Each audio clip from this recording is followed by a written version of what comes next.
My biggest performing posts on LinkedIn are all selfies or photos of me doing something mainly not related to the business. What do you think is missing in marketing right now? What do you think people could be doing, should be doing, that they're maybe not doing? The thing they are missing in marketing is consistency, which I think can be really, really key. How consistently should someone be writing a blog on a website? So we say it's really good if you can do it once a month as a minimum. Do people need video on their website? I really hate it when I go to a website and on the homepage I see that this person's got a video and I can see it's them, they're going to be talking to camera. It's not well scripted, or maybe not even scripted at all, not well thought through. They don't seem confident. And then you're going, why have you put this on your homepage? Because this is doing nothing for you or your business. Did you know that 93% of you are not subscribed? So if you could please do me a favor and you're enjoying the show, then subscribing would mean the world to me, and it would allow me to grow the show and continue to get larger and larger guests and continue to bring what's missing in marketing today. Thank you ever so much for joining me, and I'll enjoy the episode. Hello, my friends. I hope you're well. I hope you had a good day, evening, or night, wherever you are. Today, we're going to be talking all things websites, and I imagine some technical marketing stuff. Welcome to the show. Thanks very much. I'm good, thank you. For those who don't know you, I am. What do you do? I'm Jude Wharton. I am one half of Ready Steady Websites. And yeah, I run a web design and branding company. That is what I do. It's a very interesting space, as we were alluding to while James was helping set up. Do you think your space is going to change in the next 5 years? I'll start there. I think inevitably a lot of spaces are going to change over the next 5 years. I think we thought it might have changed more than it has done already by now. I think we saw, the rise of AI website builders, and obviously you could get a website out there just like that, absolutely free, content written for you, images put in, when you've just said, I want a website for a nutritional therapist based in Hampshire. But in reality, it hasn't happened, and I think there's a number of reasons for that. I think the first is that those small business owners who are completely outside of the tech world, they're not tech savvy, they don't want to deal with it themselves, they don't want to have to think about any of it themselves. They're not wanting to use it. They're not there. They're not ready for that yet. And so they still want people who can be there to help them and support them. And they want copy that's written specifically for them and images that are them working with their clients. And so it hasn't taken off, which I'm very glad about. But I do think that as time goes on, people are going to get more and more used to using AI in lots of different areas of their life. As we go through different generations, people are going to come out of school so much more tech savvy. I've got a 14-year-old son, my eldest son, he's doing work for us this summer, and he is insanely quick and knows what he's doing because he is taught it now, in a way that we weren't. I mean, so I came out of school and the web designers weren't a thing, so things move really quickly, obviously. So I think as time goes on, people will just be doing this stuff themselves because it will be so easy for them. But right now, not seeing it affecting us at the moment. How are you looking at that from a business point of view then? I think we are using AI. It's great for speeding up coding most of the time. Sometimes, it goes off in its own little world and you're like, I did not ask you to do that. Why have you thrown that in? But I wanted to add a unicorn onto the page, okay? Exactly. So I just like unicorns. Yeah. I don't care what your prompt was. I'm going to add a unicorn. My husband, who is my business partner, he was using it to speed up some code the other day, and then it was going mad in a way that it hadn't done for him before. And he described it so brilliantly as, it's like when you've got a toddler with you and suddenly you look up and this toddler was playing calmly and happily on the floor, but they're at the top of a bookcase pouring paint everywhere, and there wasn't even a bookcase there to start off with. That is what AI is like sometimes. It will just kind of go and do that. And that's reassuring to me at the moment, because it means that Chris, being a coder, he can use it to speed up his code, and he knows when it's gone wrong. Whereas you can't just have any old person using it to create code and do things, because they won't know when it's gone wrong and they won't know how to sort it out when it's not working. So that's reassuring for me that it's not there yet. It will be, because the more people who are using it to do this stuff, the more it's learning. But yeah, so we are using it to speed things up. I think we'd be silly not to be keeping an eye on it, not to looking at what's possible with it. But I'm not worried at the moment. Cool. Where does it's mostly a marketing show. Where does a website sit right now in marketing, do you think? I think a website's key to sort of being the sort of centre point of where all your marketing's pointed to, really. I think it can be used as a marketing tool in its own right if you've got it working really well from a search engine optimization point of view, and it will just be bringing the traffic to you, especially if you are adding the right content to it regularly, like you're doing stuff like this but you're putting it on your website as a blog post. You know, you've got those things attracting new people to your website, so it can be sort of part of your outreach marketing. But on the whole, I really see a website as being there as the place that you send all of your outreach stuff to, whether that's you've met people through networking, whether it is you're doing podcasts, you've got your social media content, you've got printed, actual physical marketing materials out there. Because so many people want to see that you are a real, genuine, can be trusted business. And, you know, back in the day when people had offices and shop fronts, that did that for you. Like that was, you were there on the high street and people could see that you were real and genuine. But most businesses don't have that. Your website is a replacement for that. And I've seen various statistics and the percentages vary. But on the whole, it looks like sort of 60 to 70% of people won't consider using a business, even if it's been recommended to them by someone else, unless they can go and actually look at their website, see that their website looks good, is professional, is really representing them very well, and then they feel confident to approach that business to consider working for them, with them. And so I think that's why it's so important. Like your website just gives you that credibility, and it's a really important part of your marketing to actually get people to want to talk to you and consider working with you. Because I think we're in a social media landscape where I think there's maybe a cohort, maybe a percentage of business owners, maybe newer business owners who just look at it as but I don't need it because I've got a social media strategy, because I'm on Instagram, because I'm on LinkedIn, because I'm on etc, etc, etc. And for me, I think it serves a different purpose, right? Yeah. And I think, I mean, we touched on AI at the beginning, but I think for me, like traditionally we're looking at Google search, right? How are you seeing the shift to AI search?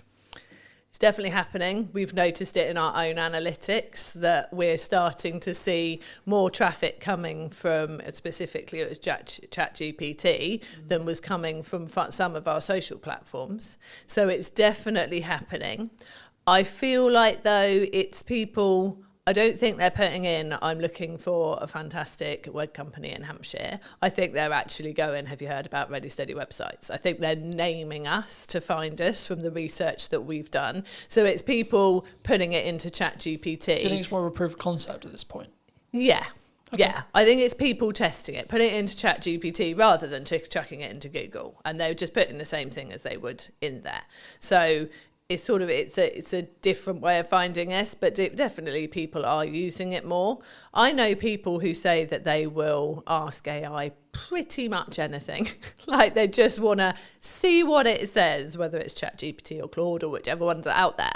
They just want to, see what it says, see if it like is sort of thinking along the same lines as them, see if it does bring up anything different.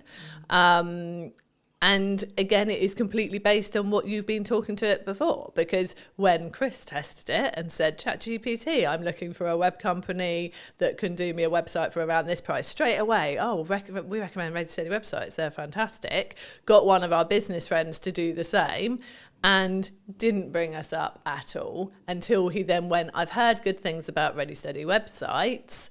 What do you think of them? And then it came back saying, Ready Steady websites does a good reputation. It has got these reviews. This is its price point, and then did serve up the information. I think at the moment it's just a lot of people testing it, having fun with it, seeing if it brings up the right things. I'm not sure that we're seeing a lot of traffic from people who are just genuinely using it as its only way into. Because I think there's a couple of ways of looking at it. I did a video a while ago looking at the behaviour psychology from the shift from Google to ChatGPT. Replace the word ChatGPT with Perplexity or etc. But the concept was people were looking at Google and they've tried to leverage it back with Gemini, but Gemini isn't, from when you use a Google term anyway, you're not using the actual bot. Yeah. It's not a chatbot. It will just service a summary of what it believes the top percentage are of answers, which is for some things in a closed question, like is it a yes or a no, or is it the answer this, then yes, that's maybe a good thing. Though I think the reason why we're seeing a behaviour shift towards ChatGPT and AI search as well is actually people want more nuance. They want to target more nuance with so they want to have a conversation with a search engine, really, in crux what they're doing, and that's maybe showing itself as people having ChatGPT conversations. For me personally, I used it a lot for data analytics, data tracking, etc.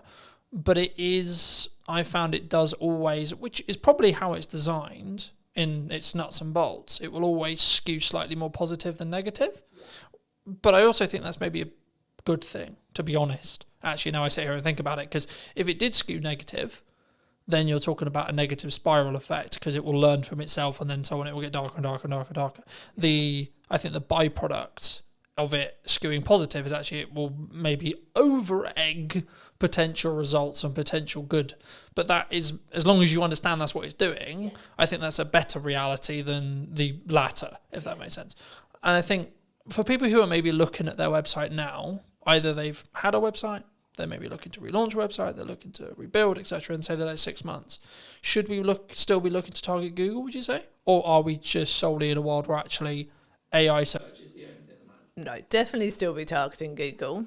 Also, I think I always say this, like, have your website, obviously, have it written in a way that you're going to be attracting the right people, that the copy is written for the website visitor that's coming to you. You want to be ranking, obviously, but actually one of the things that will help you rank is by having naturally written copy that is obviously for the website visitor and not purely to try and get yourself ranked, like that's so picked up on now. But also, I have heard from search engine, like Chris is a search engine SEO expert, but from another guy that I do quite a lot of work with and chat to quite a lot, he has said that a lot of AI results, ChatGPT results, come from seeing people's Google business profiles. And so making sure that you've got that there, that is up to date with the right stuff on there, that you're using that frequently, putting new stuff on there as well, will help you come up in the AI results as well. So getting your website solid and obviously linking to that from your Google business profile, but having that profile up to date is really key as well. And I think this is the thing with all areas of marketing. You've got to cover all bases. You don't know where someone is out looking for what you do, whether they are the type of person who is just on socials, chucking something onto Facebook groups and things like that and asking people for recommendations, whether they're going to Google, whether they are going to ChatGPT. You've just got to do it all well to be better than your next competitor, really. Do you think it's a constant update 1%, update 1%, update 1% to be like, because I think sometimes we get into the I personally never struggle with this because I've always focused on me v me, but I know that a lot of people have, which is I'm constantly looking at what my competitors are doing. I'm constantly adapting and looking at what if Sally's done this? Oh my God, Nigel's just done this. And I think that's can be quite a dangerous road to walk down. Yeah, I think you've got to do what you're doing, focus on what you're doing, do it well, and tell people what you're doing well as well. And yeah, I mean, the space that we sit in with Ready Steady websites, with having our templates out there and a do-it-yourself offer out there, obviously that puts us in a similar space to the Wixes and the Squarespaces and the like.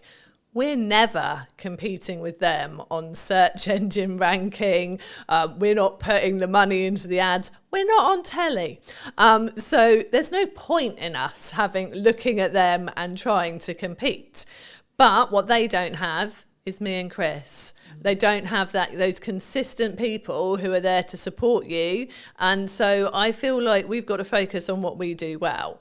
And we use the fact that we are the people you will meet, we are the people you work with, that we get out there and we get to know people. And that's the way we choose to do it. We do obviously work hard on our search engine results for the things we know we can rank for. You know, we have specific templates for specific types of businesses. And so if you go and type in speaker website template, we do well for that. If you go and type in membership site website templates, we do well for that, because they're the things that we know there aren't as many people focusing in on that for their search terms, but we also know there are people looking for those things.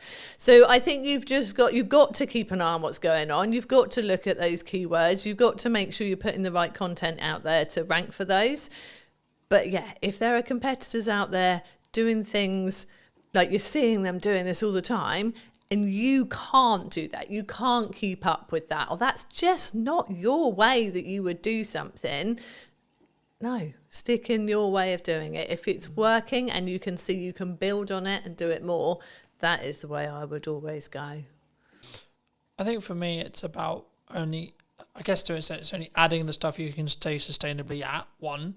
2, it's also, again, focusing on that UVU. Rather than, so I always look at it as where was I a year ago, 6 months ago, 3 months ago, and am I moving in the correct trajectory? Maybe I haven't got all the results yet, maybe I haven't got everything that I want yet, or what I'm aiming for yet, but I am moving in that direction. And as long as I continue on the direction I am currently moving, then I will hit that by probability, by analysing probability result there. It'd be wrong of me not to ask you about video and where it sits on your website. Do people need video on their website? Do they not? Should they have it? I think that video can work really well on a website. But I would say use it in a way that plays to your strengths. Because I really hate it when I go to a website and on the homepage I see that this person's got a video and I can see it's them, they're going to be talking to camera. And I think, oh, cool, okay, let's watch this. And then it's not well scripted, or maybe not even scripted at all, not well thought through. They don't seem confident. And it's just all a bit waffly and a bit awkward. And then you're going, why have you put this on your homepage? Because this is doing nothing for you or your business. And you know they've put it on their homepage because someone told them that they should use video on their website. You can only use video if it's going to be right for you and it's going to work, because it could go completely the other way and make people go, I'm not sure about this, and go and look at someone else's website. We have used video on our website. We had a video on there. We sent to Instructured the way that some of our packages work, and so we have taken it down because it's not current now, and that's another thing. You have to make sure that you're keeping everything current and up to date. And that was more of a animated sort of explain your process of how to work with Ready Steady websites. And we were quite surprised actually that it didn't get as many people watching it as we thought. We really thought that more people would watch the video on the website than choose to read it. But actually, there wasn't as high a percentage when we went and looked at sort of the views and the people who had come to the website in the same period of time. There wasn't as high a percentage of people watched it as we thought there might be. So I think it really depends. I think it's one of those things of try it. Just try it and see if it's working. We use video a lot in our business. We use it a lot in our tutorials to help people with using our templates. We have welcome videos when people join Ready Steady websites. When they initially come into our back-end membership site, there's a little welcome video from us. We use video a lot with our clients, like handover videos when their website's ready. Video is so useful, and it's such a good way to really feel like you've engaged with that person. They've got to know you. It's so easy to explain things in that way. So I think with video is really valuable. We've got a YouTube channel, which we are not doing enough with at all at the moment. And I know that we are going to do more after the summer. And yeah, it's such a good way to showcase your knowledge, showcase the way that you work, get people to get to know you, but only if you are comfortable doing it, I think. And that's something you can practice. You can get better with it over time. And I think social media, people expect the videos to be slightly more raw. And I think you can use video to get more comfortable using it on social media. And then once you are in a position you feel more confident, can get it more polished, that's when you can stick a video on your website, I think. And until then, get an animator to do like an animated video for you with you doing a voiceover. Or even if you're not confident with that, there are fantastic voice actors out there who could do a voiceover for you. There are so many ways you can do video without putting yourself in it looking a bit like you don't want to be on video. Do you think, I mean, my next question was going to be like, when and how do you think you should spend money on production? Like upping the quality? Is it for that perception of when someone hits the website? I think, yeah, I definitely think it's worth having a professional quality video on your website. If you think about the fact that you've probably got someone to help you create your website at the least, if not got someone to create it for you. So you've paid for that. You've got a professional website. You have hopefully invested in brand photography or product photography. If you've got products in your business, you know, all your photos are looking great on there. You've got your content written in a way that you're happy with, whether you've used a content writer or you've done it yourself. And then you just go and shove a video of you sort of in a dark corner of your office, bumbling away about nothing in particular for about 5 minutes. And then you're like, I'm not really sure why I watched that. That just takes away from everything else that you've invested in and that you've done. So yeah, I definitely, and especially as, I don't know if people have a perception that to get a professional looking video, they are going to have to pay thousands and thousands. There are so many places now, we are sitting in one of them, where you can go and get a video created that, you know, is filmed using good quality cameras, good quality mics, proper lighting, in a nice background. Go and just pay for an hour in a room like that and get someone who knows what they're doing to help you. And it's not a lot of money. Like, I'm sure business owners would drop the same amount of money on belonging to a networking group or something like that without even thinking about it more in a year of belonging to a networking group. And once you've got all those fantastic people you've met on networking coming to your website, it'd be good to have something decent there to make them realise you're definitely the person to work with. I think for me, it's understanding what stage you're in. Right? I still film stuff on my phone, right? But if I'm doing a production piece like this, people expect a certain level of quality, I would say, personally, for me. And also, I want a level of certain quality for this kind of thing. But if I've got a thought, pick up my phone and film. Oh, definitely. I'm not against doing it. I think that's where sometimes people get it wrong. They think, I can't do video because I don't have X camera, I don't have X, Y lighting, I don't, etc. But I think action is always better than perfect in that respect. I think for me, because then you can gain the understanding of what your audience wants. But I think where it changes is that heading video that we're talking about here. Like I was served an ad on YouTube a handful of weeks ago, and it was like, hello, I'm this person from this company, filmed on a webcam with dodgy audio. And I just clicked off straight away. Yeah. And it wasn't even necessarily the delivery. It was actually the I think for me, now I sit back and go, well, why did I click off? Why did I not engage? I think actually the reason was because of the combination of it was a webcam video with dodgy audio and there was no hook. I was like, in no possible, I don't give a shit who you are. Yeah. You could have made £1 million and I'm not, just don't care. So I think, you know, even if you just do some basic research and understand how to structure a video, I've got videos talking about it. James has got videos talking about it. There's lots online, etc. Right? I think for me, if you use your phone and you have a decent audio, which is the only thing I would say that actually really matters, because if I can't hear you or I can't hear you clearly, then I'm going to click away. Psychology-wise, I'm going to. I will go, okay, maybe it doesn't look beautiful, isn't as high quality as I would want. Okay, fine. But actually, the energy, how I sound, and then the structure, and then the value that's delivered in the video is infinitely more important. Is that the same when it comes to websites and copy? So I think... And how you structure your website as a whole? I think, yeah, structuring your website is really important. So with the whole like DIY videos, selfies, all that stuff, I am there on social media with that. And I think that is important for getting people to like you. Like, I don't think you should turn up too polished. I actually was scrolling through my LinkedIn this morning trying to find some stuff I'd written ready for this interview to remind myself of some stuff.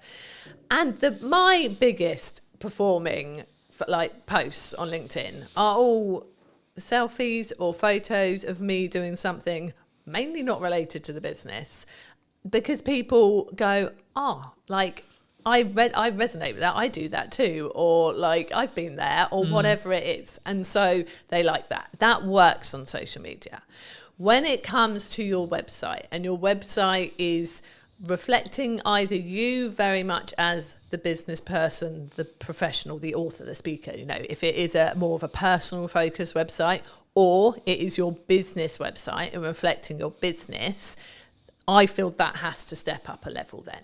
You've done the nice getting to know people, the like, I am a nice normal person bit on social media. Yeah, filming yourself with messy hair at a beach, having a chat because something's come into your head. One thing I really would say, if you're doing videos on social media, please put captions on. I'm always reading them in the evening when I've got one child in bed and I'm just having a scroll. I don't want to turn the sound up. Put captions on, people.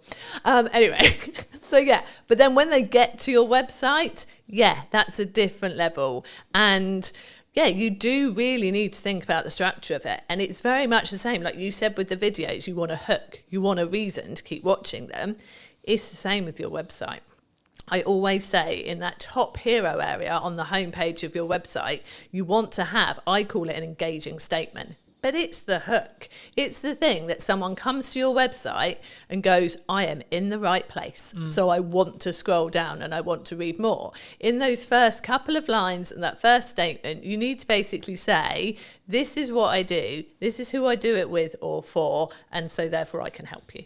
That is what those couple of lines have got to say. So yes, it has to be structured really well. And then it's got to carry on talking to that website visitor. So many people then decide that the first bit of their homepage suddenly has become their about page, and they launch into this story of like, oh, I decided to start my business because my grandfather had done it before me, and no one cares at this point. People still want to see your services or an overview of your products or whatever they have come to your website for. And then if they click on your about page, that's them saying, oh, actually, I'm really interested now and I'd love to know why you started the business and who you are. Put that on there. So yeah, it's definitely a structure to follow, definitely a right way of doing it to get people in and really wanting to buy from you or work from you. And yeah, it's got to be that at that professional level then. The DIY selfie in the garden approach, not great for a website. I think, again, it's what do you want to put your first foot forward with, right? Especially when it's like, it might be said by Google, it might be said by AI, and this is your first time of meeting that business. Yeah. I guess then it questions of like, from us as a smaller business, not necessarily implying small, but smaller than the Squarespaces, etc. Yeah. Do we lean into personal brand, do you think? I think, there's so many factors there. I think if you are a smaller business, it's really good to have a personal presence out there, definitely, because I'd say quite often you're out networking, so people are going to meet you in person. You are probably on LinkedIn talking about all of like the stuff that you're going about and doing and what your business is doing. So I think you're naturally going to have a personal presence, but then, and I am very much that person. I'm out there networking all the time. I am the one doing that for our business. But when you go to the Ready Steady website's website, it is a business website. There is an about page and there is a team page, and we are on there, and our sense of humour is definitely on there, and we carry that through like the way that we are on social media. It's very much on. Someone commented that to me the other day, that she loved the fact our personality was there in the website once you look for it, but actually the website was, this is what we offer, these are our prices, this is what you get, really clear and simple, and all about the person who's looking for the website or the branding or the SEO package and all the other things we do. So yeah, I think a personal brand is important, but I think how you present that on your website very much depends on, how the business is structured, where you're looking to take the business in the future as well, you know, and that's a question right at the start when you're starting your business too. And obviously you can evolve, like we trade under Ready Steady Websites now. We initially set up as Second Floor Designs Limited, you know, and our business has evolved over the 15 years. And that can happen. You can start out as, enter your name here, and then what you do. So, you know, we have people who are Joe Blogs Nutritional Therapy, you know, that kind of thing. But actually maybe over time you're getting more and more patients and you bring on more people to work with you, and then it turns into just JB Nutritional Therapy. You know, it can evolve.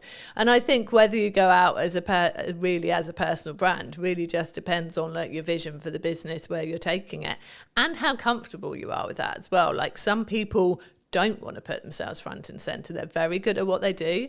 They want to do it under their own steam. They don't want to go and work for somebody. But actually, they're not this person. They're not out there doing the podcast interviews. It's not them. They actually they want to be a business and they don't want to be front and center. And I think that's fine as well. If you can find the right way to get it out there, to get your like seen and marketed, then that's great. But I think it's like with the videos, you've got to be comfortable to do a really good video. You've got to be comfortable putting yourself out there as a sort of personal brand, I think. I think for me, and I had this conversation many years ago and I've had it 1,000 times since, like a CEO of a C-suite company, doesn't matter who he was, but he was like, I don't want my kids involved in content. I don't want them physically involved in content. I don't even want people to know they even exist. I'm like, cool, no worries. He was like, how are we going to make sure that happens? I was like, do you have control over your mouth? I said, yes. He said, yes. I said, congratulations. You will not talk about your children, their existence, or anything about them in any way, shape, or form then. Yeah. It's that simple. Exactly. Right? Yeah. And I think sometimes and that's why I always phrase it that way, because I think so many people, we sit and go, I have to be really public, and I have to be this, and I have to be that. It's like, yeah, but we forget we have control over what we say in every moment. And especially if you're post-editing it, even if we have a conversation or the conversation ends up going into a realm that you feel is inappropriate, I feel is inappropriate, or we don't feel comfortable having out live, then you just ask, would it be impossible to remove that section? Yeah. Or I just feel actually that's just a tangent that's not really relevant, so I might chop it from the set, etc. But it's doing it for a place of comfort. Yeah. Because I'm like, okay, everything I talk about publicly is everything I talk about publicly. I don't talk about the challenges I'm going through today or the things I'm healing from today or whatever, if I am, because that's not appropriate and I'm not ready for it. But I can talk about it in hindsight, right? And in the same way, like, if you don't want the ability or the fact that you have children to be known, then don't mention it. Yeah. It's really that simple. It is. And I think, which I get, right? Like, I'd be like, no, but also, what's it got to do with business? What's that got to do with business? Now, you could make the argument that it humanises you and yeah, but you made that you have to make that decision. Yeah. Yeah. You know, no one else is going to make that decision for you. And it's important to make sure that everything you put out is A, relevant to the business, but 2, is in your... And I use the term comfort zone loosely here because it's not about whether it's like comfortable, but it's whether it's within line with your values, I think is the more important thing, right? It's not about, it's uncomfortable, because I think we should push ourselves for a level of uncomfortability to do things that we're not comfortable with. But that's different to, no, I just don't want, in the kids example. What do you think is missing in marketing right now? What do you think people could be doing, should be doing, that they're maybe not doing? Oh, that is a good question. I think the thing I see people like, so we're looking at very small businesses here. The thing they are missing in marketing is consistency, which I think can be really, really key. I think there's people who think, well, I put this out there and therefore, you know, everyone will know about it now because I mentioned it once. So I've marketed that, and that doesn't work. Like, there's so much out there. Like, people, the term, like, so much noise that people are having to deal with, whether that's visual or audio. But there's so much out there, and people aren't consistent with it. So I think that being consistent in whatever form of marketing you're choosing. So whether you are using social media, whether you are doing email marketing and putting emails out there, whether you are, putting out flyers places, you're doing some actual like putting up posters and that kind of thing. You have to be consistent with it. You have to be doing it in a range of places. And I think people feel like, well, I don't want to bother people. I don't want people to get bored of me because they're hearing it so much. And you have to do it an awful lot for people to be hearing it so much they're getting bored of you. And I think that is one of the key things that I think people are missing. I think in marketing in general, what's missing, I suppose perhaps I'm seeing so much of the personal stuff. It might actually be nice to see actual more businessy marketing. I wonder if that would actually catch my eye more these days. Like, rather than people out there doing all the talking about themselves and like, oh, I've been here and I've been there and this, that and the other. But actually, I don't see that many people putting out from business perspective, this is what we achieved this week. This is what we did this week. This is actually what a proper week working with a client looks like. Or these are all the testimonials I got in 1 week. And I don't know if that's because it's a bit braggy, isn't it? If you get lots of testimonials all telling you you're lovely, but actually that's what's going to make people really want to work with you. If they go, wow, they put that many sites live this week and that many people said that stuff about them. I actually don't see that much these days. And I am bad at doing it myself. I know I am. Is that because it's easier for you to talking as you're walking down the beach, or of course it's so much easier, or when you're in the garden, or etc. It's not. Yeah, it's easier from a couple of perspectives. One, that takes no preparation, just going quick selfie, talk about this that I did here. Whereas if you want to put out okay, this website went live this week, we got this testimonial, I've got to sit there and make that look nice in a visual before I stick it on social media. And, if it's a busy week, I'm not taking the time to do that. And I know I should. And I think that is a key thing, that doing it well always takes time. And we all have a finite amount of time. And if we are busy in our business, obviously, we've got to make sure those deadlines are hit, those clients get their websites, that the support tickets are responded to, the site that went down because the server got overloaded is put back up again. We're doing all that stuff that we actually have to do as the actual stuff in our business that pays the bills. And then we've got to go, oh, do you know what? Yeah, testimonials, do this next week.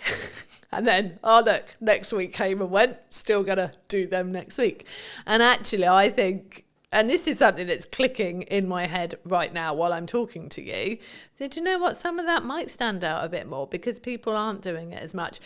It won't be the stuff that gets the likes and the shares and the comments on social media. There'll be those 5 nice people who are always lovely on every post and go, oh, that's so nice that you got such a lovely testimonial. Well done, Jude. And I love those people for taking the time to do that.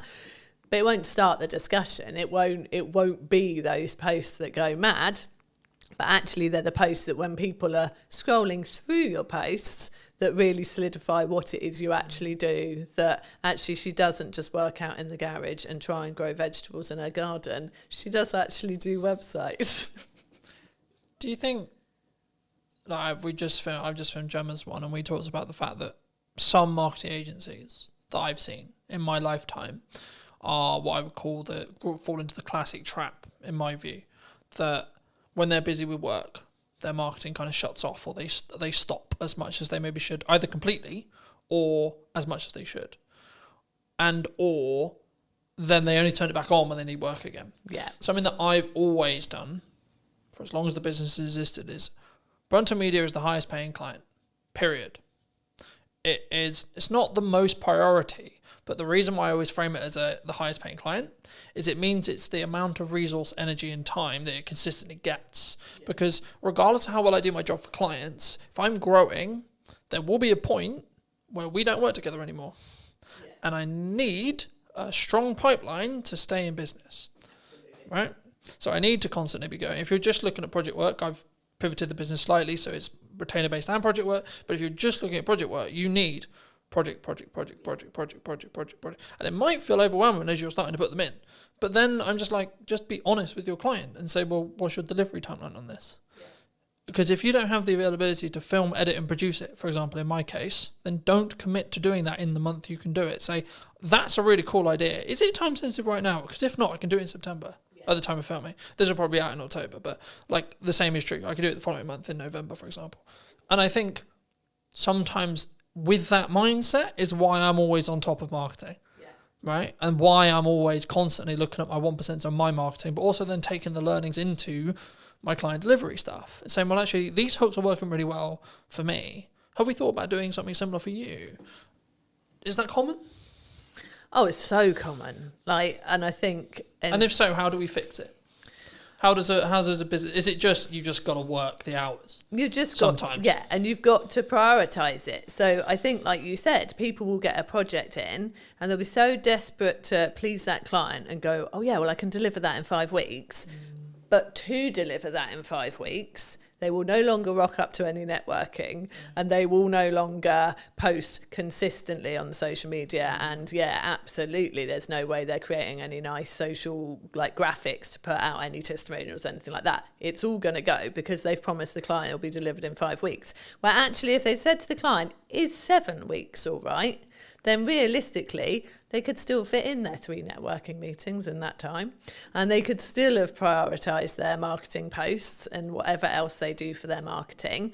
And the client would probably still have said yes. And let's not forget that actually, clients will probably respect you more if you can't just go like that and deliver a project, because then they go, oh, well, they're busy, they must be good, rather than they can turn that around very quickly, probably haven't got anything else on, is that a concern? So it's definitely, and I think if you have been in the feast and famine cycle of like project, nothing, project, you are more panicked to definitely make sure that you get that client, and then you probably do overpromise, and actually you would have been fine. Because if you start saying, well, 7 weeks all right, and they go, well, really, can we do 6? Then, okay, you can do 6, and maybe one of the networking meetings goes or whatever. But it's just, I see it a lot. I do see people like, oh, sorry, I'm not going to be coming to the networking meeting this week because I'm so busy, I've got to fit this in before a deadline. And then you're like, well, if the deadline's approaching, like, have you got stuff coming after that? Or would actually have going to this networking meeting being a good idea because maybe there was someone there thinking about chatting to you this time because they've got to know you a bit. And so, we do see it a lot. And it's one of the things that we're very careful not to do. And it's easier for us, like there's 2 of us running the business. We have freelancers and things when we need as well. And so I am always focused. It's me mainly. Chris does do some of the networking, but I am very much focused. And like for me, it's the school summer holidays now. And like my focus very much is on the children in this time. But I think I was very much... you offered me to do this, and I was like, yeah, I'll make time to do that, because again, that's something, it's very easy to drop the things you don't have to do at this period of time, but then in November when there's not as many new people coming in, it's like, well, do you know what, if I'd have done that and gone to all of this in August, probably wouldn't have had this sort of drier patch now. So I'm here, and I've made sure I've prioritised a couple of networking meetings next week, and I make sure it keeps going, and because it has to, because we are small business owners, and that is how we get our business. I think for me it's key, and I've always been in the world of I'm going to bank content for as long as I can, especially I call it my bloodline of my business now, because we met through networking originally, but I since then have pulled back on networking. And that's not because networking doesn't work. It's because I found I was trying to do content, do that really well, trying to do ads, trying to do that really well, trying to do client delivery, trying to do that really well, trying to do networking, trying to do that really well. And what I was finding was I was doing all of them unoptimally or badly. Yeah. So I said, right, scrap everything. What do I actually want to spend my hours doing when I'm not working for clients? And then I was like, okay, well, actually, I really love enjoying creating content, having conversations on camera, etc. Cool. Okay, what's the byproduct of that? The byproduct of that is I become better at my craft. I become better as an interviewer, which in turn means when I'm doing interview content for clients, I'm even better. So it's a compounding effect across that board. But also I can then make sure that I'm consistent So as we're discussing now, it's the middle of the summer holidays, but this won't be out until probably closer to October. And it's like, actually, I can have a really busy, I'm expecting September to be really busy because of the natural progression where you have a month where people are really focused on family and but then they're like, shit, I've actually got business stuff to do. And in September, that's normally what happens. So I'm actually prepping it as a perspective. I probably won't be filming much in regards to podcast my own content in September, but that won't matter because of how much content ahead I am.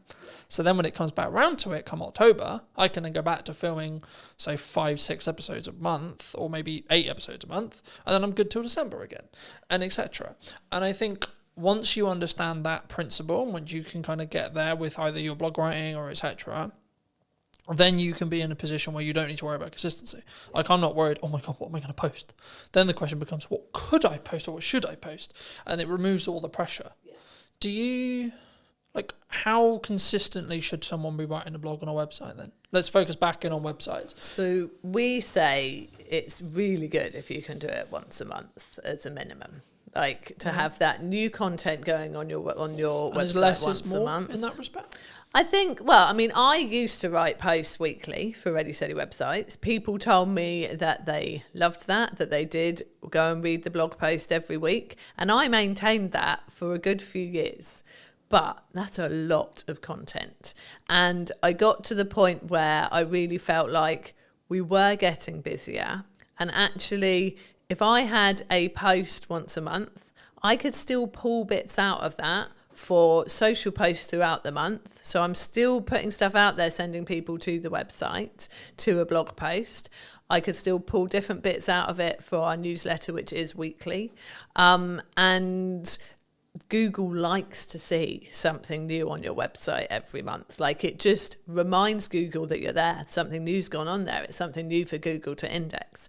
And so that's why we say once a month. And that is what I do now, because once a week got a lot. And I will like batch. So like you said, like I've said, it's the summer holidays. I don't want to be doing as much during the summer holidays. So I had blog posts and social media posts already at the start of July for July, August, and the first couple of weeks of September. And my email newsletter as well, all scheduled, all ready to go, sorted. And I think it feels like that's a lot, but actually that took me not even 2 days to write the emails for every week, 3 blog posts, and I haven't written the social posts fully because I do like to be more reactive on social media, but I've written like probably 2 for each week, like full, solid, good posts that are more business related, and then I can put in my fluff of like, sat in a school field today and did this type thing, and so it can be kind of a mixture. But it doesn't take long to do it, to schedule it. Like you said, like I know you've obviously booked this room today, you're blocking your podcasts, and that's months worth of content. And it's easy to do if you organise your time right to do it. And I think it feels big for people who just aren't used to doing it. And the people who say to me, I'm not building an email list because I don't have anything to say to them. It's like, you've got so much to say.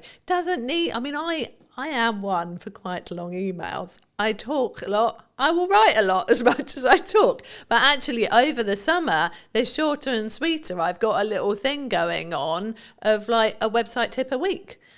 It's a short paragraph, but it's something actionable, useful for those people on our email list, relevant to them because they're all there, because they've come to us for some website reason, whether they've got a website with us already and should be reminded to just go and check that everything's still current and up to date and maybe make a tweak, or whether they're planning a new one and thinking of coming to us. Those tips are relevant to both. Happy days, email sorted. It's not hard. I mean, we have blog posts on ideas for your website, for your email newsletter, obviously. Got a blog post and everything pretty much on our website. So, I think, once a month is a good one. Is there a pros and cons if you're, let's say, for example, you're in my position where you have a huge amount of video content and that's your feeder? Because I'm throwing around the idea for the new website that is going to be built by the time this episode comes out. There we go.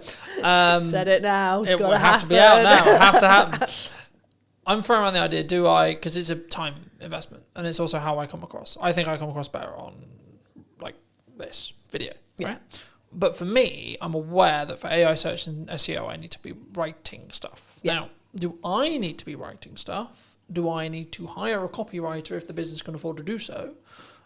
Or can I potentially leverage automation and or ChatGPT, etc., to write in my style, and or what are the pros and cons for all the above? So I think... Would you say? So for you... And this is a dirtily selfish fucking answer. So for you, as someone who has got video content, that is your content, I'd use that for your website. So I would have, like, whether you want to embed it from YouTube, wherever you're going to have it, onto your website. And then I would have... like notes of what's discussed, key points, which there are so many tools that will do that for you, that will draw it out. But I would say that if you're using a tool like that, you need to then go and sense check it, look through it yourself, make sure it does sound like you, tweak it, make it your own. Don't just use it verbatim from the tools that have pulled it out. So from that kind of content where you're repurposing a video and turning it into a vlog essentially on your website with notes, I think that's absolutely fine. If you then wanted actually to do some actual blog posts as well, I personally think I like the approach of giving it a go yourself, so that it is really what you would be saying and like the points you want to make. If you then read it and think, this isn't good enough, this isn't my forte, this isn't like my strength, then I personally would get a copywriter involved to help you. Like, there are people out there who will help you to craft kind of what you've already started, improve it, write it in a way that they know is going to be nice and readable, but also is going to be great for getting some key terms in there that people are going to be searching for what you do. I don't like it when I see blog posts that I can tell have been written by AI, you know, and people have written guest blog posts for me and sent them to me, and I've gone, this is obviously, they've used AI to help them write this. I will then go in and tweak those. I will take out the EM dashes, which, you know, are an actual like staple of punctuation in America, but we tend not to use it over here. So it's quite telling when I get an English person sending me a blog post with a load of them in. So I will tweak those because I don't want them on our website. There are people saying that AI copy doesn't work as well from a search engine point of view, that like it's penalised. I don't know how truthful that is. It's hard to tell really, because, you know, we're still relatively in the early days of it being put on websites and things. The problem is that if you go, AI wrote me a blog post on this, if someone else is putting exactly the same request to ChatGPT as well, they could have they won't be exactly the same, because we know that ChatGPT will learn from the conversations you've previously had and will have it sort of tailored to you, but there'll be some of the same stuff in there, and I want to feel like what's on our website is genuinely unique and different. Someone's going to come and read something on our website and they're not going to go and read virtually exactly the same on someone else's. Obviously, people are giving similar tips to us. Like, none of what we are saying on our Ready Steady Websites blog is rocket science. It's tips around your website. You know, there are many people out there doing that, and a lot of us will be preaching the same best practice. But I write all our blog posts that are not guest blog posts, and I very much do it as me. And I know there's a copywriter I know well who says, you can always, it's me. He says, from your emails to your blog to your LinkedIn posts, it's so you. And I think that's important, personally. So I wouldn't, apart from, like I said, drawing out some show notes from a podcast, yeah, use a tool to help you do that. It'd be silly to sit there listening to the whole thing, making notes. That's ridiculous. But if you're going for something that is sort of separate content in its own right, I still would prefer it that people really put themselves into it than the robots. Is there a world where you can do both? Yeah, I mean, there is. I mean, I know that I've got a lot of business friends who like are dyslexic, and for them, like even sitting there and trying to start something is hard. Like I said, it's good to start from your own point of view and get someone to help you with it. So yeah, using it as a tool to kick you off, I think is all right. Again, as long as it is very much, then it becomes yours. I think I really don't like the idea of creativity being lost. And I don't like the idea of people getting lazy from a creative point of view. I think AI is great if it can help you with the really practical things. Like I said, like Chris uses it for coding, which you could say is a creative thing in its own right, and it is in many ways, but it's functional, isn't it? Yeah. Like it's I think it's whether it's grunt work or not, in my view, right? Yeah. And I think the key of what we're talking about here is in crux is the cognitive ability of being able to critically think. Yeah. So for me, I'll give you an example that I've probably used on other podcasts. Apologies if I have, but for me, I'm now basically solely only reading a physical book out of principle, because I'm aware that I'm utilizing AI in tech, and I want to balance the cognitive ability that I'm losing for using AI, but I'm gaining efficiency, but I still want the cognitive ability to be able to think and get creative ideas, etc. But I'm also leaning into like, let's do more stuff in person because I think the energy is better where possible, etc., etc., etc. And I think there's the conversation will flow better, so on, in that respect. And I think it's actually, to an extent, you can utilize both sides of the world as long as you're aware of the caveats. Yeah. Is which I think what we're touching on here. Yeah, definitely. And I think I had a brief conversation in comments on LinkedIn the other day with somebody who said, you know, do you use AI for writing blog posts? Do you ask it its opinion for things? Like, do you get it to do it?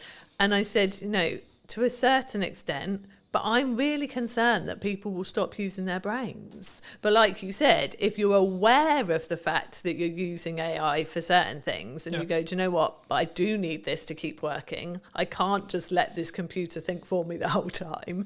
Then that's great. And I think there is that balance there, and that's good. But I'm letting AI do the day-to-day stuff. I wouldn't really find that hard or challenging to think for me. Yeah. So I have freed up capacity and then the ability to think longer term problem solving, larger scope problem solving, longer term business challenge, growth challenge, and so on, for clients and me.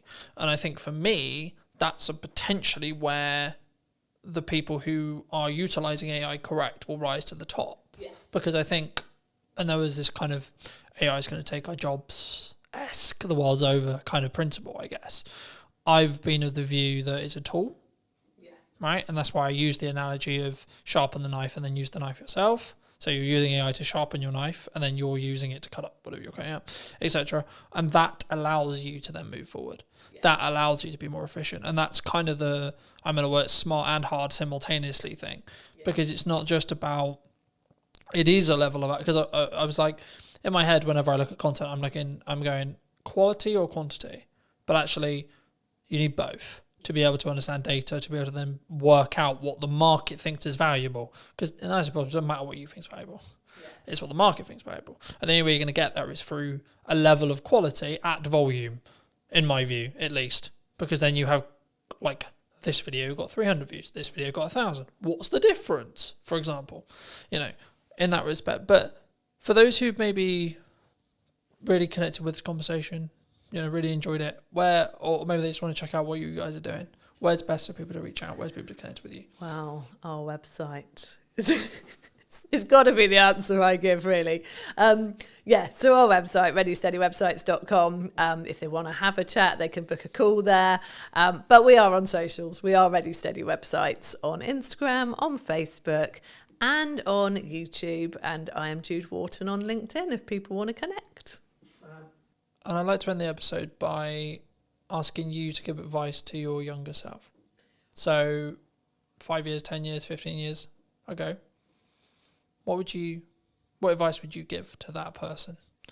I'm going to keep it on a marketing theme. Like, we started our business 15 years ago, and I wish right then we'd started to build an email list. We didn't start doing it for about 5 years. And once we built our email list, that was when the consistency of work coming in massively picked up, because those people were there and we were talking to them every week, and they were getting to know us, like us, really understand what we could do for them. And then they started coming to us consistently. So yeah, absolutely, I'd have built an email list much sooner. So that's my marketing, if I could go back and tell myself. Yeah. Thank you so much for coming on. Thank you so much for the time. And if you did enjoy this video and would like to see more like it, then I'll be back next week with a brand new interview, talking about all things marketing, what you can be doing, and where and what we're potentially missing as well, which I think is a really important part of what I'm doing here. So thank you ever so much for coming back and joining me once again. And if you would love to hear what you think in the comment section down below, and I'll see you very, very soon.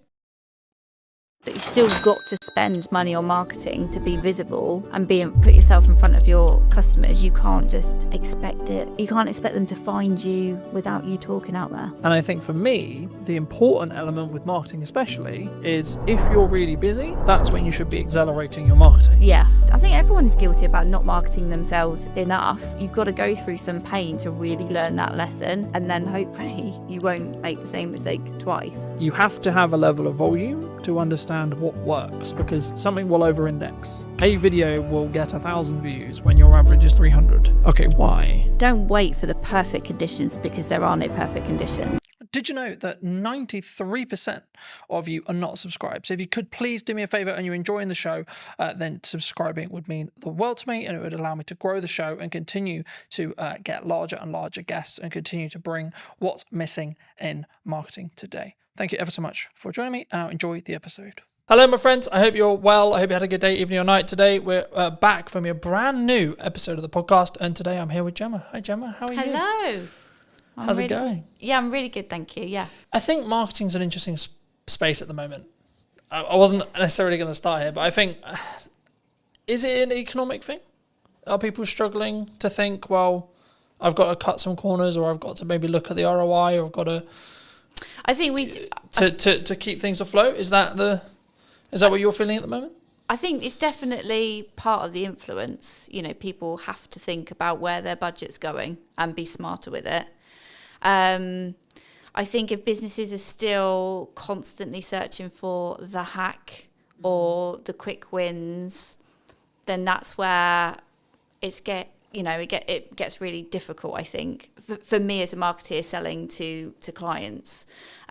Because, yeah, if they think there is a shortcut or there is a quicker way, and especially the space that I work with being B2B, and it is that longer buyer journey, it isn't, there are no hacks or quick wins. It's not about being in a consumer space where you can use sales tactics to get the sales quicker. So yes, partly the economy is having an influence, like especially businesses where they've got lots of employees. They've had the impact of the national insurance contributions in April, so that has hit their bottom line. But it can't always be the excuse, I'd say. You know, the economy is going to go up and down. Look at all the things that have happened in the last 5 years that people did not see coming. So it can't be used as an excuse. You still got to spend money on marketing to be visible and put yourself in front of your customers. You can't just expect it. You can't expect them to find you without you talking out there. Do you think that a lot of businesses, especially the conversations I'm having with some clients, retainer clients, etc., like they want really strong ROI, right? Return on investment. They want that strong return on investment. Do you think, though, when it comes to marketing, that people, because I'm seeing a world in the larger space for larger business. Now, of course, they've got more capital, they can burn it for maybe a bit longer, etc. But they're actually focusing on brand building, right? The larger space. But do you think the small business space is more driven towards strong ROI, like trackable ROI in marketing? Yes, I think ROI marketing people sometimes feel it's a bit of a dark art, you know, and it's difficult to be able to go, yes, I did this particular piece of marketing and it resulted in X. That it doesn't always work like that. The clients I work with, I help them with marketing across a number of channels, because ultimately activity in silos does achieve so much, but it's the bigger picture and how it all works together. That's where you gather the momentum, and that's where you start to see the results. Do you think, let's play a theoretical scenario, let's say I do 4 different things in marketing, one thing maybe the podcast is an example, and I've seen my revenue go up by 20-30% in that time, let's say, but I can't directly track it because the client hasn't said categorically, oh, it's because I watched your podcast that I've hired you. Is that still because of the podcast though?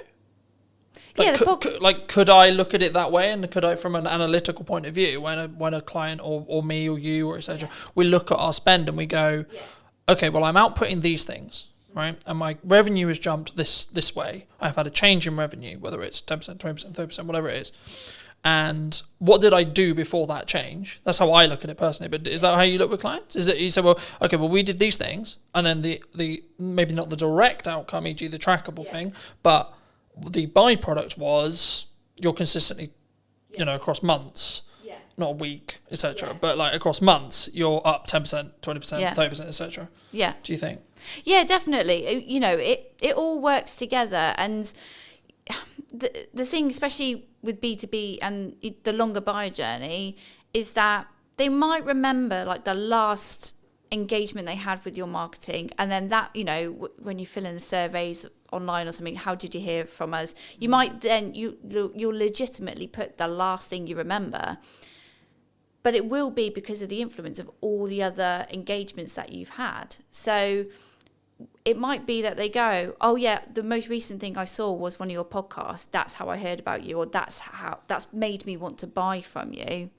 But you know, whether you want to get down to the granular detail and kind of attribute 50% to the podcast because it was the last thing that they saw, but actually they were also on your email list, and maybe you give that 30% of the credit. You know, it depends how you want to analyze it and get into the detail. But ultimately, yeah, you know, everything will have a weighting. And it's good that you've obviously gone, right, before this point, I wasn't doing this, but after this point where I've seen bigger engagement and bigger sales revenue after, because I've done this, you can kind of logically go, that's because of the podcast. I think for me, like, especially in marketing, especially in content, you have to continue to adapt, to continue to test. I'm sure we'll get into that in a minute, but for me, I would just look at it as a kind of a binary set of actions. So I do a set of things in marketing. What is then the outcome, either in my number of views, etc., tangible target there, or revenue, right, or both.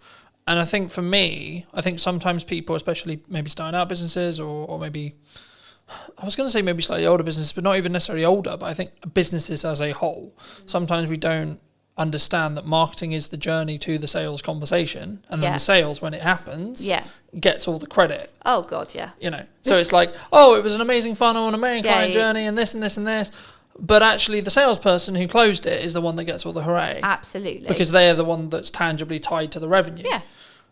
What would you say to businesses, people listening maybe who are in that boat? And should they just focus on the sales side of it? Like, oh, that salesperson did a really good job because they signed the X. Yeah.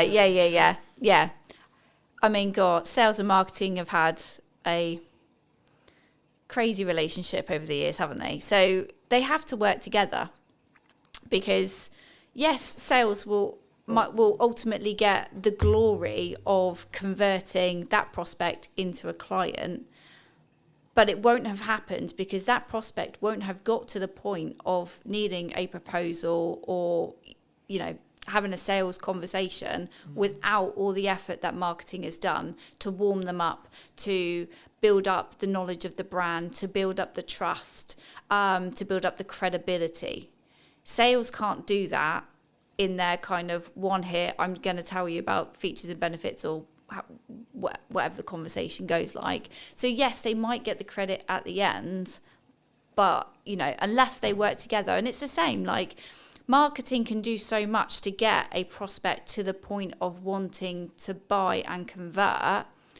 You still need to have a sales message and a sales process to get them over the line and get the revenue in.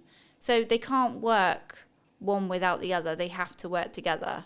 But yeah, you'll always come across organisations that kind of weights slightly more to marketing, slightly more to sales. But, you know, marketing has to think about what happens at the point of sale, and making sure that they're not going to get the sales team kind of go, these marketing leads are rubbish, you know, and actually it's because marketing has done so much, but then the salesperson is missing a piece of information that they didn't tell us that they needed. You know, you've got to get them to work together. Got to get them in the same room. I see them in, well, there's two analogies. Like you said, one, like marketing and sales is a dance, right? You can't have one without the other. But also, number two, I think that your marketing is like up or downstream, depending on which one you're looking at in regards to either sales or marketing, in correspondence to what then you get in 3 months' time. That's how I look at it. And I say, well, the actions I'm doing now, the actions I'm doing today, they won't have ROI today, but they will have ROI in 3 months, 6 months, or 12 months. Yeah. And when you're in a position where you can spend that little bit more on your marketing, maybe that's this month, and then maybe you have to pull back next month, or etc. Or actually you're in a really strong year, you should be pushing brand, you should be pushing marketing as much as you can, and investing where you can. So making the upgrades where you need to, making the, you know, for me, buying a new camera, buying a new lens, buying a new microphone, etc. That's then going to pay the rewards when things are harder, because I can lean into those changes and use them as maybe selling opportunities or selling reasons, right, in my marketing that will then trickle down into the reason why people made decisions. But have you always wanted to work in marketing? Have you always like done marketing? Like, how did you get sat in front of me today? Yeah, I knew exactly the career I wanted to take. I knew I wanted to work in business. I knew I wanted to work in communications. So I've kind of been your standard student who did GCSEs, A-levels, did a marketing degree, and went into a marketing agency. Just because that's the path I knew I've wanted to take. Never did I think I would actually run my own business. That kind of came over the last few years. I was always happy working for somebody else, working part of a marketing team. But yeah, I was always, I didn't foresee the kind of the change. Why did you go freelance? Because some people are forced into it.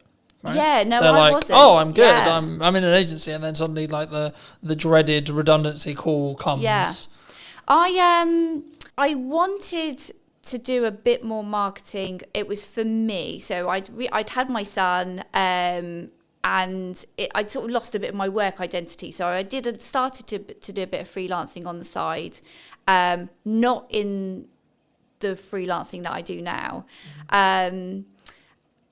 But then COVID actually gave me a really good opportunity, because I was at home. I could do loads of online networking. I could meet loads more people. And that just gave me the opportunity to pick up a few new clients, work with some other marketeers. I had an employer that was absolutely fine with me doing my little side hustle, no problem. And then I got to the point where actually I think I wanted to work with more different people, feel a bit more valued. So I sort of crunched the numbers, picked up a little bit more work, and then it was like, right, this is the moment. Let's go. Let's switch it over. My employer actually did become a client, so I was rather sensible with my sort of dip into freelancing. So I had a plan. I had a bank of clients kind of ready to go, and then it kind of went from there. Do you think people, maybe in the current climate, I'm always hesitant when I say that, right? Because I've been in business nearly 10 years now, which is a really nice place to say. Yeah. But also, I'm also aware that I've now got a bank of knowledge in my head, which is like, well, there was that thing like 4 years ago, there was that thing 3 years ago, then we had COVID, then so I I try to be nice and try to lead with empathy when people are like, it's really hard, I'm struggling, the economy's hard, but I'm like, there's always going to be something. There's always going to be, the government's doing this, geopolitics is doing this, etc. So I think for me personally, I always focus on my inner work in respect to A, how's my client delivery, B, what's my marketing, and C, how much is where is my pipeline, where's my cash reserve, etc., etc. Things like that. And I think for me, the yardstick I always use, and I've been thinking about this like a lot over the weekend, it's like the problems I'm now trying to fix are drastically different to where they were a year ago. So for me, that's clear growth metric. Because I'm trying to fix larger problems. I've got more, whether that's financial problems or delivery problems or etc. You always have problems, I think, in my view. To I guess to phrase it into a question, people who are maybe looking at the economy as, should I maybe pack in what I'm doing and then go get a job? Or the other way, and saying, actually, well, maybe I'm a little bit concerned about my job security. Maybe I'm seeing redundancy in the next 6 months, like either because their company's actually said that's going to happen, or they just have kind of a gut feeling that's like, I would feel more secure if I had something else. What would you, is now a good time, would you say? Any time is a good, any time. Like, don't wait for the perfect conditions, because there are no perfect conditions. Employment, some people do look at it a bit more securely. There's more, law behind, to protect employees. I don't sit there and think, I don't think either or is more safer, freelancing or employment. I saw somebody post something the other day about, maybe I think they must have gone through a redundancy, and I just sort of commented to say, like, look, don't overlook freelancing, but also don't look at freelancing if you want to get some income in your pocket quickly, because it's not the quick result, unless you've got somebody that has got a project lined up, that they're going to be good payers. But I think that happens because you did the work 3 months ago. Yeah, no, that does. But that's what I'm saying. I'm saying, like, somebody that was like literally, okay, I've just been made redundant, I'm going to jump into freelancing, and it's like, that's fine, but brace yourself. You are going to financially, you're going to just, you need to live humbly. Yeah, and I think for me, the key for me, and the thing I've learned the last couple of years, is you have to live below your means within reason, regardless of whether you want to grow or not, because if you're growing, that requires money, but also it's in a scalable fashion where actually if money starts to get tighter and you have to make cuts, then I'd rather be cutting the stuff I'm using to push forward rather than, I can't eat today. Yeah. I can't turn the heating on. It's interesting you say that, because at the end of last year, I had a couple of clients, they kind of fell out one after the other, and it was a little bit like, oh, this is getting uncomfortable. But it was a bit of a wake-up call for me, because I'd had lots of work come to me via referral, via other clients, but I could honestly say I wasn't doing enough marketing outbound to reach new audiences. So as sad as I was, and I was panicking, I knew I had enough money to pay the bills. That was fine. But I decided to invest in myself a lot more. So I invested in a bit more coaching. I invested in some other kind of support marketing communities where I was going to meet other marketeers, learn from them, possibly grow my network and find other people to work with. And it was absolutely the best thing I've done. So it's scary to spend money when you know your income is reducing, but sometimes you have got to do that. You've got to invest in new systems and technologies and new ways of doing things. Yeah, I was going to say, I think it's like, what's your response? And I'm having this like constant concern, right? When things are going well, you should make wheat. Okay, cool. But then actually, maybe I've got runway of, let's say, 3 months. Or maybe 2 months, right? Or maybe a month and a half. Cool, right. Do I continue to move forward, continue to say, well, this is working, this is growing, and trust in that by the time I hit my end of my runway, I'll be fine, the work will be there. Or I'll make the money, or I'll found a way through. In that scenario where you are like unfortunately losing clients. The project work isn't there. You know, we're recording this. This will be going out probably nearly October, but we're recording this in the middle of the summer holidays, where I naturally know there's going to be a lower demand for stuff happening, which is understandable to an extent because kids are home, things are harder, people are working less, people are enjoying either holidays or time with their kids, etc., which is completely understandable. But also I'm like, okay, when I looked at my financial plan, I was like, okay, I need to kind of plan as if there's not going to be any project work for the next 6 weeks-ish. Yeah. I guess to phrase it into a question, I mean, what's your response? It sounds like it's like lean into growth and lean into investing. Or have you always been that way? Or do you sometimes feel like maybe you should have pulled back on costs and gone, actually, I can live on this for 3 months now? The interesting thing is, if you ask my husband, I am Captain Cautious. So I am not necessarily a risk taker.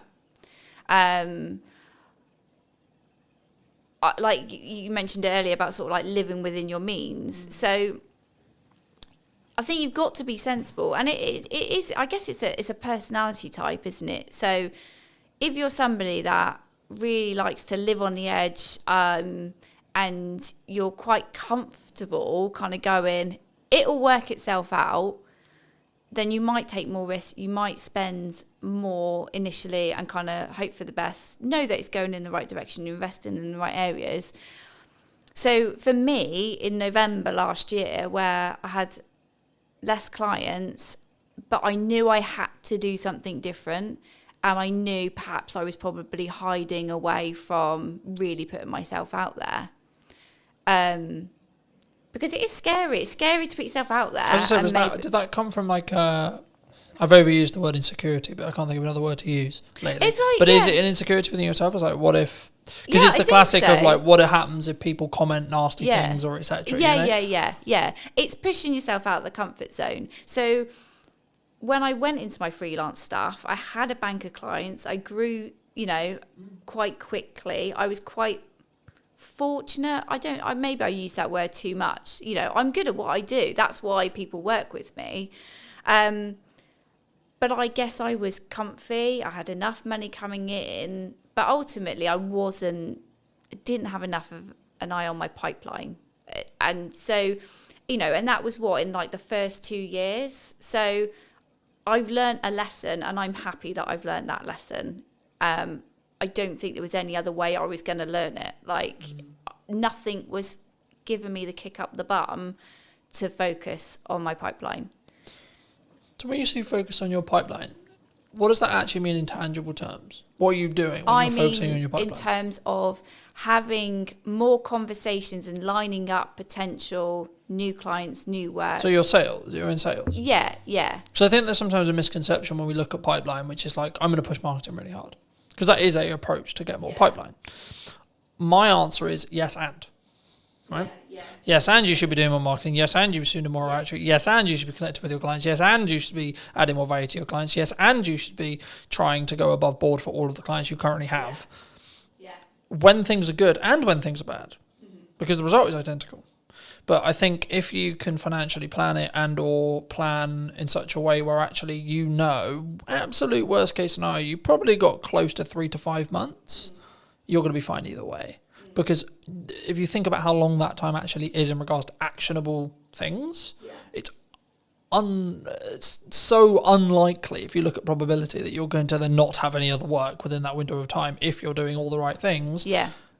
You would, you know what I mean? Like it would fill me with a sense of, okay, actually I'm going to be fine. Yeah. But also I think that comes back to the level of resilience you have, the level of experience you have. And this is one of the issues that I think maybe for starting out freelancers maybe have, is they don't have that evidence in their brain to go, when my back's against the wall, I need to make money. I know I can go in what I call going into the trenches, which is I'm going to have 15 cold outreach messages a day. I have stages. Like for me personally, I have seasons or stages, depending how you look at it, depending on where I see my pipeline, where I see things. When things are good, I lean into marketing as hard as I possibly can and try and add as much value in a short window of time. When I know that potentially I'm about to go into a season where I need to make sure things happen, like say like money hitting my account every month, then I'm like, okay, we're going to change gears now. Right? And I will potentially change the content a little bit, and it will be a bit more pushy, not salesy, pushy in respect to, hey, remember me? But also what I'm doing in the background of that is sending 10 to 15, maybe 20 DMs a day. Yeah. I'm calling old clients. I'm Yeah. going back through my old list, etc., to go, hey, what's going on? How's it going? Yeah. For people who maybe are listening to this, how could someone approach it, would you say, if they are in that position? Because it depends on where you are, I think, in business. I think you've got to make yourself as visible as possible, and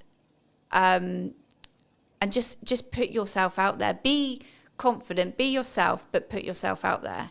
And I would say get out from behind the screen. So it's great if, you know, you're doing all your digital marketing, you're sending your DMs. Hopefully you've built your email list and you're reaching out to them and saying, hey, I've got availability right now, grab it. But also it's being seen in person as well. Just try and be in as many places as you can. If you're really like, I need to get some money in this month, you've got to, and be honest. Like, I don't think there's any shame in anybody going, hey, I've got a gap.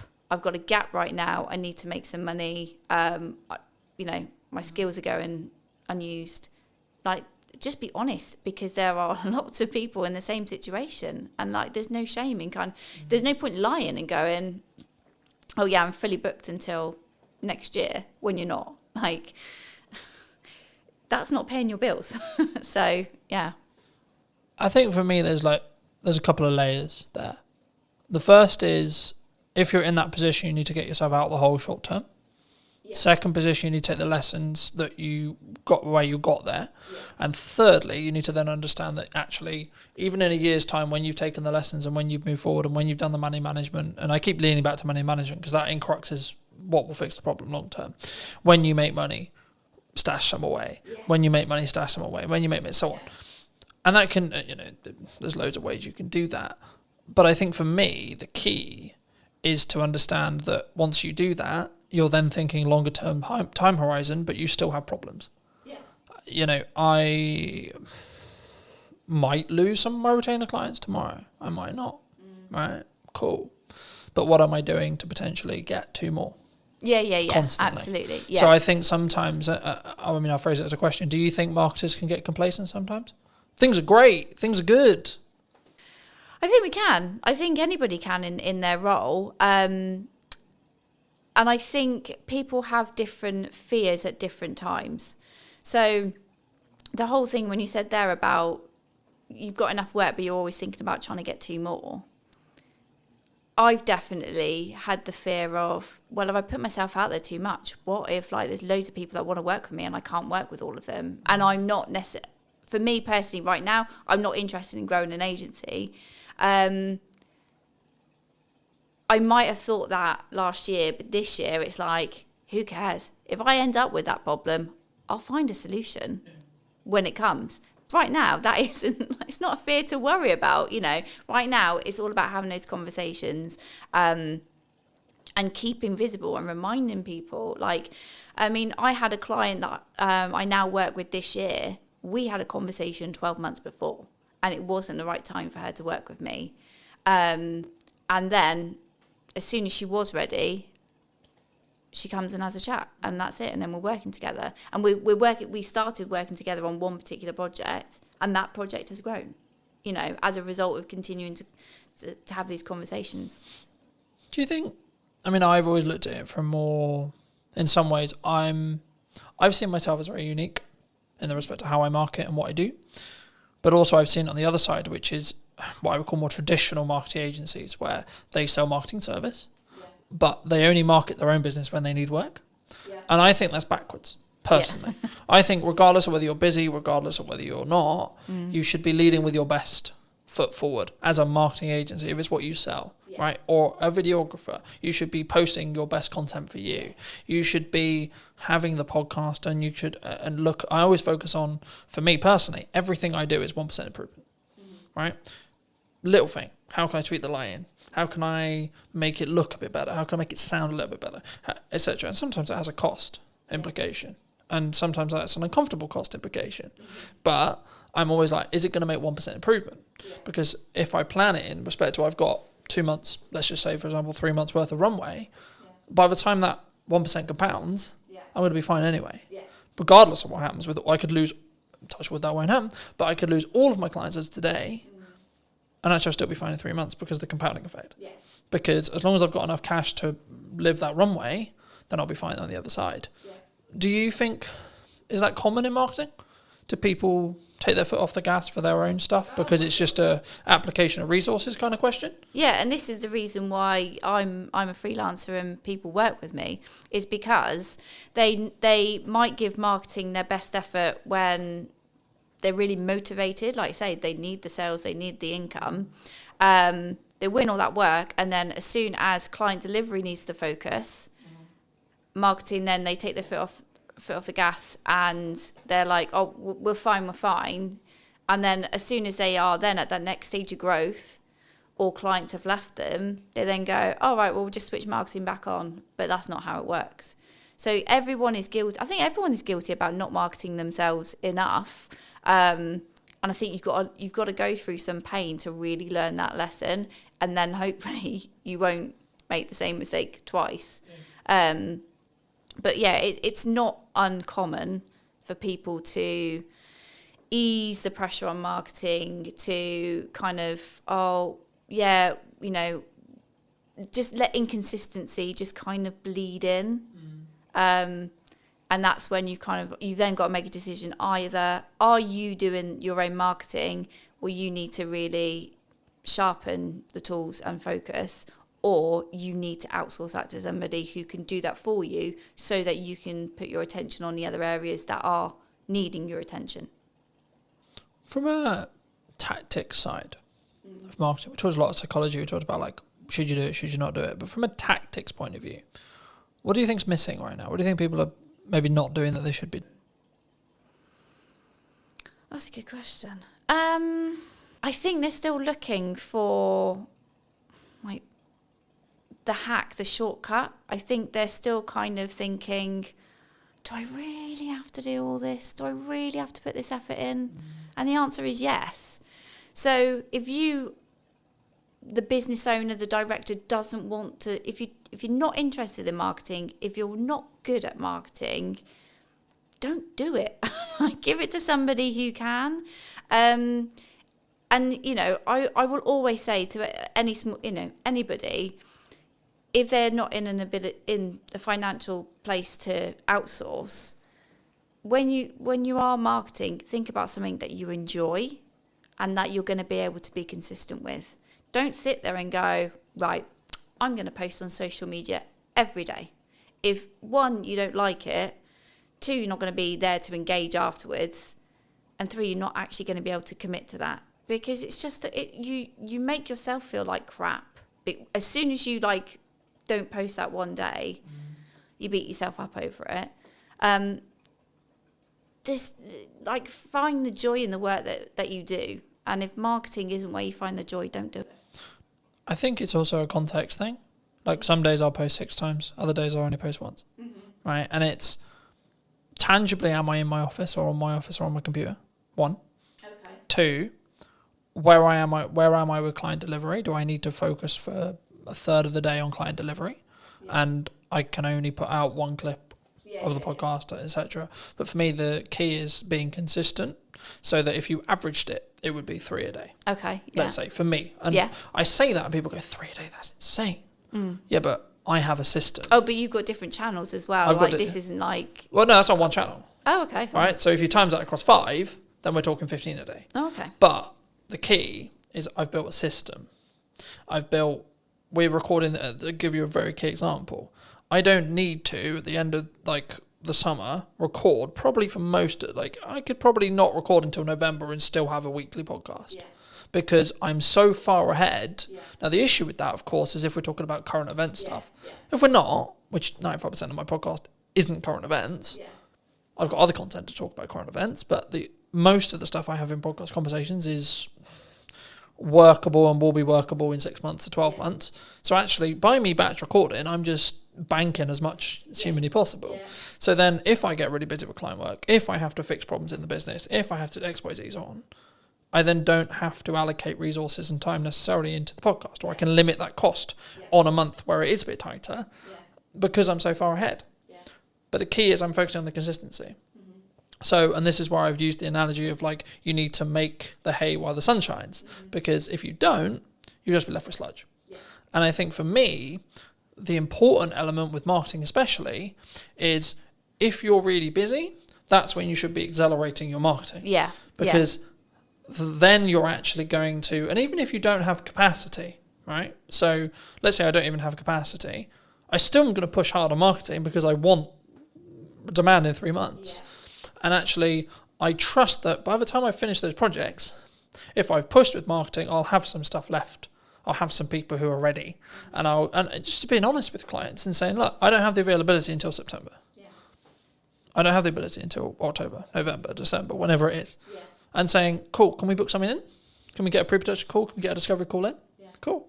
But also understand that actually a project that you quoted and you alluded to earlier, where you had a conversation a year ago, I've just finished a project started a project last week. I had a pre-production meeting for that I initially quoted about 3 months ago. Yeah. Right.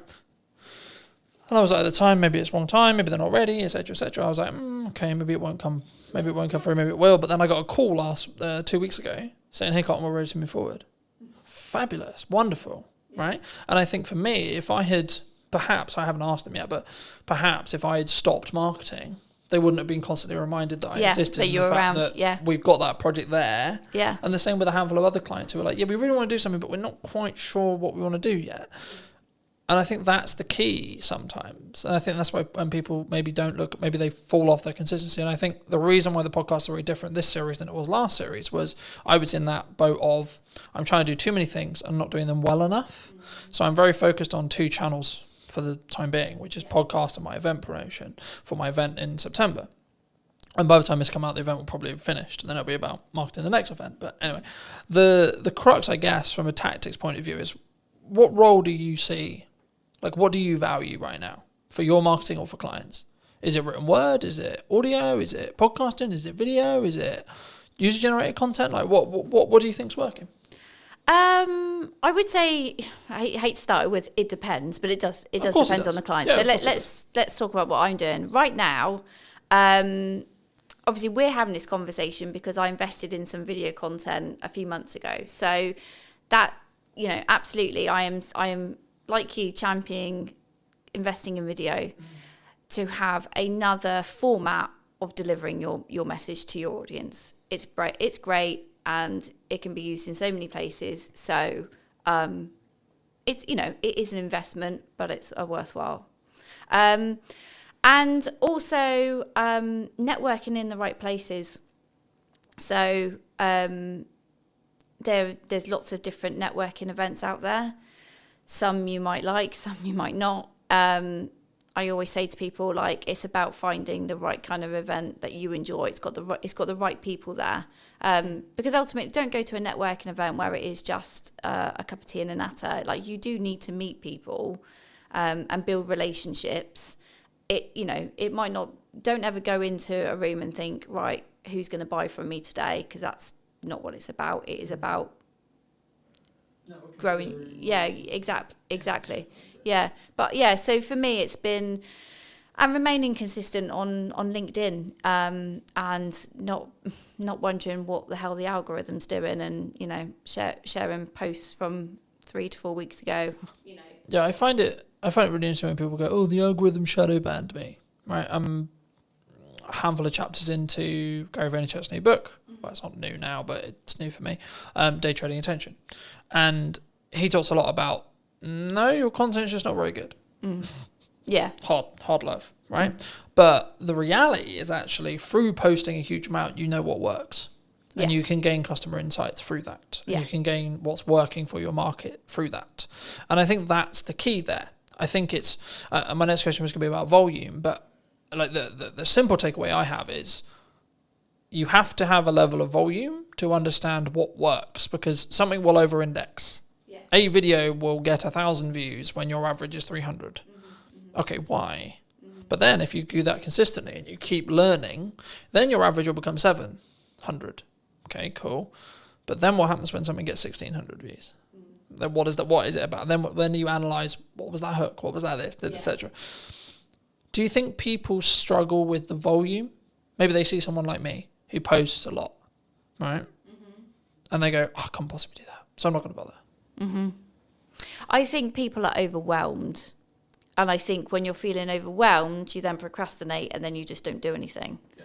So I think that's when you've got to have a strategy. You've got to bring it back to what your goals are, what you're looking to achieve. And then utilize someone like me who can kind of say, like, look, if we can do this one thing, so let's say invest in video, these are all the things that we can do with the content from that video, not just the physical video itself. And these are all the places we can put it. And it's not about constantly thinking about new ideas and new things to say. It's taking one piece of content and repurposing it and making it relevant for the different channels.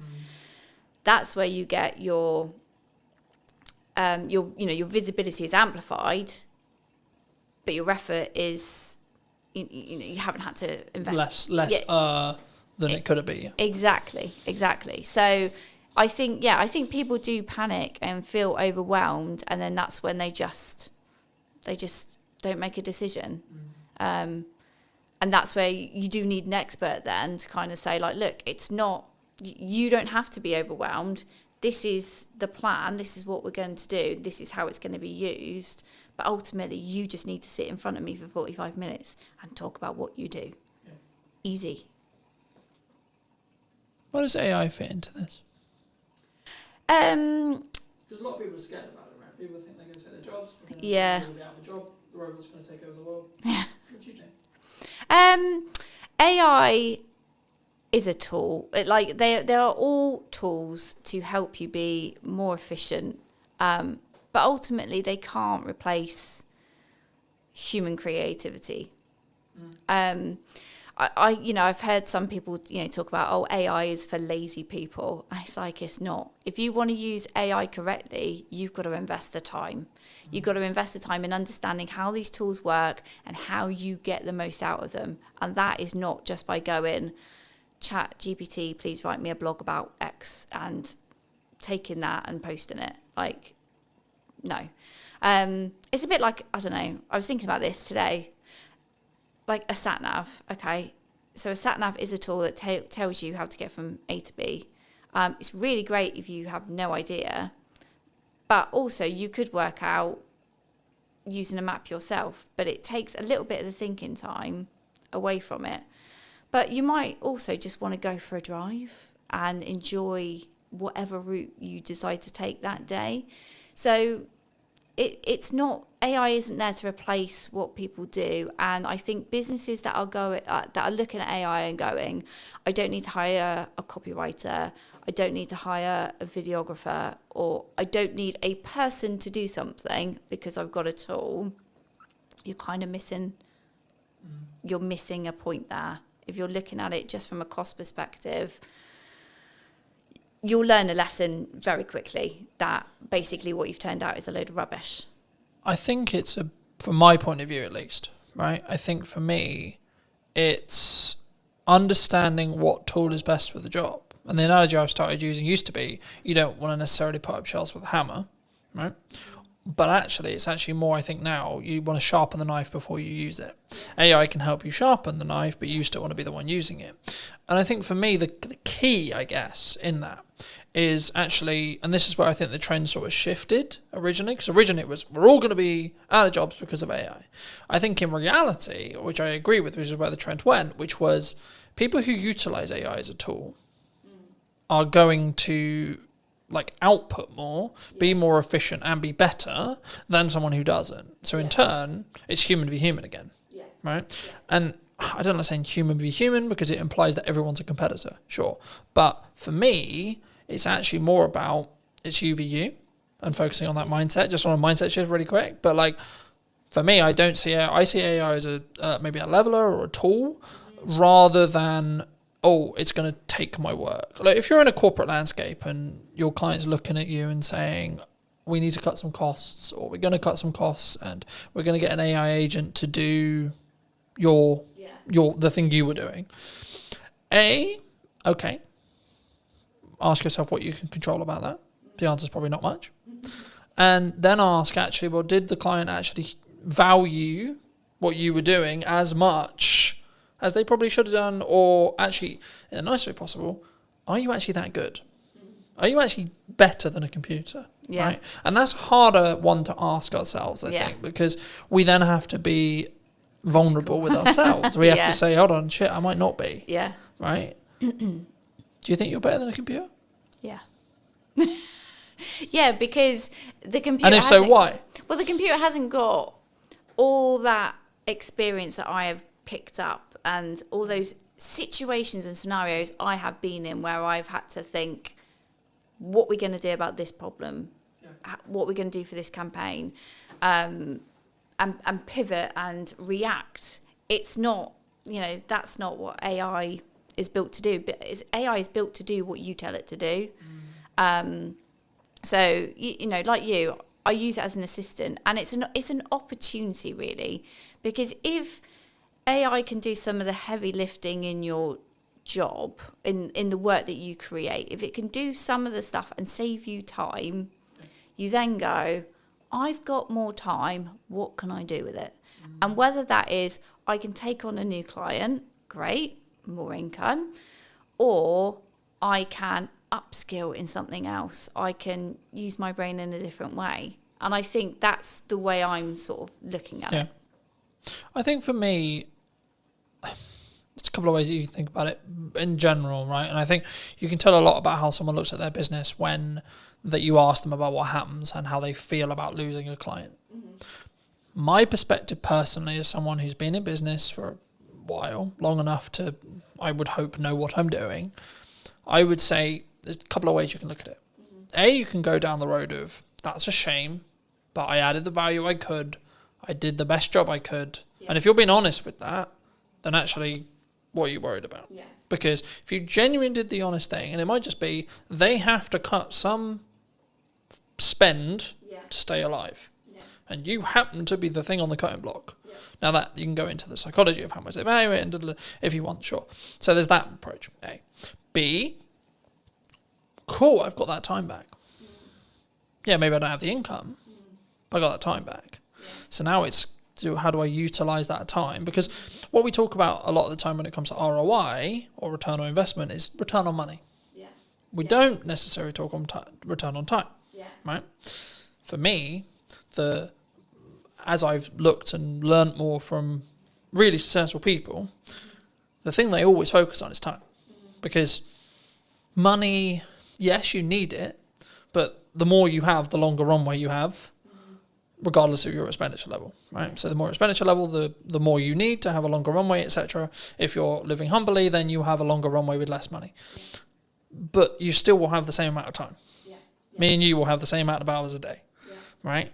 How we utilize those, how we use AI tools to optimize, work smart, not hard, but also the thing that people get wrong about that saying, in my view, is you're not working hard and smart. So if we both work at the same amount of hours, but I'm working smart hard and you're just working hard, I will win. If you're working half the hours, but you're working smart and hard, and I'm working double your hours, I'm also going to win. Because I'm not just outputting more, I'm also working smarter and then harder on top of that. So I have a volume metric and then a optimization metric as well.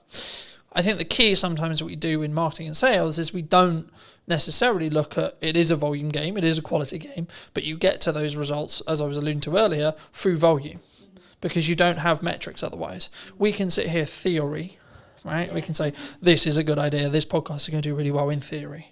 Or I can tell you, I know it's going to do well because the last 15 episodes have had consistent growth of 2%. Okay. So now I know by the time this comes out that it will be however much further down that line, as long as I continue the trajectory and continue the learning that I've got. But also people, what they don't count in when they have a podcast or something like this is also the knowledge they gain from the guest and the knowledge exchange we have. So actually what I'm doing is I'm creating content out of it so I can go to many, but also in our one-to-one conversation, you might say one thing to me that I might go, actually, hold on, I could implement that. And actually, what's the knock-on effect there? So it's not even, because I think sometimes we go, oh, it's got 3 views, right? Especially when you start out a video. Oh, it's got 5 views. Does small numbers of views matter in marketing? In an ideal world, we want thousands and thousands, right? But yeah, like you want that, but don't ignore the fact that there's lurkers. Like that, you know, not everybody who sees your content goes, I'm going to indicate to you that I've watched this video, that I've done something that, you know, it's resonated with me, it's given me an idea. Not like people do on the periphery, observe from the background and go, okay, yeah.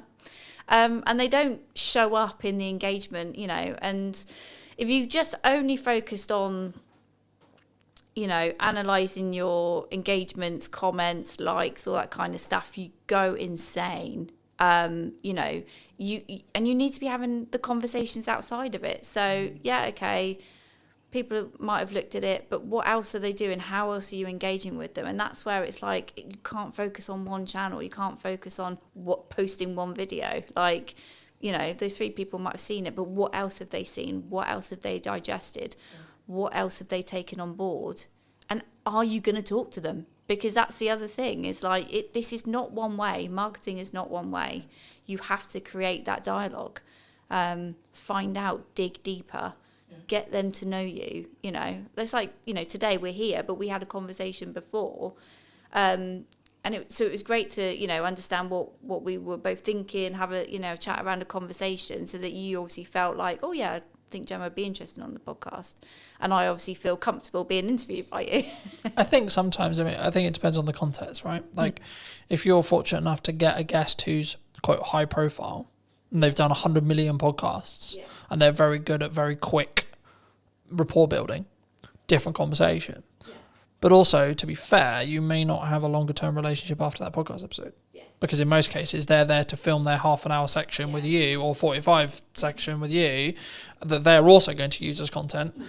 And then that's it. That's the transaction. Cool, I'll come on your show, but I'm going to film it so I can cut it up for my socials. Cool, sick. But actually, potentially what we're doing is what I've now replaced networking with. Because in the nicest way possible, networking is incredibly good when you're not time poor. When you're incredibly time poor, it's not overly efficient unless you're in the very targeted specific room, and that's specifically what you really enjoy doing. Everyone thinks, well, some percentage of people think I mock networking. I did networking for nearly all of my business, and I still do now. I do it slightly differently now because I'm very focused on content delivery. But the reason why is because I sell content delivery service. So for me, the highest return on time, energy, and resources is content delivery, because it allows me to hit every single bucket I want to hit. But also, something which I was doing when I was networking and doing content and this was I was doing them all poorly. Instead of doing one incredibly well and getting reap the rewards of doing those things well, I was actually trying to do all of the things really badly. So I think maybe as a takeaway, do you think people should do lots of things? Or do you think people should just focus in on, actually, I really enjoy talking to people, so I'm just going to go to networking and talk to people? I think the joy, doing something you enjoy is one part of it. So don't, you know, if you're doing something in marketing that you really feel uncomfortable and it's not your bag, find another way of doing it. And if that's outsourcing, or like if you've got a firm of people and somebody else really enjoys networking, make them the person that represents the firm out in public. Oh, I just lost my thought then. So you were asking me about, should they do lots of things? Should you do lots of things? Yeah. Or should you just narrowly focus on, so I'll give you, so Alice Mosey would say, you just do content.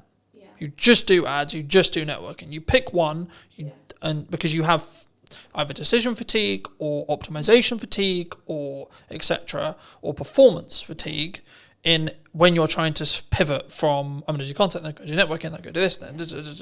So yeah, my answer would be no. Don't just put all your eggs in one basket, because I don't think that's efficient. And again, with my B2B buyer's hat on, they won't make a decision. They won't get to know you just through one channel. So you need to be in other places of where your prospects are going to be.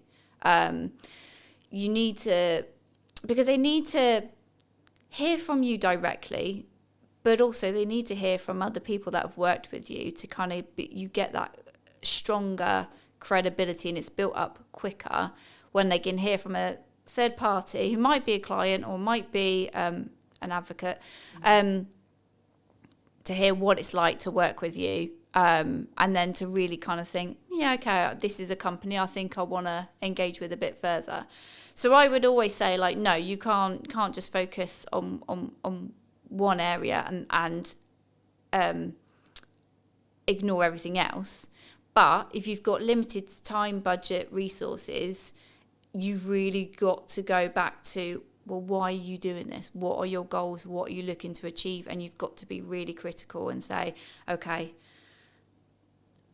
I want to grow the brand. Okay, I'm going to focus on these activities. But if it comes back down to a goal, then you've got to focus, and then you've got a reason to help you make a decision. Like, decision fatigue happens when you probably don't really know what you're trying to achieve. I also think we don't give ourselves the time window. So I was alluding to it earlier. For the next 3-ish months, but just under 3 months, I've got 2 focuses. Podcast, event. That's it. Yeah. Nothing else. Everything I do is in one of those 2 buckets. Yeah. The byproduct of me doing that is I'll probably win more production work, I'll probably win more marketing work. Cool. But the main 2 content focuses is those 2 areas. Yeah. Now, after the event, when there's a bit of downtime between the event, I might add another one for 3 months. Yeah. But the thing I did potentially poorly in the past, and why my marketing didn't reap the rewards I wanted it to, was because I was constantly pivoting and adapting and changing what I was doing all the time, so I didn't commit to anything, which showed a sign to the market, if I'm really looking into it, that I didn't necessarily believe in what I was doing necessarily, but also I wasn't getting good enough at it through that 1% improvement consistently, right? So I think, to be honest, if we have another conversation in a year, I would hope that one of the channels I'm still consistently focusing on is podcast, because it's something I've committed to doing for the long term, not for the short term, because of the way I'm investing in it, because of the way I'm utilizing it, because of the way I'm testing it. It will reap the rewards in a window of time, either 6 months or 12, but I don't need it to reap the rewards now either, all right? But for those who maybe enjoyed this conversation, who want to connect with you, see some of your content, see some of the video content you alluded to, etc., where's best for people to connect with you? Find me on LinkedIn. That's where I am in my professional self. That's my main channel. And you can also obviously go onto my website. I do have a newsletter, so I don't bombard people. I send a semi-frequent newsletter, sharing tips and advice, and explaining to people how they can work with me. Fab. And I always like to end the show by asking, if you were going to talk to yourself 10 years ago, 5 years ago or 15 years ago, what advice would you give to that, Gemma? Oh God, if we went 10 years ago, my life was totally different, and I would tell myself, be more confident and value yourself more, because I think it was like one of the other questions you sort of mentioned before about like what have I sort of like learned, and it's like I've learned that initially at the start of my freelancing journey I was massively undervaluing what I do, so it is definitely confidence and just fucking go for it. Thank you so much for the time, Gemma. Thank you. It's been good. And if you did enjoy this episode and would like to see more like it, then I'll be back next week with a brand new episode. So why not be subscribed and let me know what your thoughts are in the comment section down below. And I'll see you very, very soon. Hook. This is stopping the scroll. I'll use TikTok as an example because it's probably the commonality in the room. Scroll, scroll, scroll, scroll. Oh, what pattern interrupt? What thing, either visually or audibly or on screen, is going to stop me from infinitely scrolling on Instagram or Facebook or TikTok or etc. I redistributed it on short form. One without captions, one with captions. The one without captions got 100 views. The one with captions got 1,100 views. It's the same video. Done is better than perfect, and posting a lot is powerful because you can work out what happens. To quote Gary Vaynerchuk from his new book, you should market to get better at marketing. It's the market will tell me in views, reactions, shares, sales, etc. what's working. No one really cares who you are. That's why I didn't start this conversation with, hello, my name's Colton. I wanted to get the basics, or help you understand the basics of marketing before we start. So can I just get a show of hands? Has anyone read, listened, or watched something on social media or the internet today? This is an opportunity for you to have either marketed what you do, how you do it, why you do it, or been marketed to. By the fact that you've all consumed content at least once today means you're in that marketing system. Now this is quite basic, but then the question becomes, well, what do we create? How do we create it?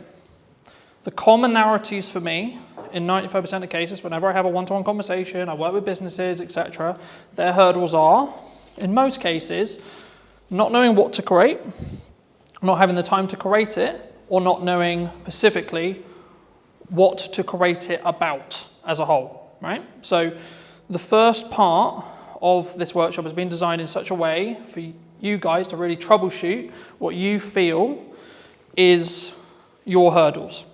So I'm going to apologize ahead of time about spelling, because I'll probably get some spellings wrong, but just quickly around the room, what is your main hurdle right now with either creating content for what you do or utilizing AI in that process? So standing out. Okay, yeah. So it has that feel of AI, yeah? Okay. How to use AI. Anything else? Confidence is a really common one, but it doesn't sound like that's really the issue for the room necessarily. So that would be content pillars. So what you're talking about there is content pillars. So what are your specific pillars that you're looking to build? So I'll use myself as an example. For this moment right now, I have two main pillars. Podcast, what's missing in marketing today, and Christmas promotions or service-based stuff. So it's kind of three in some ways. This would be counted under service, right? Because I sell knowledge, I sell teaching, but also I sell the application of that teaching if you don't have enough time to do it yourself. The key whenever you do any marketing, before you start, is firstly have an overarching strategy that will help your bottom line. So that's why everyone does marketing, right? We want to sell more. That's the honest truth. No one's going to be here and go, yeah, I would love to spend £1,000 and then get nothing back, right? But the reason why in most cases, in my experience, why people don't have that is, I would probably say this. So they're semi-inconsistent.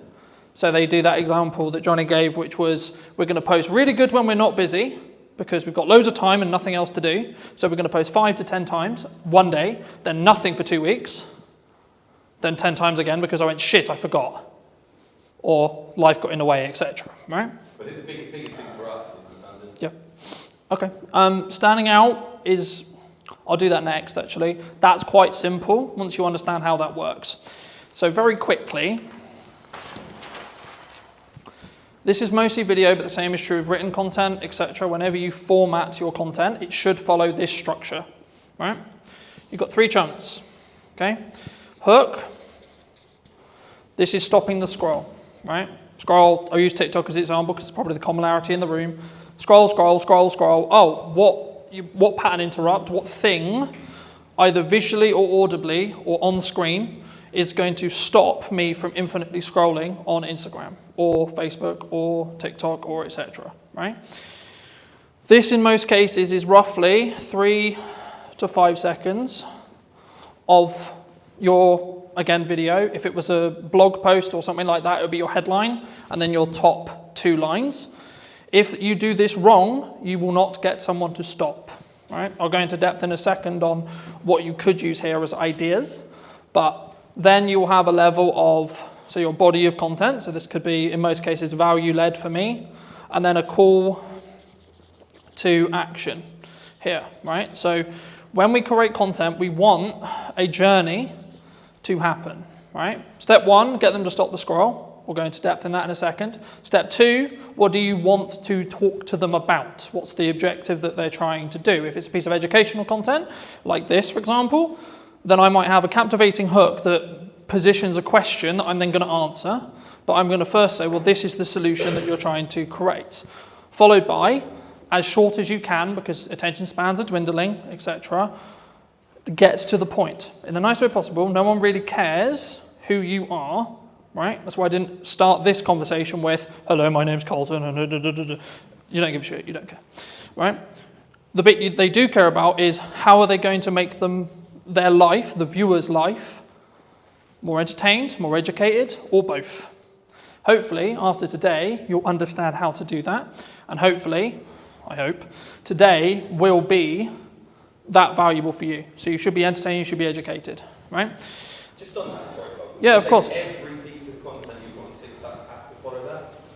We've started getting good reactions, say on funny content. It's got no call to action on it. The only... Would you say that that's still valuable? So if I put my hand here and ignore the call to action, then yes, that would be true. Every single piece of content has to have a hook, because you aren't going to stop the scroll. It doesn't have to be anything complicated. It could just be like, this is my opening line. So the things I'm focusing on for podcast clips, for example, is what's the first line of the clip, right? And because you'll see it as text, you're going to go, oh, so one that did really well was from Maddie's podcast a little while ago, and I was talking about how did I not become a drug dealer because I was dyslexic. So the opening line was, I'm surprised I'm not a drug dealer. So if you saw that on social, you're probably like, hold on, what the fuck? But then I gave the context, right, straight away, here. So ideally, it should follow this format, yes, in every post. So you would say for us to stop messing around and spending half an hour filming a Jet 2 on trend TikTok with no value? So this is mostly for thought leadership. I will come on to trends in a second, because trends is a little bit different, and it depends on where it sits in the funnel as a whole, overarching. But this is mostly focused around B2B thought leadership stuff. But you could also do it for everything you do as well. Because if you follow this format, it's a known format, right? We were talking about marketing funnels yesterday. This is a mini marketing funnel that then leads on to your, so this could just be, so for example, a lot of the content I did for this event was, here's the thing I'm going to talk about. Here's the value I'm going to add. Hey, if you would like to see more like this, come here today. Yeah. Happy days, right? Or try and blend the trend in almost, like the Jet 2, yeah. We could have finished it with, come and grab your pint here, yeah. It's happy hour. So it doesn't need to necessarily be, especially at the start, you don't necessarily need to follow this format. It's being aware that this is the ideal format and then using it in the content where possible. When you specifically look at trending, so on TikTok, it's kind of controversial in some ways because some people think, yes, you should trend jack, okay? I'm of the mind of, you should if you see an opportunity to be able to gain eyeballs that you otherwise wouldn't be able to gain, okay? But it should be additionally, not instead of, additional content to doing this consistently, right? This is where content creation gets hard because you need a lot of it to be able to do it, right? If you can do this well, then you can do this. If you can't do this well, don't do this. Because I personally believe it distracts from this focus, right? For me, the issue with this is you know you're going to hit your demographical things, right? So I put out a video, I know it's roughly going to be hit by people in Salisbury because that's my following, right? The issue with trending is because you're in a trending sound, I'll use TikTok as the example, but Instagram, etc. is true too, you have no idea demographically where that's going to go. So you might get, let's just put a big number there, 100k views, okay? Wonderful. Okay, but if we look at ROI on a business and we ROI on time, what would you rather have? 100 views to 200 views on something like this, or 100k on a random video that's actually mostly spread across the Philippines, China, America, the UK, so on.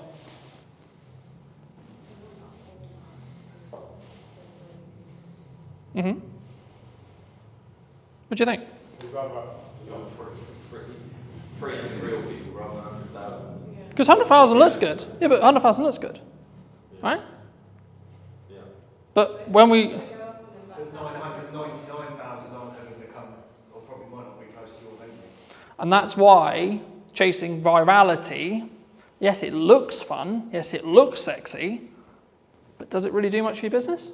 I'd much rather have consistent of the right people at 200 to 300, maybe up to 1,000, but I know that each one of those views is going to potentially mean that I get more people sat in a room, I have more people to work with, I have more people I can help in my location, or in your... How do you do that location on TikTok? Facebook's very simple, physical business. So social media's changed, right? If I did this presentation or talk 3-4 years ago, I would only be talking about social graphs. Okay, I'll explain both in a second. But on this side, we've got social graphs. Okay, that's how Everything worked before TikTok or Musical.ly arrived. Okay? Here we have interest graphs that I'm definitely going to spell wrong, right? But the job of the team of two. So this was basically what TikTok created. Kind of their algorithm created it. It was in other places like Tumblr, etc. But like modernized and actually like popular, it was TikTok who did it. So what happens here is and this is why I said yesterday, following doesn't matter because we're now over here. But just for those who don't know, socially, what happens is I would follow someone. I would like, share, or comment on their post, right? This would send or say to the platform, hey, cool, this person likes and enjoyed this content. Cool. Okay, so the platform goes, we're going to show more of that to that person, right? So you followed me. Okay, cool. So that means you're telling to the platform, I like Colton's content. Can you show me more? Sick, right? Same with likes, same with shares, etc. Now, the bit where it got interesting is because when they started changing the weighting, you wanted to target different things. That constantly changes. There's no point me going into it because by the time we finish, it'll probably have changed. The main difference when TikTok launched a handful of years ago was instead of it being followers, like, shares, etc., they are kind of still important, which I'll explain in a minute, but the job here is Craig is going to open TikTok, and if he had previously never installed TikTok, it will just show him videos. And what it's trying to do is it's going to go, right, I'm going to show Craig a picture and a video of a dog. Cool. What does he do? Does he watch the video? Does he interact with the video? Does he like the video? Cool. Keep scrolling. You'll find that the more stuff you interact with, the more stuff you give watch time to, the more stuff you like, the more stuff you enjoy, you'll be shown more of it, right? So that's what an interest graph is, right? So is that what the FYP basically is on Facebook Yes. and Instagram Reels? 100%. That's running that algorithm? Yes. But the main feed is still on the socials? They're moving from this to this. The only place where this is still prominent is LinkedIn. Really? So Every... the same people that use the old Georgia example, right? We post on that a lot. We can get the same 30 people commenting on that. Yep. All the time. Mm-hmm. So they're still seeing it. Because that's interest-based. Not in an FYP of like TikTok. Because they are interacting on the posts related to that location. Right. So they're signaling the platform to say, hey, I want to know more about this location. So it's not as fully TikTok's 100%. The reality of socials, well, it will probably be in this line here for the rest of time, right? The future of socials is going to probably be, there's a debate at the moment, right? In the marketing space, in the etc. with Meta and so on. But my prediction, and probably the prediction which I think most people would agree with, would be in 2 to 3 years, you'll have 2 feeds. One that's like this, and one that's like this. Okay? So this would be your FYP, this would be for you to discover new content. And this is where, to an extent, trending would probably go into. So if you're trend jacking, following trending music, etc. Let's say you like, I'll use the example I used with Craig, dogs, cats, motorbikes, games, pubs, pick your topic, right? This is also where a concept called community talk came from, which was a specific hashtag around a specific thing. So when TikTok launched, everyone thought, oh, it's for dancing. Can I just get a quick show of hands? Who thought TikTok was for dancing? And for kids as well. And for kids, yeah. That was the commonality, right? Everyone thought, oh, I'm going to go on TikTok and I'm going to do a...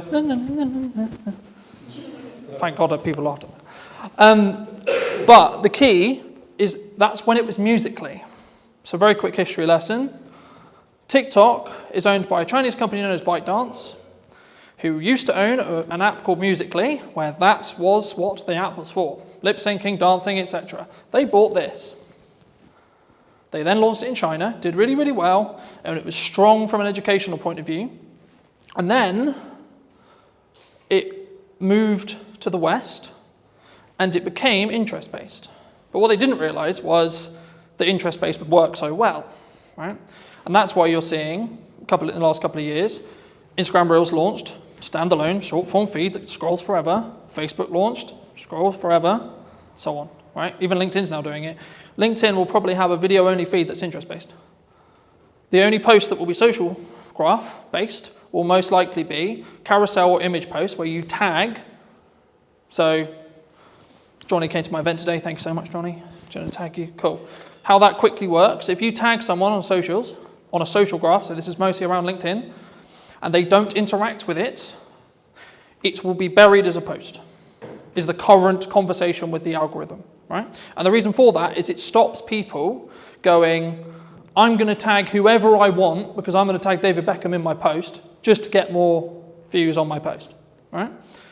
Because unless David Beckham actually connects and actually, comments, likes, does something related to the post, it doesn't confirm that that actual connection happened. Because you need to remember, LinkedIn specifically is a recruiting platform. That's what it's designed to do. It's designed for you to get a job. Any questions on anything I've discussed so far? So the next thing I'll go into very briefly is creating a content ecosystem. I'll use mine as an example, and then we can go around the room and see where the holes are and see if I can help fill them. My content kind of evolves around, in most cases, 2 long-form pieces. So it could be an educational piece like this, or my podcast. So for this conversation, it'll be a podcast. So this is an hour to 45-minute conversation between myself and a guest of choice, right? So most cases it'll be talking about marketing, could be talking about trends, could be talking about very similar to this. But you might say, okay, well, who's going to sit and watch the 45-minute presentation? Quick show of hands, who would watch a 45-minute presentation? It was interesting. Okay. If I've been booked by, I'm sure. That's the key. Okay. So what most people do, and the reason why most people don't do it, is because they don't have the self-worth and self-belief to be able to put this 45-minute conversation out and it to get 2, 3, 10 views.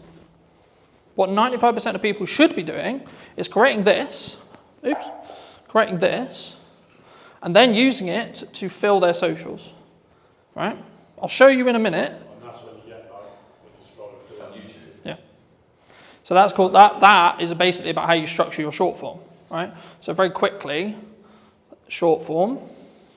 I'll show you how to use AI to create 20 plus pieces from each one of these, because I do it, right? Every week I do it. For you specifically, you could talk, I'll use an event that you're running for an example, okay?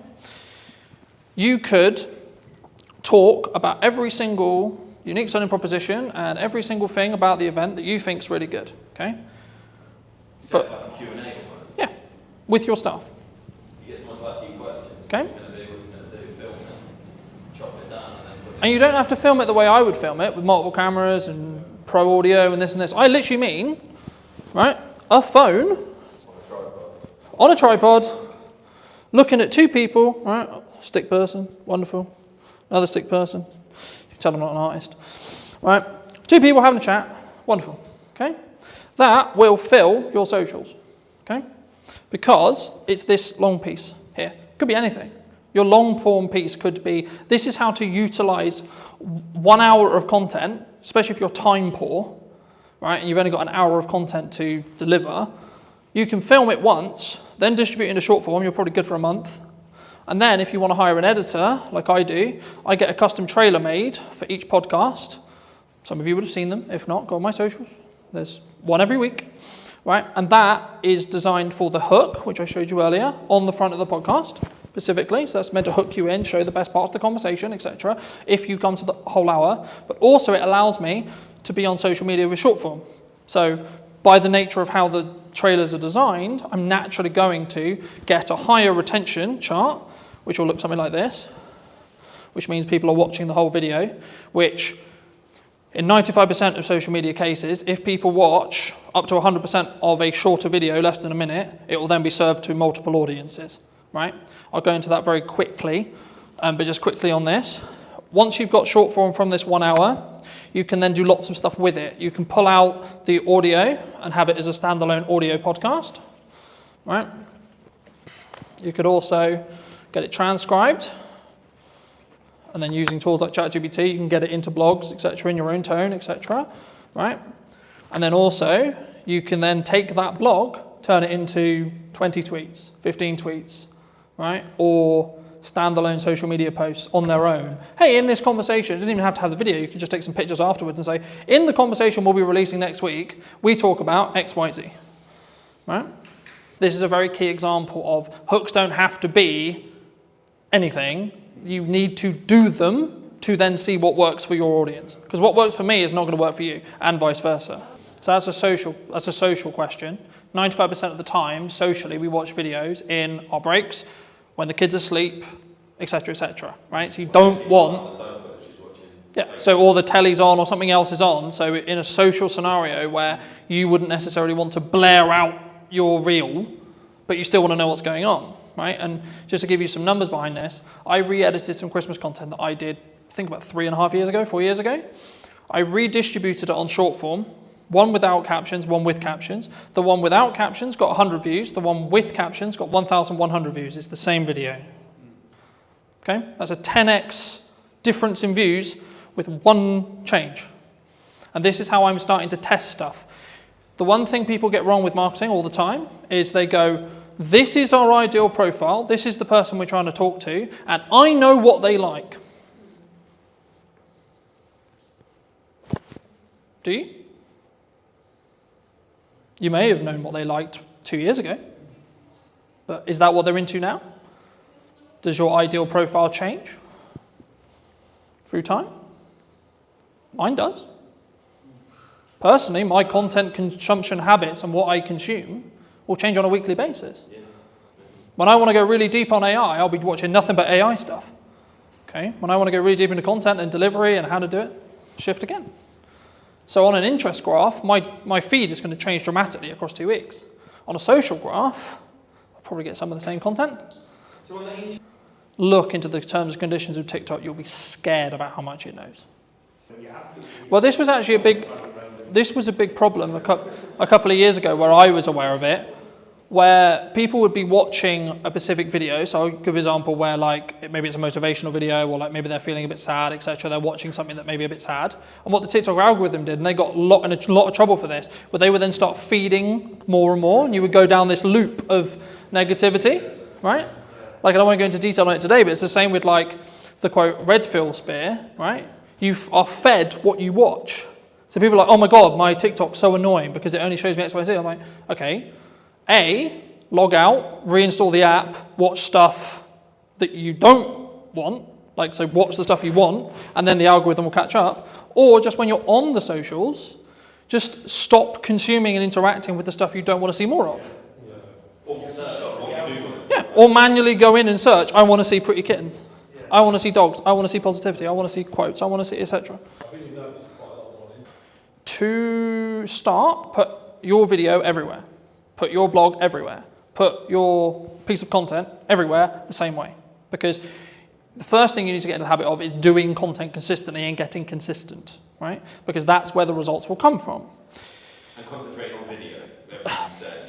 I focus on video because it's my best, like building off Emily's point, it's my best way of communicating, and it's what I will also consume, and also I know the power of being able to leverage it because I can use it a million ways. Some people say I don't want to be on video. Okay, that's okay, don't be on video then. But if you're a good writer, then write. Okay? Like, you don't have to reinvent the wheel. The content quality will always rise to the top if you're A, consistent, B, talking to your target demographic, and C, adding actual value. Not fluff, not this looked nice, this was wonderful. The goal for me today is to give you as much valuable the stuff you want to learn as much as possible. That's it. That's my only objective today. Very quickly on how like algorithms work in most cases. This is a video algorithm, but the same will be true in blogs, the same will be true in articles, and you can swap the words. So whenever I say video, there is a similar algorithm for every other form of content and will work very similar to these principles. Okay? So when you post a video, I'll use Instagram Reels, for example. This is your video. Okay? The first thing it does is it will send it to, these numbers are rough because they change every week, right? And we actually don't really know. It's roughly about 10%, maybe lower, maybe 5% sometimes, of your audience. Okay? Now, depending on what happens will then depend on if you get a new audience or not, right? So in most cases, if, let's say this video is I don't know, 30 seconds, okay? If someone watches up to 25 seconds of that video in this seed audience, so this is called a seed audience. The job of a seed audience is to tell the algorithm, because it doesn't know what all it knows is you uploaded a video. Wonderful, it can see what you said in it, because it can pull the transcript, etc. It doesn't really know what the video is, it just knows you put a video out. Sick.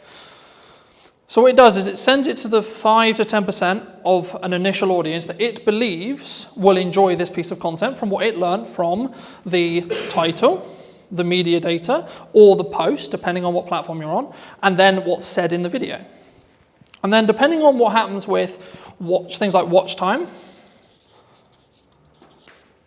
likes, a key one on Instagram, especially right now, if you save or share it, because this is where understanding each platform is really important. So Instagram specifically is designed for people to share videos around, share posts around, because it's a communication platform. It wants people to communicate with each other on it, not just consume content, but have content as part of the ecosystem, so that, oh, I really like this video, so I'm going to send it to Paul, right?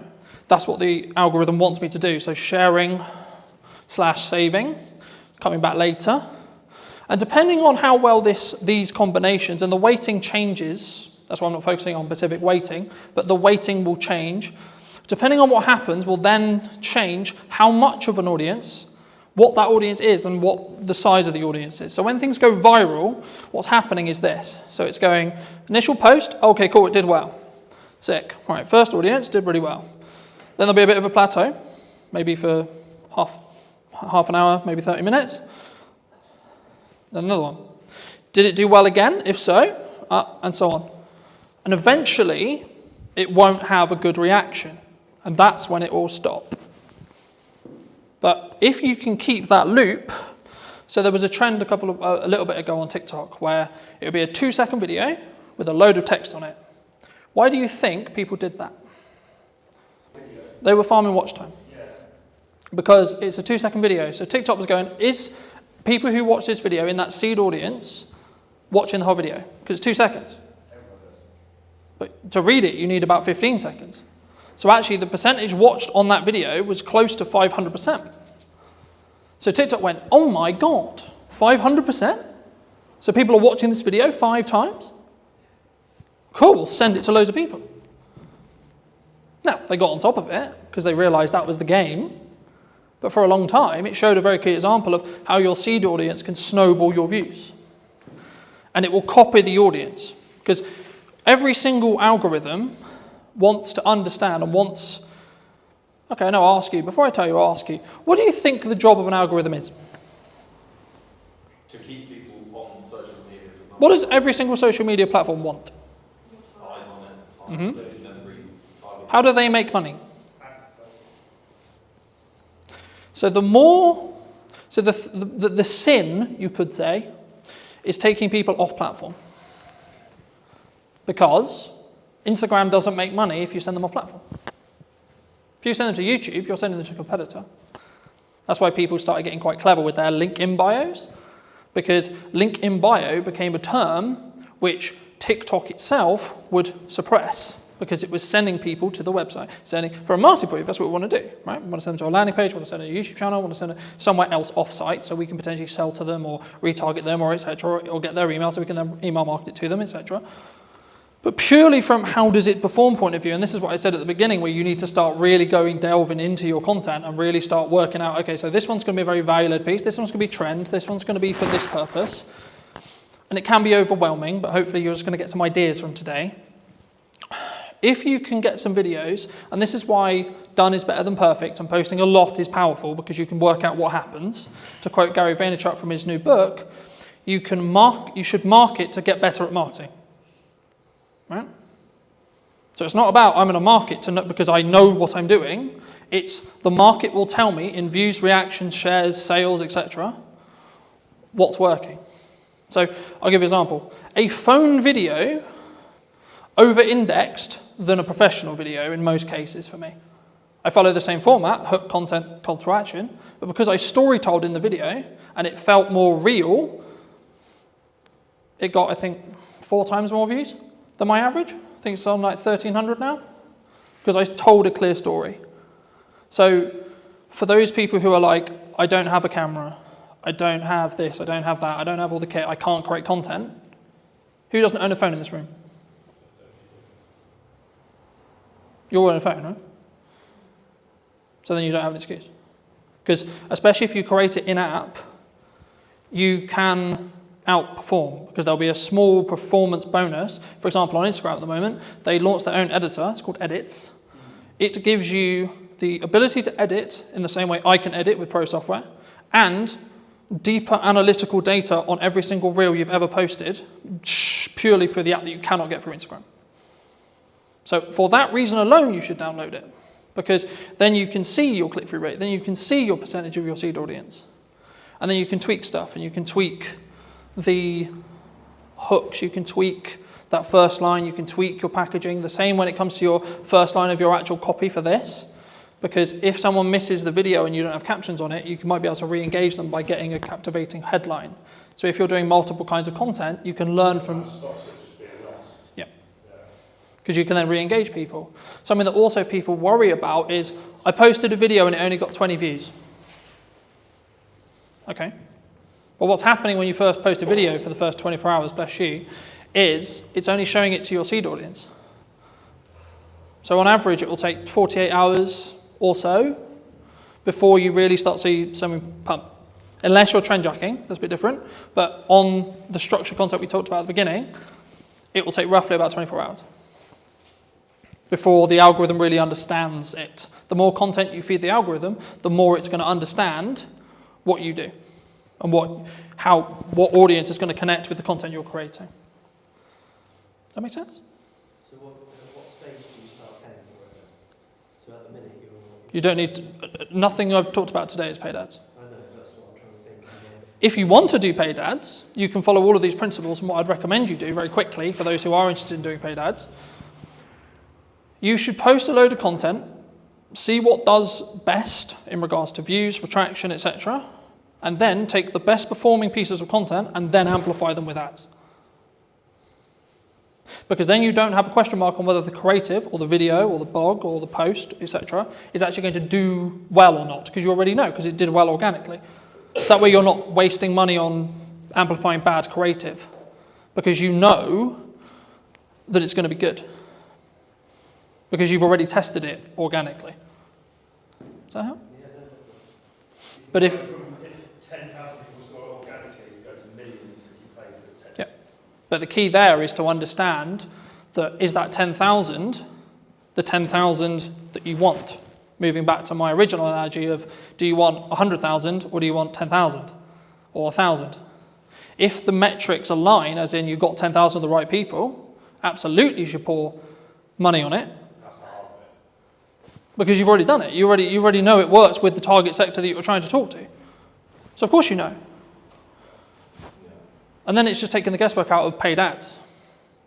Yeah, you should tweak the copy, you should tweak the text that goes next to it, maybe add a stronger call to action on the end to be a bit more salesy if you're going to, or maybe tweak the hook slightly, or tweak the video very slightly, but you know the bulk of the content's going to work for creative because it's already worked organically. How important is something like LinkedIn for a business owner or a filmmaker? Yes, LinkedIn is essential, I think, for any business owner. I've been posting regularly there for 8 years, I think, something like that. How do they up their prices? Because they struggle to actually put that into practice. If you're paying a freelancer £300 a day, that's way more than 30 grand salary for a full-time editor. Did you reach out to the brands you were looking to do the spec ad for? Because I think some people, when they look at spec ads, there's kind of like two approaches. One is like, do it, tag them in it, or send it to them and sort of see what happens. How did you navigate that initial process of making that spec ad? Anybody looking to scale their video business needs to double down on the brand. And people want to work with the brand, not necessarily just me. Does speed really play a factor, or is it more kind of standard to think about? Did you know that 93% of you are not subscribed? So if you could please do me a favor and you're enjoying the show, then subscribing would mean the world to me, and it would allow me to grow the show and continue to get larger and larger guests and continue to bring what's missing in marketing today. Thank you ever so much for joining me, and I'll enjoy the episode. Hello, my friends. Hope you're well. Hope you're having a good day. Today I'm talking to Carl from over in Manchester specifically. He runs a really, I would say a upper class or like premier video production agency on the higher end. And today I really wanted to talk to him about specifically branding, but also how I think a lot of filmmakers, we're stuck in this rut of like being quite maybe lowball or midball or just working on ourselves. I mean, how does would you say, and feel free to give any context you want, Carl, and do you think that people really struggle to sort of scale their business as a whole? Firstly, I've never been called upper class in my entire life, so that's really just thrown me off big time. We're definitely a premium offering though, so I get what you're saying there, so thank you for that. So yeah, I run a production company called Dead Pixel Films, doing video and photography for a variety of FTSE 100 clients, online brands, TV commercials, that sort of stuff. And what was your question? How do they differentiate themselves? Yeah, because I think a lot of people, they're very maybe solo space, and they're maybe worried about like how do they up their prices, because I think that's maybe the dream or the objective of a lot of filmmakers, but they struggle to actually put that into practice. Yeah, absolutely. So for context, we're a team of 5. So I'm not a solo shooter anymore. I started off shooting weddings, same as a lot of videographer journeys, I guess, shooting corporate videos, went to universities, then jumped into freelancing pretty early on. So I was a solo shooter for 4 years. I did weddings, corporates, bits of football, bits of TV, all sorts of stuff. And, I made a really good living doing that. And there was nothing wrong with that. And I loved doing it. And the wedding specifically was amazing. I was working with really like happy people, and it was really, really good fun. But eventually reached a cap where there's only so much time in the day I have. There's only so much I can charge. And I just realized I was I was at a peak, I suppose, in terms of like camera operating in Manchester as a technical skill and what I could therefore charge or how I could scale that into a business. So my next step was to go from a freelance camera operator, solo shooter, to a production company owner. And that was a monstrous leap because I alienated all my clients literally overnight, because all my clients were other production company owners. And so suddenly they're like, oh, hang about, now you've gone from Cal Thompson camera operator to Dead Pixel Films, video production agency. You're now a competitor. You're not a collaborator. At least this is how it was perceived 8 years ago when I first set up the company. So I had to kind of start again, really, in terms of like finding new clients and developing those relationships. I had some crossover for a year or two, but eventually it just fizzled away, and I had to then go after bigger and better clients that would, and then focus more on relationship building, and then scale it over time. And it's taken 8 years to get to where we are now. There's 5 of us full time. We've got a production studio downstairs, so I'm in the it's like a meeting space that we're in at the moment, and then we've got a 1,000 square foot production office, and that's where all the edits are being done. And then this downstairs is a 4,000 square foot studio space. And that's taken years to be able to have the cash flow and the regular clients to be able to build to that point, to be able to afford to have a studio. We've been in the studio 2 years now. And, we use that as a bit of a marketing tool as well to generate more opportunities. It's very challenging because it's very expensive to sort of keep it going and making sure that it's not just burning through cash. But it's all part of the journey. It's really good fun. Yeah, I mean, I was going to ask you about cash, because I think, like, as cash flow as a business owner, right? Because I think there's a massive difference, obviously, from a solo shooter who's maybe positioned themselves as an agency, or maybe the traditional, I think, from the sole videographers that I've spoke to about, they're looking to get work through other video production companies or agencies, similar to yourself. Did you always have good money management skills, or because the story that I found is people normally get it wrong before they get it right? Yes. Cash is king with any business, and it's definitely applicable to video production and photography services. I've always been good with money. You have to be a business owner fundamentally, but even as a kid, I was always quite tight, I guess, with money. Didn't intend to be. I always did what I wanted to do. And I went traveling all over the world and stuff like that, and I had some great experiences in my 20s. But I've always been quite strict with money. I've never been spending it on like designer clothes. I'm not really fussed about anything like that. I bought my first house when I was 27, which I was really pleased to be able to do. Me and my wife got a mortgage together. So I've always been quite good with money. And that has served me well when running a production company. It's like whenever an invoice gets paid, immediately save the 20% VAT. That goes into a reserve account. Immediately save roughly 20% corporation tax. That goes into the savings account as well. And then I've got the cash account of what we actually use for day-to-day spending and paying payroll and expenses and overheads and stuff like that. So there's always been a reserve account. I'll always have a figure in my head of the minimum amount of cash I'm comfortable with, and that's taken a long time to build it up. And obviously, you know, when things like COVID come around, and that is a world-changing experience where you can't have all the cash that you've always wanted. You might have to dip into it, or you have a few quieter months. But in order to run a company, for me, to sleep well at night, I need to make sure there's months and months and months worth of cash flow sat there.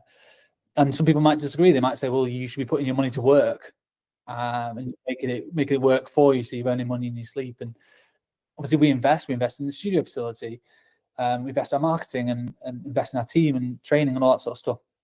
But having a good cash buffer for me just makes me sleep much better. And it means I've got the mental capacity to pursue opportunities that I want and don't just have to take any project that comes our way because we need a quick 500 quid. Yeah, I think, yeah, I mean, I think that does lean on to my next question, was going to be around like how does one attract larger brands to work with us, either consistently or as like maybe one-off projects in general. But just to build on what you were discussing there, I think it's very key to understand, and something that I have struggled with maybe for the last couple of years, but not this year specifically, has been understanding your numbers, but then also giving yourself a little bit more like cash cushion than you think you're going to need, right? Like, oh, I'm going to be fine on X amount. And then in reality, if you have just a little bit more, then something will end up happening that takes that cushion, I think, for me. But just to reiterate the question, I mean, how, for maybe someone listening to this who's maybe solo or maybe looking to scale up, how would you say they should look at maybe working with, the Red Bulls of the world or equivalent in that respect, in regards to like the size and the scale of the actual brands that maybe they're looking to attract as a client?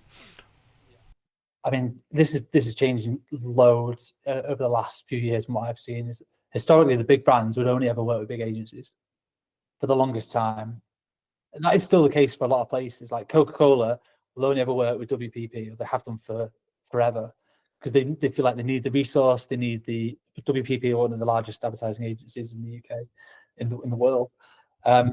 They feel like they need the cushion and the experience of a big advertising agency, and they probably do. They need the strategy thinking and all these different resources they're going to pull upon.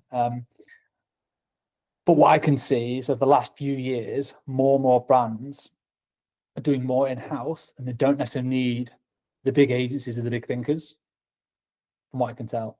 Now, I could be wrong, but a lot of brands are now doing that big thinking in-house, and they're bringing more smaller, independent specialist agencies. So rather than just like one overarching agency that handles everything in terms of their marketing and their branding and strategy and their content, they might have, okay, there's an SEO agency there, and there's a production agency there, and there's a web design agency there, and they manage it themselves rather than an agency managing that. And they just make sure that's all sort of aligned, which means that smaller companies have access now to bigger brands, and they're able to work. And basically, once you've got one, it's easy to get the next one, or easier. You still have to chase for it. It's more competitive for sure, but once you have a few bigger brand names under your portfolio, and the work can start speaking for itself. So we're able to attract bigger name brands because we've worked, like we had our Premier Foods Group, which is a FTSE 100 company that we did over 15 YouTube pre-roll videos for those guys back in, it was like 2021, I think.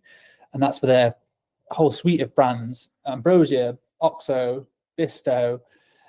Anyone in the UK will have heard of these brands. They're in every shop ever. So we did loads of ads for them. And by doing work for those people, it opened up doors to more foodie brands. So then we're suddenly able to work for BBC Food. There's another project we got off the back of that. Yeah, we had to pitch for it. We went up against 27 different agencies and a public tender to win that particular project, but suddenly we got that. And then I marketed the fact that we worked with BBC Food for a 9-month content retainer on LinkedIn.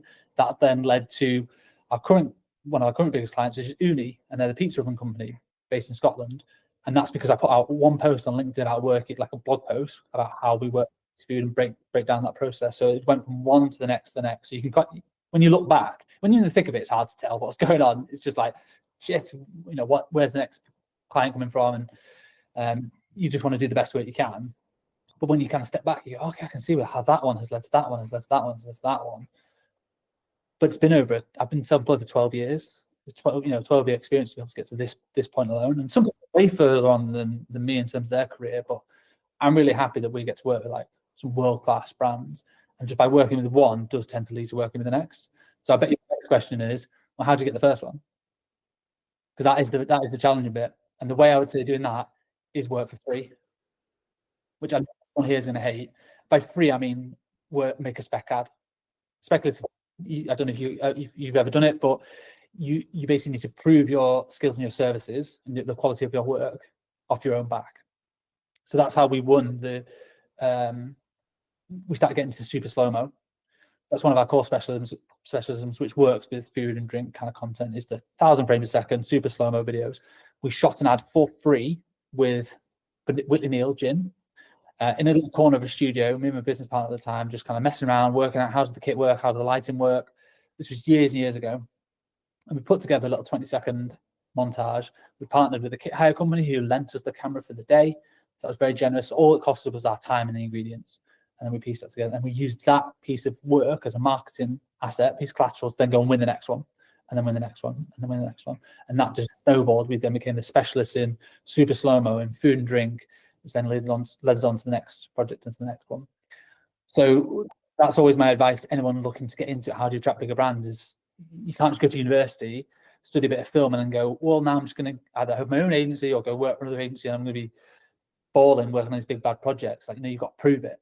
Education, you've got to prove it with your skills and your portfolio and your work. And if you've got to just go out and do it. Yeah, no, I completely agree. And I guess the question that comes from that is, did you reach out to the brand you were looking to do the spec ad for? Because I think some people, when they look at spec ads, there's kind of like two approaches. One is like, do it, tag them in it, or send it to them and sort of see what happens. The other one is like, hey, start building that client relationship, etc., and be like, hey, we would love to work with you, or etc., but can we make one for free? Like, how did you navigate that initial process of making that spec ad? Depends how big they are.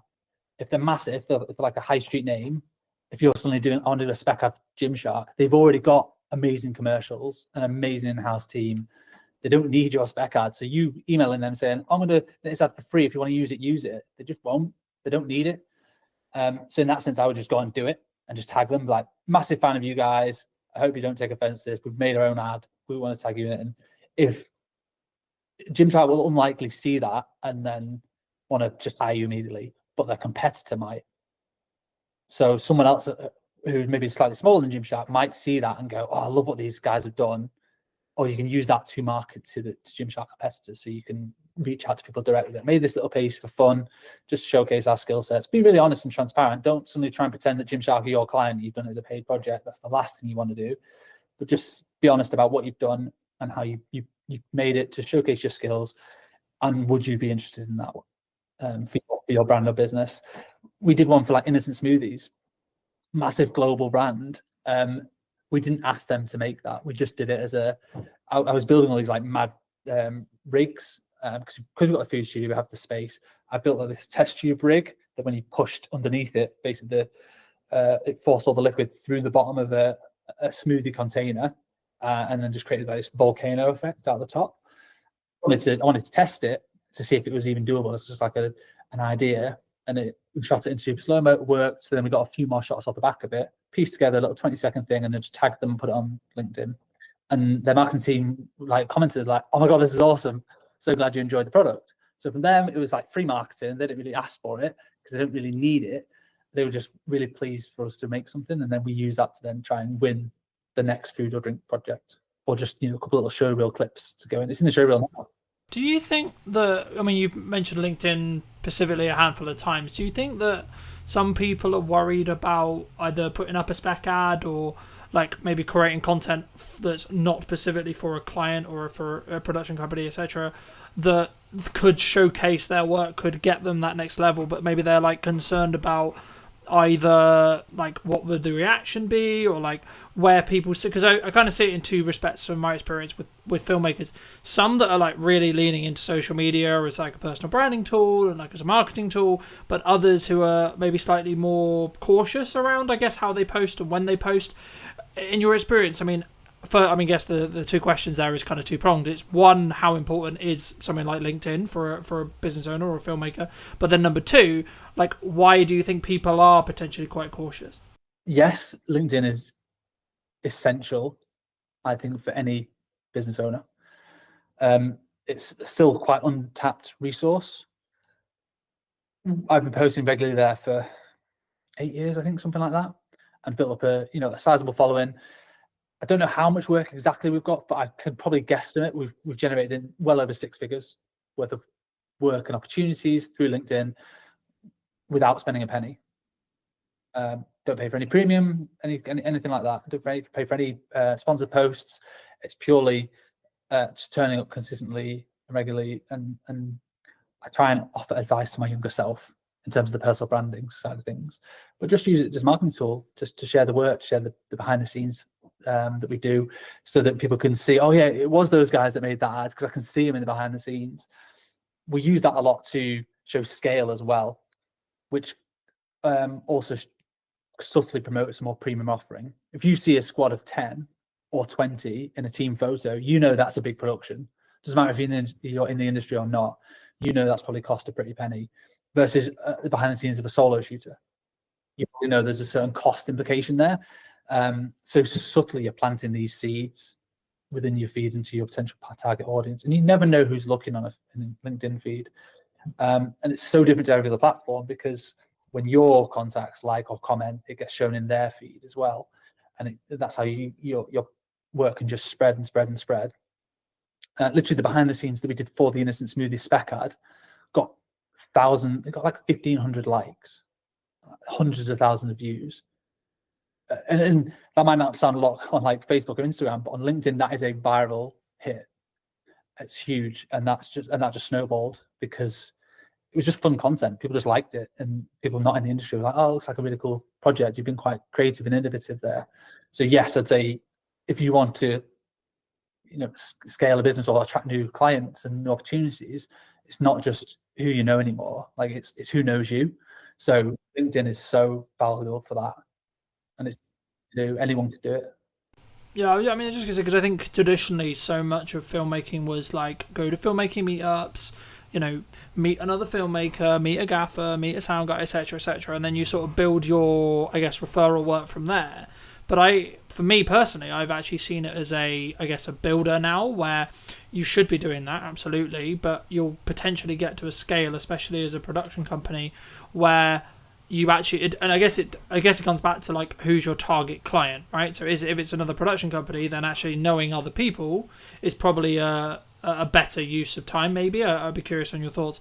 But the key for me, if you're trying to get end clients, as we're discussing here, I think you have to put a level of best foot forward, either on LinkedIn or on socials, etc., because you need to gain the attention of the right marketing people. I mean, do you think it's solely down to like the target person you're looking to talk to?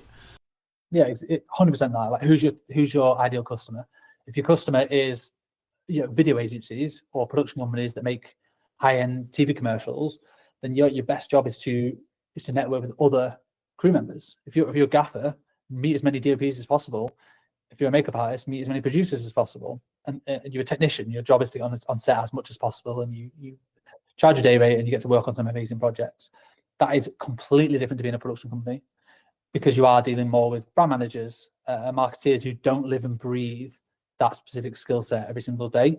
They're thinking more wider strategy of the brand. So you need to completely change who you're networking with, completely change your messaging. So, I see filmmakers all the time like geeking out about the latest kit, and ultimately clients don't care. They don't know really what the kit is and what the difference is. They'll be able to tell the difference in the output, the final output, and the results it's given. But fundamentally, technology's got so good that I don't think people need to be geeking out about kit as much anymore.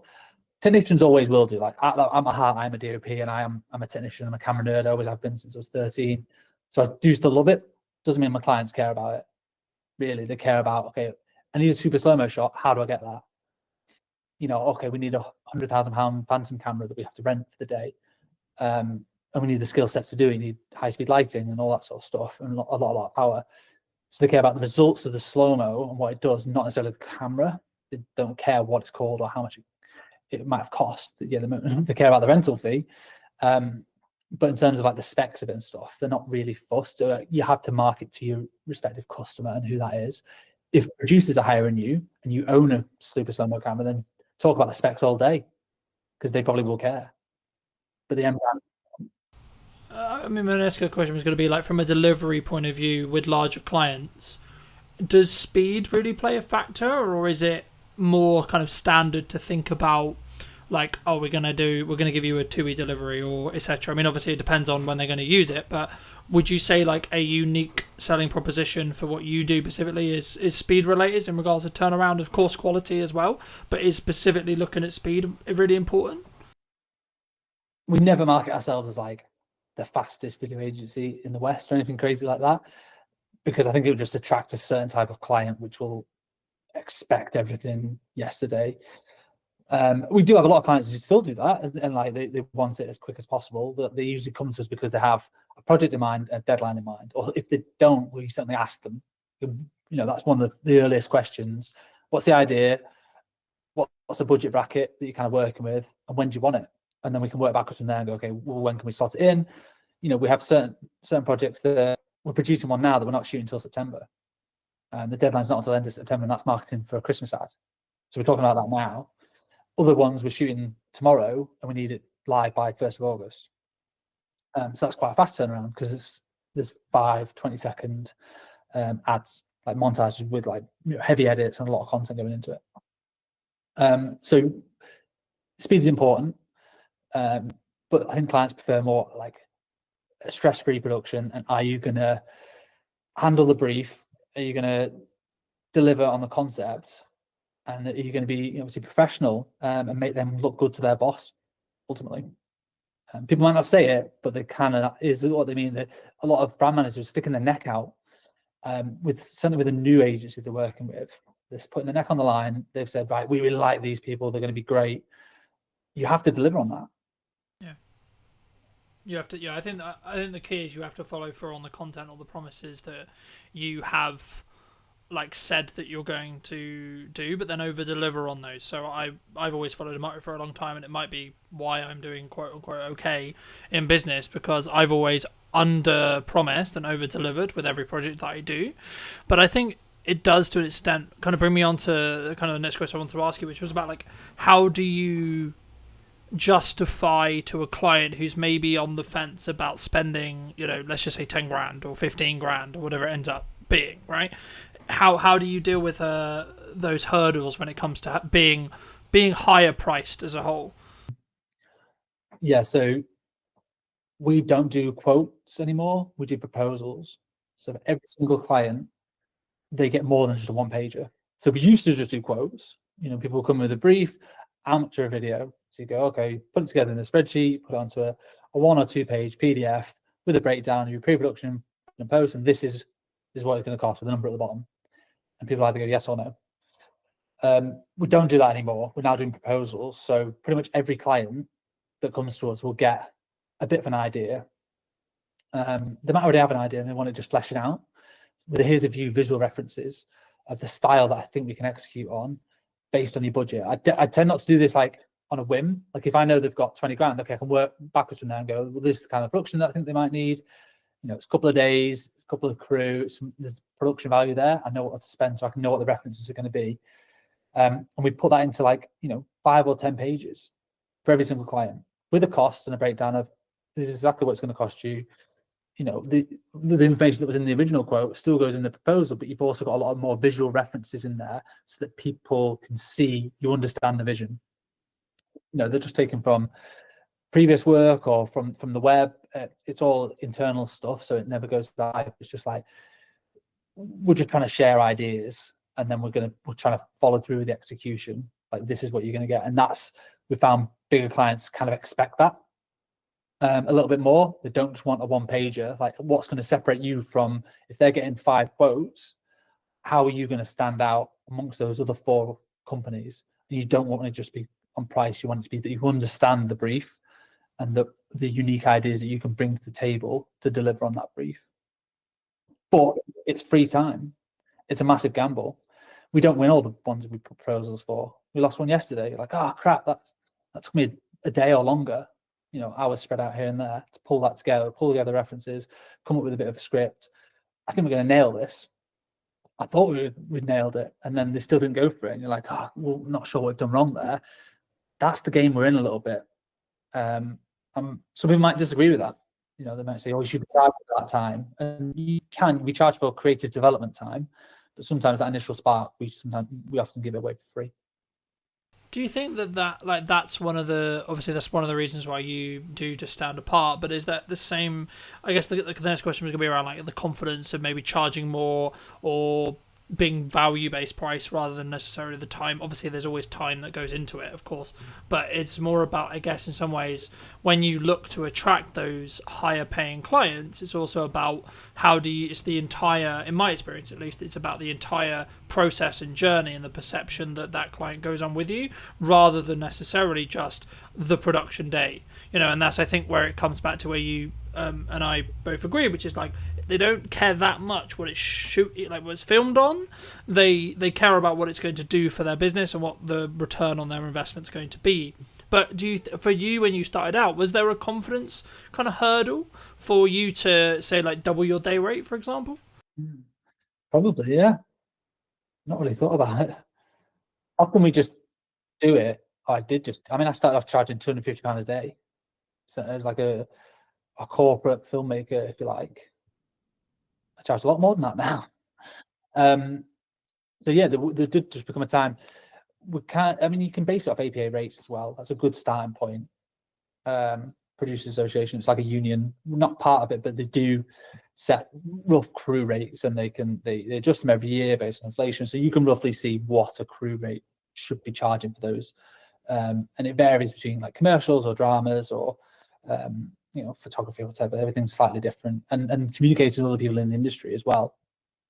Asking other fellow filmmakers, like, what sort of rates do you normally charge, is a good way to at least set a benchmark. And if you're winning loads of business and almost like too busy and don't really feel it in the wallet, it's because you're too cheap. And because you're just saying, yeah, well, here's a £500 video, that person will work on it for an entire week, and when you work it out, you're working for less than minimum wage. That's not a very good business model. So at that point, you need to pause and go, what do I need to change here? Well, I clearly need to up my rates and probably reduce the workload, and I'll still be earning the same, if not more money in the long term, because I'll have more time to focus on delivering that project to the best of my ability, and then creating marketing collateral to then help generate the next one, or more account management time to work with the clients to be able to communicate the ideas better and fairly, so that when it goes from ideation all the way through to production to post, that client feels like they've been looked after throughout the whole journey, not just been sold a dream and, oh, you're going to get your edit in 6 weeks time and not heard from it. It's more communicating every other day. This is where we're up to. This is what the deadline is. This is how we're doing. And that always takes time. I can't do all that myself. And that's very hard to do as a solo operator. There's 5 of us here. There's 2 people full-time editing. And there's a producer and a studio manager. So they do a lot of the account management side of things in terms of liaising with clients and communicating and getting edits through the post-production workflow, and then back to for amends and all that sort of stuff. So that does take a team to do it to the level that our clients demand. Yeah. When you were building your team, because you said at the beginning that you went from being solo into like developing the team, did you scale it from like 1 person, then 2 people, then 3 people slowly? And then if so, did you focus on systemizing how you did it yourself? So originally it was myself, and then I partnered up with somebody else. So we then became 50% business owners. And that was just the 2 of us for probably a year. And I was literally doing all the shoots and the edits, and he was doing business development and operations. And that was fine, around COVID time, just surviving. But eventually the edits got too much. So it's like looking at the business model and trying to work out where are we bogged down with in terms of time. And it was edits. So it made sense to hire an editor. Great, let's work out what the finances are going to be. It can be quite daunting when you look at your first hire, like, oh my God, how am I going to find 30 grand or whatever you're agreeing that first initial salary is. But you tend not to look at it on a yearly basis. You just have to look at it on a monthly basis. Oh, I actually need to find 2.5 grand or whatever it works out at. Because obviously including tax and all that sort of stuff. So that's much more manageable. And it's a bit easier to think of it like that, or what do I need for this quarter to be able to hit that, rather than thinking about the larger scale side of things. And editors are amazing, hardworking people, and that is quite an easy way in terms of a business model to, as long as you keep them busy, they will pay for themselves very, very quickly. We did, and then we did just add on to the next one, different skill sets, and eventually the producing was bogging us down a little bit. So we're just like, oh my God, we're just having to, my email inbox is 100 every day. Like, how do we help manage this? Okay, we need a producer to start doing some more of the logistics, booking hotels, doing casting, all the logistics of like sorting crew and client liaison. Right, that can come. Basically, I hire somebody when I get too busy with one thing that I don't necessarily want to do all the time. And then just let them do that, and then I can focus on the stuff I want to work on. Yeah. Did you, from like a management or money planning point of view, when you were looking to do that, like, did you have the money in the bank to pay for like 2-3 months, or did you have like the full salary, or did you like just have it in like contracted jobs in the respect to like, I know I've got consistent revenue for say 6 months and it's going to be that number, and that actually means that pays for me plus 2 people. How did you sort of plan that when you were scaling? Because I think so many people, when they maybe look to take from a video production point of view, they take it from maybe a solo, what I would describe myself as, which is like solo plus, where they only have budget for project by project basis to bring in people, expand those crews. But for me, like, potentially in like 2-3 years, it will be a situation of, I guess maybe it's risk profile thing, but I'd be curious on your thoughts around, like, did you plan it as a, like, I've got 6 months and actually we're good regardless? Or did you maybe lean into like, actually, I know we're going to get the work, or I know it's going to free me up to the point as a founder where I could do the marketing and the sales to then mean that I can then know that I'll have the work? Yeah, I mean, for like a U+1, use freelancers until it becomes so obvious that you're spending so much money on freelancers that it's more cost effective to hire somebody full time. So if you're paying a freelancer £300 a day, that 10 days of work, it's 3 grand. 20 days of work, a normal working month, that's 6 grand. That's way more than 30 grand salary for a full-time editor of what you've got to pay out as an individual. So if you do that consistently, you'll soon realize that having all these freelancers has cost me way more money than a full-time person. So generally, that's exactly what we did. We had freelancers, and we actually won a few big block bookings. So we knew we had 2 months worth of editing work. So we had freelancers just coming in. I think we had 2 at the time, just helping us churn through this massive volume of work. It was all costed for, so it was all fine. And we just knew that, well, hang about this. Once that project was coming to the end, we were getting another big project that sort of, we had loads of edits on. So it just made sense to eventually put a job ad out and hire for that full-time role. So we would effectively be saving money on the freelancers. And we gave the freelancers the opportunity, like, do you want more job stability? Do you want, to come on full-time? And some people did, some people were not interested. They're like, no, I'm happy with the flexibility and the variety. Like, there's a place for both in terms of freelancing as a technician or going full-time in-house. Really depends on your personality and your personal circumstances. But from a cash flow point of view, I think we had at least, call it 6 months worth of cash to be able to pay that person. They could be sat around twiddling their thumbs. It'd be a terrible business model, but they could be without us necessarily worrying about how we're going to pay that person. Because also when you hire them full-time, you have an obligation to pay them. They're now an employee. You can't just get rid of, you can make them redundant, but that's a failure on your part, I think, rather than just, we didn't have enough work to be able to pay them. Like, you've got to then go and get the work to keep them busy. So that is part of the risk. It's definitely it's a high risk move. I mean, it's such a while ago now. I've always had staff members around me for the last 6 years, so I tend not to worry about that as much now. It's just a no-brainer that we are a team, and it takes a team of people to deliver on the projects that we have now. So if it does sound scary to anybody as an initial thing, I'd always just say, bring on freelancers until they become too expensive to not just hire. It's a no-brainer to hire somebody full-time. Yeah, I think I agree. I mean, I think would you say that in that though, one of the things that a founder, a or like an origin person of the business in a video production context, like they should spend like as they're scaling and as they're bringing in people to help with the delivery side, should they spend like a significant amount of their time in trying to, I guess, apply financial resources to getting more people to help them either with their personal marketing or the company's marketing or etc. to then like because I found like for me that will have the strongest ROI by me creating my own content and me being in the world of marketing all the time as much as possible and not as much in client delivery. And if so, how did you transition? I mean, did you just end up like you sort of alluded to it at the beginning, but did you have to transition all your clients because they wanted to work with you specifically? Because I think that's sometimes the weakness when we're very founder-led as a business, where a client wants to work with me because they've consumed my marketing and then they want me to have that touch on the project. And how do you sort of balance that with also then scaling it with a team? Yeah, I'm still figuring that out, to be honest.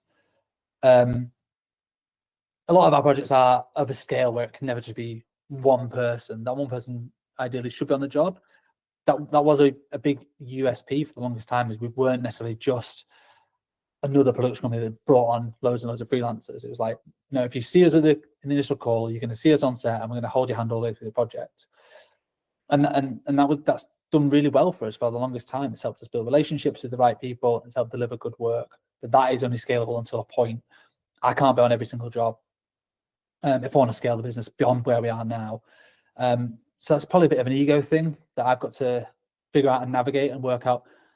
There are other people who can shoot. Yes, technically I'm a DOP and it makes good financial sense for me to be on the shoot, but also makes good financial sense for the wider business for me to be marketing and spending more time doing business development to bolster the scale of the productions and the bigger business and clients. As long as they are getting a good service from you as a brand, not necessarily you as a person, I don't think they'll fundamentally care that much. As long as it's not sell them the dream and then you never hear from them again. You've still got to check in, but that could be checking in with just emails, texts, how you finding everything. You know, I went on holiday last week and I was like, oh, all these productions are going to fall down. Well, of course not. I've got a team who've been briefed in and they looked after the clients and they did a smashing job. And I came back and I'm like, so what are we shooting tomorrow? It's all been done. You know, I just trust the team to do their jobs. Yeah, no, absolutely. And I think that's a really important thing for people to think about before they start scaling, which is like how they're going to set that expectation. And at the end of the day, if the client's getting the customer service, the client experience, and the product that they are like they're paying for and they want, then I think that becomes lesser to an extent, right? Like, of course, you can't be completely removed from the service or from the entire client journey, but I think it become like if you have a trusted team and you're known as someone who has a trusted team, I think there's maybe a pivot or a change that needs to happen with marketing. But for those people who are maybe interested in seeing, you know, some of your work or looking to see some of these LinkedIn posts, etc., where's best for people to reach out to you or connect with you? I'll come on to that in a second. I just want to echo what you said about, just build on what we talked about in terms of individuals and stuff. And I think it depends on your role. So if you're a photographer, quite often you are hired because you are, I don't know, Cal Thompson photographer, for instance. Not me, because I'm not like a world famous photographer, but an individual is often hired. From what I can see, people don't necessarily hire. There's a couple of very good ones in the north, but photography agencies where it's a different photographer every time. They just want that individual. Whereas video production, because it's seen as a bigger scale often, and there's more people involved, clients aren't hiring just one person necessarily, unless they are just looking for a videographer. It depends on your clients. If you're just doing event videography, it is often that, okay, well, I'm expecting you to turn up on that day. If you're doing commercials, which is what we do, yes, I might be there, but I might not be, because there's also 10 other people that are going to be there. So that's a bit of an easier one to navigate, I think. But yeah, so I hope that answers. It really depends what your specific roles are, and you know, you don't go to Amazon and expect Jeff Bezos to be serving you on. You know, it's the brand and the strength of the brand. So I think anybody looking to scale their video business needs to double down on the brand, and I think that's one thing we've done quite well over the last few years is Dead Pixel as a brand and a reputation, that we just do good work in the north, and people want to work with the brand, not necessarily just me. I am the face of it quite often, but I do bring in everyone else from the team, and I make sure I tag everyone else. Like the edit was done by Kate, it was produced by Jazz, and we do some culture pieces as well as not just sharing. You know, we got on team days out and we share that, so people feel a closeness to the whole brand, not just to me as an individual. Same with Instagram. Like, we don't just post just my headshots all the time. Like, it's obviously it's the work, and it's Kate's been with us 2 years. It's a nice little celebration post or whatever. So strengthening the brand will only help strengthen you as a company. Yeah, no, I completely agree, and I think it's about understanding really and being very crystal clear on who you're looking to serve at the time that you're doing the marketing. And if you are looking to maybe shift into going from, say, you work with video production companies and you want to shift into end clients, as in you do a lot of the whole process and you're more perceived as a video production house or video production agency or however you want to phrase it, then you need to be crystal clear on who that is that you're serving, but also number two, what content you need to then create, because it will be different to what you were creating in that respect. But for people who want to connect with you, where can they do that? I'm on LinkedIn, just search Cal Thompson, CAL, short for Callum, but nobody ever calls me Callum, not for like 20 years. Cal Thompson's fine, and Dead Pixel Films on Instagram. We're quite big on LinkedIn and Instagram. There are two main core channels, or deadpixelfilms.com. It's our website. Magic. And as a final thought, if you were going to talk to yourself 10 years ago, what advice would you give to that person? Yeah, I love that question. I think about that every day. Not every day, but a lot. Certainly the older I get, the more I'm like, okay, what would I say to the person 10 years before? My advice to anybody looking to get into the industry is network with everybody. Be a nice person and be patient, and don't expect that just getting a degree you're suddenly going to be Christopher Nolan doing feature films. Like, it's going to take time to develop skills, not just in filmmaking, but in like people skills and management and all those other softer skills that make you a better filmmaker, are essential to your growth. So that's what I would say to somebody sort of myself 10 years ago is, take your time, be patient, and be a nice person, and just do good work, have fun. Don't take yourself too seriously as well. You know, we're not curing cancer, ultimately. We're just making videos. Appreciate the time. Thank you ever so much for coming back and joining, ladies and gents. I hope you took value from this video. Leave me your thoughts and comments down below. If you're new, want to be subscribed, and I'll see you very, very soon.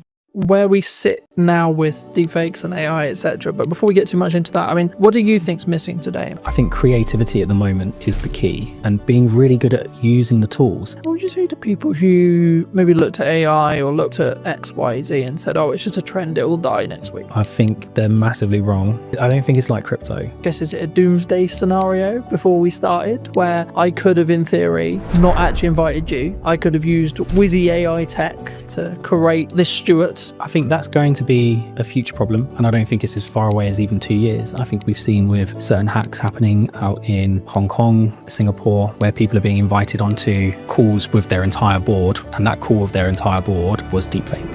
Did you know that 93% of you are not subscribed? So if you could please do me a favor and you're enjoying the show, then subscribing would mean the world to me, and it would allow me to grow the show and continue to get larger and larger guests and continue to bring what's missing in marketing today. Thank you ever so much for joining me, and I'll enjoy the episode.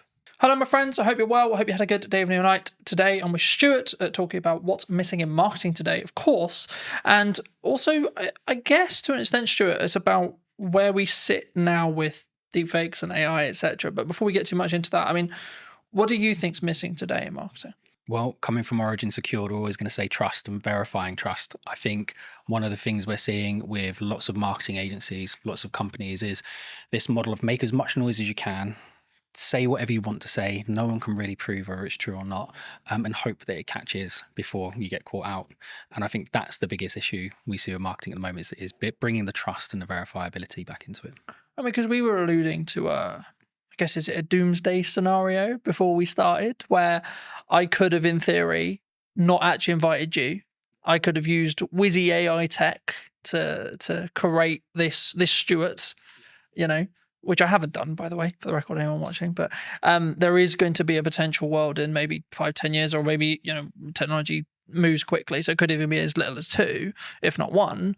You know, is that kind of where it comes from? Do you think the lack of trust? Like, actually confirming that, yes, I am talking to Stuart today, and yes, Stuart did actually come on my podcast? I think that's going to be a future problem, and I don't think it's as far away as even 2 years. I think we've seen with certain hacks happening out in Hong Kong, Singapore, where people are being invited onto calls with their entire board, and that call with their entire board was deepfaked, right? And I think they got away with like $20 million, whatever it was, in that particular one.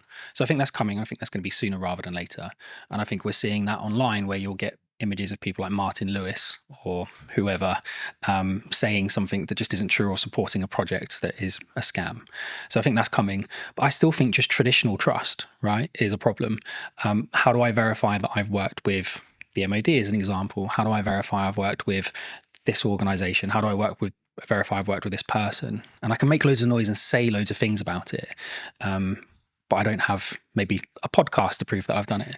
So I think that in that sense, we have to find a way of enabling people to verify that information, but without risking all of the personal data that goes with it. I mean, I wasn't actually going to start here, but I think it's important for me to start here. Someone like me, right, who has been on the internet for, I'm going to say, shy 10 years. I might be in deep trouble when it comes to AI tech and AI training and deep fake stuff, right? Like, what can I do in your view? What, to protect yourself? Yeah, I think is very challenging. I think our product will go some way to helping that. But even still, even with kind of origin secured verification on top, all we're doing is verifying whether something is real, right? We're not necessarily proving something's fake. And I think you can argue that if it doesn't have that stamp of approval on it, or you can't verify it cryptographically, then it's highly likely to be a fake. But it still doesn't stop someone pulling their phone out on the street and recording you. That's still you. But it's going to be very, very hard to detect the difference. More, I guess as I think about it more, is it actually more down to an integrity and trust thing? Like, someone looking at it, you might look at it and say, well, I know Colin. I've known him for however long, 2 years, let's say 3 years, right? I don't think, my gut tells me that's not him, because he wouldn't come across that way. He wouldn't say it like that. He wouldn't, like, why is he involved in that? That's weird. That makes sense. Like, is that actually maybe the defense?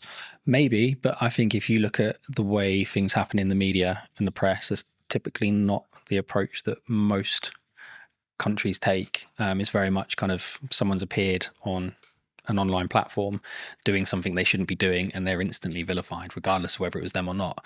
So I think there's an element of education and adaptation that we need to go through as a community.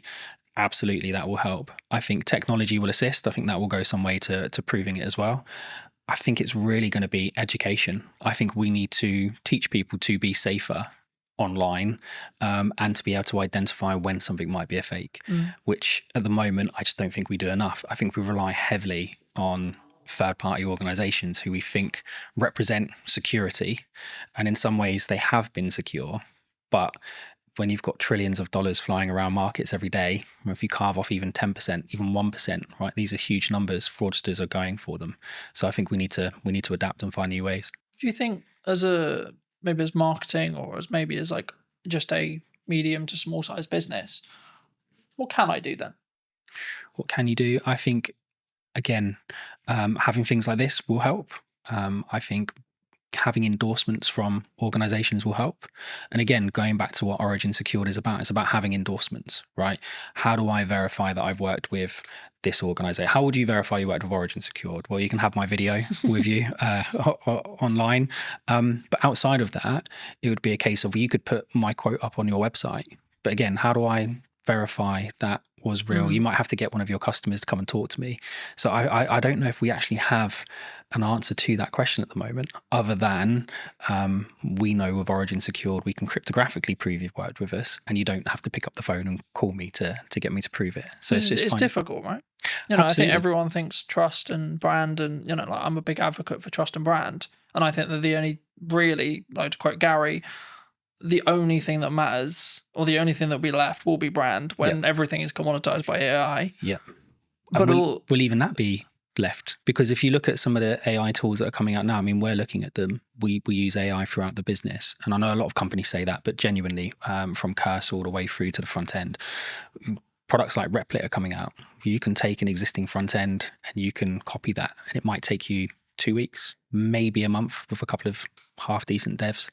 So you've spent millions investing in this product, in this brand, and then someone comes along and just copies it. It's a carbon copy. And if their marketing skills are better, if their social media skills are better, if they're better at hacking that kind of influencer side, well, where's the value then? Like, is it more valuable to have a really good kind of marketing team, or is it more valuable to have a really good brand? I think they don't always go hand in hand. You can have a really great brand, security, integrity, strength, and it can be destroyed in minutes. I think that's difficult, right? Isn't it? I think that's, I hate to use Bud's term, but like that's where personal branding comes in. Yeah, because like if I'm saying and I'm endorsing something, yes, it could be AI'd, but then as I say, maybe it is that. Like, as I sit here and think about it, like maybe it is just that because of my track record, because like then people, I guess the question there though, is it then down to the person consuming it to make the decision? Well, that's kind of the approach we've taken, right? So the approach we've taken is it's down to the individual to choose who they trust and whether or not they believe that's true. Right. So we can have, and we'll get into the tech more later, but we can have a series of endorsements for yourself, right? So we could endorse you cryptographically. You could be endorsed by the passport office, right? Or by an ID service provider, or by the DVLA, or by your bank or your solicitor. All of these endorsements build up trust over time, right? And the more of those you have in sequence, in the right time frame, the more people will trust you. And I think a big question on top of what you've asked is, if we're moving more to a solution where you need kind of integrity and trust built over time, how do people break in at the beginning? Because at the moment, the big reason that companies do that is they're trying to make a name for themselves. They have a great product, they've got a great idea. It's not always fraud. Often it's just a small company trying to make it. We need to be able to create environments where those companies have an opportunity to prove themselves. Because if we just say, well, you have to have brand integrity and you have to have a history, and you have to be around for 5 years, etc. Then it's going to stop that from happening. It's interesting because I'm rapidly approaching like 6 years full time and 10 years like doing the thing. And I'm like, oh, it must be really hard for people starting out. But like genuinely, like when I was starting out, AI wasn't a thing. Yeah.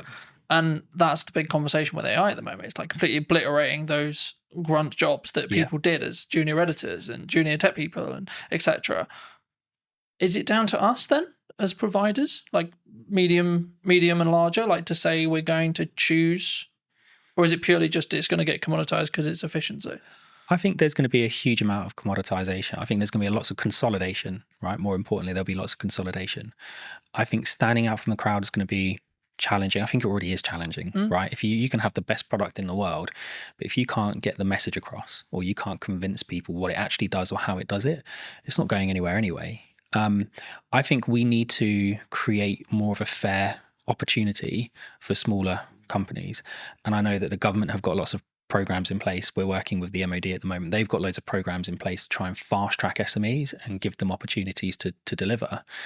I think we need to do more of that. And I think we probably need to have better controls over how are these contracts won, how are they tendered for, because ultimately they're geared up for companies who have got hundreds of people to spend hours and hours and hours of time building this kind of knowledge up over time, and then you've got a small SME that's run by 3 people with no experience. But also, I guess you could flip it on the other side when you look at AI or things like ChatGPT, large language models, etc., where actually that could be the greatest equalizer that you've got, right? Because someone who's maybe solo or 2-3 people, then arguably, if they're leveraging AI and they're early, they could actually be keeping up with 100 staff in regards to workforce because they're working quite smart.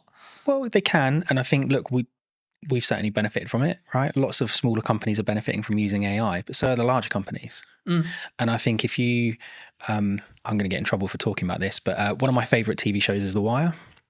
And there's a scene in there where one of the characters is out of jail. Cutty, I think his name is. He's sat with this other guy and they're talking about doing something they shouldn't be doing, and he gets handed a gun, and it's supposed to be a revolver, and he's like, oh, I'm used to using a revolver, and he goes, yeah, but that doesn't hold 17, and he's, oh, the game's changed, and the other guy goes, no, it hasn't changed, it's just got more fierce. And I think for me that's what AI is, right? Yes, there's going to be less entry-level jobs. Yes, there's going to be less opportunity for people coming out of university. It doesn't mean anything's changed. The industry's still the same. it's just more fierce because the competition isn't now just with someone, one of your peers. The competition is now one of your peers who can control 4 or 5 AI prompts and do the work of 12 people rather than doing the work of 1. And so, yes, these companies will benefit smaller ones, but I think you're in a more fierce environment because those larger companies have access to just the same technology. Do you think it comes? I mean, there's kind of like, there's 2 strands here. Number one is like the larger companies is like turning a ship, right? A massive ship. When I'm a speedboat, I can go, woo, you know. But I think the more important, I guess, question is around, number one, how agile you can be as a company, but also number 2, it's the mindset, I guess, in some ways, because I think like with the commoditization of automation, technology, etc., like we could go down the mindset of, okay, we're all gonna be out of jobs. Bye-bye, farewell, right? Or we could go, actually, how can I utilize this as a tool? And, you know, I was having a conversation with someone very close to me about another filmmaker the other day. And I was very worried for his model, looking at his business model, because traditionally he's, in this case, brought in as a camera operator for other video production companies. And there's been a large conversation in the space, for those who are listening, about you've kind of got 2 models that you can really like business model-wise that are still profitable and can still work. Massive Hollywood stuff, which big crews, big money, lots of stress, and then the 1 to maybe 2 at most, like production size, right? The issue is, I guess, the middle-class filmmaker, you could say, in my realm, could be and potentially is going to be commoditized, especially if they're not utilizing or looking how to use AI, how to do prompts, how to, especially if you look at like the AI generation stuff that's coming out and like Google VO3 and etc. Like I looked at it and went, oh, right, okay, I need to talk about strategy more then. Because the idea of filming stuff is going to become less profitable than I think it was. Yeah, potentially. And again, playing devil's advocate to the other side, does it become less profitable or does it just shift into a different community? So is it now not the middle class filmmaker, right? Is it now opening this up for everyone to be able to access it? And actually you get more creativity out of it because there are people who are learning to use those technologies at a younger age and more efficiently. I think my cousin is doing phenomenally well in Sydney at the moment as a filmmaker, right? She's still going through school, but she's done several productions. She came up with this phenomenal idea about a particular singer, and she's been talking to their team about being able to produce a particular song. The idea behind it is incredible. You won't get AI to produce the idea, right? Not yet. That might come in the future. But at the moment, AI is just really, really, really good autocomplete. Lots of people are going to be really upset with that. But it is, right? They're just predicting tokens. We're not yet at a point where it is finding new ways of doing science, right? It might find a new mathematical way of folding a protein, right? But that was always there. It's just able to run more permutations. But it's not going, I've got this great idea for this film and I want this and I want that and I want the other and I want the other, right? That's still really a human kind of product. And I think... Do you think that's where the opportunity lies then? 100%. I think creativity at the moment is the key, and being really good at using the tools, right? I still think there's going to be lots of jobs. I think they're just going to change. I think you'll have less entry-level jobs, not necessarily a bad thing, but you might just have lots of people who are really, really good at doing the prompt engineering. That will become a big job in my opinion. What would you say to people who maybe looked at AI or looked at X, Y, Z and said, oh, it's just a trend, it will die next week? I think they're massively wrong. I don't think it's like crypto, right? I think my co-founders and I always disagree on this, especially one Mark. He's very optimistic on the crypto side. You know Mark, and he loves it. I'm still very much of the opinion that there's been too much happening with the mainstream cryptocurrencies from a dark web standpoint, right? From a criminal historic standpoint. So the AML piece and the KYC piece can be incredibly challenging if you can trace it back on the blockchain to criminality, because really you should be taking that as proceeds of crime. So I think there's a major issue with that.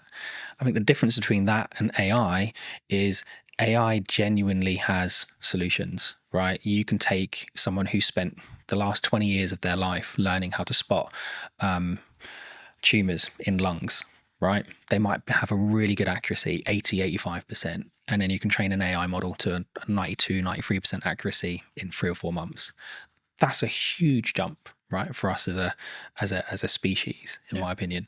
So I just don't see AI dying. If anything, I think it's going to become more and more integrated. And I think actually what we're going to see is that AI is going to become smaller and smaller and smaller. And I don't think it's going to be long before it's fully inside your device, not in the cloud. It will be inside your device. You'll have your own private AI, and it will learn you more and more and more. And this is why Origin set out to do what it does, right? As more and more information is being collected, you need to secure that in a better way. You need to be comfortable that your data is yours, that you have control over who accesses it. And if they do manage to get access to it, that you can revoke that access. And if someone is storing your data somewhere, you've got some level of encryption yourself over that data. I think that's much more important as a conversation. Is not necessarily is AI going to be a great tool, 'cause it's not going anywhere. Is how do you secure the data? How do you scrub the PII out of it? I think, yeah. Because I know that, you know, other large language model providers, I'm sure, have done similar. But I know OpenAI, owners of ChatGPT, got into some hot water because they basically, what it seemed like was they were basically ignoring copyright law completely. And they just went, oh, look, the internet's got loads of internet and information on it. Let's just take that. Thank you. And I don't believe that could be undone now. We're kind of in the wild, like we're in the Wild West in that respect, as in like ChatGPT knows everything and they will know everything forever. Yep. And again, there's only so much data in the world, right? So forget kind of some of the data that people think is proprietary for their organization, right? Where they might have taken 4 or 5 pieces of information and done something cool with it to produce another metric. The actual data, there's a finite amount, right? OpenAI found that out really quickly.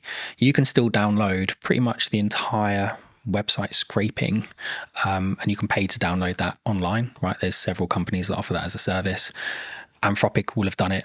Google will have done it. Apple would have, all these organizations, if it's not just specific to OpenAI, every single company has done it.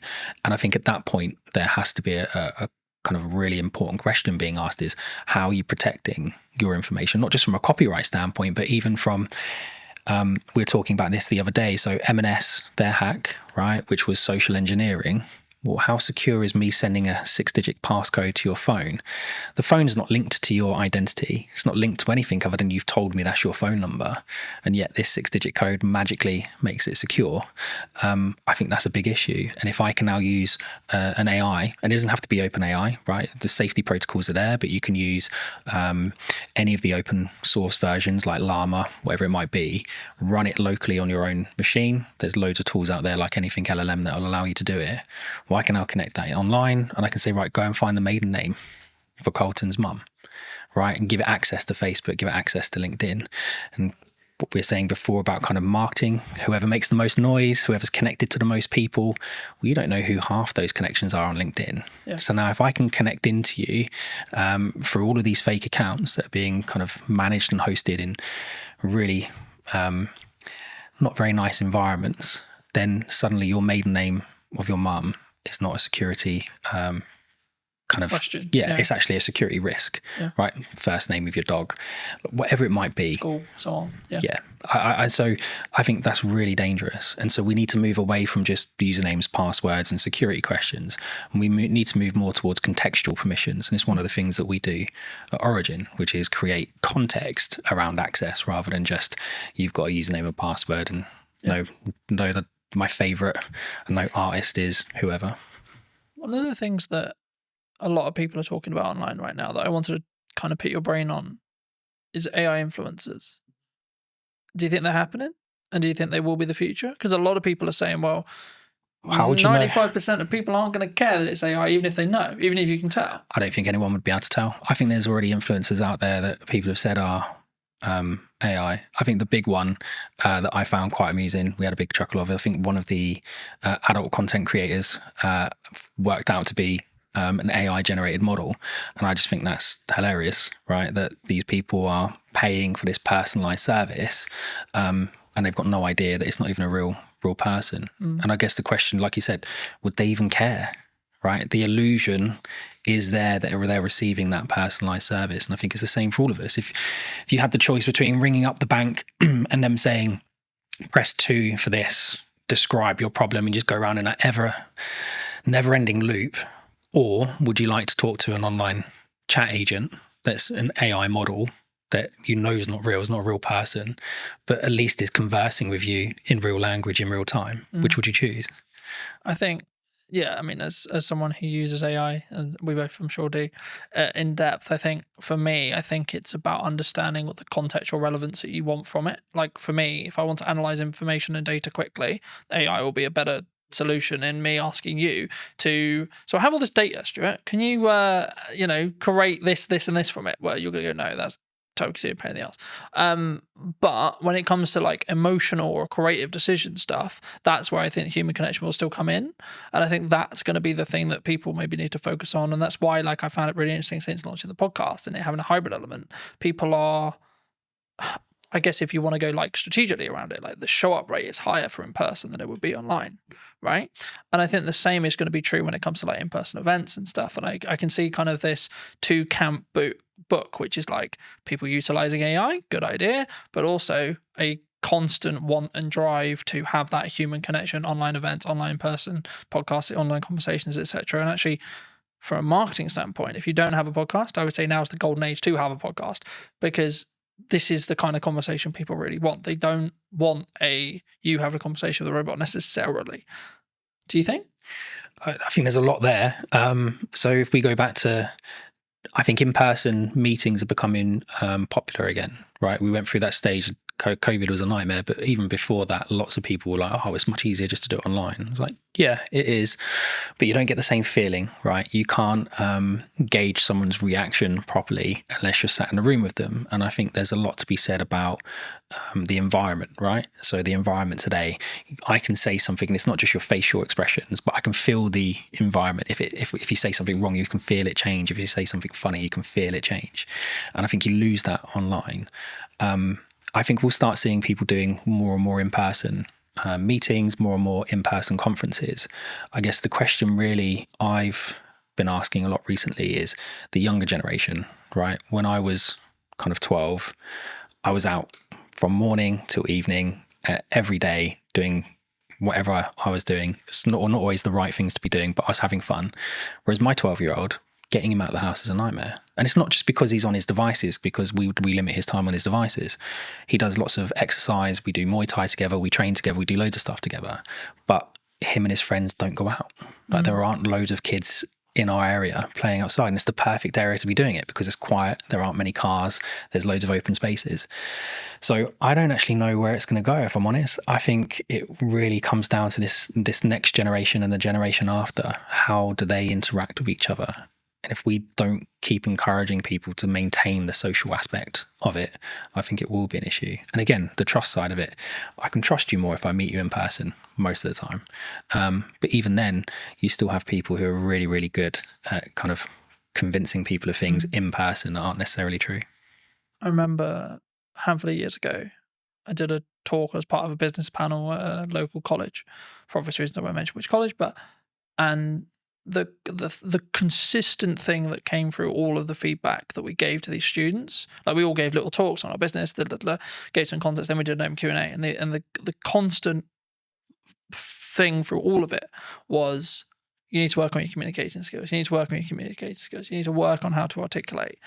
But I think sometimes especially someone who talks on content a lot, who does content a lot, who's constantly trying to do that 1% to improve how I come across, the words I use, how I pause, etc. I guess to an extent I take for granted the fact I can. It sounds really weird. I know how to communicate, right? But I do. It's even the little nuances, like how I do a stupid noise, or how I pause, or when I pause. I mean, is that something that, like, and if so, like, if that's, we need to either invest that in our children or put that into like schooling level, and or when we're in the workplace or looking for careers, etc. I mean, is that something that's, do you think, weaker as humans? Obviously it's a broad stroke, but do you think it's something that we all need to improve on? I think it's a muscle, right? Communication's a muscle. I think being social is a muscle. That's not to say people who suffer from any anxiety aren't right to feel the way they feel, or that there isn't an underlying issue there. But I think a lot of the time it is a muscle, and I think the only way you can exercise that muscle is to push yourself past the comfort zone and do it. And we aren't pushing people to do it, right? I think we've got to an age where someone can self-diagnose as having a problem, and then we go, oh, okay, well, we won't talk about it anymore. Like, it suddenly just stops the conversation, and suddenly it's not, well, that's the end of it, right? Well, I think that's a problem. And I think that goes back to what you're saying before around kind of school-age children. Yeah. I think my wife and I foster, right? And we've just had a 2 and a 4-year-old that will be leaving us shortly, and we've had them since March. And when they came, like, the little girl was nonverbal, the little boy had some issues with kind of speech and understanding and some other bits. And in the last 6 months, my wife's done an incredible job getting them to a point where you wouldn't really know that they're that far behind. Like, they're not as far behind anymore, right? If you were to put them into a mainstream school when the little boy's starting soon, yes, he's going to need a little bit more help, but he's not that much further behind. But it's because we didn't just go, oh, okay, well, they've had a hard time, so that they get a pass, or we think they might have some anxiety issues. No, let's get them outside. Let's get them on the climber frames. Let's get them interacting with other children. Let's explain to them repeatedly. No, it's not just about saying, oh, kind hands if they do something they're not supposed to do. It's, no, that's not right. Explain to them why, and spend that time educating them. And I think we don't do that with kids at the moment, right? There's so much, people talk about it all the time, but there's so much power with the kind of the child. And there needs to be some power with the child, absolutely. But you've also got children walking into schools stabbing people, right? That's a problem. I'm not saying we can solve that with Origin, not at all, right? But I think that's how far back we need to go. I think we need to start at schools. I think we do schooling wrong. Does that come from boundary settings? I mean, like the statistics from like a quote broken household is ridiculous, you know.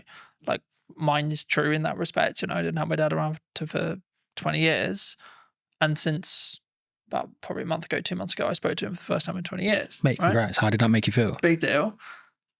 It was just like, it is what it is. You know, like, I wasn't there to be like, right, I'm going to, and I wanted to make sure that when I did it, it wasn't coming from a place of anger. It's like, right, I'm going to pull 20 years. And it was, right, okay. But I did it for a point of view of, I need to make sure that I do this so that I don't regret if I'm told he dies. I did my best, I tried. And I think, but then also I've set a boundary to say, this isn't a fully open door as well. And I think for me, that's come from years of building on it. And that's why I asked you about, that's why I guess the question of like, do we naturally have boundaries, either in work or from parents to kids as well? I think we spend a lot of time teaching people how to drive, right? Lots of time teaching people how to drive. We spend a lot of time teaching people how to communicate at work, right? You can't say that. You can't say this. You have to say it this way. You have to say it that way. We don't spend a lot of time with children teaching them boundaries because sometimes the parents haven't been in a position to learn those boundaries in the first place, right? Not everybody has the same start. I had a similar experience with you. Didn't see my dad for a long time. And I did go in different directions, and I was lucky enough to meet my wife who kept me on the straight and narrow. And I didn't speak to him for a long time, and he passed away. So before we had a chance to reconcile, whether we would have not, I don't know. So I'm really pleased you managed to get through that. But there's a lot of people that don't have that kind of, they don't know themselves enough, right? They don't have the same strength of character. They haven't gone through the same experiences the same way and come out the positive side of it. I think we encourage people, and TikTok and the others drive me mad because it's 10 ways you know you've got ADHD, and 10 ways you know you've got this, and 5 ways you know you've got that. And we're just creating excuses all the time for the behavior. And so boundaries, I think we all know where the boundaries are. I think a lot of the time we just choose to ignore them. Is that personal though? Because my boundaries and your boundary may be different. They should be, right? Otherwise it'd be boring. They absolutely should be different. But I think there are some basics that we should be able to agree, right? Certain spaces are private. Yeah. Certain words shouldn't be used. Certain things are unkind. Certain things are kind. Well, it's just mutual respect stuff though, right? Like, oh, absolutely. Like, you don't need to be, just because I think you may be acting in a manner that's maybe unkind or etc. That doesn't necessarily mean I'm better than you by saying that you're being a dickhead, for example. Do you know what? I was on the train recently, and there was a gentleman using his phone in the quiet carriage, and there was a gentleman sat opposite him, an older gentleman. And I've never known how to turn around and say to someone, like, why you got your phone on, why are you listening to it loud, why are you not using headphones, etc., etc. Because it always comes across as really aggressive, right? And the old guy just literally just leant over and went, "Excuse me, I just wondered if you'd seen that sign." And the guy looked up and saw his quiet carriage and he went, "Oh, sorry, mate," and left. And that was it. There was no big like hurrah, there was no shouting. And I thought, well, that's a mutually respectful way to approach that situation. Would he have approached it the same way if it had been a 13, 14-year-old teenager listening to his music loudly? Would the teenager have responded the same way the man did? You don't know. But I think we should approach things in a respectful way. And again, that boundary issue, mate, that's a hard one, right? There's people that have spent their entire lives working on that to try and find a solution, and they still haven't figured it out. I think I keep coming back to this whenever I talk about something like this, and I keep coming back to it's self-love, self-development, self-you. It's reflective of you. So, but from that perspective, I guess it's kind of down to you to do the work to then see the different reality, if that makes sense, right? And I think for me, that's sometimes where people struggle, where they for whatever reason they want to bury it, they don't want to deal with it, they don't, etc. And I think everyone has a level of trauma. It's I don't know using that word, but the level of trauma will either make or break you, and then it's up to you to see how you deal with that to then move forward. So I think I'm smiling because it actually brings up a really good example. You remember you'd go to the gym, right? I want to lose weight. You go to the gym, you're trying to lose weight, and the guy go, well, if there was a pill you could take that would make you lose weight, everybody would take it overnight, right? But it doesn't change the fact that you need to create these habits and these kind of self-motivation that drive those behaviors, right? Because this is really important.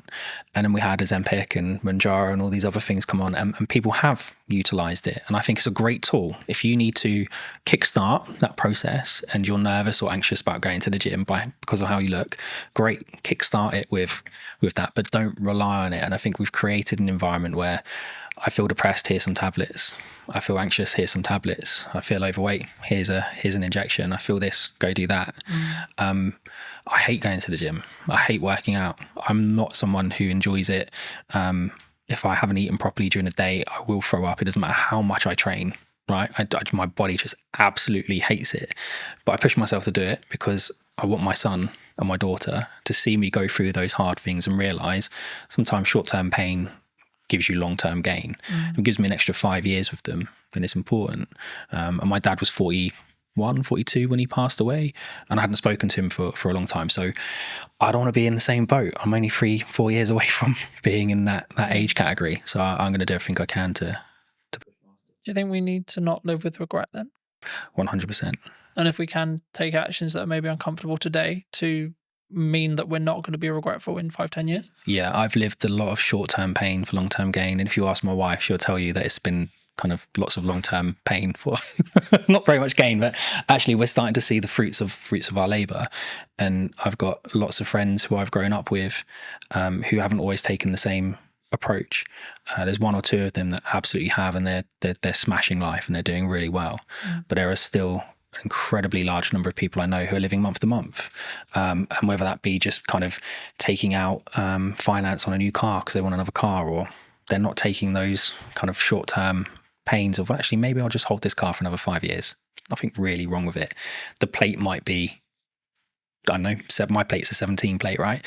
I've got no interest in selling my car. I love my car. I've had it for a long time. Yeah, but you don't get the, oh, that's a cool car. Oh, well done. You got a new car. Tick box from your social circle, though. No, you don't. But again, it's that confidence of being able to say, well, I don't need it. And again, you go back to what you're saying before about boundaries and how you're brought up. Lots of people don't have that. And again, from a trust standpoint, well, who's going to give it? Right? Because you do need a parent or someone you trust in your life to give you that validation. And if you're missing it, you're going to be looking at it from all the wrong people. Do you think we come from a place of like strong, I guess, I'm just thinking of the best word to describe it, but like for me, it's like we can only think about this way because we come from a sense of privilege. Yeah. Because I'm always aware, for example, like, and not to like dwell on what's happening in the world right now, but there's areas in the world where like children are starving. Mate, I look at what is happening in the Middle East, and it fills me with dread that we kind of won. And even then, we still But have we're to in the struggle. fortunate position to have the available time, energy, and resources to sit here and have a conversation that we can put on the internet. Well, it's a genetic lottery, right? Like, we just happen to be born in the UK. We just happen to be born into the families we were born into, or the environments we were born into. It doesn't mean that we haven't had to struggle, haven't had to go through interesting times. But it just do we have to frame it in our aspect of when we come in? It is a privilege. We're coming Absolutely. in from a level of passive privilege, because in 95% of cases, yes, there's exceptions to the rule, etc., etc. Everyone has the different story, but in most cases, in the UK especially, or Western culture especially, like, we haven't really need to worry about most of the essentials, either because state looks after us, and or because we come from a family that can look after us, and or we're given the tools to be able to create income that then means we can take those, have those things. It was having the opportunity, right? I think cars aren't exploding next to us. And I think when you can walk down the street and a bomb isn't going to go off, that creates a level of opportunity where you can focus on different things. You can focus on building wealth. You can focus on improving yourself and moving up the social ladder, so to speak. My upbringing, my parents, my mum, my stepdad, everything they could for us, but we still went without certain things. But my dad loved holidays, right? So we did one big family holiday every year, and he loved to travel. He loves politics. He loves history. So we would go all over the place, and we would go and actually really explore the areas we went to. We'd meet locals, we'd understand the history of the place, and that gets you out of your comfort zone, right? Because now you've got the social aspect of it, you've got the verify point, because I'm actually in the country speaking to the people at that location. And I think that kind of shapes you as an individual, whereas if you spend your entire life just seeing everything on TV, you can just turn it off. And it's not the same. So I think we absolutely are very privileged. Even if you're going through hard times, you're still not necessarily worrying about the same things other people are. But it doesn't mean your story is any less challenging. Though. And I thought that's why I've always, for as long as I can remember, I've always talked about the fact that I don't have to walk 3 miles to get 50-50 chance if I die from drinking the water that I got. Like, I have clean drinking water, etc. And it sounds slightly ridiculous, but like, also just the odds of being alive is 1 in a trillion, right? Yeah. Like, and being alive now, like, and if you look in this age as well, with this level of opportunity, etc., which is maybe why I can sometimes come across quite brash, because I'm like, I don't have time for people who maybe victimize themselves. I'm like, you don't understand how lucky you are.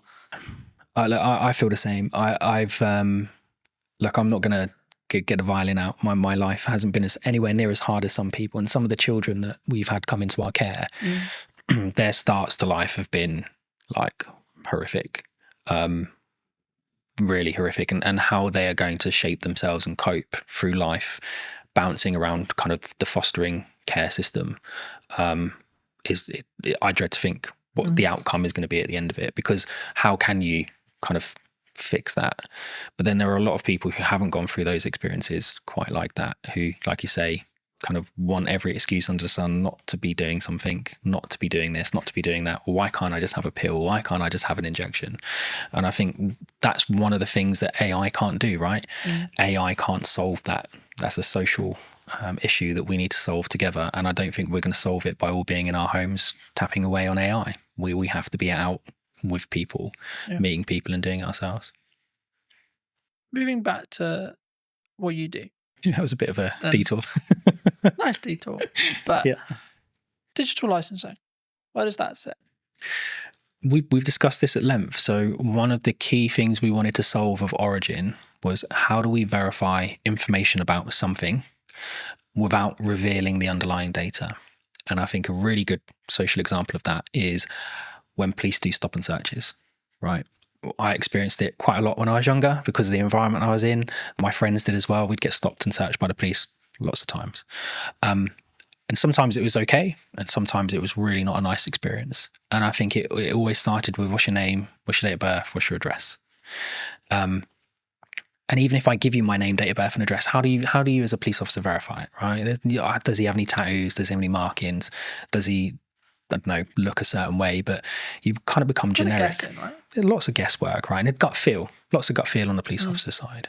Whereas we wanted to try and find something that would, and it wasn't just for this specific reason, but it lends itself really well to it. We wanted to be able to provide technology to the environment, to the world, that kind of removed that friction, So a digital license isn't like an ID card. There isn't a centralized database of all your information in one place. That's ridiculous. If that gets breached, it's going to be horrendous. The fraud will go through the roof.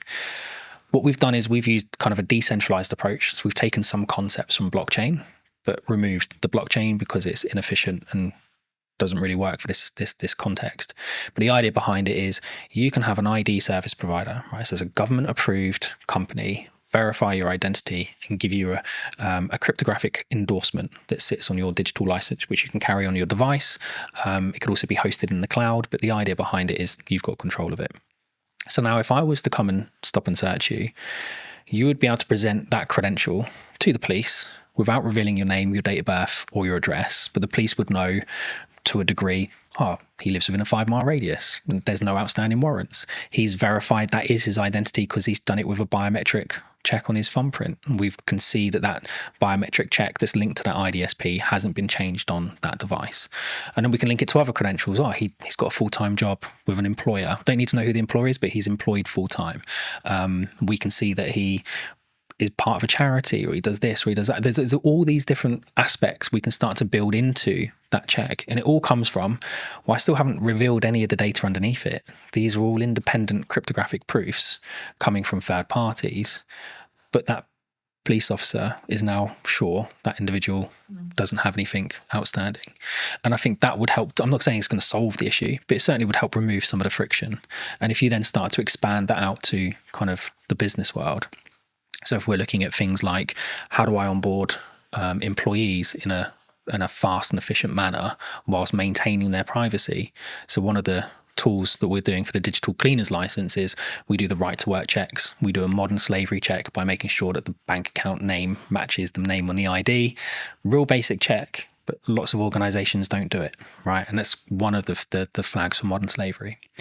We then can go and endorse all of your employment history, right? And again, we're not the verifiers. We're not verifying the data. We're not storing the data, right? But we're going off and having those independent third parties endorse you. Same for your certifications, your training. And I think in that environment, when you're dealing with disparate workforces where English quite often is a second language, not your primary language, these people, they kind of get left behind, right? They come along with their paperwork and they have every right to work. They have every intention of working, but it might take 5 or 6 meetings and 10 or 11 copies of their documents. Now, where's all that documentation going? They've got no idea where it's being stored, no idea who has access to it, no idea what copies are out there, but we're expecting them to just continuously do this. And if they're now working 3 jobs, we're extrapolating that 3 times over. So for us, it's about digitization, yes, but without just copying the existing paper process and doubling the problem, right? You have to do it in a different way. That would fix the problem we opened with? What, going for back? Someone like me, for example, who, let's be honest, if deepfakes become mainstream in AI, someone points an AI with that mindset, I'm screwed. Yeah, I think there's definitely a way of being able to verify something's real. But again, there's then nothing stopping someone from creating an AI deepfake and just putting their endorsement on it anyway. Right? They haven't had to do the work. Like the AI has done all the work. I think it will become more important for organizations and in fact probably more important for creators to be able to verify that's their work, right? I was the one that created that first.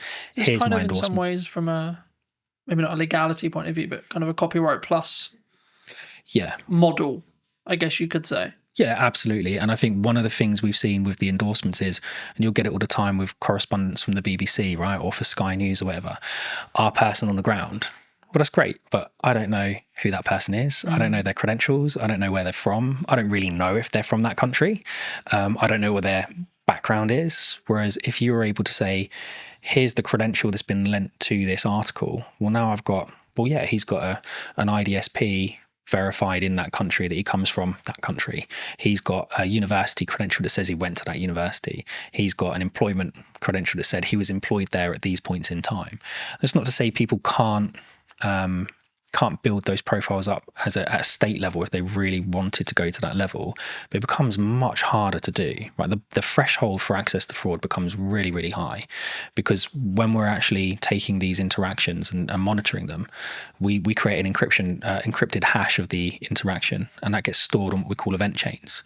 So not blockchain databases, but the event chain is a point in time. And so you can't go back in time and put something on the event chain in the past. It has to be done in time. It's temporal.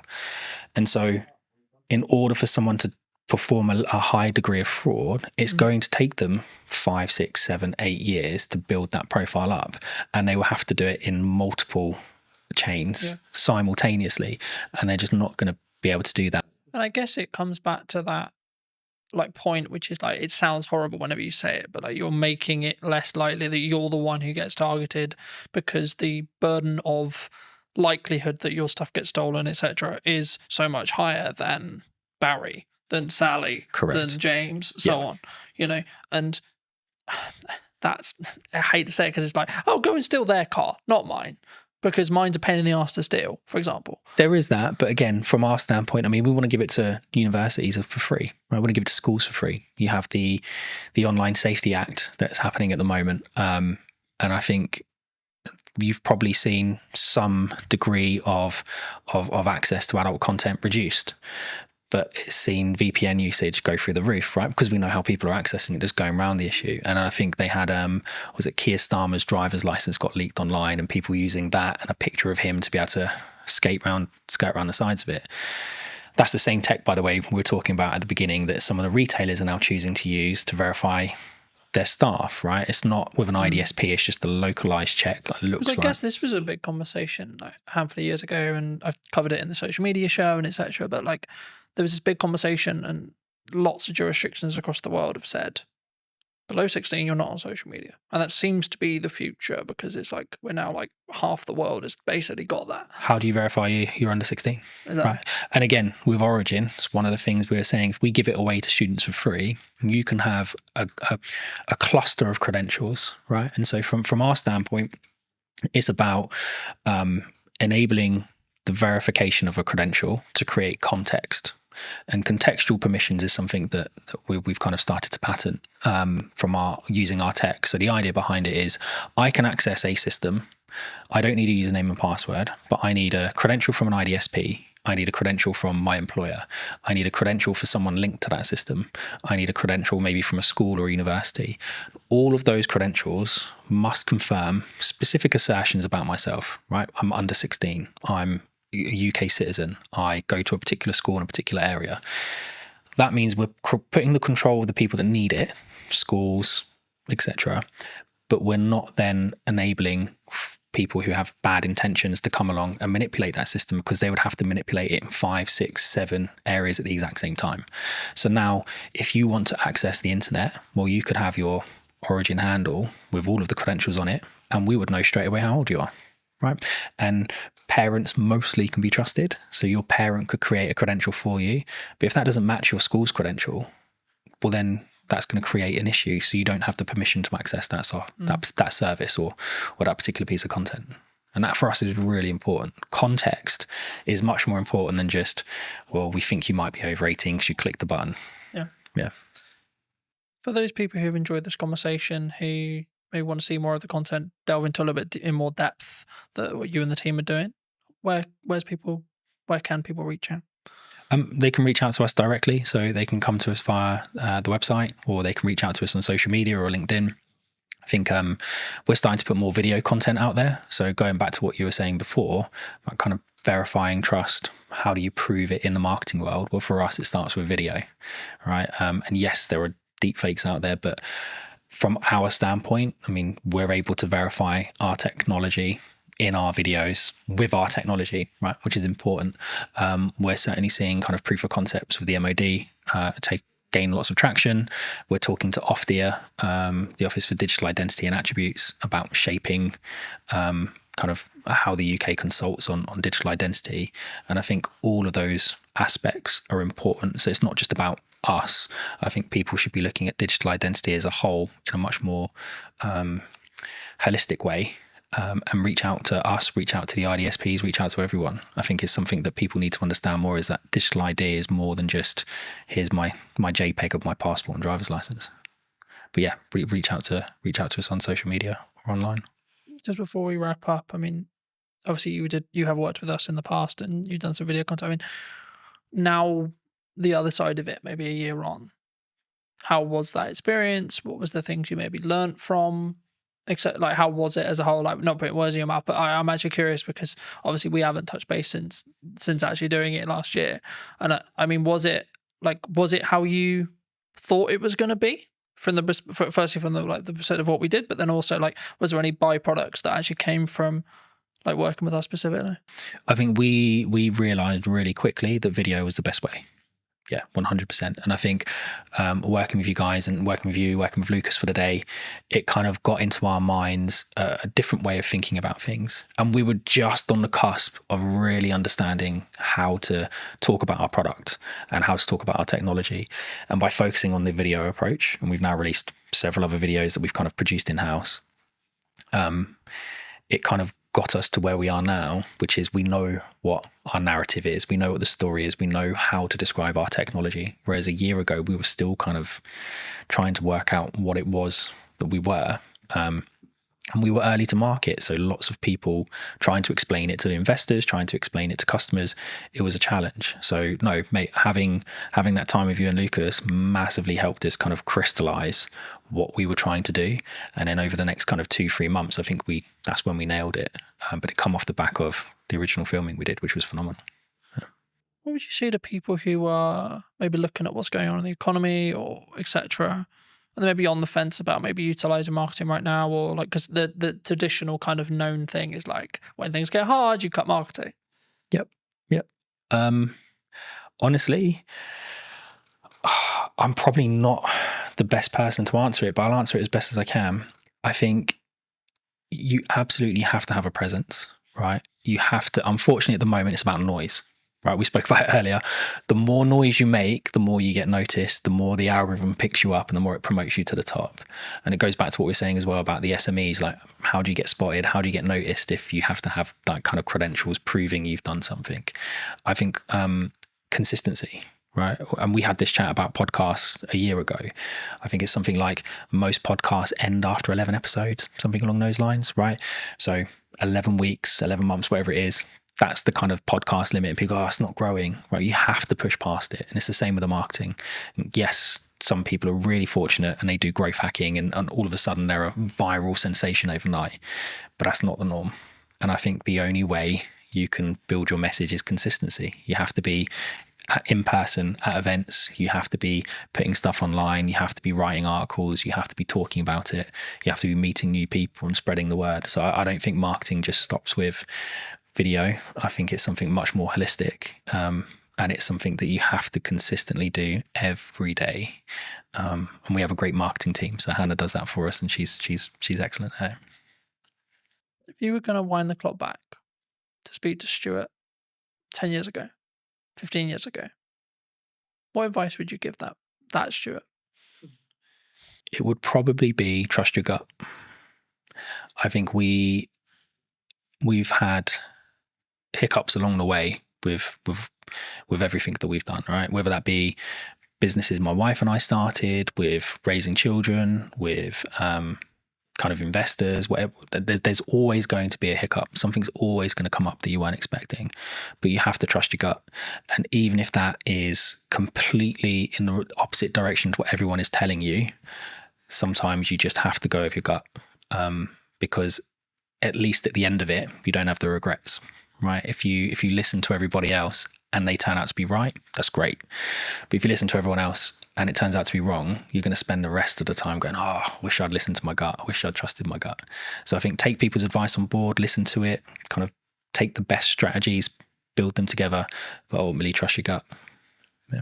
Thank you so much for the time, Stuart. You too. Cheers, Carl. And if you did enjoy this episode and would like to see more like it, then I would love to hear what you think in the comment section down below. Why not subscribe so you don't miss next week's episode? And I'll see you very, very soon. When you truly become comfortable in your own skin, that's when you become a more potent, authentic, and influential communicator. Why do you think storytelling is important? The storytelling is 100% something I focus on. It's just a part of a larger puzzle now, or a larger body of work. But stories are important for so many reasons, man. What is the excuse that we make for the reason why we don't do the thing? Have the podcast, write the book, run the business? So the 5 habits, number 1 is transform your internal story. The second is ask conscious just questions. The third is unearth your charisma. I think it's really interesting, right? Because a lot of the conversations I've been having the last couple of months has been around done is better than perfect. I'm a multifaceted human being. I'm not just one thing. And often labels can lead us, man, to shrinking, playing small and saying, I am this. But what if you're more than this? Did you know that 93% of you are not subscribed? So if you could please do me a favor and you're enjoying the show, then subscribing would mean the world to me, and it would allow me to grow the show and continue to get larger and larger guests and continue to bring what's missing in marketing today. Thank you ever so much for joining me, and I'll enjoy the episode. Hello, my friends. Welcome back to a brand new episode. Today, I'm going to be talking to Ravi, who talks all about communication and actually why is it important. So that's going to be what this conversation is going to be about. But welcome, Ravi. How are you? Good, man. I feel like we should have started rolling about 10 minutes ago because we had some good conversation about marketing, communication, books, all that good stuff. But I'm feeling good, man. As I told you in the green room or the coffee area, this has been a minute when it comes to me being on podcasts, given I've been focused on writing my book, being a dad and all that good stuff. So it feels good to be here, man. It feels good to be here. Well, thanks ever so much for coming down and for the time, of course. I mean, it would be wrong to not open the show with what you feel is missing in marketing today. I mean, we touched on it in the pre-show conversation a bit, but just to reiterate for the audience's sake, I mean, what do you feel is missing today? When you asked me this question beforehand, giving me the material to prepare, I had to sit with this. And I had to sit with this for quite some time because I didn't want to give you a generic answer or one that's been heard before. And the one word that came up for me was intentionality. And actually, that's not just in marketing, that's in life right now. Intentionality. I mean, if you just scroll on social media, log on to LinkedIn, log on to Instagram, whatever it could be, there's an addiction to instant gratification, meaning, okay, I want to grow my follower account now. I want to achieve XYZ now. And as a result, I may put out AI content, which feels perfect, which feels like it's going to connect with people. But the truth is there's a disconnect because perfection doesn't exist, man. Perfection doesn't exist, and imperfection equals connection. And our intentionality behind things, our death grip on our desires, and the instant gratification that comes with it, it's just leading us to this place where, and it's funny to say this, the bar is so low in some senses that the number one way to stand out is by tapping into human connection. I think it's really interesting, right? Because a lot of the conversations I've been having the last couple of months has been around done is better than perfect. And I think that sometimes we look at the podcast idea we have, we look at the event idea we have, we look at the business idea we have, look at the book idea we have, etc. And we think, yeah, I'll add that to the list. Yeah, I'll put that on my to-do list. Do you think people need to is there a level of just you need to start doing stuff? Like you need to just choose one of them or two of them or three of them and say, I just need to do that? Because I think sometimes we put it on we kind of pin it up and we go, yeah, I'll get to that. But then we never maybe do. What's the question behind the question? I'm curious. The core, I think, is do people... So I guess what I'm actually asking there, and this isn't planned, so I've just come off the fly, but I think it's what is the excuse that we make for the reason why we don't do the thing? Have the podcast, write the book, run the business. Maybe someone's watching this and they're in their 9 to 5 and they're like, I've got that really business idea. I'm really passionate about X. But they don't start working on it in the evenings. They don't start because maybe they're worried about what people think, etc. These are the common answers I get. But is it just that? I'd say it could be many things, and I can't answer it from everyone's perspective. I can only answer it from my lens. And I would say the two things coming up for me are, number one, fear, like we spoke about, where, I'll give you an example. I know of somebody who has a specific idea that they knew in that season of their life was in alignment. But there was always a reason why they couldn't pursue it. There was always, for lack of a better word, an excuse as to why they couldn't pursue it. And that excuse gave that individual the reason why, I can't do it now because of X. I can't do it now because of Y. But what those excuses and what that narrative was grounded in was fear. So there is definitely fear. There is definitely fear. But as the old saying goes, fear stands for false evidence appearing real, right? So yes, there's fear behind it. The second thing is, do you actually want the thing that you say you want? Or have you just logged onto Instagram and you've seen that Jamie is doing incredibly well now that she's left her 9 to 5 and is in this job and seems to be crushing it? And actually, you like the idea of that. You like the concept of that versus the actual reality. And is it your ego saying, hey, I want a bit of that? Or is it actually your authentic self? Is it driven from your authentic self? I don't know. But I think those are the questions to ask ourselves, because the truth is when you, this is my truth actually, when I'm deeply aligned with something, it has a meaning behind it, which means the imperfect action, the work or whatever it takes to achieve that, the excuses, the fear, it starts to move to the sidelines because you know that not taking action is going to cost you more. I think that's key, and I think people listening need to consider: is it keeping up with the Joneses, looking at the trend, etc.? And that's why you want to be an entrepreneur. And I'm fortunate where I'm wrongly or rightly rapidly approaching 10 years in business, which is crazy in my head, you know. And I'm looking at it going, right, okay, so the odds here are like I've kind of done quite well, because the odds are that I think I looked up yesterday, I think about 25% of business, like 25% of businesses don't survive longer than 5 years. Really? Yeah. And I'm just thinking, why? And like, from listening to what how you just answered the last question, I think for me the key is they weren't in line with, like, they weren't true. You know, they weren't willing to die on that hill or put the flag in the sand or etc. You know, I think entrepreneurship before COVID was cool, right? Because, or even during COVID, when there was loads of money floating around and it was, quote, easier. I think that's when people looked at it and went, yeah, that's cool, let's do that. Oh, work-life balance. Oh, free. Oh, I make lots of money and I get all the time and I get all the freedom. But now we're in a world where what most people I talk to, and I'm sure you've had it as well, is like, well, this is just as normal. This is what real business is. You know, things are harder, you maybe lose a client, or things are harder in the economy, etc., etc. That's just another day at the office, you know. And I think for me, I think that's where the true entrepreneurs will stand through. What do you think people get wrong though, in either that step or then how they communicate that step to their friends, their family, maybe the clients they want to work with, the market? Because obviously a lot of what you do is about communication, right? And that's why I want to focus on that, because it is your unique skill of expertise and etc. But I also think it's the most underrated one, because it's like, well, there's not much to it, Colin. You just have a conversation, right? Well, before I answer that, to back it up for a second, you know what was cool when I was growing up was everybody wanted to be an investment banker. Everybody, you know, there was like, everybody would watch the movie Wall Street, Gordon Gekko, Greed is Good, and they were like, okay. And the movie American Psycho, Patrick Bateman, they're like, okay, I want to be an investment banker. And it's so funny how entrepreneurship is now the thing. Like, I think about my daughter, she's nearly 3. I think at 10, she's probably gonna, a YouTuber won't even be a thing then. I don't know what will be the thing, but it's crazy to think how these things move in seasons and how whatever is flavor of the month, people gravitate towards. The question is it in alignment with you and your goals in this season of your life? You know, Ravi now with 2 kids under 3, married, is very different to Ravi in his 20s.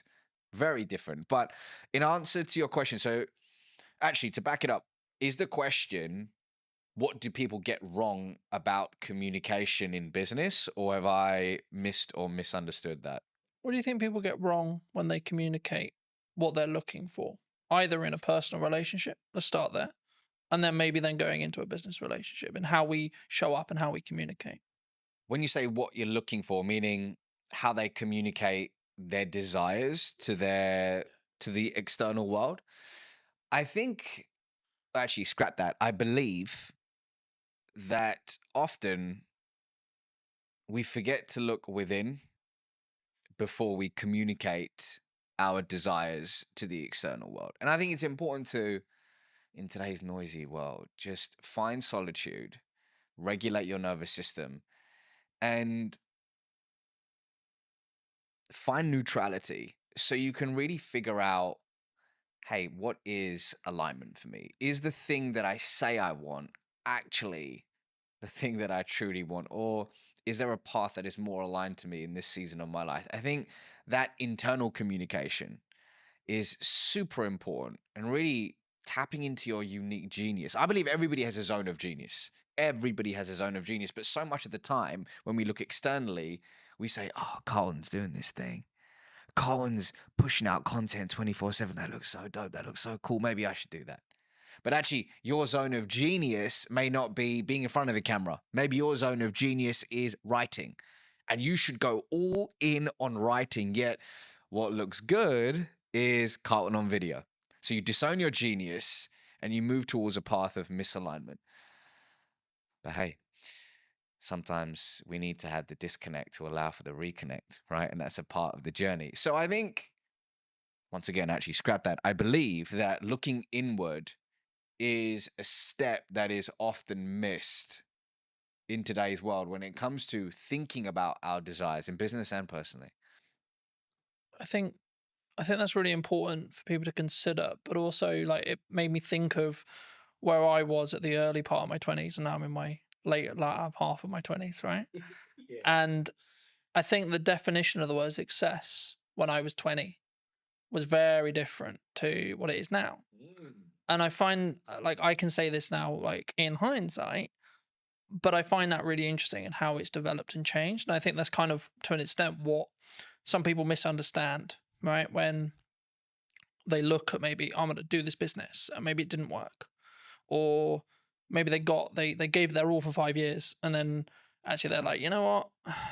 Yeah, I could, but you know, like I'm just going to go get something that is close, but not there.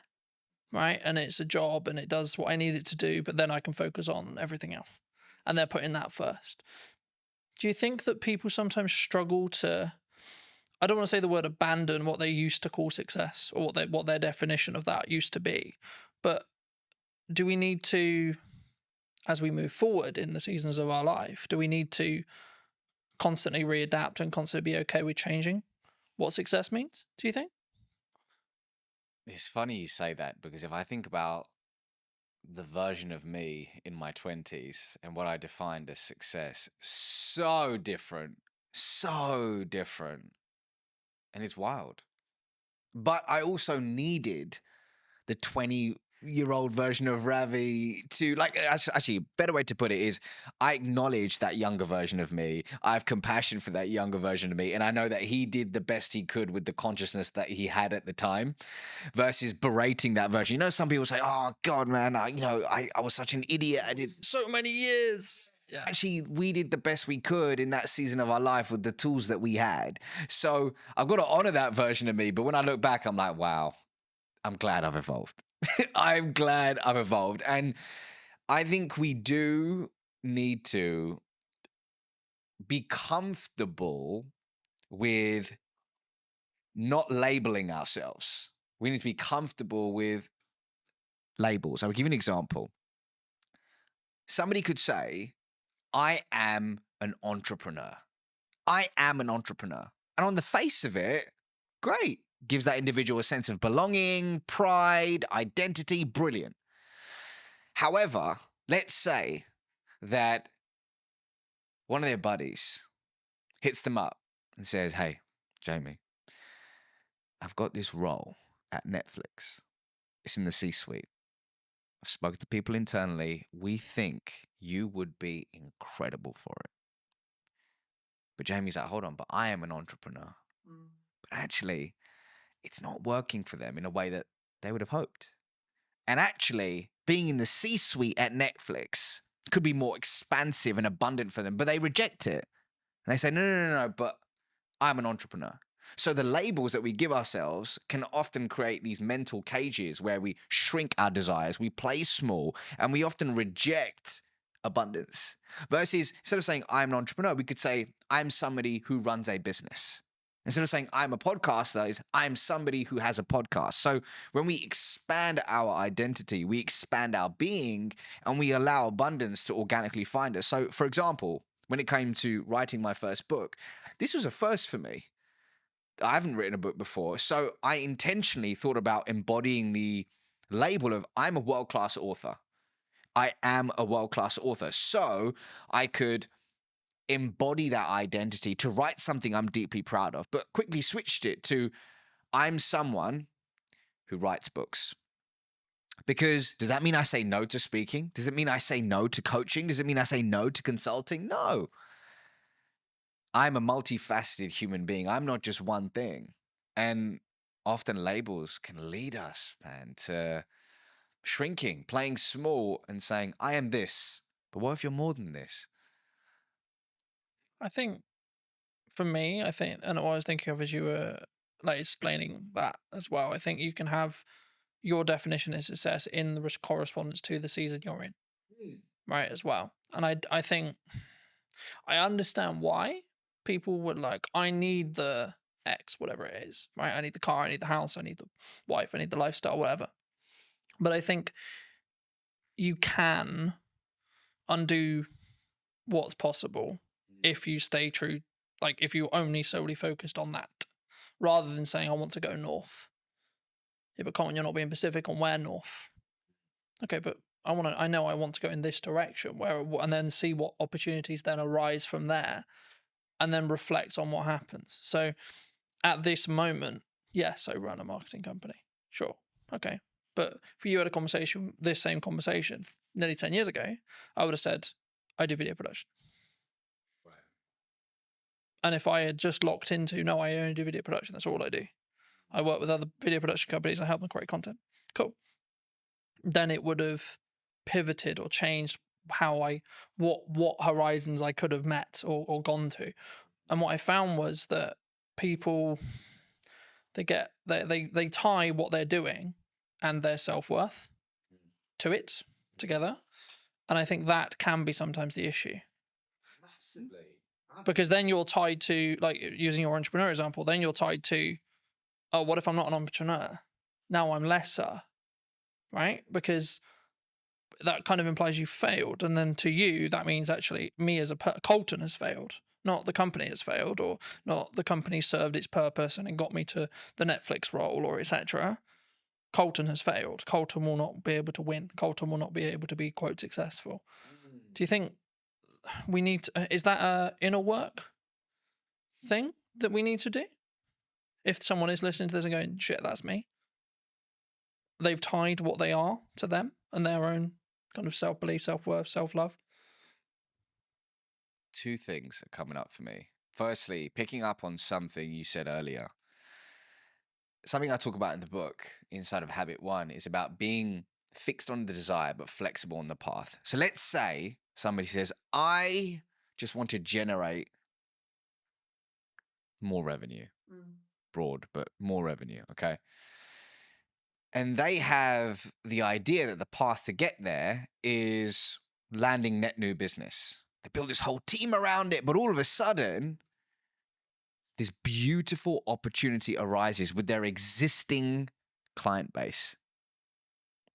If they are fixed on the path and go, no, we're just going to acquire net new business, and they reject this abundant opportunity, they may not reach that idea of more revenue. But the idea of pivoting, being open to the infinite possibilities to reach that said desire, which will evolve, and it's okay to evolve it, is super key. Yes, that requires inner work. But going back to your question about self-worth, I used to work in investment banking. And one of the reasons why it took me a long time to hand in my resignation notice back in August 2016 is when I left that world, was I had pinned so much of my identity and self-worth to I am an investment banker. I'm somebody who works in an investment bank. So much pride, status came from that, which stroked my ego, and it was beautiful until it wasn't. But that experience, I'm so grateful for it, man. I'm so grateful for it. And it was, I believe that everything, this is my belief, that everything's happening for you, not to you. Whatever you're experiencing right now is a lesson that you need to learn to be able to transform your identity into the human being that can receive and sustain their true desires. So somebody listening to this right now may say, man, I'm so annoyed that my team member or my employee just keeps doing this frustrating thing. They keep being late to work or they keep missing XYZ and you're getting frustrated. Why can it not be like this? It is not fair, you keep saying. However, you may have requested from the universe, whatever your North Star is, that I want to be an influential leader. Well, you've requested it.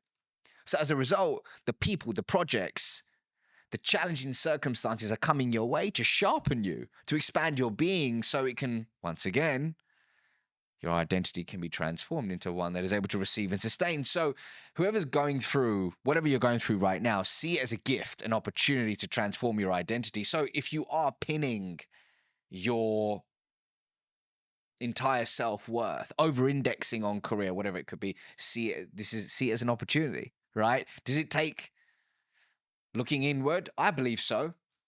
For me, that's the way forward, but you got to figure out the right path for you.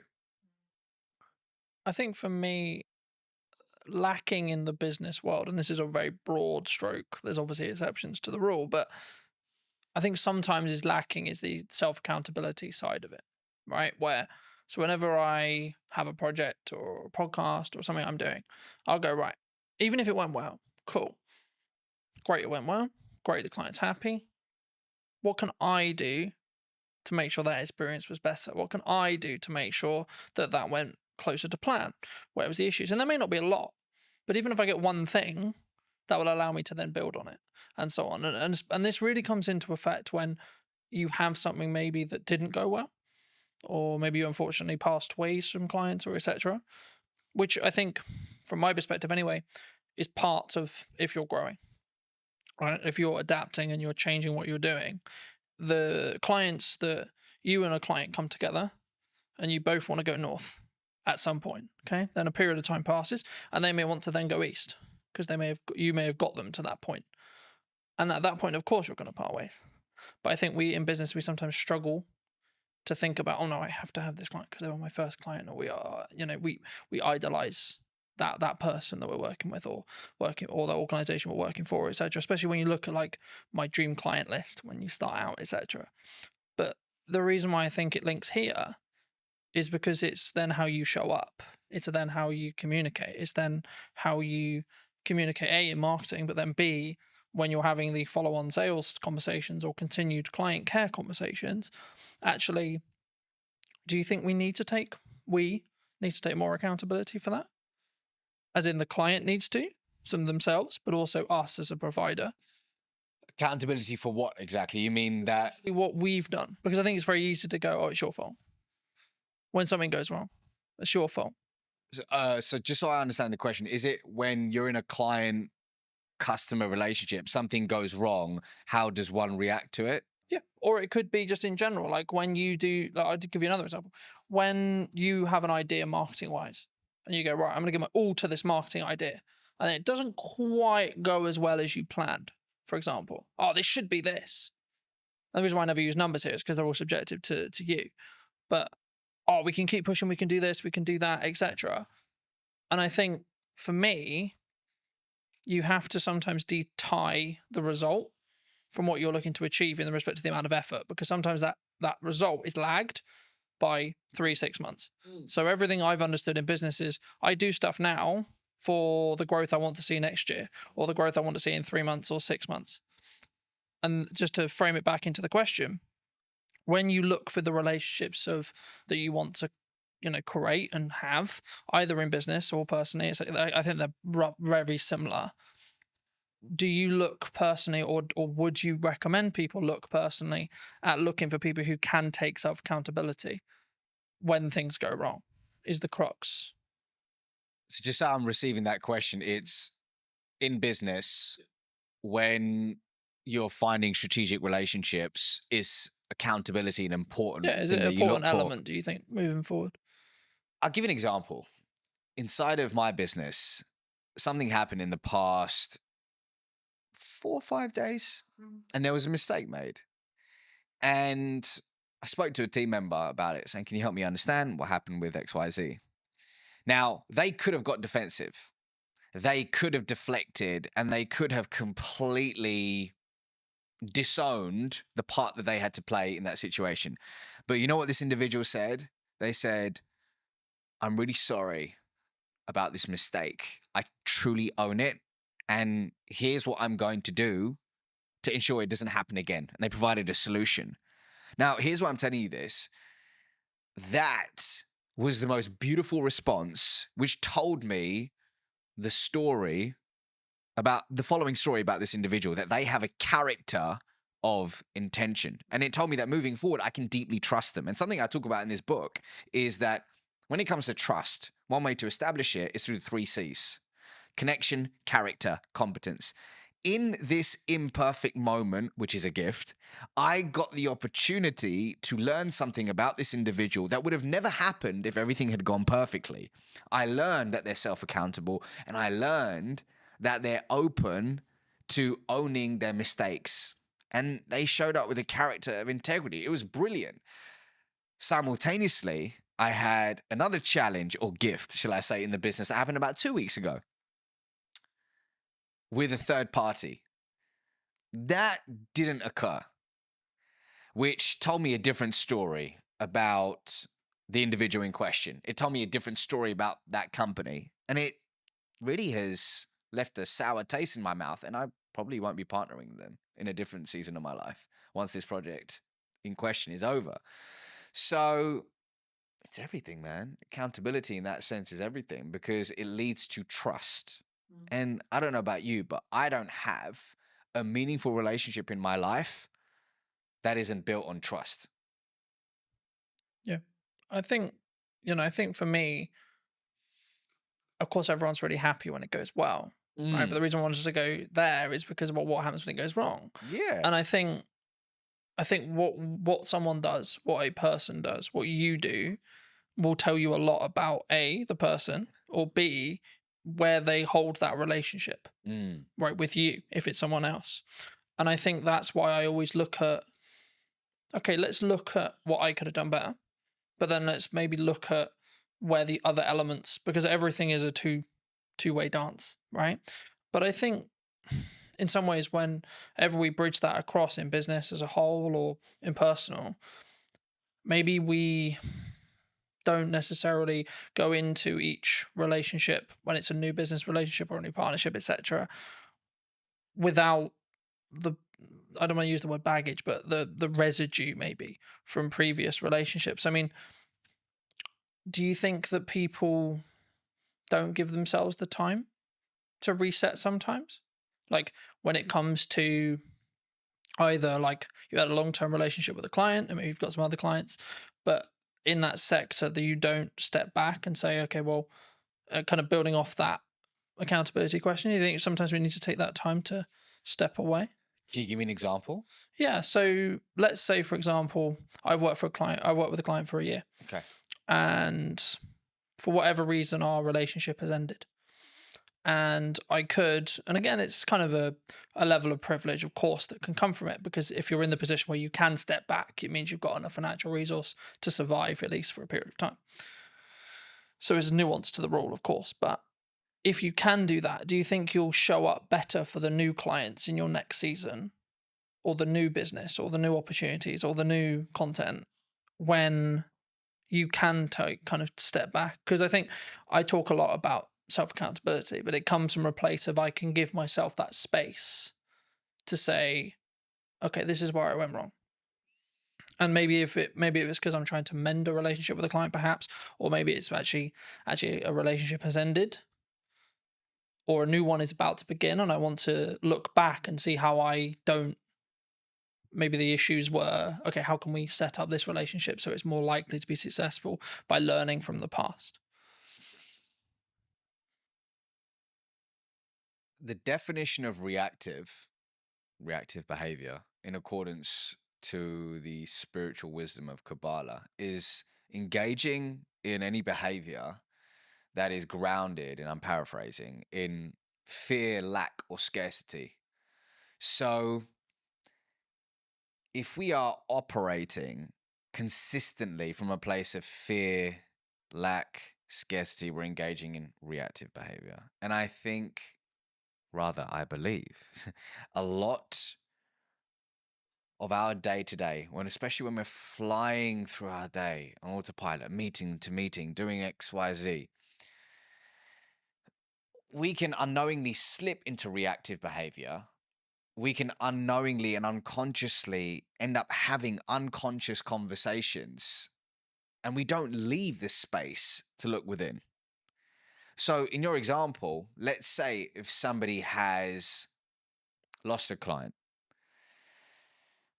and they haven't really sat back and said, okay, let's look at the facts here and what part did I have to play in that, and truly owning it, then they're going to make the same mistake over and over again. And they won't have the opportunity to transform their identity into the person they need to become to achieve said desire. So your point about self-accountability is important, but it's all down to the fact that, if your calendar is just, there's zero white space in it, and you don't have a personal practice in the morning or whatever it is in the day to ground yourself, it can lead to this unconscious behavior, which is a problem in today's world. Because in our conversations, one of the biggest problems is engaging in short-term behavior that kills long-term reputation. Do you think that people have too many busy things happening? They take too many meetings. They take too many opportunities. They don't know how to say no. I can't speak for everyone. I can speak for the clients that I've worked with. I can speak for the people in my world and through my lens and expertise. And what I can see in today's world is the addiction to being busy is real.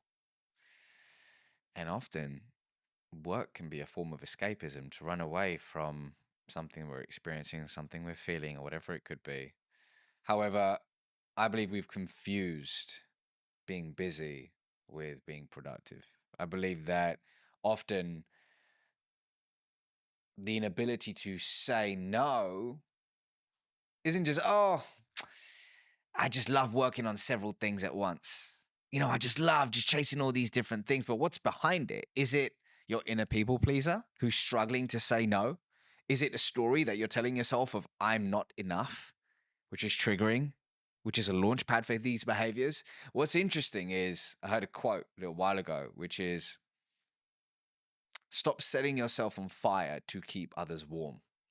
And in a different season of my life, that's what I did. I consistently set myself on fire to keep others warm. And what I mean by that is saying yes to people, projects, and opportunities that were misaligned with who I truly was and my desires, and then saying no to myself, which is a recipe for disaster. The question is, why does somebody struggle to say no? And when an opportunity does come up to say no, how can you do it with warmth? And I'm happy to give you an example of something that I had to do recently to actually say no with warmth. But actually, some people want to say no, but they feel guilty afterwards. What are they going to think of me? They don't want to be not liked. Am I missing out on this? But there is a way to say no with warmth. Do you think that psychologically? Do you think we're naturally more likely to say yes because of that? We want people to like me. I'm going to say yes to you because I want you to like me.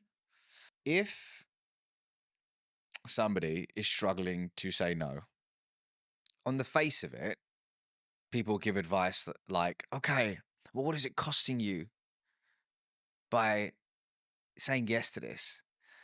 Okay, here's what we're gonna do. We're gonna focus on you figuring out what's aligned with you, so you can start saying yes to the right things and no to things which are misaligned. That's great. I mean, an exercise which Dr. Zoe Chance of Yale University does with a lot of her students, she's a senior lecturer over there, is she gets them to say no. She said this on my podcast many years ago. She goes, I get people to say no for 24 hours to everything, as long as it doesn't result in a divorce or anything crazy, right? But get them to say no to everything so they can start flexing that muscle, which is brilliant.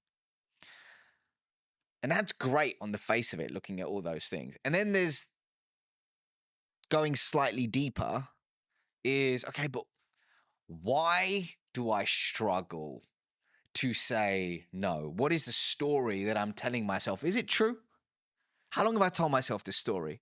How do I reframe this story? How do I find positive evidence to start stacking evidence for the new story I want to tell myself? How do I reinforce that story?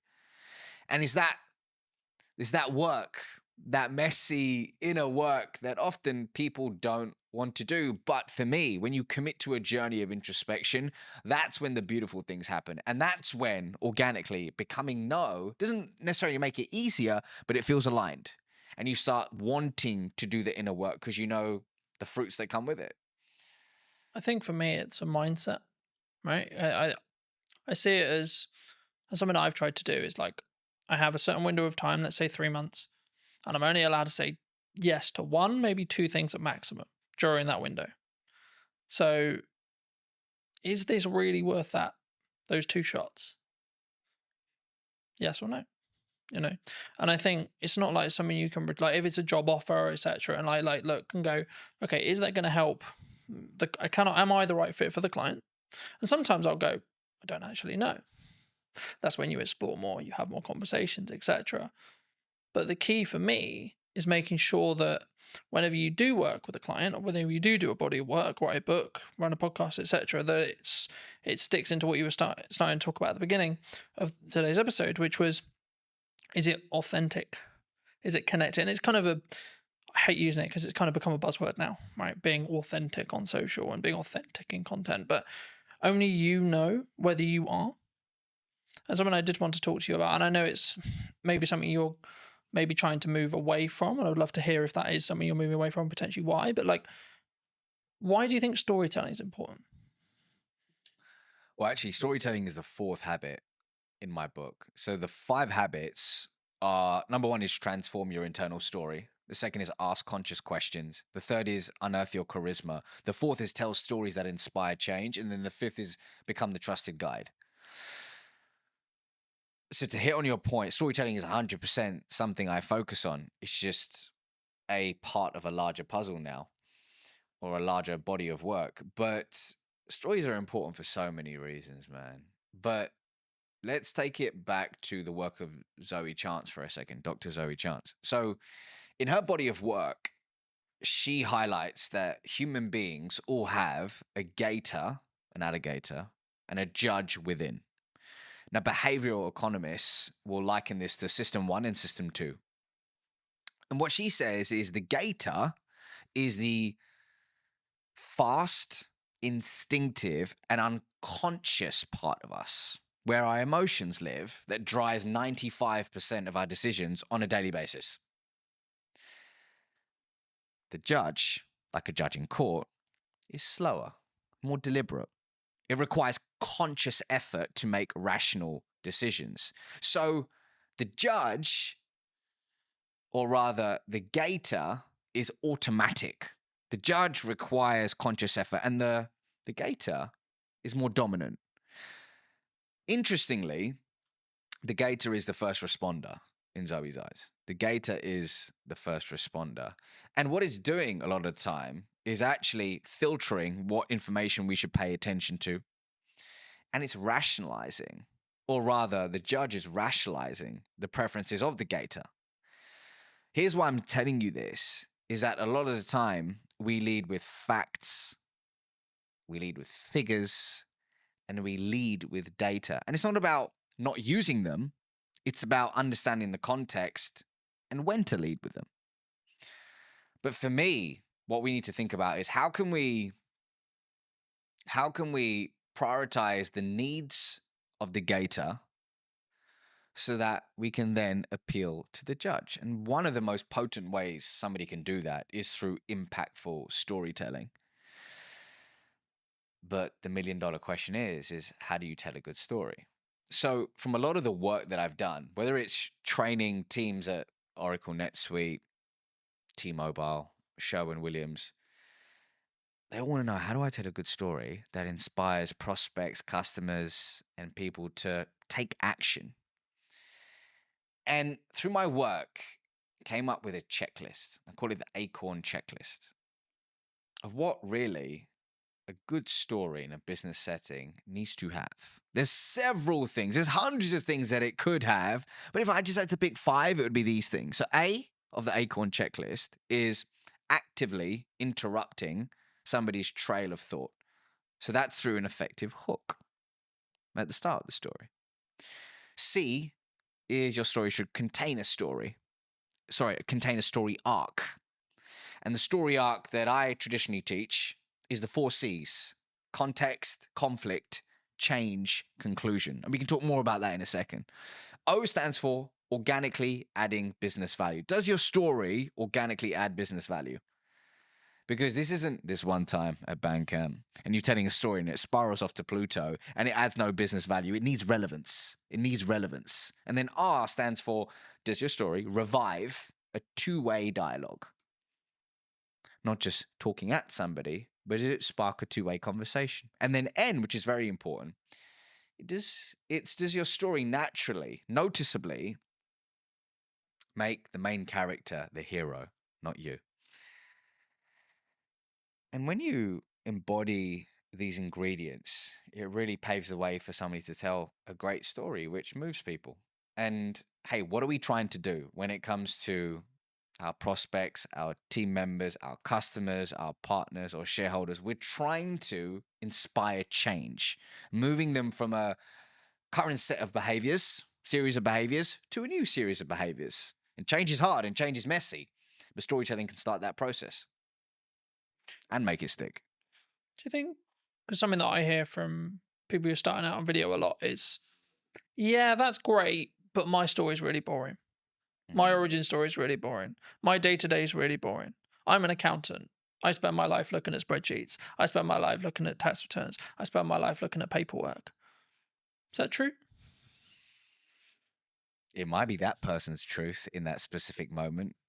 Is it, we gotta honor that that's their truth. That's their truth in this season of their life. However, is there validity in it? I don't know.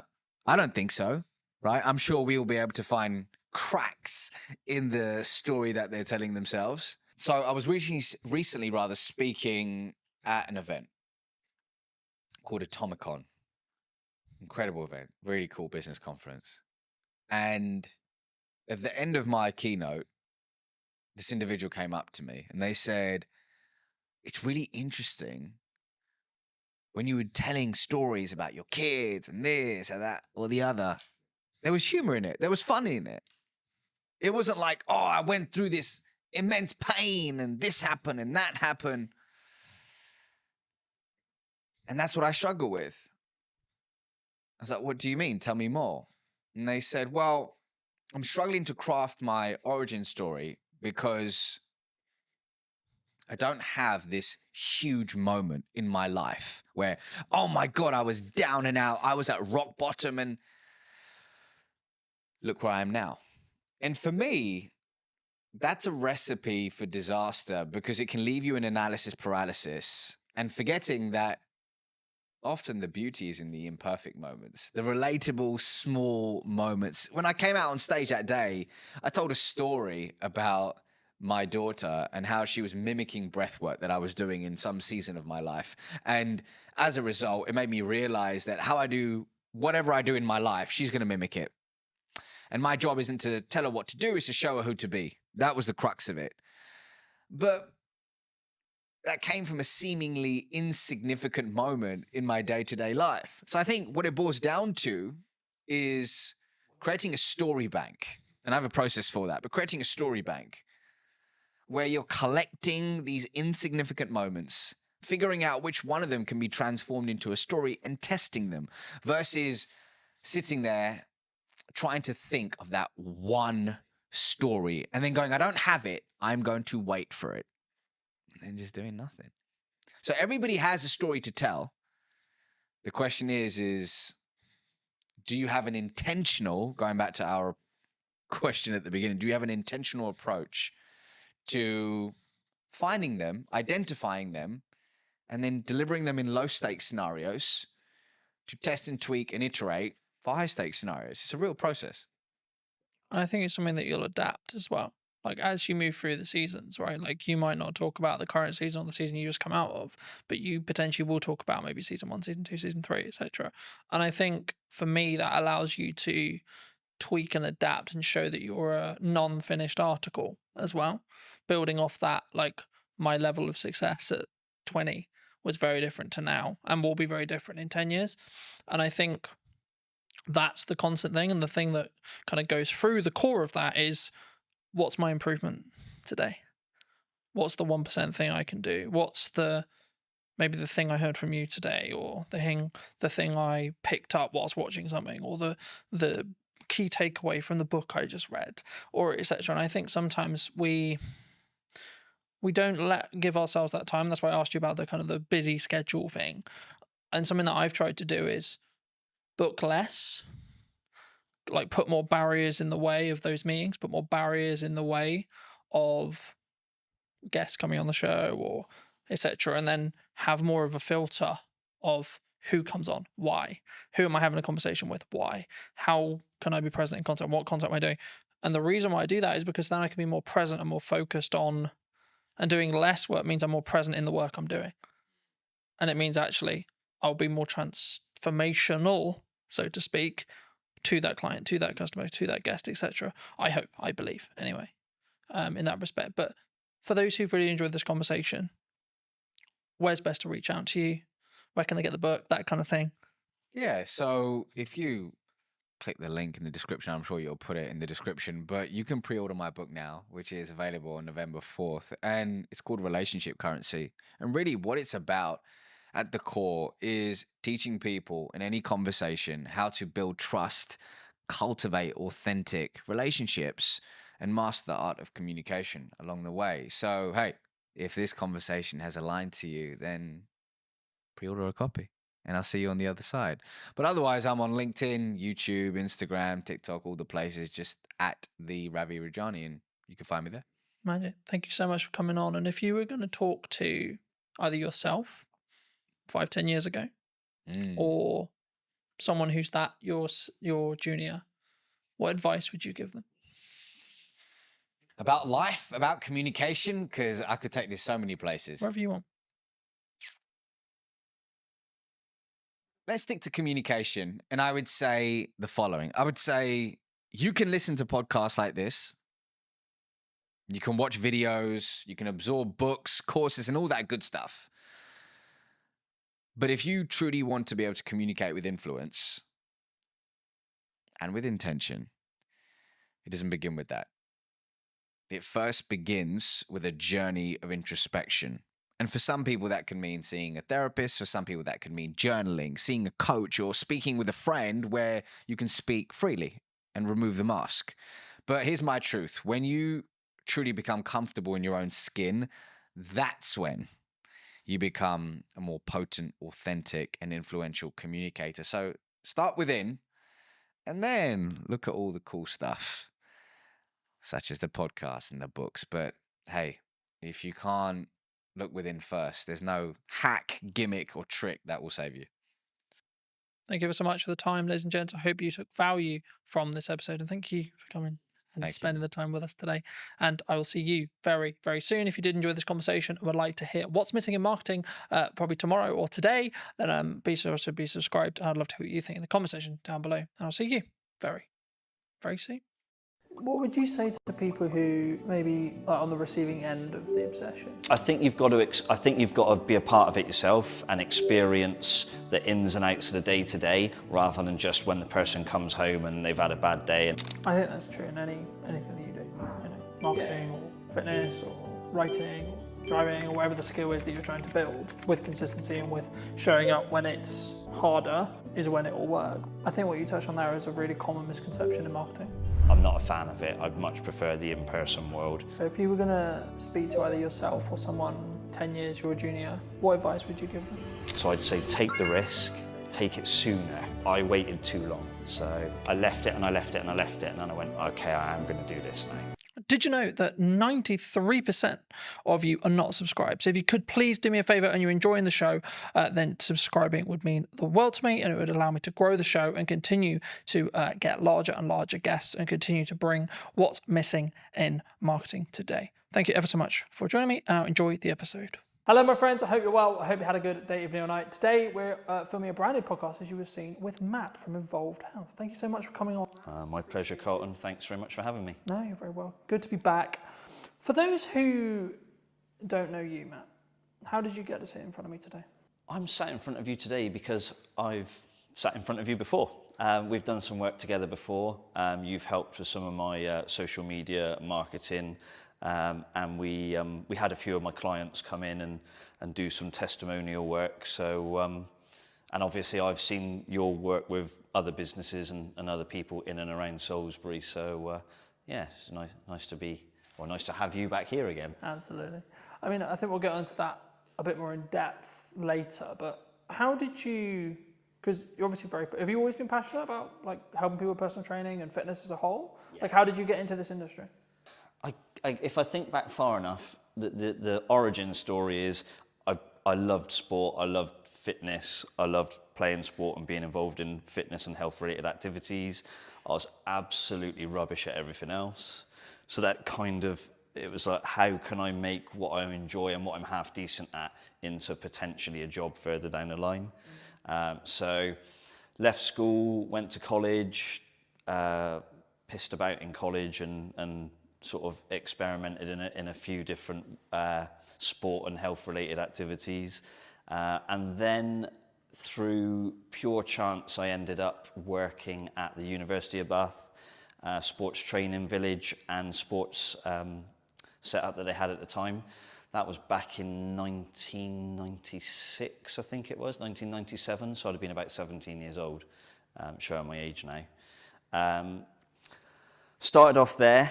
Ended up living there on campus in a sports house with the Great Britain Olympic swim team, and being part of that campus and being involved in the university gave me a massive exposure to high performance sports, a lot of different athletes from a lot of different sports and disciplines. So I got to see how elite level athletes were trained, how they lived, how they recovered. I got to understand what operating a sports facility was all about. Part of my role was making sure that the gym was in operational order, looking after swimming pools, you know, all sorts of different stuff, athletics tracks. So I had quite a broad education, if you like, being at a university, into how that world works, and it just snowballed from there, really. Was there or is there, should I say, because there's obviously still athletes who are around that you may train and work with, you know, but is there a kind of commonality in respect to the mindset? Because I think athletes and high performance people, I think there is some standard traits. Maybe it's like the cliche, wake up at 5 a.m. kind of morning routine stuff, or it's actually their mindset as a whole, would you say? I mean, I couldn't comment for everybody because everyone's got their way of doing things, but I think there's dedication, there's discipline, sometimes obsession, and I think all of those things are quite interesting to me. I feel like I'm a relatively driven person. I work hard. I put in a lot of work over the years in the industry and with this business in particular. Some would say potentially sometimes I might be a little bit obsessed, but I think that's a good thing. But you certainly that's necessary for high achievers. Yeah. You can't be a high achiever and not be obsessed. You have to throw yourself into whatever it is you're wanting to do or build or grow or be a part of. And if you're going to deliver a highly successful business or an environment, depending on what aspect you're working in, I think you have to be obsessed. I don't think it works if you don't. Not at that level, anyway. What would you say to people who maybe are on the receiving end of the obsession? right? So maybe they're with someone, their partner, their mother, etc. Like maybe when they're starting out and it's their parents, or maybe as it develops into a full-fledged business, what kind of can that support person do? Because I think for obsessed people who are very driven, like we get it, but sometimes that they don't get the attention or the thought process when it comes to, I wouldn't say how to deal with an obsessed person, but how to support that's a person in that respect. Of course, in your own experience. Yeah, I mean, first off, I'm not a parent. I don't have any children. But what I do know from the backgrounds I've worked in is sometimes the obsession starts from the parents, and the kids or young people are pushed into something, and the parents, I mean, you know, when people used to say pushy parents, I think actually sometimes those parents are just obsessed with creating an environment for their kid to thrive, and sometimes that's awesome, and sometimes it can be, you know, sometimes terrible. So in terms of how to support someone who is obsessed in trying to deliver high performance, tricky one. I think you've got to be a part of it yourself and experience the ins and outs of the day to day, rather than just when the person comes home and they've had a bad day and they, Is use the phrase uncomfortability kick and the cat stress almost. that kind of comes from that? Is that normal though, for a high achiever? Is that a sign or a byproduct of them being high achieving? Stress. Yeah, like so from a partner's point of view, or etc. You know, like in that respect. I think there's elements of stress for sure. They will be stressed about delivering an outcome on a performance. You know, if they're trying to compete, they want to win. They're stressed in the build up to a competition, can be stressed at the competition. And then there's the stress if the competition doesn't go so well. So yeah, stress definitely plays a part. Obviously, I've not competed myself at a high level. I've experienced and lived around those that have, and more often than not, I think the stress is a positive, like the person has responded to it. But I definitely saw a couple of occasions where maybe it didn't. And obviously, maybe with high achievers, and especially in athletes, they maybe get knocked or they have an injury or equivalent. I know you do some, support in that realm. I mean, how was that kind of a byproduct of what ended up happening as you were learning more about training? And yeah, the manual therapy side of things has come in relatively late in my health and fitness and therapy career. Initially, it was fitness-based provision, be it circuit training. Back in the day, it was circuit training classes. Then I got more and more into the personal training side of things.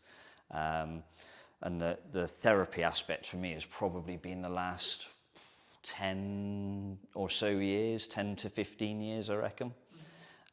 Whereas I've been in the fitness and PT industry for I've forgotten how old I am, 24, 25 years. So yeah, pretty much since I walked through the doors at Bath University, I've been involved in fitness since, and that's changed, throughout the years. Therapy's become a big part of that. I guess, how was it a natural progression from, so you train people and maybe they have injuries, and then you saw it as like, actually I can help people here with X injury or Y injury to actually help them with their recovery to get back and train as hard as they actually maybe want to mentally. Yeah, I mean, but certainly their body isn't there yet. Yeah, it was a combination of things really. One, I started to listen to most of my clientele is Gen Pop, so general population. So it could be business executives, stay-at-home mums, or dads, doesn't matter. But it's across the board, probably age 25, 30 plus, up to my oldest client's 94. So they would always mention niggles and aches and pains. And it was like, right, how can I train around it? How can I train through it? And then I was like, hang on a minute, why don't I just try and help them deal with it more directly? And because of the nature of my client base, the need to be able to do therapy work was becoming more and more clear to me.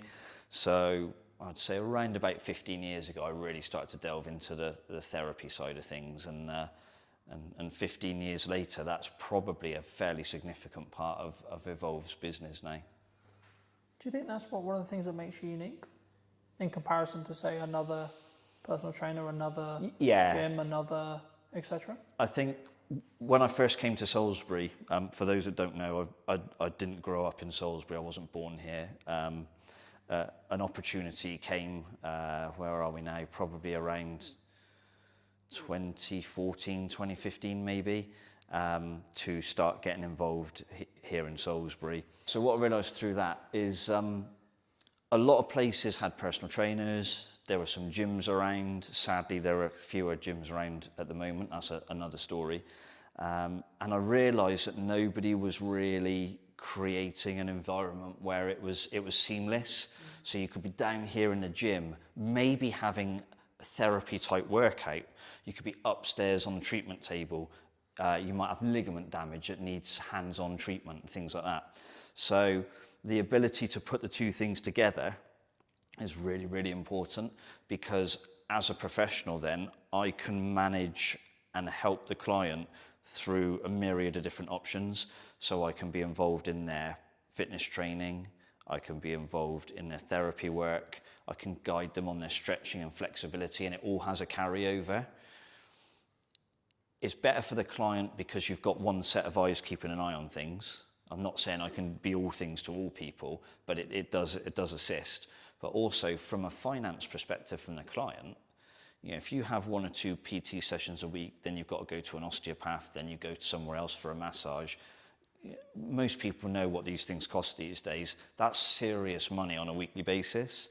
Whereas within a visit to here, they can have a PT session. They might need just a few minutes of hands-on work or some help with a stretch. And they've spent a fraction of what they would spend if they had 4 or 5 different professionals helping them. So it's almost trying to create a multidisciplinary environment, but the one person is delivering that multidiscipline. I think for me, like, that's maybe the unique selling proposition of what you do, but it allows that synergy. So if there is an injury that happens, either unfortunately with during training or like outside of training, and then when they come into training, then it can be maybe tackled like faster or potentially better, you know, in that respect. But do you think, I guess the next question I was going to go into was like how consistent or like how focused should the average person be on fitness? Because I think as a whole, it's always been a part of my life, but I think maybe I'm unique. I mean, we're looking at, like, I don't know the figures off the top of my head, but the numbers are like constantly changing, constantly adapting, and I don't think for the better in respect to obesity and other such concerns in that respect. And I think, is it a shift? Is there from what you're seeing, or is it still maybe it's upper middle class, it's the people who can afford it, it's, you know what I mean, is it because from my perspective it was always quite snobby, you work out, is that it was always that for a long time? I think what's changed is the media. So you look at anything in life now, the media get their claws into it, and that can be good or bad. There's definitely an increasing problem of lack of physical activity in schools. I can remember when I went to I can just about remember when I went to school, primary school and secondary school. I was lucky. I had great PE teachers. I enjoyed sport, and the provision was there to do it, and we did it for a few hours a week. But talking to clients now who've got kids in certain schools, and they barely get an hour a week of like taught physical education or the chance to just explore different sports. And I think these days a lot of that seems to be happening outside of school. And then it becomes choice. Then it becomes, can the parent potentially afford it? If you're in a school environment, it's kind of delivered for you, to you. But to have to choose to go out and take part in a sport, it's not just the kid's choice, it's parents going, I work 3 jobs, I can't take you to wherever you need to be 3 times a week. Or I can't afford for you potentially to have all the kit you need. I saw some kids walking along, I'm pretty sure it was hockey, and the stuff over their shoulders and what they were carrying or what they were wearing, I'm thinking, if you've got 2 or 3 kids, that is costing you some serious money. So the chances are you are in a slightly higher class. I don't like this class differential that people have, but yeah, it's definitely a problem. And I think, you know, I understand from my perspective what I charge for the work that I do is reasonable, and it certainly isn't affordable to the masses. Do you think the key is the educational piece then? Even if it's just like having resources or having more people talk about bodyweight workouts, calisthenics, etc. I think it's good to get the message out there that exercise is good for you, and sitting on your backside all day eating, you know, chips and whatever else is probably not very good for you. But I think the key thing is the provision of facilities that are free and accessible to anybody. These parks now where they're starting to put exercise equipment and like bars that you can do pull-ups or hang from and stuff like that, they're awesome, and we need more of those. But we also need people to understand how to use them. So we probably need to find some sort of community scheme where people who are big on calisthenics and outdoor workouts and almost like parkour and stuff like that. If you've got people like that who are helping kids from quite a young age get into that, then there's probably going to be a natural progression as the child gets older to, I want to carry on doing stuff like this. I want to go to the gym. I want to play in a team, or I want to partake in an individual sport, but I'm prepared to put in the work to do it. These are all the things we need. They're not being provided, not at the level they need to be. I'm quite lucky. I'm fairly well travelled. And a lot of places I go, you go to places and they've got outdoor, again, environment comes into it, climate, things like that. But even countries where the climate's a lot like ours, they've got outdoor parks, they've got outdoor physical activity. We're a long way behind in this country in certain areas, and that needs to change, and fast. Do you think, like, because for me, it's like number one, it's a priorities thing. Number two, it's a mindset thing. Like, there's one thing having the education. Once you've got the education, you've then got to have oh, I'm really busy, but I need to do it anyway, right? Because I look at it from a perspective of, I'm very fortunate where I'm younger and I've had a level of fitness in my life for a very long time. But I understand that if I want to continue to be able to do the job I do, I need to be in better physical condition than... So I can continue to do it for 10, 15 years. Absolutely, but what I'd say to that is, if you get the exposure from a young age, and it's a positive exposure, not, oh, I hated PE, they made me do PE in my pants and socks or whatever. I can remember, you know, back in the days when I was at school, if you forgot your gym kit, it was plimsolls and pants and socks and off you go. There's no way that's happening now. It wouldn't be allowed. You know, it's if you expose somebody to a positive health and fitness related activity from a young age, and you can do that consistently for a while, then the likelihood is you don't have to worry about mindset, motivation and things. It's almost inherently in there, ready to go. There will be people who went to school and hated PE and hated exercise who have grown out of that, and some will have gone, actually, I need to look after myself and my health because I've got a family now. And there'll be other people who go, well, I hated it at school and I hate it now. And we've got to get those people back then. If you were going to give advice to maybe those people who hated it at school, who maybe haven't done what they should have done, maybe they know they're not, like, because I don't think you say to anyone who's like not in good shape, I don't think helping the problem is, haha, look, you're fat, or haha. Oh God, no. That's not, you know, that's because they know. It's not like they see themselves sometimes, day, sometimes you've got to have hard conversations. Part of my job as a personal trainer is sometimes you have to have very difficult conversations with people, and in the best way possible, you're trying to explain to them that the situation they're in is not a healthy one, it's not a good one, and there's a desperate need to change. In terms of mass information, I think you've just got to say to people, like, hands up if you want to die young. Not many people are going to chuck their hands up. Yes, please, Matt. Yeah, do you know what I mean? You know, I can't speak for everybody, but most people are going to, well, of course I don't. Who wants to live as healthy and as long as possible?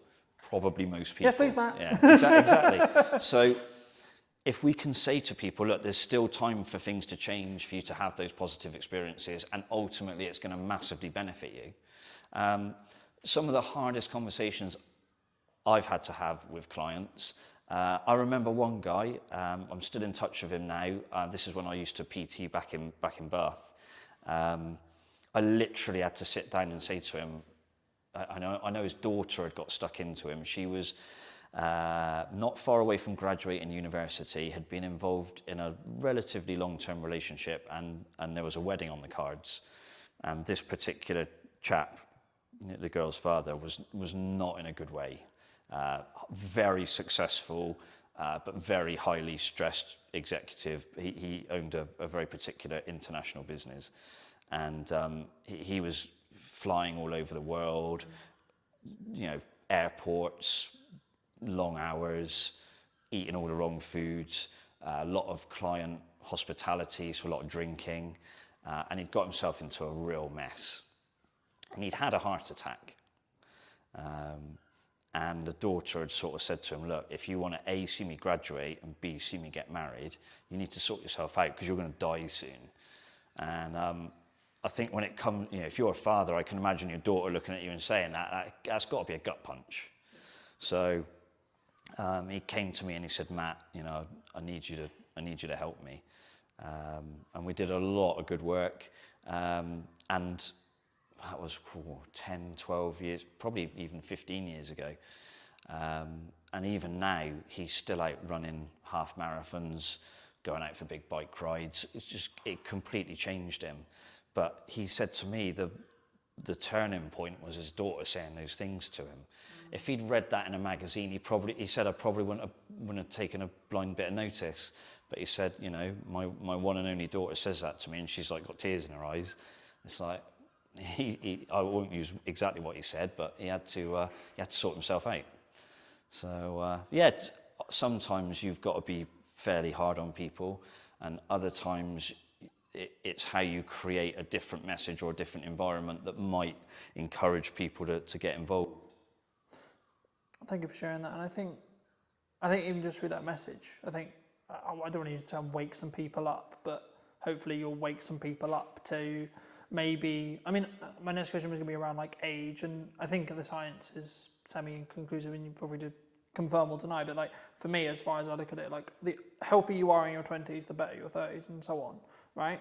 But there is a point where it becomes harder, but I think that could be perceived as, well, I'm not going to bother then. Is it that, or is it actually you just... there's no doubt that as you get older, things get slightly more difficult to do. Yeah. Within reason. It doesn't have to be that way, and it isn't just a linear decline. You would find in your 20s, not so much in your 30s, 40s are getting bad, 50s onwards, you're bollocks. That's not true.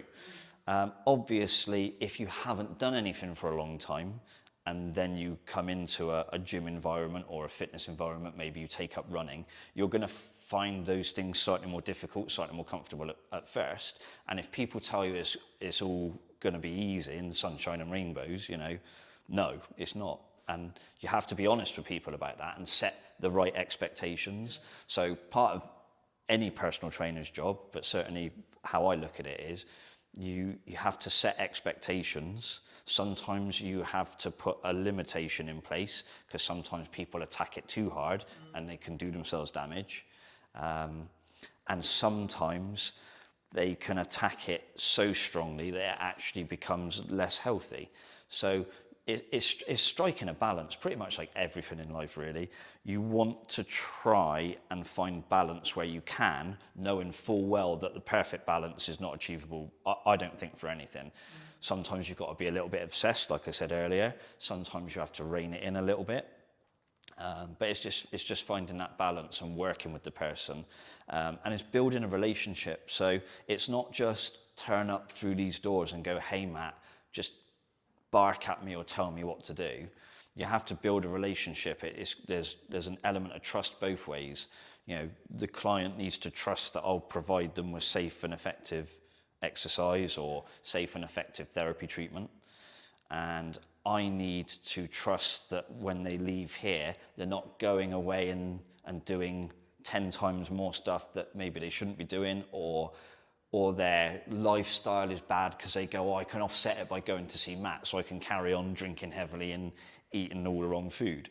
So it's a relationship, and the relationship's built on trust, and that trust comes with me establishing at the start of the process what are their expectations of me and what I expect from them. And it does go both ways. So that's crucial, I think.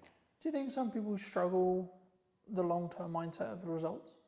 Because fitness is, from how I look at it anyway, it's a compounding thing.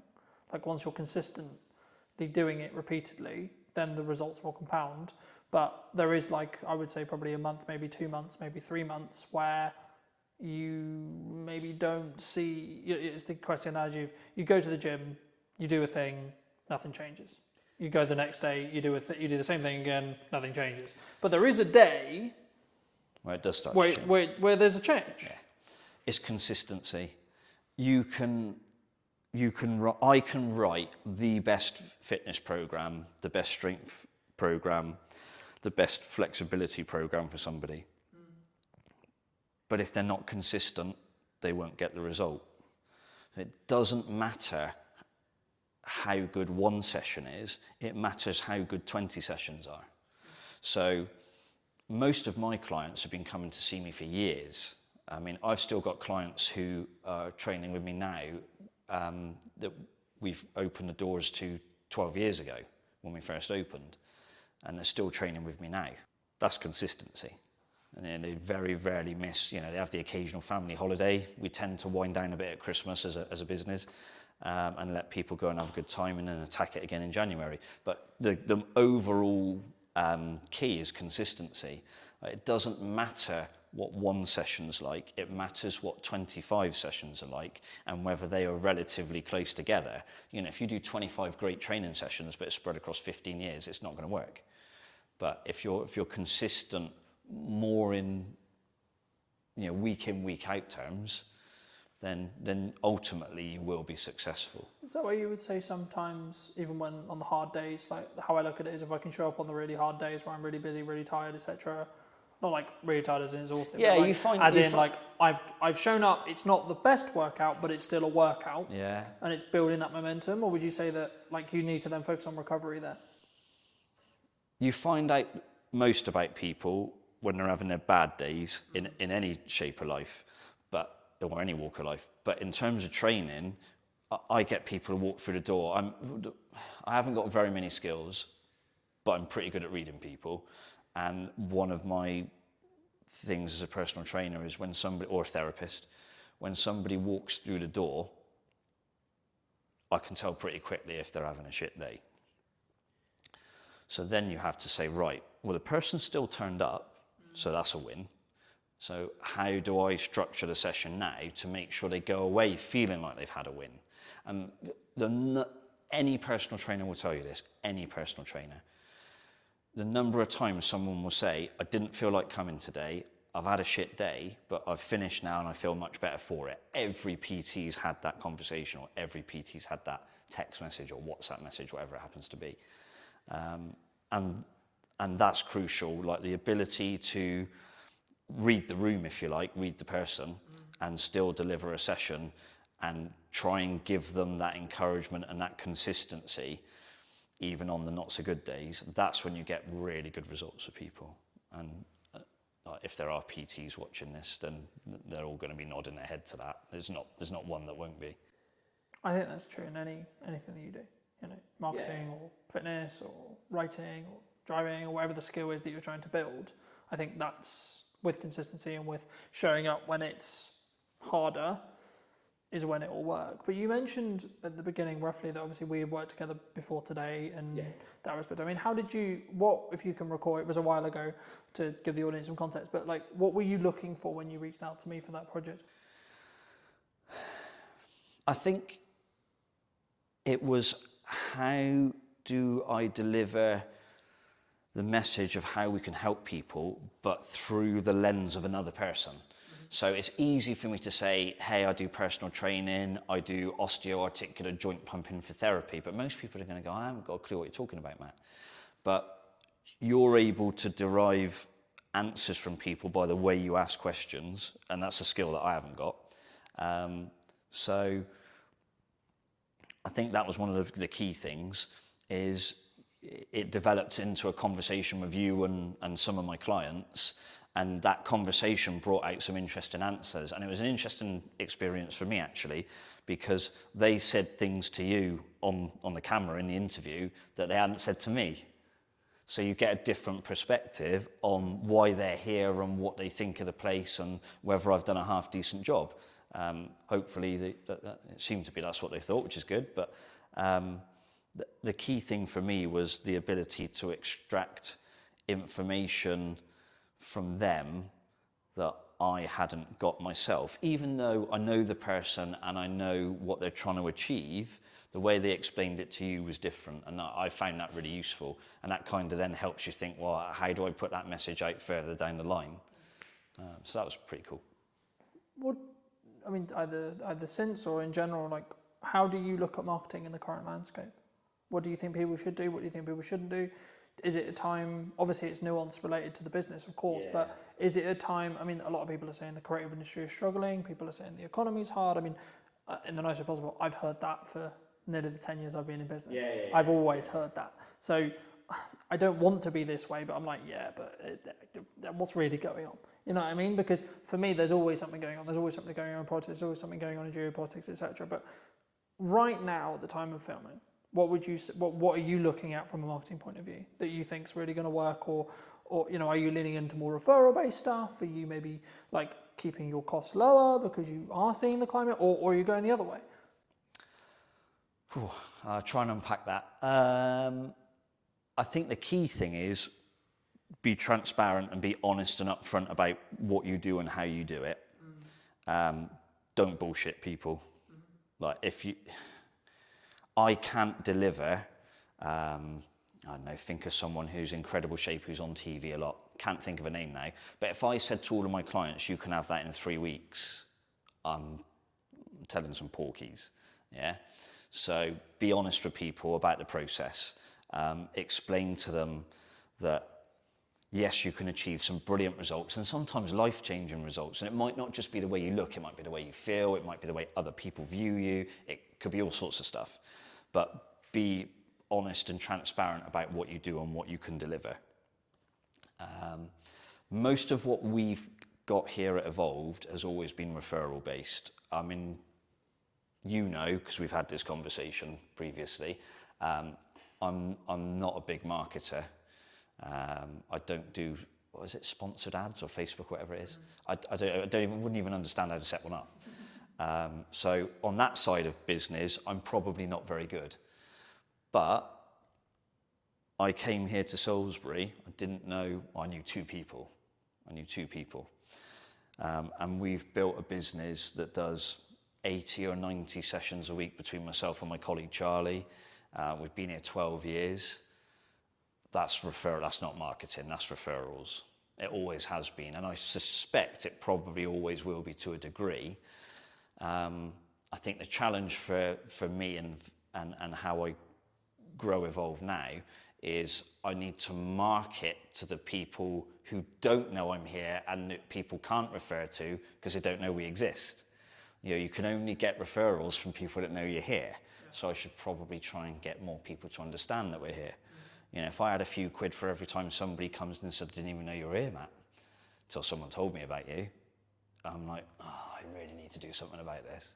But yeah, I think marketing for me now is being able to explain to people what we do and how we do it, and saying to people, do you want to come along on the journey, as opposed to come and get fit in 6 weeks, which I hate that message in the fitness industry. It's rubbish.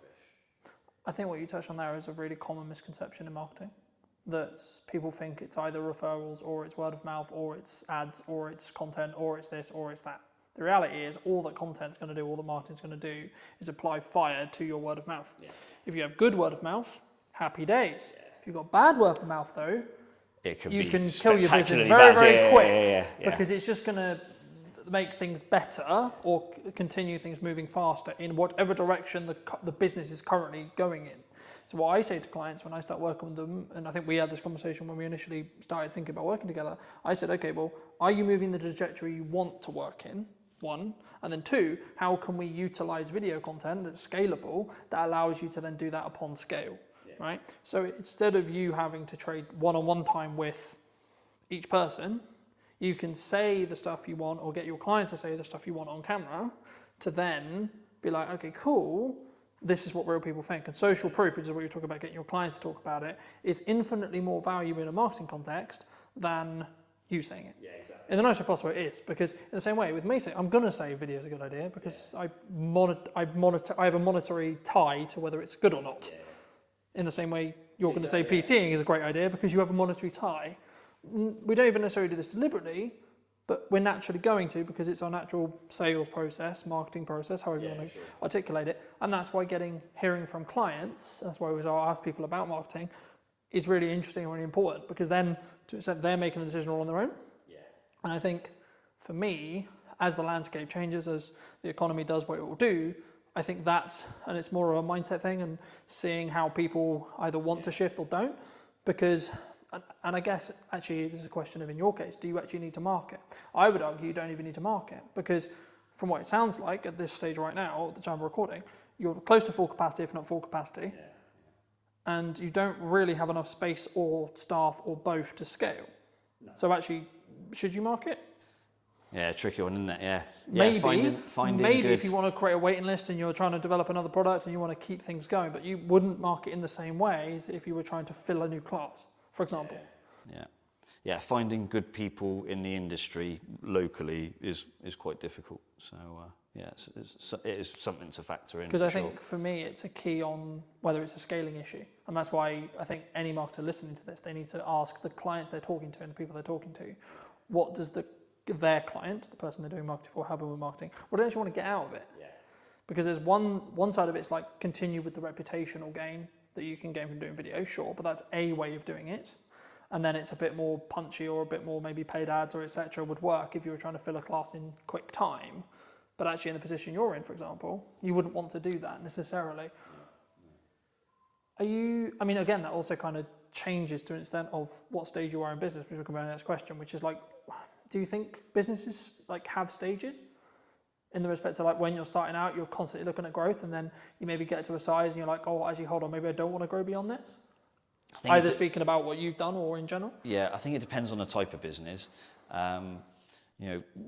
This is a people business, it's a service-based business. Can I produce 10 of me to look after thousands of people? Not really. So there's that element of I can only grow to the extent that I am able to deliver sessions for people in some regards.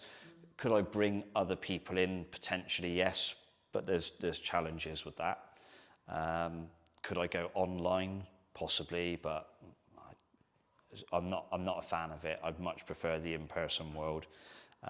One of the things that COVID taught me was I don't like Zoom very much. So I would be keen to avoid that. So yeah, it's a tricky one actually. So I think in terms of stages for a business, I think it does depend on the type of business you have and where you want to take it. Do I want a franchise evolved? No. Way too much stress, way too much money involved, way too much leverage. One of the things about stages where you are in your life as well, right? Yeah. I mean, I'm 45. Yeah, 45. Do I want to be franchising a business at this stage in my life? Probably not. I've certainly got a fair few years left doing what I do, and I feel good. But I'm not sure I'd want to put that sort of pressure or stress on myself. I'm pretty happy with where we are as a business. So in terms of growth for us now, it will be, I think it's improving what we do as opposed to doing more things or trying to be more things to more people. I would like us to go in a slightly more medical direction, and I am looking at maybe bringing a medical professional into the business, whether that's as a part of it or a service that is available to people. I won't go into the exact details of that because I know someone else will just jump on it anyway. That's one of the things I might do. But in terms of how businesses grow, I'm not going to pretend that I'm a sort of serial entrepreneur business grower, because I'm not. I've worked really hard at this one thing, and I've tried to be consistent. I tried to do the right things by people, and it seems to have worked so far. You know, we've been, as Evolved Health, it's been 12 years now, and hopefully a few more years yet. But no plans in terms of trying to launch a huge business. I think those days have passed now. Is there anything else you want to mention before we wrap up?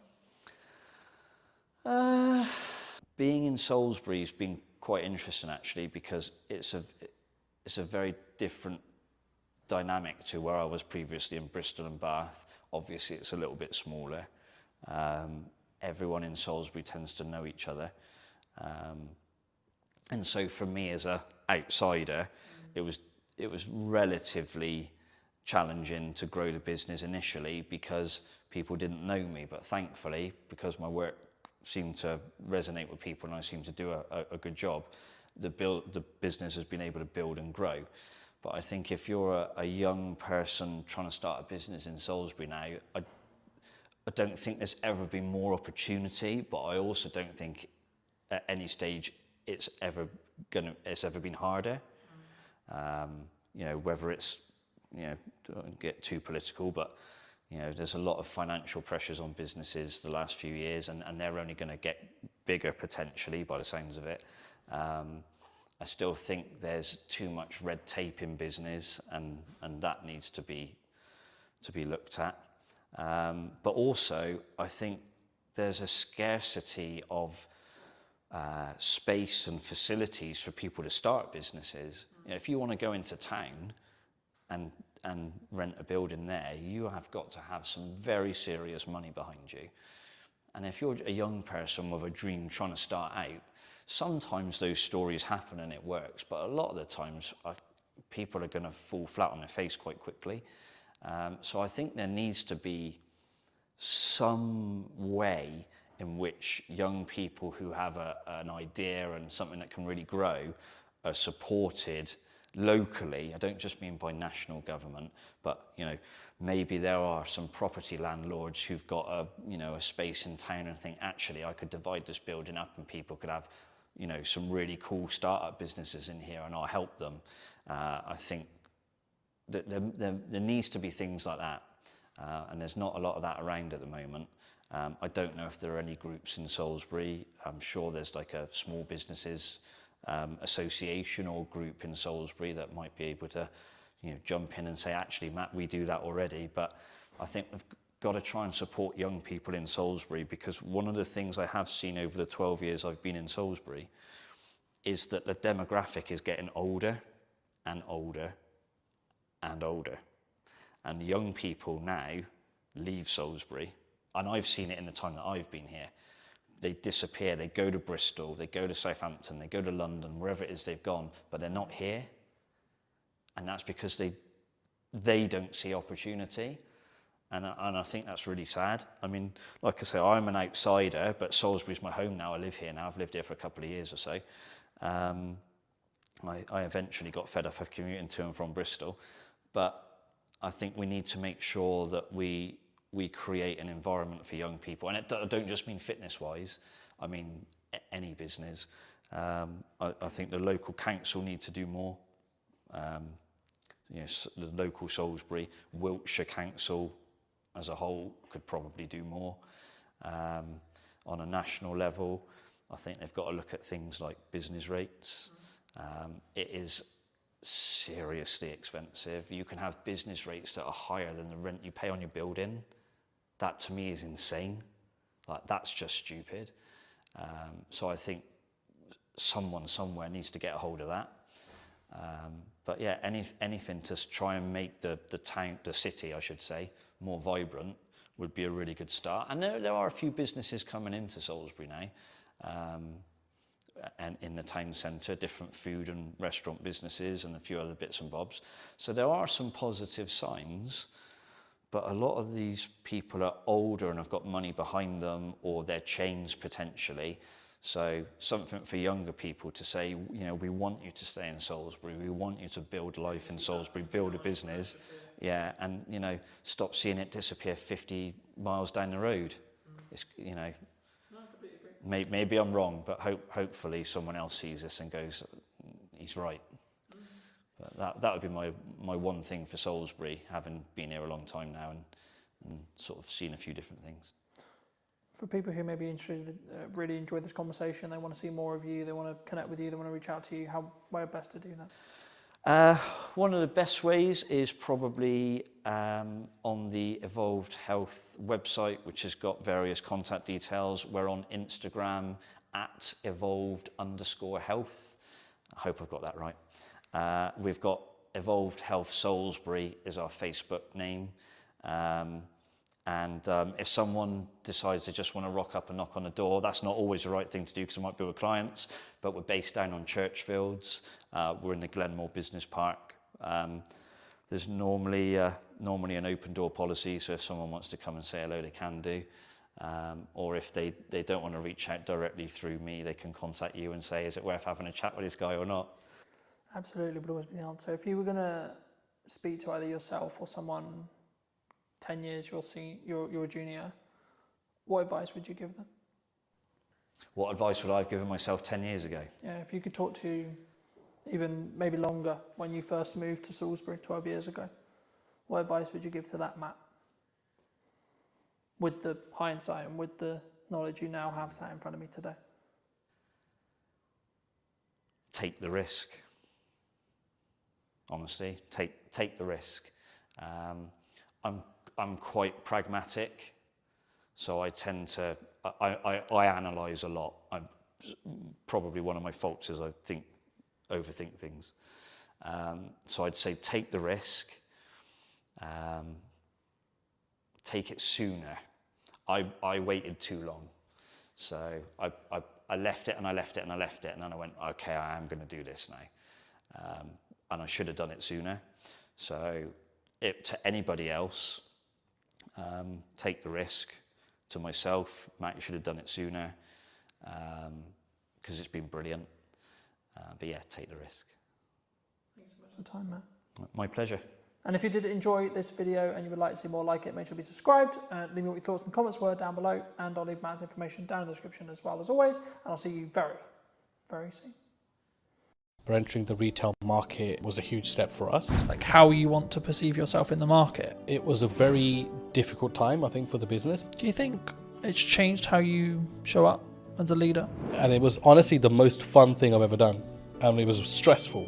What do you think's missing in marketing right now? When somebody rebrands, the general question is, has the company been dissolved? Like you want to, in some ways, make him proud first. I think if you've built brand loyalty, and by that I don't mean you're selling millions of products, but if people trust in you, I think as a person, you'll automatically gain respect within the market. Let's restart everything. Let's replan the business model. Let's replan marketing. Let's replan everything. And then funnily enough, when I executed on those things changed. The results changed. Work on yourself. Just work on yourself. Seriously. Like every day. Just be better every day. Hello, my friends. Welcome to a brand new episode of the podcast. Today's going to be a really special one because technically I'm actually interviewing my first client. Now, that sounds a bit weird, nearly 10 years in business now, but it is. So, welcome to me. Welcome back.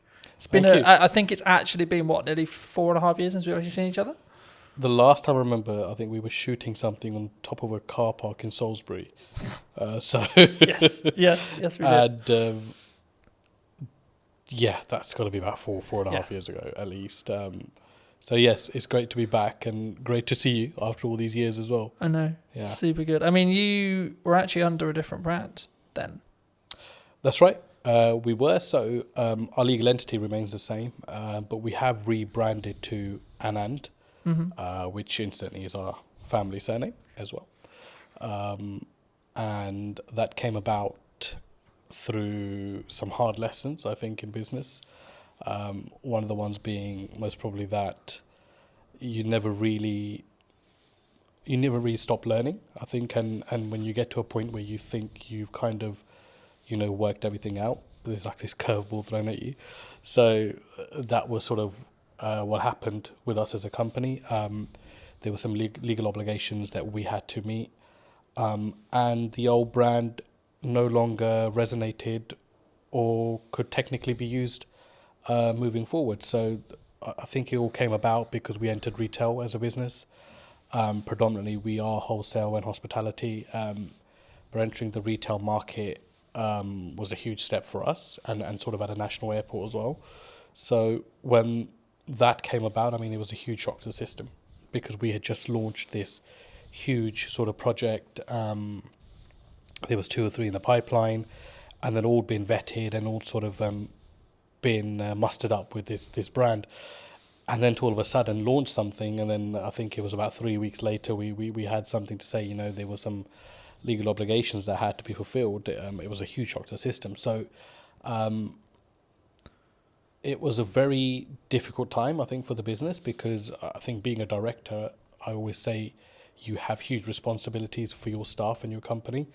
And I think I felt at that time that, this was, do or die kind of thing.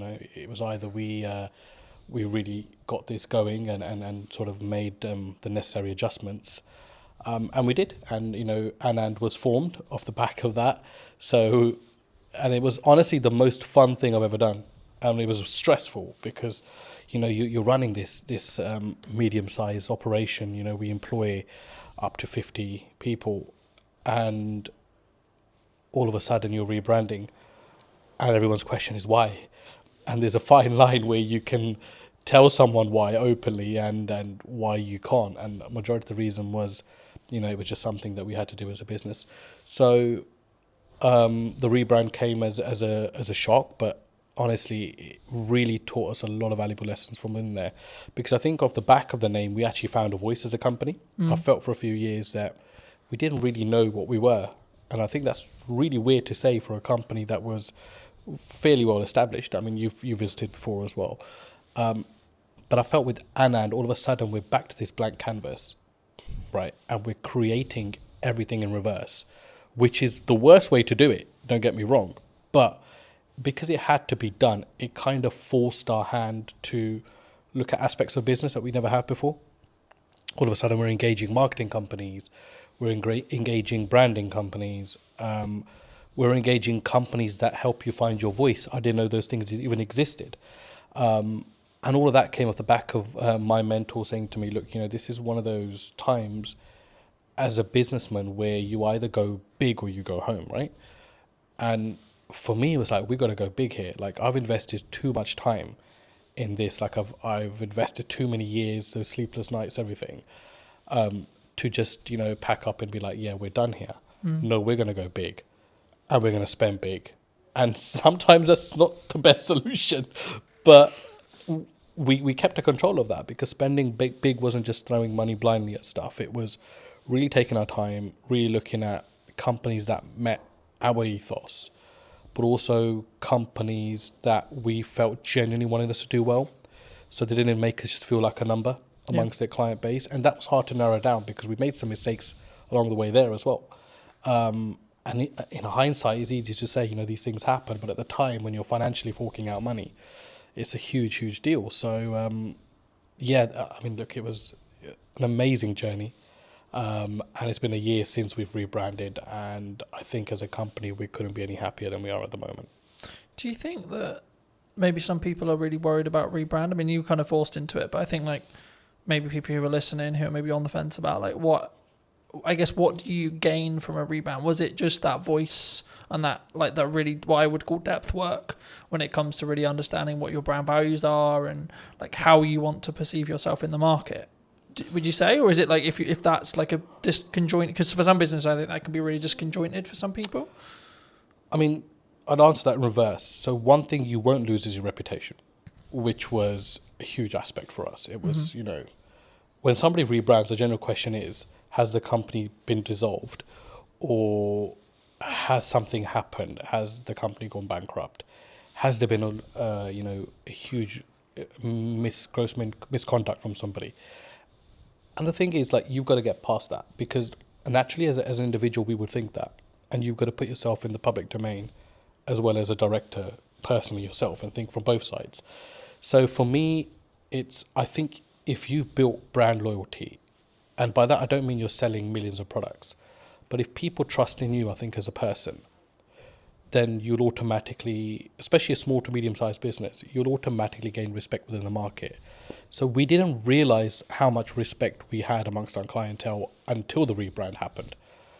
And I think that's what carried us through. So I think there's this illusion that if I rebrand, I'll lose customers. And that's a general worry because, of course, you need your finances to run a business. And your clients are your clients. You spend years and decades working with them, whatever, right? But those relationships can be ruined at the a drop of a hat as well. A split second bad decision. So I think what I've learned the most is that if you are genuine and you are genuinely there for your clients, and if they're not just a number to you, which is how we do things at Anand, then you will be absolutely fine because people will carry through. And that's what I noticed, that all of our clients said, we don't care if this company is called ABC tomorrow, but we want to work with the same leadership that we're working with within this company. And that's what made me realize that, not that I didn't know people were important, but it made me realize how important the team that we had were and how dedicated they were. And that all stems from, I think personally, from you as a director and what your attitude is within the business, how you look after people, how do you go about daily life, and how much of those people matter to you as well.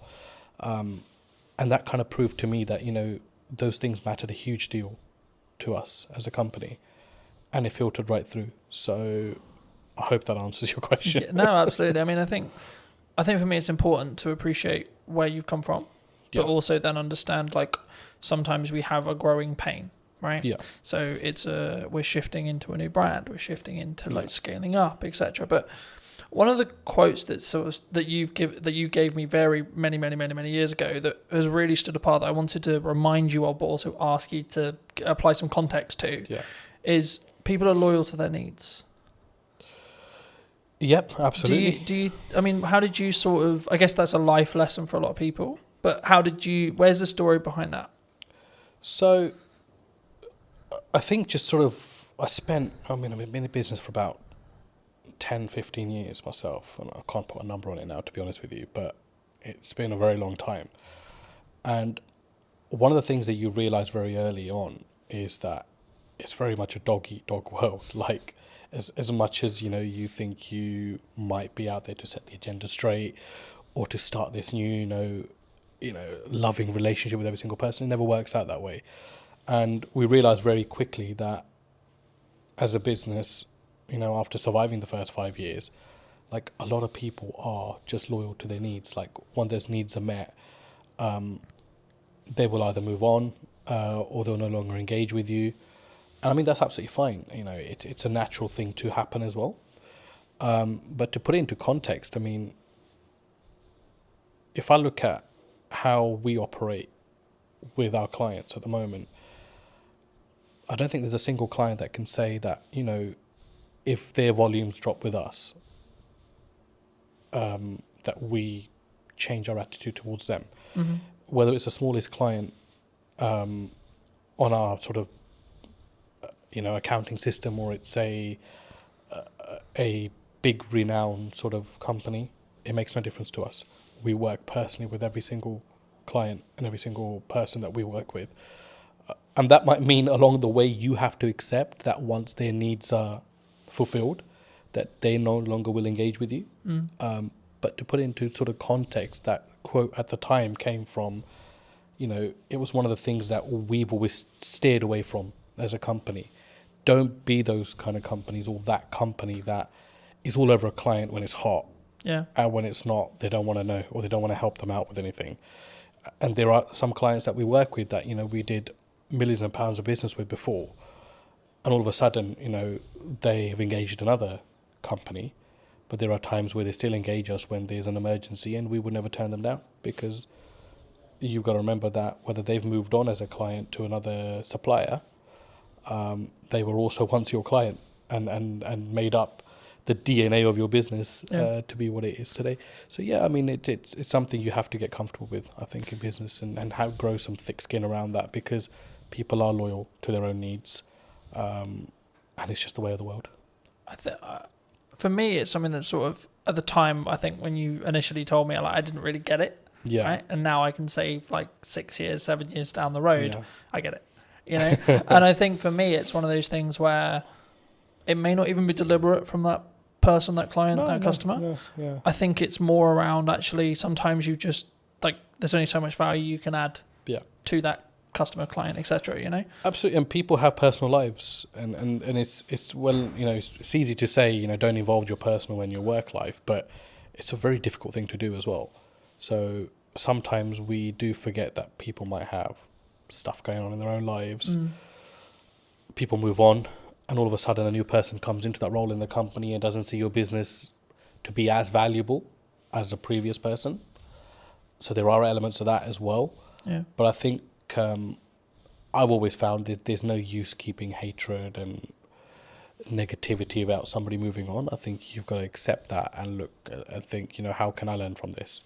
And how can I get better from this? And there was times that, you know, clients left us on a very bad note, completely unexpected.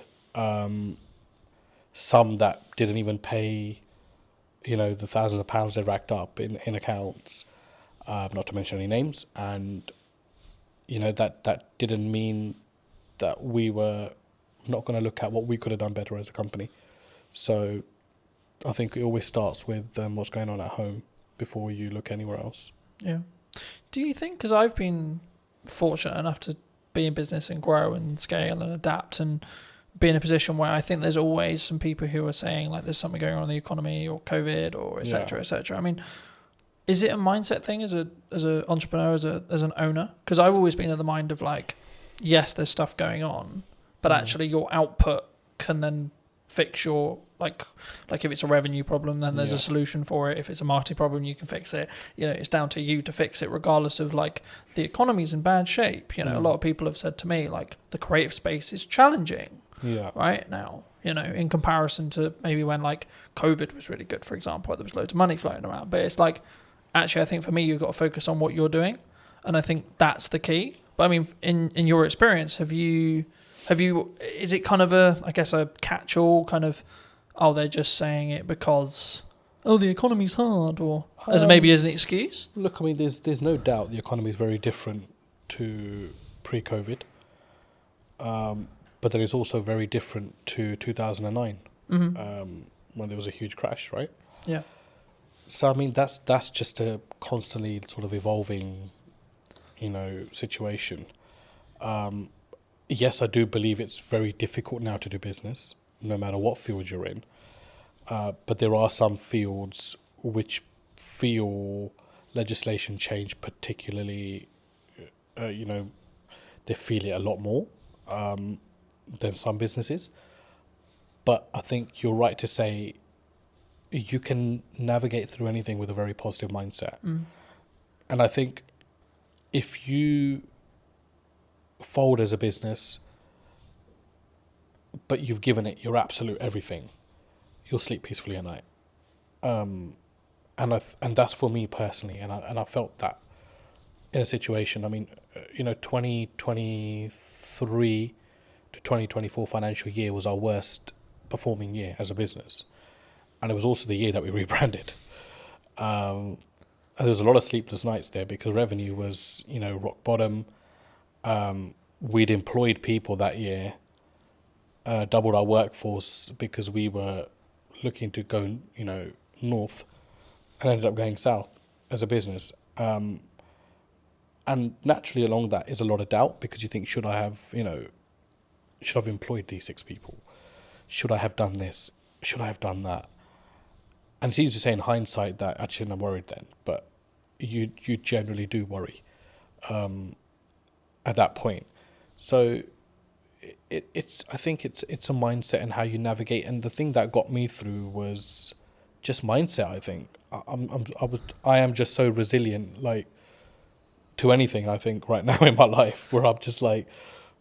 Do you think that comes from your years of experience in business and knowing that actually sometimes you've just got to, what I would call, grunt it or push for it to you just figure it out? I think it's both of those elements, but I think for me the biggest thing is upbringing. My dad was a very resilient character, hugely resilient. Sorry, not was, is still a very, he's still there. He's an extremely resilient character, and a completely uneducated man, which I must add to this story as well. So to see him, you know, as a migrant in this country with little to no education, he still doesn't speak English fluently. And it was like, this guy struggled, and he struggled so much. But he made it, you know, he made it in his career and in his life. And it was like a lot of that played on my head at that point. And I don't think those things sit well with you, or you don't draw on those things sometimes in life. But when it really matters, those things will come in. And you'll know what your metal's like at that point as well, and how strong you are. Do you think that was like a key in respect to like how well you've now done? Like that, having that upbringing and having that, I guess, those values or what could be described as the correct values being installed into you, even if it was like an information sponge point, like you as a kid 100%. just taking that information, sort of saying, well, this is the upbringing I had. I mean, 100%. But the thing is, I think I didn't realize that till I was about 35. So there's no like one fit solution to this. You know, it's just when it's going to hit you, and it hit me a couple of years back. The big change came from COVID, to be honest. COVID was a blessing for us as a company. I mean, that's not because we made money off unfortunate situations, but it gave me an opportunity to come out of the operation and be like, pause, because it's not something we could have done the way we were going at that time. You know, we were climbing as a business. There was no structure. There was nothing. And it was just like, this is going to be a massive train crash one day. And COVID came and just put the brakes on everything, and it allowed us to restructure. So when we came out of COVID, I'd say that's my real journey in business started then, because all of a sudden now I'm responsible for totally different things, because now I'm actually acting like a director. I'm not now, you know, stuck in the operation, and there were so many things that were falling off the side. So it was about coming in, containing that, and then restructuring the business through that. And then certainly, obviously, the rebrand came behind it. There is that, and obviously the resilience side. I'm you know, for me, I learned that from my dad, and I have huge admiration for the man.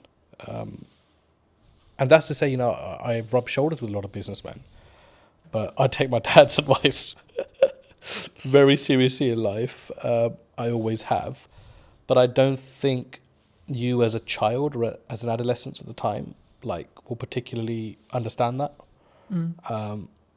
But if you're exposed to that environment, I think it does rub off on you at some point. And for me, you know, I want to be like him. Yeah. Like I look at him and I think, you know, just the way he stands and acts and stuff, right? So huge influence on my life. Yeah. Do you think it's changed how you show up as a leader, as a, or even in your marketing maybe as well? Like that core, like you want to in some ways make him proud first, is what I'm sort of hearing from you. Would you say? I think I don't really think in that way, to be honest. Like for me, it's not about making other people proud. Like I think as long as you know you're on the right journey, I think honesty is very important in business. And I sleep very well at night, no matter what the situation is on the day.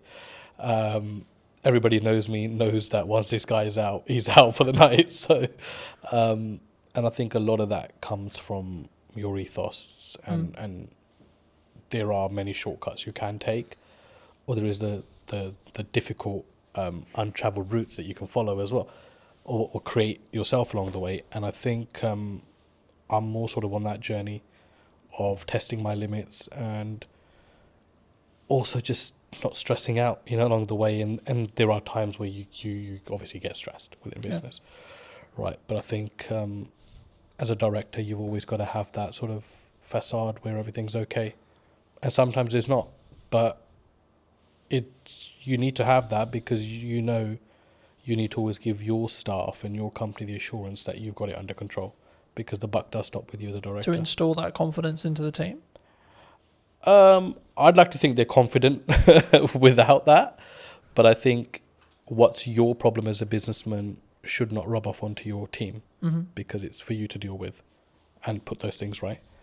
And I'd like to think we've created enough leaders now within our organisation that those sort of mistakes won't be repeated again.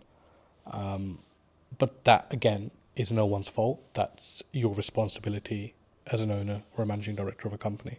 As I said, do you think people struggle with taking accountability for themselves?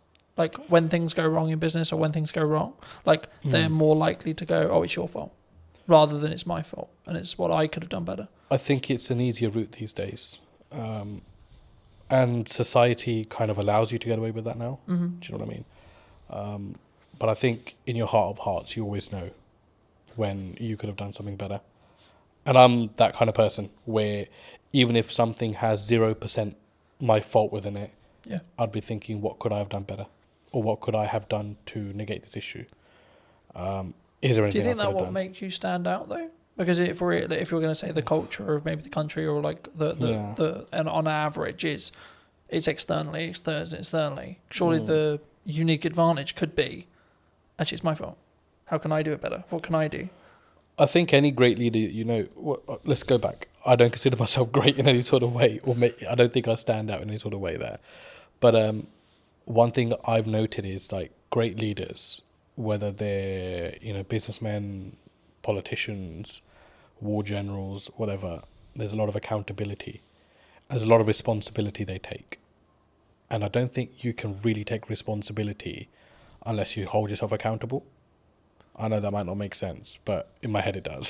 So I think that's really true, and I think that you have to take yourself accountability to what goes wrong, right? Like I've spoken in content quite a lot about last year was really hard, economically, business-wise, etc. Now I could go down the approach of, well, it was a harder year, and it was financially this, and there was political uncertainty, and this and this and this, or I could say, well, what am I doing? Yeah, right. Exactly. Like, how am I showing up? How am I leading with value? Am I leading in the right way? What's my office structure like? What's my business structure like? And then what I did was actually go, okay, right. So clearly something isn't working. Right. So let's go back to basics. Let's restart everything. Let's replan the business model. Let's replan marketing. Let's replan everything. And then, funnily enough, when I executed on those things changed. My results changed. So I think for me, especially something that you can't overly control, right? Like, who's in the government, what the government policy is, etc., etc. That's why you should focus on you. That's why you should focus on what you're doing and what your key is, I guess, in some ways. But what do you think's missing in marketing right now that people maybe don't look at, or like either what you're doing specifically, or maybe what you're seeing as like potential opportunities? What I've seen, because we engaged with a lot of marketing companies before we decided to go with the one we did, it was just like how bad the quality of stuff is out there. And I don't know whether it's just that people settle for, whatever's kind of fed to them, or don't challenge back enough on things. And for us, I was like, no, I don't want to look like a Pret or a Starbucks, because those things are fucking done. Like, I don't want to be that brand. No, I don't care how they're presenting their material. It makes no sense to what we do. And, the comeback from some of the marketing companies was, oh, yeah, but, you're operating in a different domain. Yeah, we're operating in the aviation domain. It's a huge domain to this country. I mean, you saw what happened when aviation shut down with the ash cloud. Yeah. I said, we're operating in a very high marketable area. But I don't need to be another one of these brands. So there's this whole, I think in marketing, they've kind of got these slots in their head. Where, oh, okay, you're in hospitality, so let's just follow the footprint of this company. You're in travel, let's follow the footprint of this. No, it needs to be personal to you as a company. And I think no matter what size you are, I think you've got to have that arrogance and you've got to have that strength to be like, no, this is shit. I'm sorry. Yes, you might be saying to me this is going to cost me £5,000 a month, but I do not value this at £5,000 a month. Like, this content is shit. And it was until we took that stance, we were able to filter out the companies that we actually wanted to work with. And it ended up actually being a company that had absolutely minimal experience in marketing, had a very strong presence in videography. They did some of our content. We sat down and said, we'd love the opportunity to market for you. And I was sold on the directors of that company. And I think that's a huge valuable lesson, that don't just go out into the market and think, I'll go to the marketing agency that does marketing for X, Y, and Z. No, that will not be the necessary fit for your company. You need to find the necessary fit for your company. So overall, I think it's a huge gap in the market there. If somebody's willing to come in a company and work personally with smaller businesses, I think it's a huge market, because everybody wants to catch the big fish. And big fish will potentially have the budgets just to pay and be like, yeah, the campaign didn't really work out. But as a small business, you can't really afford to do that. Every campaign has to work out. And whether you're small, whether you're a medium-sized business like we are, it has to work, because you're paying a lot of money for that to work. So huge gap in the market. I think there aren't many companies that I would look at and think there's a good reputation there, even though they work with big brands, because they will just consider you a small fish and think that they can pull the wool over your eyes. And I think it's very important, no matter what size you are, that you're the captain of your ship. Yeah. No matter how small it is, how big it is, you've got to lead by example there. And if you have to have the loudest voice, then you've got to have that as well. I'm glad you mentioned video, because I think sometimes people, they're overwhelmed by it, they're concerned by it. Yeah. They're like, well, I mean, why do you use it? Right, was the key, the question there. But I think there's so much that there's from my experience, there's psychology around oh my God, I sound like a dick on camera, or I don't like the sound of my voice, or this is how I look. But there's also then the tactics, or the tech side, right? Now, obviously, if you're bringing in a videographer, you don't need to worry too much about the tech side. But I still think you should, at some principle, you should understand it. I mean, why did you? Because you mentioned that you leaned into it. I mean, why did you lean into it? I was obviously introduced to yourself into videography. I didn't have any. Yeah, we know videos get made, but it wasn't something you ever gave, second thought to. For me, it was just kind of okay, I need to stop worrying about how I look or sound on camera. Just be genuine to who you are, what you're talking about. If it produces great content, it does. If it doesn't, whatever. it's not the end of the world. And obviously, it was a changing landscape at the time as well. I think all of a sudden, Instagram changed its algorithms, videos and reels, and all these new terms are coming out, and I'm like, what the hell's actually going on? And so yeah, it was just something that came about, and for us, because we're hospitality and retail catering, imagery and videography is a huge aspect of what we do, as part of marketing as well. Of course, you can't just keep marketing with, let me take a picture of this and just keep sticking on social media. It doesn't really work that way. So for us, it was okay, we need to open our horizons here and actually look at things that work, and just keep yourself open-minded in the process. I think it's something that people should always try, and then see what the data then tells you, right? In whatever the campaign is, whether you're doing short form, long form, etc., etc. But I think it would be important when talking about data to think about AI, right? We're seeing an AI boom. Do you see it as we're all maybe in trouble, or some people, you're very obviously service based in respect to what you do, so it might not be as relevant, but is there elements of AI in your business? Do you utilize it, or have you gone the other way and said, actually no, we're going to lean into the fact that we are doing it ourselves and we're not maybe using it as a utilizational tool? Because I see it as a tool that can be sharpened rather than it replacing you. I mean, there were people in our team that were huge believers in AI, and there are elements of it that we use, no doubt. But I feel with what we do, if we invest too much into or rely too much on AI, I think it will stop your mind from working. And I think it's very important that you're engaged consistently. From just a cognitive ability. Cognitive ability. And I think you don't want to get into a situation where, you're relying on technology to tell you what to do, because then all of a sudden you're not problem solving yourself. Or use it where you can, don't get me wrong, if you're stuck or whatever. But I just think that there are certain aspects of business, old school values, that no matter, they've tested all elements of time and survived. So technology important, AI important, but I don't think it's do all and end all. No, I think that's a really important support and reflection. I think it can be, and I'm using the analogy of you sharpen the knife and then use it, right? Because I think it's a tool, and we need to be careful with how we use this a tool. But like for me, I'm also building habits around like doing more physical reading, right? Because I'm aware that if I use AI, my cognitive ability may become less. So I'm like, how can I actually increase my cognitive ability with effort and energy, right? And I think for me, that's the difference, and that's why I think like you can still be sharper. But were you always maybe looking at like, because I think when we look at maybe the arbitrage, or maybe we're looking at for an advantage as a whole, were you always someone who maybe looked at technology and saw the opportunities it could give? Because I think sometimes people, they sort of put their defense mechanism up and go, no, you know, we're not going to use it. We're not going to do that because it's scary and new.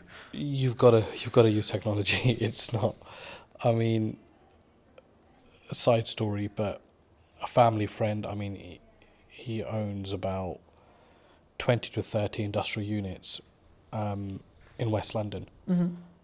And he's a landlord on all 30, and he accumulates rent of all 30, is the managing agent of his own estate, charges his own service charges as well. So huge business. And in COVID, he had an issue where his bookkeeper caught pneumonia and was hospitalized. So he called me and said, I need some help with software and accounting. And I remember driving to his place thinking, there's just going to be so much advanced systems here because it's a huge business. So I don't really know what I'm going to be able to advise him on. When I got there, I was completely shocked that he had no accounting system, no software, and he was doing everything manually. To the point where he was even adding up sums on a piece of paper or his ledger, physical ledger. And I was like, and these are not small figures, 7,200, 9,229, and he's calculating all this on paper, and he's got this account running he's got a book per tenant running, and I'm like, shit, there's no way they can't be mistaken this. Like, there is absolutely no way. So his first job for me was, I want to move all of this onto an accounting system. Yeah. And I looked at it and I thought, like, that is just madness. Like, it's absolute madness. And I remember setting up Xero for him. And I mean, I'm no Xero professional, right? We have a team that runs our accounts and stuff, but he wanted this to be a personal favor. So I remember shifting all of these physical ledgers onto an accounting software. And the sums were wrong by like thousands. So his first comment to me was, I need to recover this £62,000, which is owed to me in rent. When we actually shifted everything onto a ledger, the figure was about 225,000, which was owed to him. So it's like nearly 3 times what he thought was owed. And that was his change at the age of 62 towards technology, that I need to adapt. And that was the point where he was like, no, Was it an eye-opener for him? Sorry? Was it an eye-opener? I think it opened... Like, how did he react? I think it opened everything that he had within him, because he was just like, he goes, I don't even know how many years I've been losing money for, which is the main thing. And he always had tenants, I said, and came to him like, this rent figure is wrong. And he was like, no, he's adamant it's right. And I was like, an accounting system will put all that to bed. All of a sudden, the queries went down by like 90%. People stopped querying their bills because it was all automated. Each tax code was set. Every expense was set. And I mean, that was like, okay, there's also no time limit to when a person can wake up and see that they need to adapt to technology. And coincidentally, he got very ill last year himself. So he had his son come in and take over the business. And it was a very seamless handover because everything was sorted. So you could easily, you'd have to spend some time kind of understanding what's going on here. But it was handed over with something in place that you can just pick up and go with it, opposed to like, why is this or why is that or why is that? Everything was annotated. So yeah, look, you have to adapt. I don't think you can as a business. I mean, we didn't start using software till quite late into our life, business life as well. It was like 3 or 4 years in, we were creating invoices off Excel and that kind of stuff. And I was like, this can't be the way. And then slowly we've adapted to stuff. There are things that I think are really unnecessary in business as well. You don't need technology for absolutely everything. But yeah, basics like accounting and stock management, staff management, telematics on vehicles. You've got to have that. I mean, we had one of our drivers had a terrible crash last month, and the police wanted to know, what speeds were both vehicles travelling at, and we were able to prove that because we had the telematics. And the third party wasn't able to do that, which, favoured us as a business because we were able to prove that we were within, or our driver was within the speed limit. Didn't harshly brake. So technology is a lifesaver in certain places, and you've got to have it for the basics of your business. Yeah. You're specifically, obviously, a very niched business in regards to the sector that you serve. Have you always been that way? And if so, was that a very conscious decision from day one to be like, I'm going to serve this? Nope.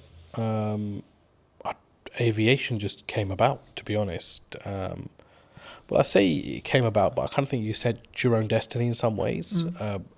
We were so busy trying to survive as a company, but it was just like customer focus. Yeah. Make sure the customer gets everything they can from you, even if it means you're losing something. Just give your customer absolutely everything and make them feel special. And we do that till date. So in some ways, business is a funny thing because you can never say, I set out to do this and it happened. Because I think you've got to, like, a lot of things happen around it and you end up taking a different route. So, I mean, I discuss aviation a lot, but we work heavily with construction. We work heavily with tech companies as well. And we have a huge footfall in the city as well. And none of those things were ever targeted. Like, I don't think we actually knew what we wanted to do when we started business. We just knew we wanted to serve food and, have a business as such, right? So it was like, okay, how do we do that now? And I think along the way, your business will adapt. Things will come up. You'll see value. For us, it was about understanding our niche. And I don't think we understood our niche until post-COVID, which is scary because that was like 10 years into the business. 10 years? 7, 8, sorry, maybe 8 years into the business. But it was like, what is our niche? Our niche is not aviation. Yeah. Because there's a hell of a lot of companies that operate within that. Our niche is short lead times. You get hold of anybody at any time of the day or night. We will solve your problems. And if we don't, we will make sure we've done everything possible to try to solve that problem for you as a client. Now, there are some clients that have my number specifically, and they will only call me in situations because although I'm the director of the company and we have an amazing workforce, I've built that relationship with them personally when I was building the company out. And I can understand why they only want to come through to me. I totally get that. But my attitude towards them doesn't change irrespective of my position in the company. And we distill that through our staff, completely distill it through our staff, that nobody's bigger than the company. We help a client in any given situation that we can. If we are closed for the day and something comes up for somebody, we will do everything we can to make sure that we solve that problem for them. And we've become that. I think that's been our niche. Our niche is we are problem solvers. And that's helped us also recruit the right people.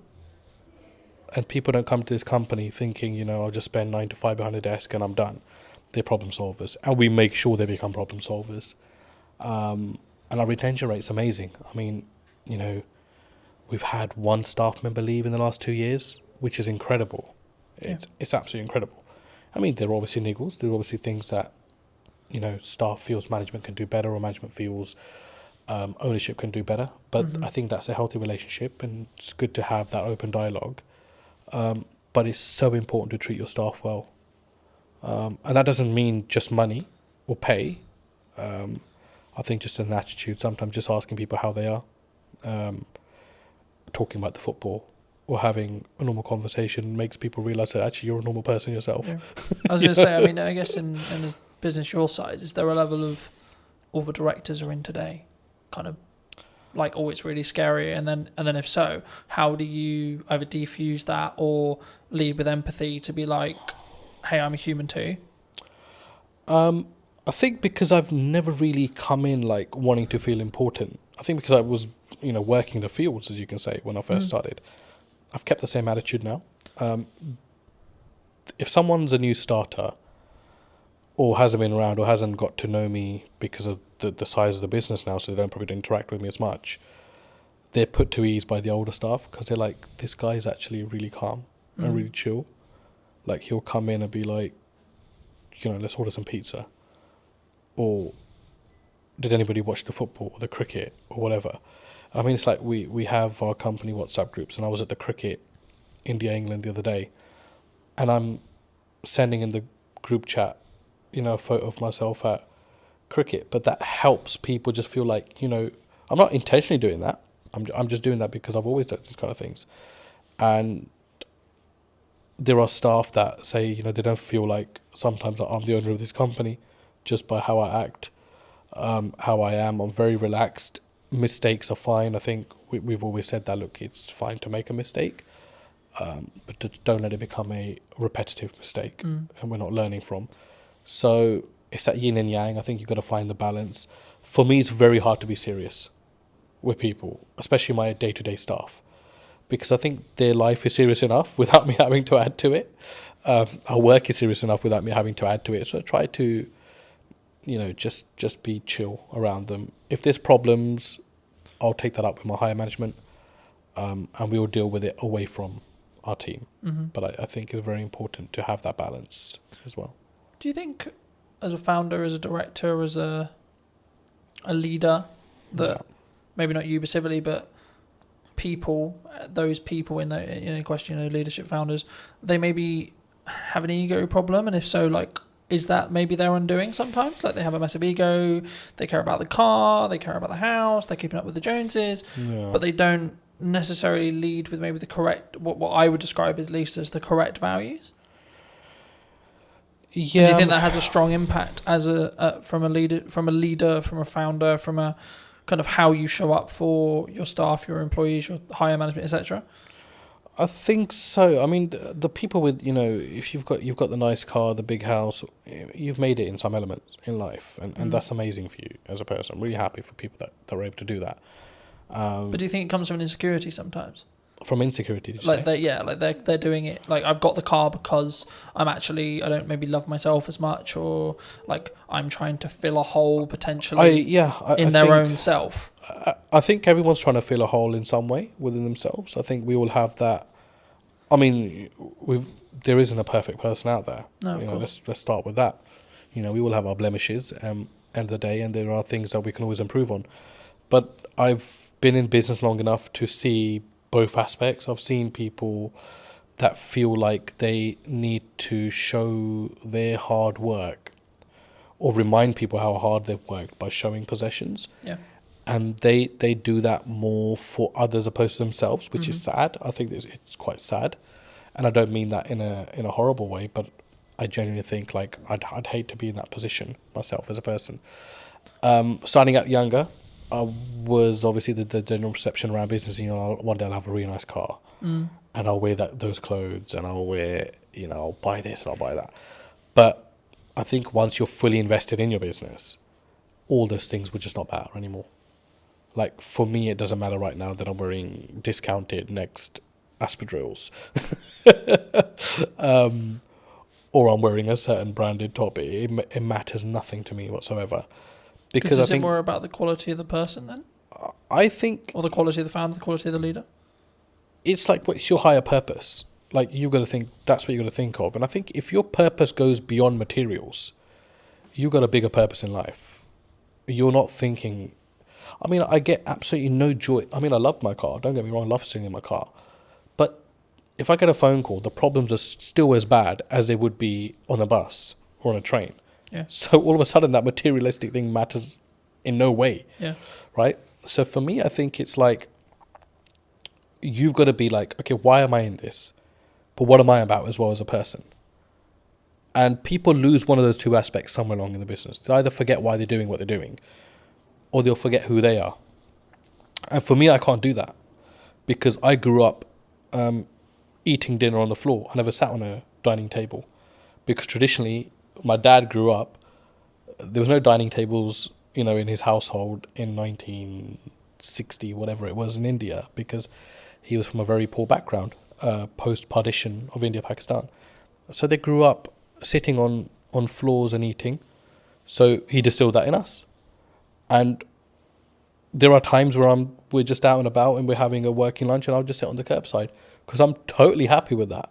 Like, because I don't need to change as a person, I feel, to show my status or to show who I am. Like, for me, I'm another person in this world. Do you think by having that level of humility, that like humbleness, will keep you, I guess, in some ways empathetic or like connected with every layer of your company in respect to management and the people and the staff, and gives you more, I guess, humanity in respect to how you lead? Absolutely, because you'll be a human before you're anything else. A human that actually feels other people's pain and their situations, opposed to just your own consistently. Yeah.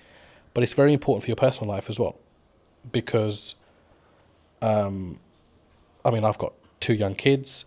I was at sports day yesterday with them, and my he's just four now, and he's starting school in September. So yesterday was his sports day, and today's his last day at school.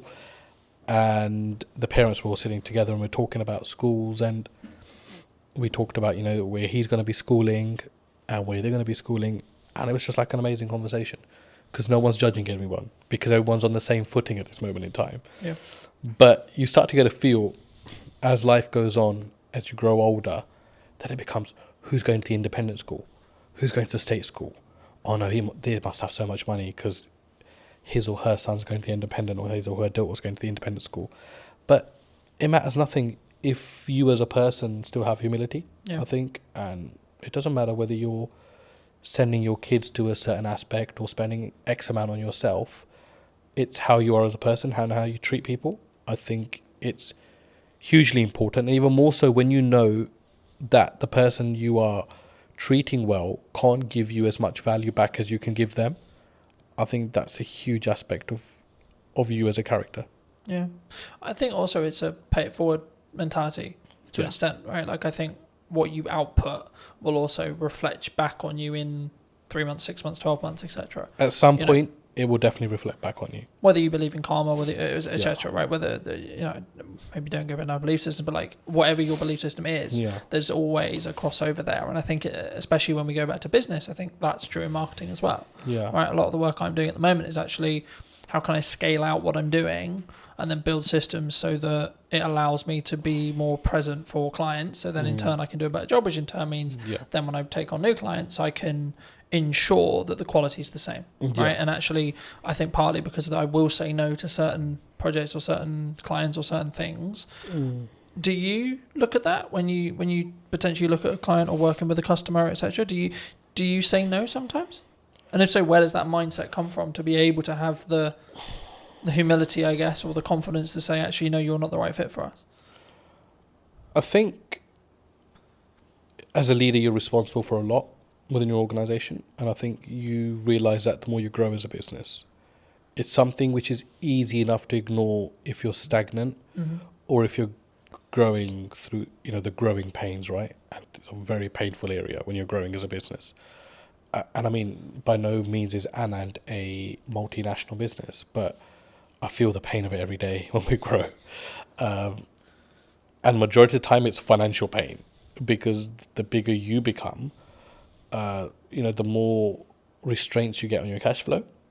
And there's times you're thinking, I just want to be small again.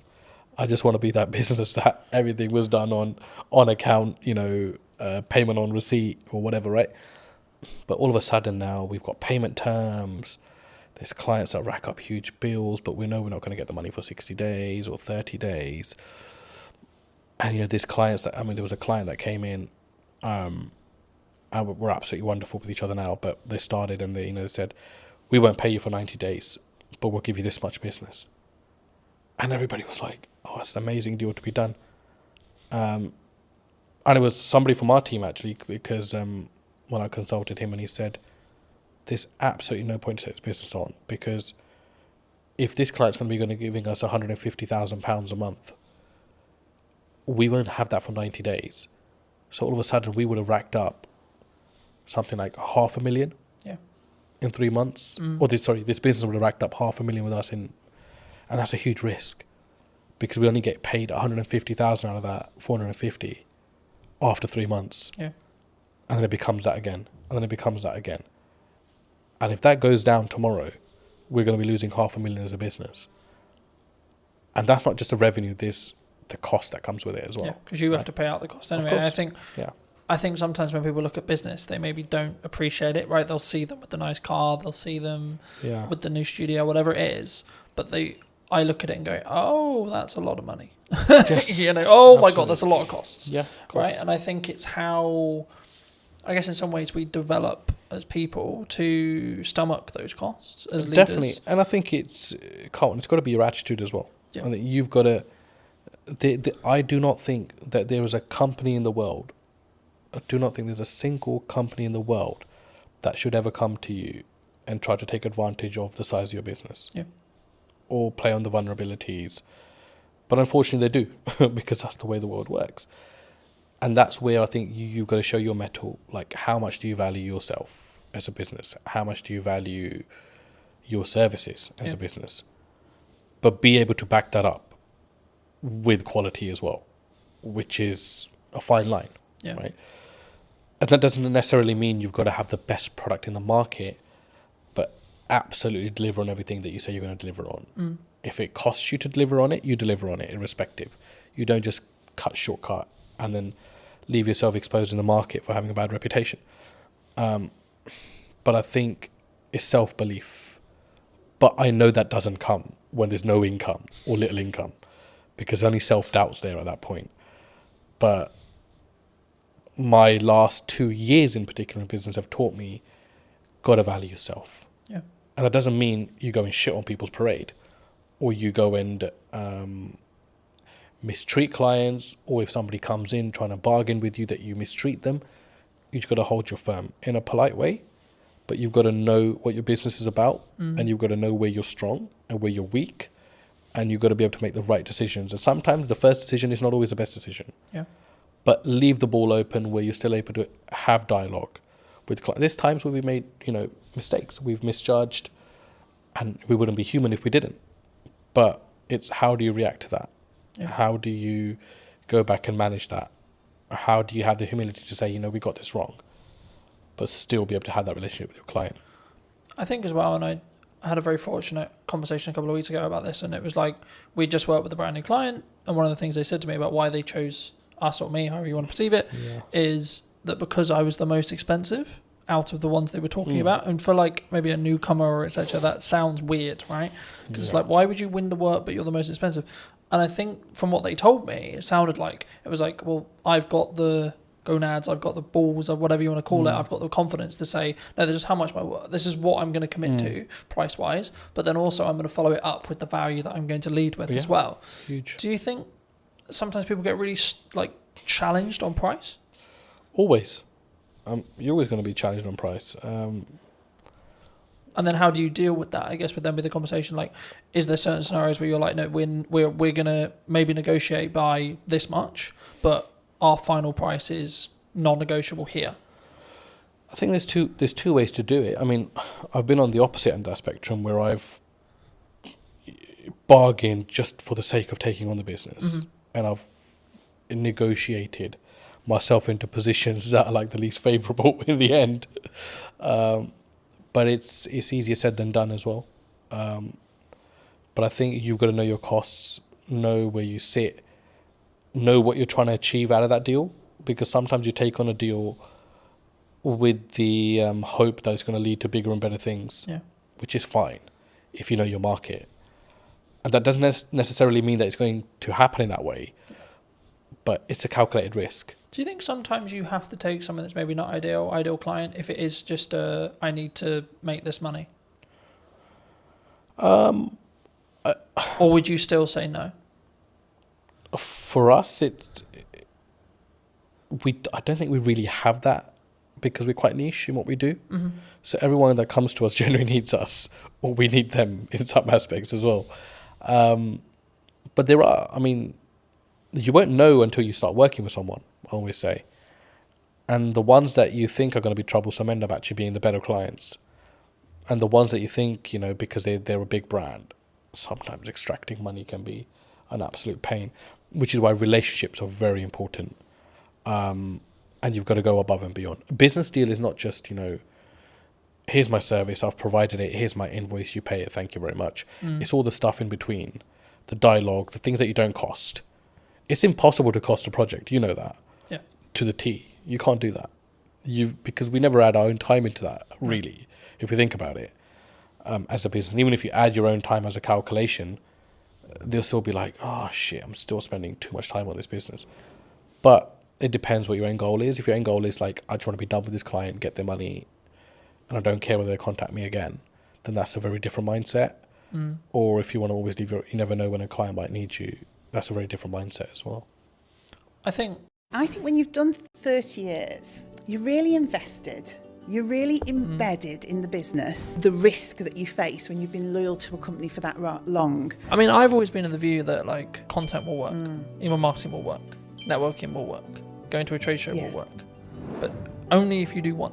That business gave me a solid foundation. I understood the basics of most areas of business. I experienced working with logistics, with marketing, with operations. I look at how many views did I gain between 4 weeks ago and now. Don't get me wrong, we've done that loads. I mean, email marketing was one for us. I can focus on three main things. The podcast, client delivery, and the event. Yeah. That's it. I think AI is the assistant and we're the leaders of that. Hello, my friends. Welcome to a brand new episode of the podcast, this time in London. Today we're going to be with Michelle from, I guess it's from Eden now, but it was, as you'll find out briefly, from I'm going to go with corporation that no longer exists. Sadly so, yes. So, no longer on the high street. I mean, it kind of does, but not in the same way. It exists under another name, yes. Should we stop being elusive? And should we should definitely stop being elusive. It's W.H. Smith's. For those of you that didn't guess, it's W.H. Smith's, yes. I'll start here. I mean, how did it feel? Because obviously you were, correct me if I'm wrong, but you were a regional manager. Yeah, so I looked after the north of the country for W.H. Smith's, yeah. I mean, I was with them for 30 years, so I grew from being a Saturday girl on the till to that position of looking after all the stores in the north. But yeah, at the point I finished, I looked after about 304 stores in the north. And what made you make the leap? Did you transition out? Because I think when you're in a position like that, maybe the money's good, or was it just like, oh my God, not this again. I hate the inside of my car. I don't know really, because I think when you've done 30 years, you're really invested. You're really embedded in the business. You are earning really good money. And you're super comfortable. And the reason you're comfortable, and this to me is the sort of the risk that you face when you've been loyal to a company for that long, you've kind of got into the zone of corporate muscle memory. So I didn't really have to think that much anymore. Yeah. So I was earning a good wage. I was doing a job that I liked for a company I was really invested in. But ultimately, I'd kind of lost the ability to be myself. The company had changed. I'd changed. And it was just time, I think, to find something that was me. I guess there's a natural kind of, sometimes there's maybe a disconnect. Like you were who you were at then, you grew 30 years and then you wanted to go this way, but they wanted to either downscale or go that way. I don't know if it was a case of they wanted to go this way and I wanted to go that way. Because in all honesty, I could probably have done another 20 years for them. Because genuinely, I was really embedded in the business and I loved it. I loved the people. I mean, you literally know everybody when you've done 30 years. You know every store, you've been to every place. But I just sensed that it wasn't going to be right for me in the future. You know, I think you just get a knowledge of, I've got all this experience, I'm getting my own mind, my own voice more, and that needs to be somewhere else for it to develop and grow. Yeah. It's not going to be develop and grow here. Or I can stay and carry on doing what I've always done for another 20 years. So was it, I guess, in some ways a personal development shift for you? Because we were talking just while we were setting up about, you know, the difference that you now have with where you are with Eden. Yeah, I didn't know it at the time. I honestly didn't know it at the time. So it was a leap of faith moment, really. And then the weird thing for me was COVID literally happened on the Friday of the week that I left. So I gardened for about 12 months. So in that period, I really did start to think, well, what's going to work for me now? And do you know what? It is not an easy thing. I now see people going through that same process of leaving something really big and corporate that they know well and then trying to find their way. It's difficult. Do you think that it comes with a, because we were talking before we started that I'm going to find it very hard to go into corporate now because I've got the freedom of self-employed. I guess you could say I know what works marketing wise, especially right now. Yeah. And I would have to fit perfectly into a team culture wise for it to work. It would depend what you'd want that for. For me, that business gave me a solid foundation. I understood the basics of most areas of business. I experienced working with logistics, with marketing, with operations. It taught me to be resilient. You know, they were a company that was adaptable. I mean, they survived on the high street. So it did give me an understanding of how you support a business to survive, to protect its people, to protect the brand, etc. But yeah, on the other side of it, the thing that you're talking about, having your own voice, that freedom to shape a culture, shape a business, shape the dynamics of what the team are doing. For me, that didn't exist in that type of business because I think they have to have really clear communication, real clear clarity of message. Yeah. And if you're someone who wants to divert or disrupt that, that can be very regardless difficult. of maybe how good the idea is. Regardless of how good the idea is. Because it is a triangle in that respect. You know, you have to follow the top. And I always found I was always in a box. I think so. And as well, and you can have, and also it's the ability to push that idea through because some ideas do make it through. But what do they say? It's like steering an oil tanker, not a speedboat. Yeah. So it's the perseverance, it's that just ability to doggedly slog through with that idea till somebody says, yeah, we can make that work, and you get people behind you. But you learn so much from that. So I could see you going into corporate and learning a ton of stuff. But because I know you, I can't imagine you there because you're more entrepreneurial. Yeah. You shape things, you do things that you believe are right, not what people tell you is the right thing to do. So Smith's was all about just execute, and deliver. Whereas now I get to shape and change and mould and mentor and support elements of that in a business like WH Smith's, but now with a lot more heart and my own voice behind it. Do you think, I mean, obviously, for those who don't know, you've moved into Chief Strategy Officer. This is the first time I've heard of it. I mean, in a nutshell, what is that? What is it? What does actually your day-to-day look like and feel like? I guess it's about, ultimately, it's having the long-term plan and strategy for that business, so the growth plan. So looking at quick wins, middle term, long term. So saying, where is Eden as a business going? But then from that, understanding, I guess, some of the fundamental change. So what are the operational and robust things we need to put in place to get it there? Yeah. But also having the freedom to be inventive, to work with the team, to generate ideas. So I would say I'm the person who knows the long term, but I'm also the person that wants to generate all the bits in between that move us in that direction. And some of it is quite simple. Some of it is really quite complex. It's about building teams, it's about building roles and responsibilities and processes. Yeah. But then it's about looking at innovation, deciding what we want to do, NPD, all the fun side. And I think for somewhere like Eden, Chief Strategy Officer is because we want to scale up and grow the business, but we don't fundamentally, well, I don't believe fundamentally we can lose the heart of what Eden is. Yeah. It started in somebody's house with the founder and his partner and a couple of people working for him.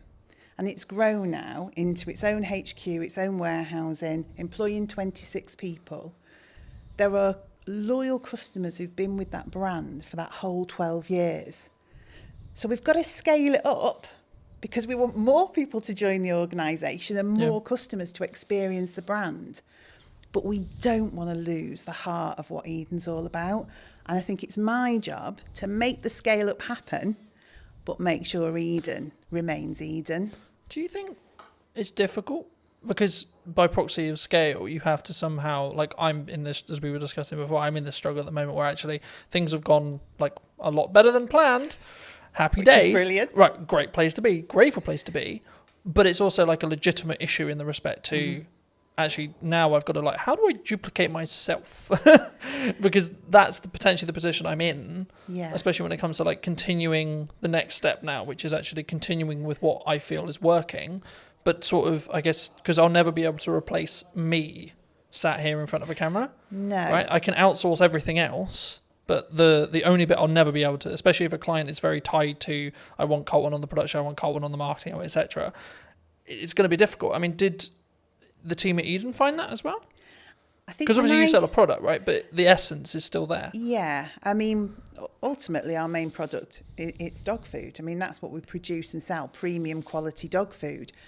I think when I came in to that business, it was difficult because it was change. It was somebody saying, what you've done till now has been brilliant because you have organically grown this business with people from the local area, not experts, just people with a passion for pets, a passion for the brand. And then I had to come in and say, that's absolutely brilliant, but we need some roles, some responsibilities, some routines, some best practices. We need to get back to basics. We need the foundations. And that was the change people found difficult. So that freedom to just almost do whatever you want, whenever you want, had to be pulled in for a while we established some core basics. But once we'd done that, once we'd got the right people in the right place doing the right things, once we operationally were robust, when we'd done our risk management piece that said, what are those critical points of failure that sit within this business? Then people could see, oh, actually, I can still operate the way I did before with freedom and creativity and innovation, but there's more support underneath. Things don't crash off a cliff. Actually, the structure's there now for us all to be able to do the things that we're really fundamentally good at, which is connection with the customer, the love of pets, the love of the brand, getting out, word of mouth, spreading the word of Eden, knowing that the business is fundamentally running well. Yeah. Whereas before, the business could have been struggling and we wouldn't necessarily have seen it. So we wouldn't have been able to make the changes we required to keep the business in a good place and on track. Yeah. Do you think there's I mean, you, with your role, I think you'll look at maybe like the overarching strategic side of marketing. Yeah. But what are people missing right now in marketing, would you say? Because there's a I lot of think buzz some- around yeah. people saying like, oh, there's you can't get in, you can't have a podcast, you can't, you know? I think sometimes maybe it's not what are they missing, but it's have they sat and thought about the brand and their audience and what they want to achieve?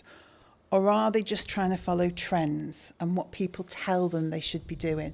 So I think everything from your TikTok through to email marketing, etc., is all valuable and valid. But it is up to the business to understand, is that right for them? And maybe it's not right for me today, but it might be right for me in a month's time. Yeah. Or maybe something I've always done, I'm going to stop doing so much of that now because I want to change. So I think you have to consider everything in the marketing sphere, but it doesn't mean you should do everything. because if you do it without authenticity, I've seen many TikToks where I just think I could literally crawl under a rock with embarrassment. Now, I'm sure some of that actually works sometimes. But if you're just doing it because you think you have to, I don't think it works. I think for me that's really true. And I guess the follow-on question was going to be around like the shiny thing syndrome. So to give you some context, I was out on a run yesterday. Yes. And I was like, hey, I should have like a teaching platform and it should be on a subscription base. I was like, no, Colton, that's a good idea, but no, because I'm focused on like two main things right now for the next, like probably to the end of the year, more likely, which is the podcast, right? And then the event, right? That I alluded to before we started. And the event's in September. So the reality will be like after September, I'll just be planning the next one and continuing with the podcast. Yes. Do you think people run into a challenge when it comes to like, they get some momentum with something and then they go, oh yeah, but this shiny thing over here is really cool. Yeah, and it's and also if you're looking at your competition quite heavily, if you're looking at the marketplace and seeing what people are doing, you don't know if what they're doing is actually successful. But internally, you go, they're doing that. It looks great. I mean, of course it looks great because they make it look great. Yeah. It doesn't mean it works. Doesn't mean it's successful. But it's so true to say you can just be pulled off. I mean, I say to my team, I know it's a really old analogy of all of us pushing the boulder up the hill. If we all run off in different directions, we're going nowhere and probably going to get squished. Yeah, who's going to get squished? Who's going to get squished? And that's what I say. Look, we've got some key pillars. Let's stay focused on that. Let's consider the opportunities, but don't run off and do it and just leave this hanging over here. And don't get me wrong, we've done that loads. I mean, email marketing was one for us. We wanted to do it. We should have been doing it. We kept running off and doing shows and events and sparkly fun things, never actually nailing some of the fundamentals, because it's more appealing, isn't it, to go to Crufts and meet dogs. Do you think there's a level of ego that comes from that? Like either from a founder or from a team? I don't know whether it's ego or it's what personally turns you on, what your own drive is, what do you fundamentally want to do? People do gravitate towards the things that do it for them, don't they? Yeah. I mean, I've always been of the view that like, so for example, content will work, email marketing will work, networking will work, going to a trade show will work, but only if you do one. Okay. In my view, right? From what I've found personally. Yeah. When I've really focused in just depth on how do I make the podcast as best as it possibly can. Yeah. From a viewer's experience point of view. That might be how it looks, how it sounds, how I come across. Can I outsource it? I've got a balance because it doesn't directly make me money, but actually the marketing collateral that I get from it will make me money. Okay, cool. So then it becomes a game of we're keeping those costs and balancing those costs, sure, but actually how can I focus on the viewer experience? Yes. And then when I look at maybe something like the event, it's like, okay, how can I make this client experience incredible for the people coming, even if there's only 5 people in the first event, right? Yeah. And I think sometimes we get, and that's why I mentioned ego, I think sometimes we go, but I'm only going to sell 5 tickets. It might be the possibility that I sell 20 tickets or 30 tickets, but like, what if I only sell 2? I get that. And it's interesting, isn't it? The business that yourself is in with you, and obviously you're looking to scale up and maybe employ, etc. Whereas now I'm sat with a team of 26, and so we've got the opportunity to do so much more. Yeah. But again, it is that decision on what's really valuable. I mean, and you just touched on something actually that I thought was really interesting. Doing things really well, making sure that the experience for the customer is, well, I mean, we were in a whole cycle of wanting to be perfect and never actually doing. So we had 20 things we should have been doing. So we were going to a show, we were doing email marketing, we're creating a newsletter for B2B, but actually all of those things had to be, to us, absolutely flawless. Yeah. And we were not delivering anything. So now I'm in the world of accept 80% sometimes, but execute and get it out there for the customer and do it consistently. Because I think sometimes, and maybe it is a bit of ego, You want to look at a piece of work you've done or something that you've done that the customers see and comment on. And when you're getting all the praise and, oh, that's so beautiful and that looks amazing and your brand is absolutely, but you've achieved very little, it's not really worth anything. Yeah. All that praise and adulation about something when you could have delivered on 20 things but done them at 80%. No, I completely agree. And there's a very quick psychology study. I've done longer videos on it, but like just a very quick synopsis here. There was 2 groups. Sometimes it's pottery, sometimes it's painting, sometimes it's sculpturing, etc. The lecturer says one half can only create one piece across a window of time. Sometimes it's 2 weeks, sometimes it's a month. And the other half can create as many pieces as they like, whatever the metric is, so pottery, painting, etc. And the result of the study was that the group that could repeatedly create something had a better piece objectively than the group that had only that window of time to create the one thing. Completely agree. And that's where done better than perfect is better. Yes. And when I say I'm looking at, like, I think it's a focus point for me on how can I create the journey or the viewer's experience or the customer's experience or the client's experience as a whole to be better across a year, not per episode, not per event, not it's the overarching strategy. So I don't look at this reel got 1,000 views. I look at how many views did I gain between 4 weeks ago and now, right? That's the metric I track, not what when I go into what's working. Sure, I'll look at specific videos, but on average I won't. I just focus on the output and then focus on how can I build each one to be 1% better than the one before. Yeah, and I think we do similar. I would say we start to look at consistency of communication. Are we building a community? Do people feel like we're engaged with them and so that they're engaged with us? So it's a similar sort of metric but in a different way, because if you're brilliant once, those people soon just disappear. But if you're constantly there talking to people, engaging with them, they're able, you're responding to them, then over time that just builds into we call it a community. We're trying to create a community. And we're always trying to draw people in to that community. So the end result is growth. But I think we sometimes get into the world of we need it all to happen in one day, 2 days, 3 days, 4 days, 10 days, etc. That's me sometimes. But actually in reality, if we just focused on, I can't remember the exact quote, but something along the lines of we underestimate what we can do in a week, but we completely over-egg what we can do what we can over-egg in a week, but what we can do in a year is really underrepresented mostly. And I think for me, actually focusing on that 1% is what that matters overall. Because then you're building that compounding effect. You're pushing the snowball down the hill a little bit faster, a little bit faster, a little bit faster, a little bit faster. Yeah, and also I think people can understand more. So if you are constantly jumping from one thing to another, your team just cannot grasp where we're going. They can't grasp the brand. What is the message? What is the strategy? So that continued delivery, that momentum that builds, you onboard the team. And by onboarding the team, you onboard the customer. And particularly in our business, because we've got customers and consumers. So the dog's the consumer. It's the dog we're trying to get to, but it's via that customer. And so it's almost like the baby food world, isn't it? Yeah. The baby's eating the food, but the parent's choosing which of the brands to buy. Same in our world. The dog's eating the food, the customer's choosing. A lot of that comes through trust.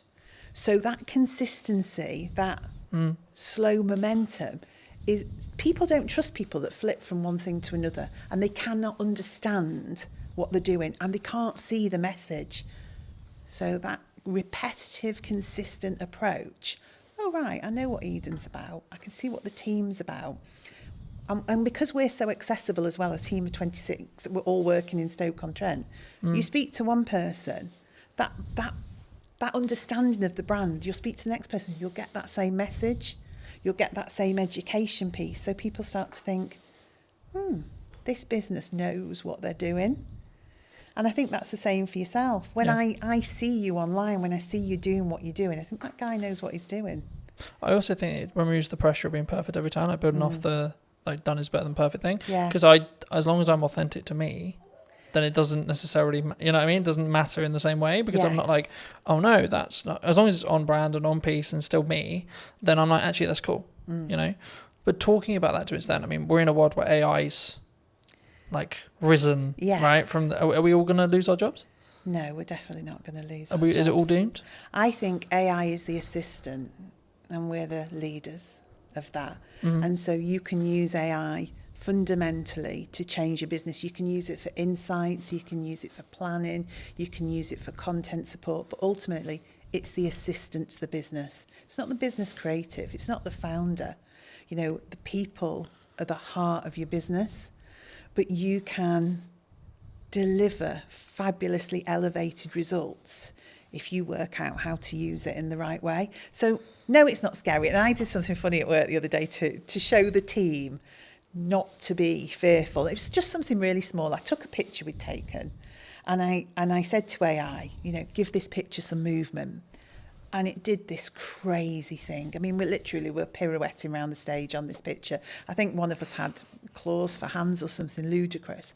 But then I gave it real instruction, my voice and the heart of the brand, and explained what I wanted. What it created was amazing, but it needed that voice, that human voice, that human interaction, that brand understanding. So we shouldn't be afraid.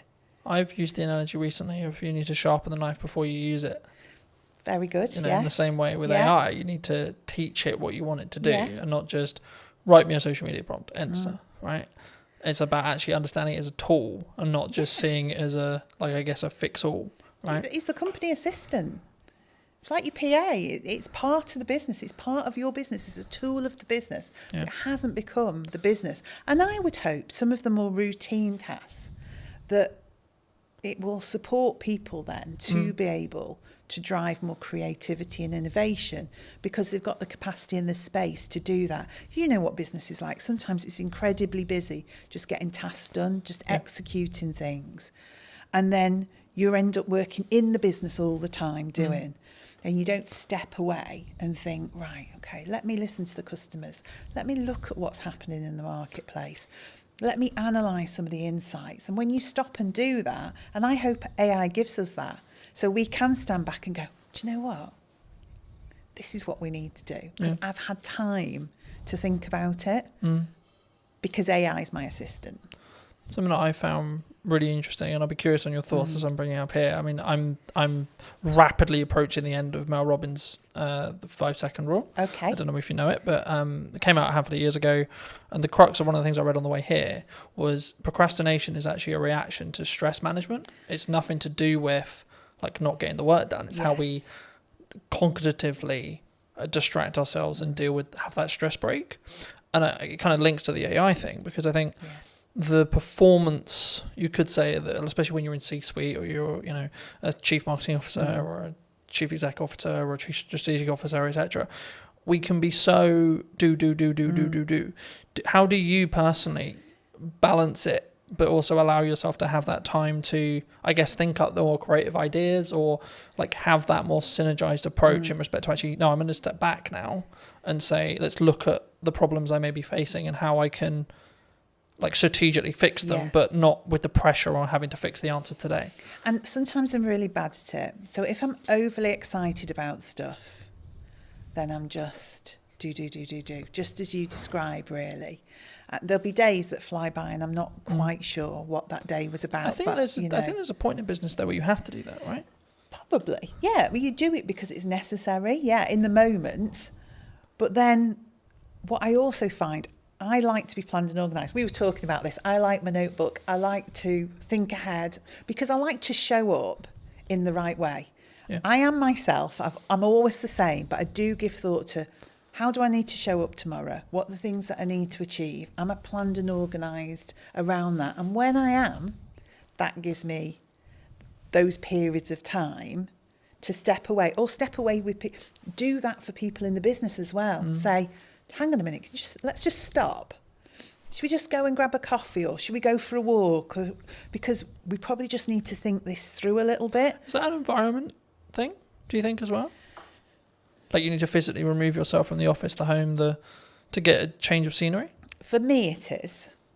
And I probably use that with other people. Now, whether that's everyone's reality, I don't know. But I am one of those, when I got home and walked the dogs at the end of the day, that's where things would come together. So all the strands from the day that all seemed very sort of disparate and all over the place would come together, and I think, right, that's what we need to do. But we talked about this in work the other day, actually, creating space, going for walks, having hours of the day where people put down their keyboards, they put down and we do something different. And whether you want to call that a team exercise or just chilling out and having a coffee, but forcing people in a way to have space. Because your natural reaction is you're being paid to do a job. You see yourself as, I must be productive. I need to be able to demonstrate the things that I've done. But that's not the case. What you need to be able to demonstrate is an understanding of what the most important and priority things that we should be doing. Not that you've done 100 things, that you picked the 10 most important things and did those. And do those well. And do right? them well, yeah. But don't do, like we said before, don't do them so well you don't actually deliver on anything. But, yeah, do them well. I think you need to personally ask yourself, I mean, I'm looking at it as to say, like, I can focus on 3 main things, right? And that's what I'm really leaning into across 3 months, 3 things. Yes. Right? And it's like, right, the podcast, client delivery, and the event. Yeah. That's it. You've got nothing else. You can't add anything else. And it's not that I don't have other ideas. I do. Yes. But it's actually, if I'm going to get what I want from this and I'm going to make those 1% improvements, I have to focus on those 3 things. So how do you, because to me it's capturing the ideas, isn't it? And that, I think, is the strategically important bit. I think you can, and I believe part of my role is to help people focus on the key things, because I think you are in control of your role and your business, and we've got 26 people there. One of my jobs is to help them prioritise what we need to be looking at and when. But capturing the creativity, not allowing ideas to disappear because we're busy, always making space to go back to things, to reconsider them. And even if in 6 months' time it still isn't right, to reconsider them again. Because what did he say? There isn't any bad ideas. No, it's just about timing. Yeah. And, you know, I mean, the simple answer of like, how do I do it? I have a set of like what I call my command notes or like top end notes. Whenever I have an idea, I put it down.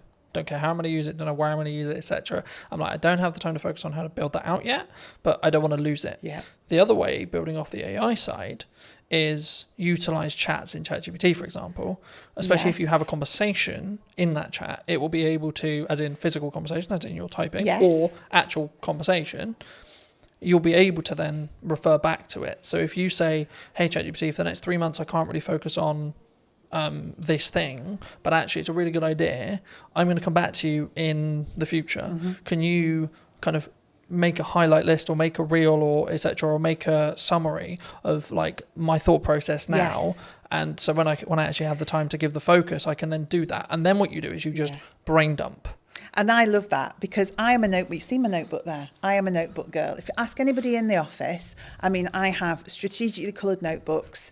I lost my orange notebook the other day. I thought the business was going to completely go off a cliff because I'd lost the orange notebook. But that's me. I love to capture those notes. I sit in meetings, I listen to people. I'm thinking, oh, good point, good message, good. But I have started using the chat GPT to do just that. So I just sit and chat to it. I say, so-and-so thought of this today. Yeah. In terms of and it seems bizarre at the time. I mean, I did think I was losing my marbles a bit that I'd found this new best friend of ChatGPT. But I did. And I systematically would go through and think, right, idea. Don't lose it. So now I'm developing a combination of my old way of thinking, get it down on paper because that really works for me. But now capture it somewhere where it can't be lost. Yeah. And I think as well, like if you are capturing it either written wise, like some people are really into writing, there's a couple of things I would say, like get a tablet with a pen so you can just write it and it can digitally transcribe it for you, or just get into the habit of taking photos of those pages, because if you give those to ChatGPT, it's probably nearly smart enough from what I've found to actually be able to capture that information and then convert it into like a text format or whatever you want it to do, or even just capture it inside the chat's memory. I like that, because I'm a paper and pen girl. I really am. It's meaningful to me to put words. But that might onto be actually paper. that's how your brain's wired. Yes. And actually that might be your good idea. Yeah. And that's where your ideas flow. But then, like in the result where you do lose your notebook, if you're also backing it up through ChatGPT's like chat memory, like you could just have one called idea dump, for example, right? And every single time you write a page in your notebook, take a picture of it, and then tell ChatGPT, I'm going to refer back to whatever the note is. Can you remember? Can you bring this content forward whenever I ask for it?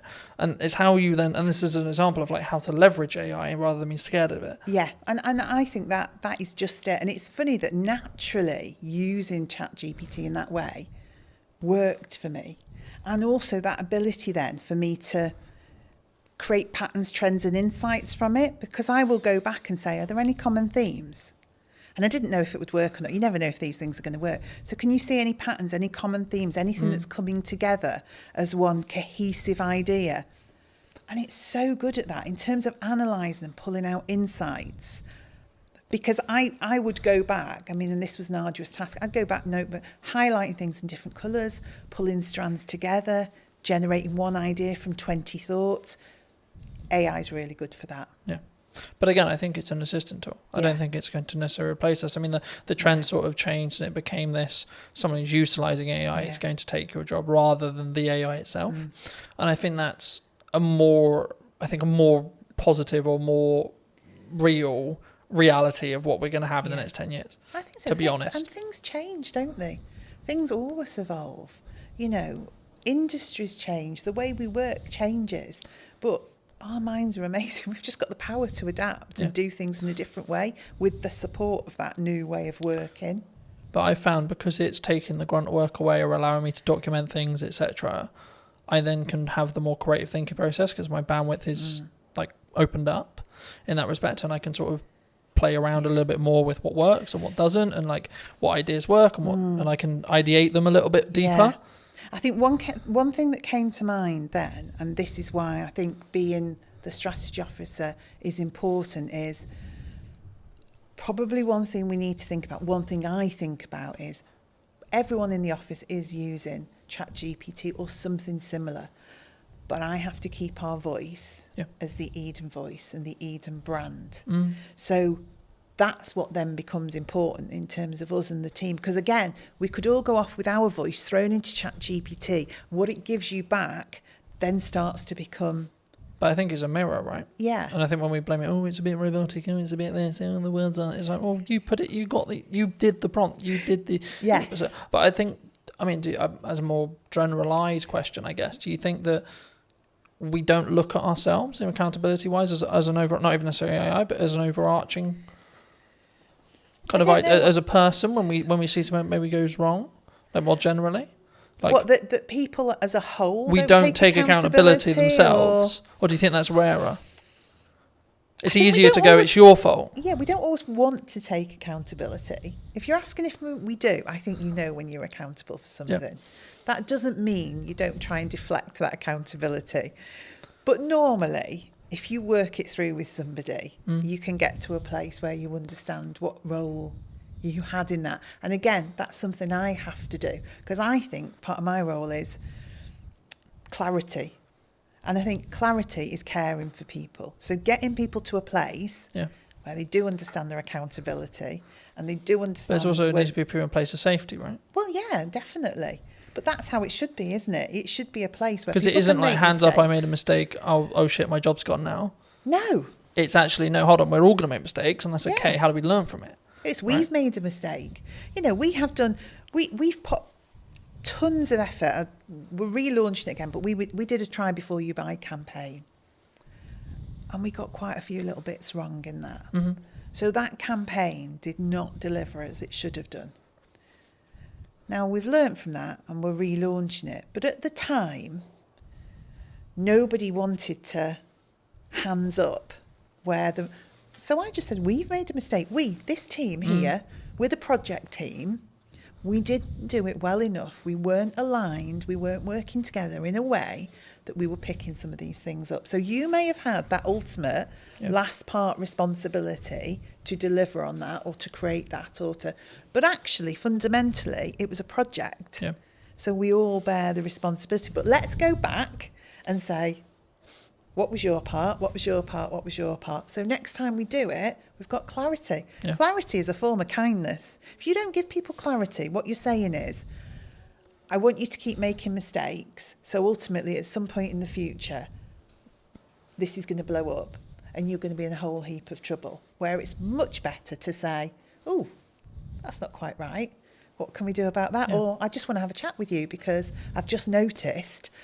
That's much better a way of having accountability than waiting for something to crash and then saying, you did that. Yeah. Do you look at it as, in your role, because obviously you work with a larger team, so I'd be really curious, do you look at it and go like, do you come at it from a perspective of like, are you okay? Like when you work with someone one-to-one, like if they are making mistakes, because it's like you good? Like what's going on? If it's out of character. Yeah, I don't necessarily say I always would do the you good, because different people respond in different ways. But I like to be in touch with the team. I like to have sat with people before we get to that point, so I know a bit about them. So some people want to share more than others do, but fundamentally, you know the dynamics of the team, and you can see if they're having a good day or a bad day, if they need a bit of space but a business, and also SME, I have to say, one of the things I noticed about being in a small business, it is a lot more personal and emotional to me, because I know all those people. I know their dreams, their passion for their role, but equally, that's really positive as well, because just as you described, there are days when I can say, hang on, that's not like you. Or do we want to just take 5 minutes? Or actually, is there anything we can do today? You know, is there anything you just... So, because I feel differently about a small business. I definitely feel it. There's a lot more heart in a small business because that connection is so close. I'm so close to the team. I'm very close to the product. I'm much directly closer to the customers. Yeah. So those decisions you're making, those things you're doing are much more personal. So I would say it's made me more thoughtful. I use my own voice more. I use my own judgment more, and I deal with things in different ways at different times, rather than a blanket approach because I just need to get things done. Yeah. Do you think that do you need to, I guess, lead with empathy as a leader in some scenarios? Definitely. I mean, I would say for me, what has always been important to me in the roles I've had, outside of the things you need for life, like your money and all the rest of it, absolutely. is building a strong team and a strong set of people and individuals. So, yeah, you've got to have empathy for that. You've got to have some kindness for that. You've also got to you want to drive people. So motivationally, you do want to stretch and challenge people. So it's equal hands of empathy, kindness and support, but drive and challenge and creating a buzz in people where they can see a future and they can start to really push themselves forward. So I think it's in equal measure, really. Yeah. I think sometimes we don't necessarily look at the empathised way of looking at it. I mean, I think we'll wrap up soon, but do you think people are purely just, you're here to do a job? Like, could that be the approach? Like, it can be very, like, I'll use the term like maybe domineering or led or like very pushy in that respect. Like, you're here to do a job, get the job done. It definitely could be, couldn't it? And I think we all have to admit there are times where you just want somebody to get something done. 100%. And actually, is it more of an ebb and flow? Yeah, in some scenarios, you need to lead with candour and you need to lead with empathy. And in other scenarios, you're like, come on. Yeah, because you're also thinking sometimes the mentality of just get it done is because you know what the impact of that is going to be for other people and other things if that isn't done. Yeah. So it is empathetic, but in a different way, because you can see the end result of that not happening. So say we get something wrong. We've got someone who's relying on our food, getting to them on a certain day for their pet, who's always at their food, has a health condition, and logistically we get something wrong. My view is I have to help that person. So in that moment, you just need to get that done. Because we really need to care for that customer, that pet. We have to do the right thing for them. then we'll stop and say, right, okay, could we have done that differently so we didn't have to get to that point where we had to drive somebody to get that done? Yeah. But there are moments where it's right, but most of the time that's a result of not having done the hard slog in the first place, that you got there. Yeah. For people who may be interested in connecting with you, seeing more of your work, seeing what you're doing at Eden, where's best for people to connect with you?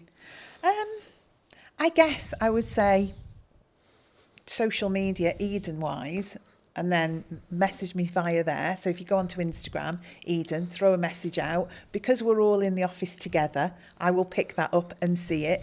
We're so easy to contact. I am on LinkedIn. I have to say it's not my favourite forum. So I'm much happier to see messages come through on that social media platform, and then I'll be in touch.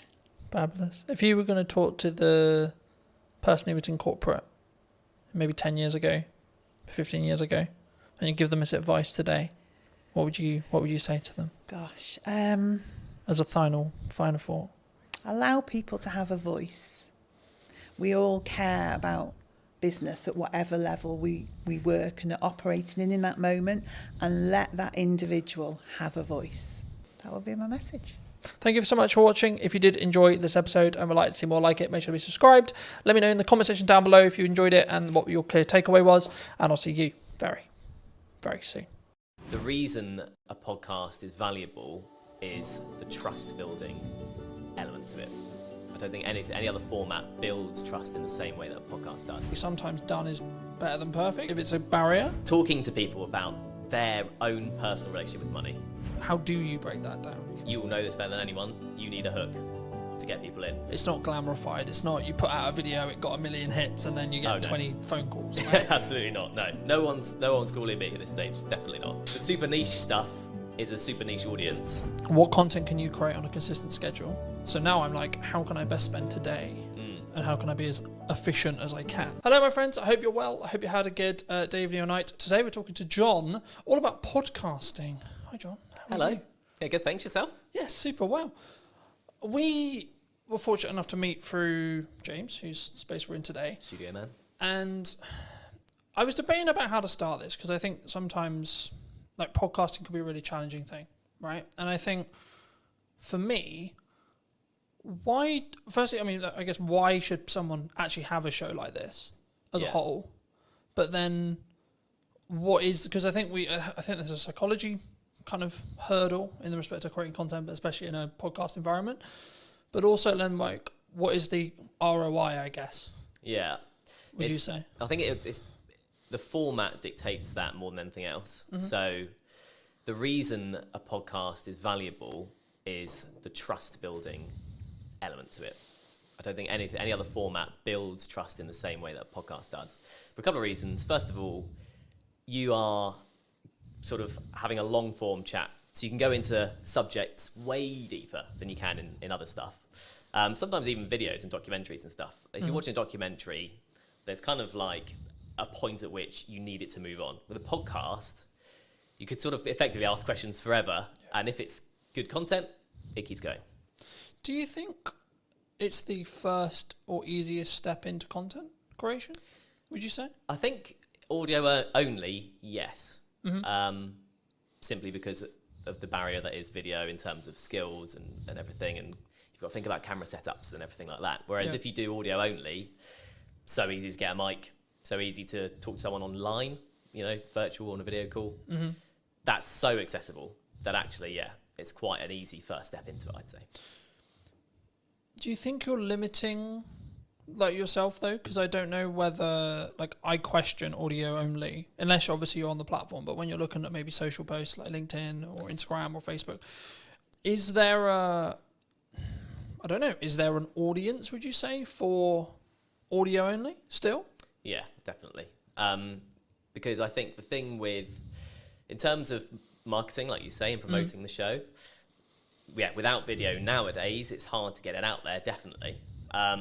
But a lot of people, myself included, view the podcasting format as something you listen to while you're doing other stuff, while you're hoovering, while you're driving, that kind of thing. Yeah. So I think it's definitely still there, and I don't think that's going away. would you say then it's more of a step by step? So someone could start audio and then where's step 2? I think so. Yeah, I think so because,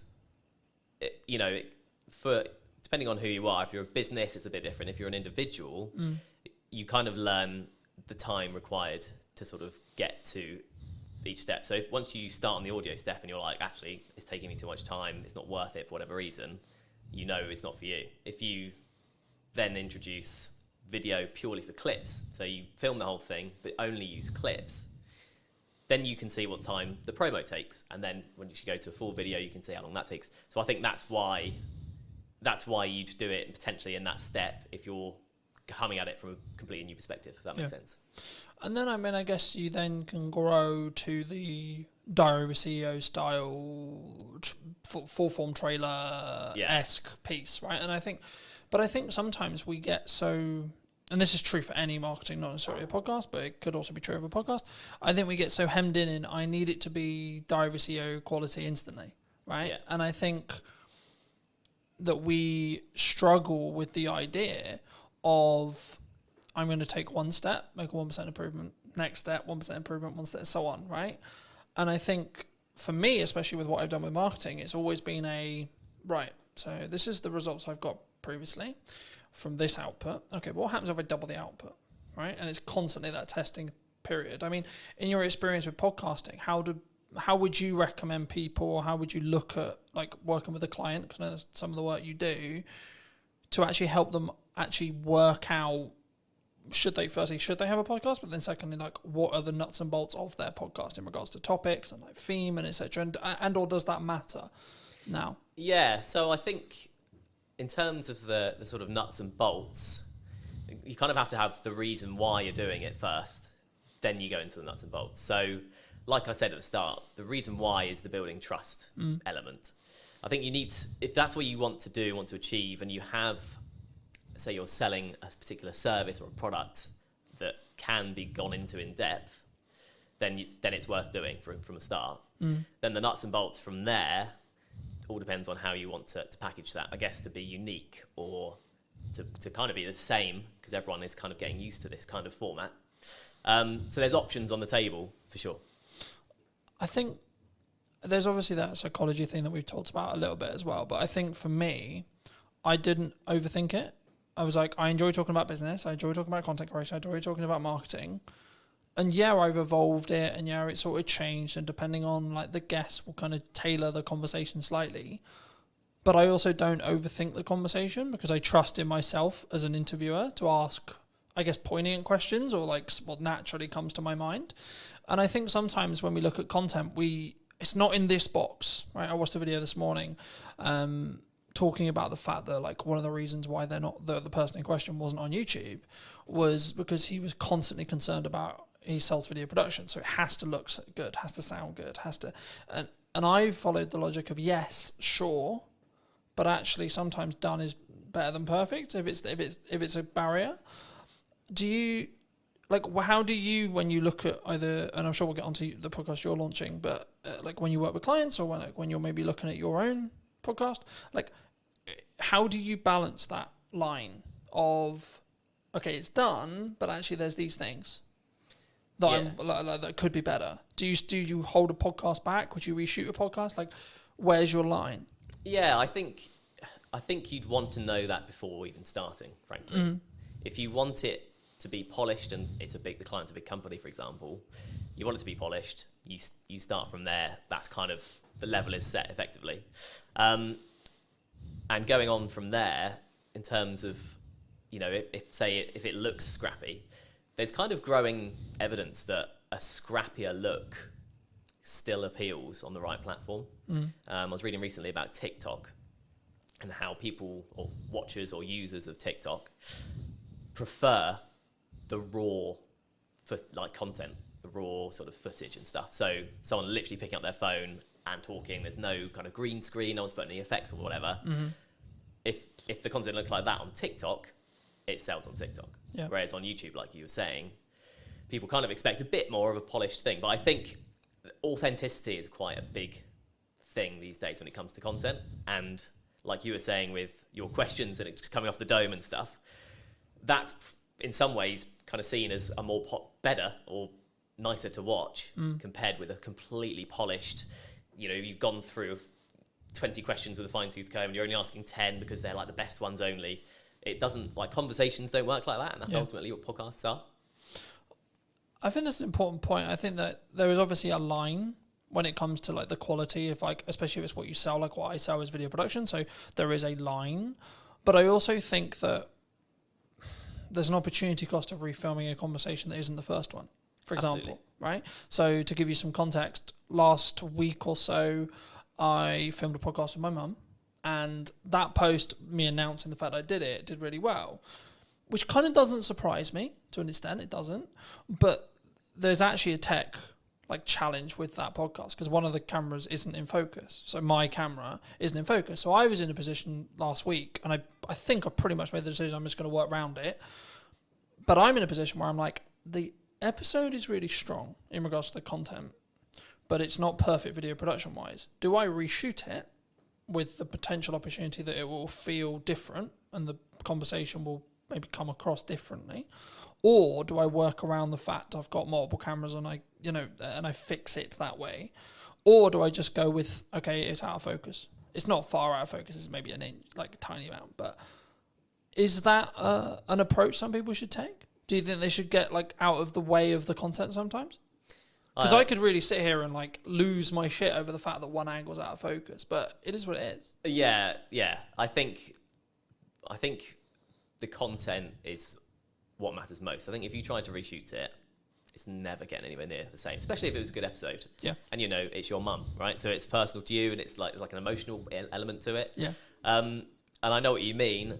You're coming at it kind of from an editor's perspective, and it's just going to annoy you forever.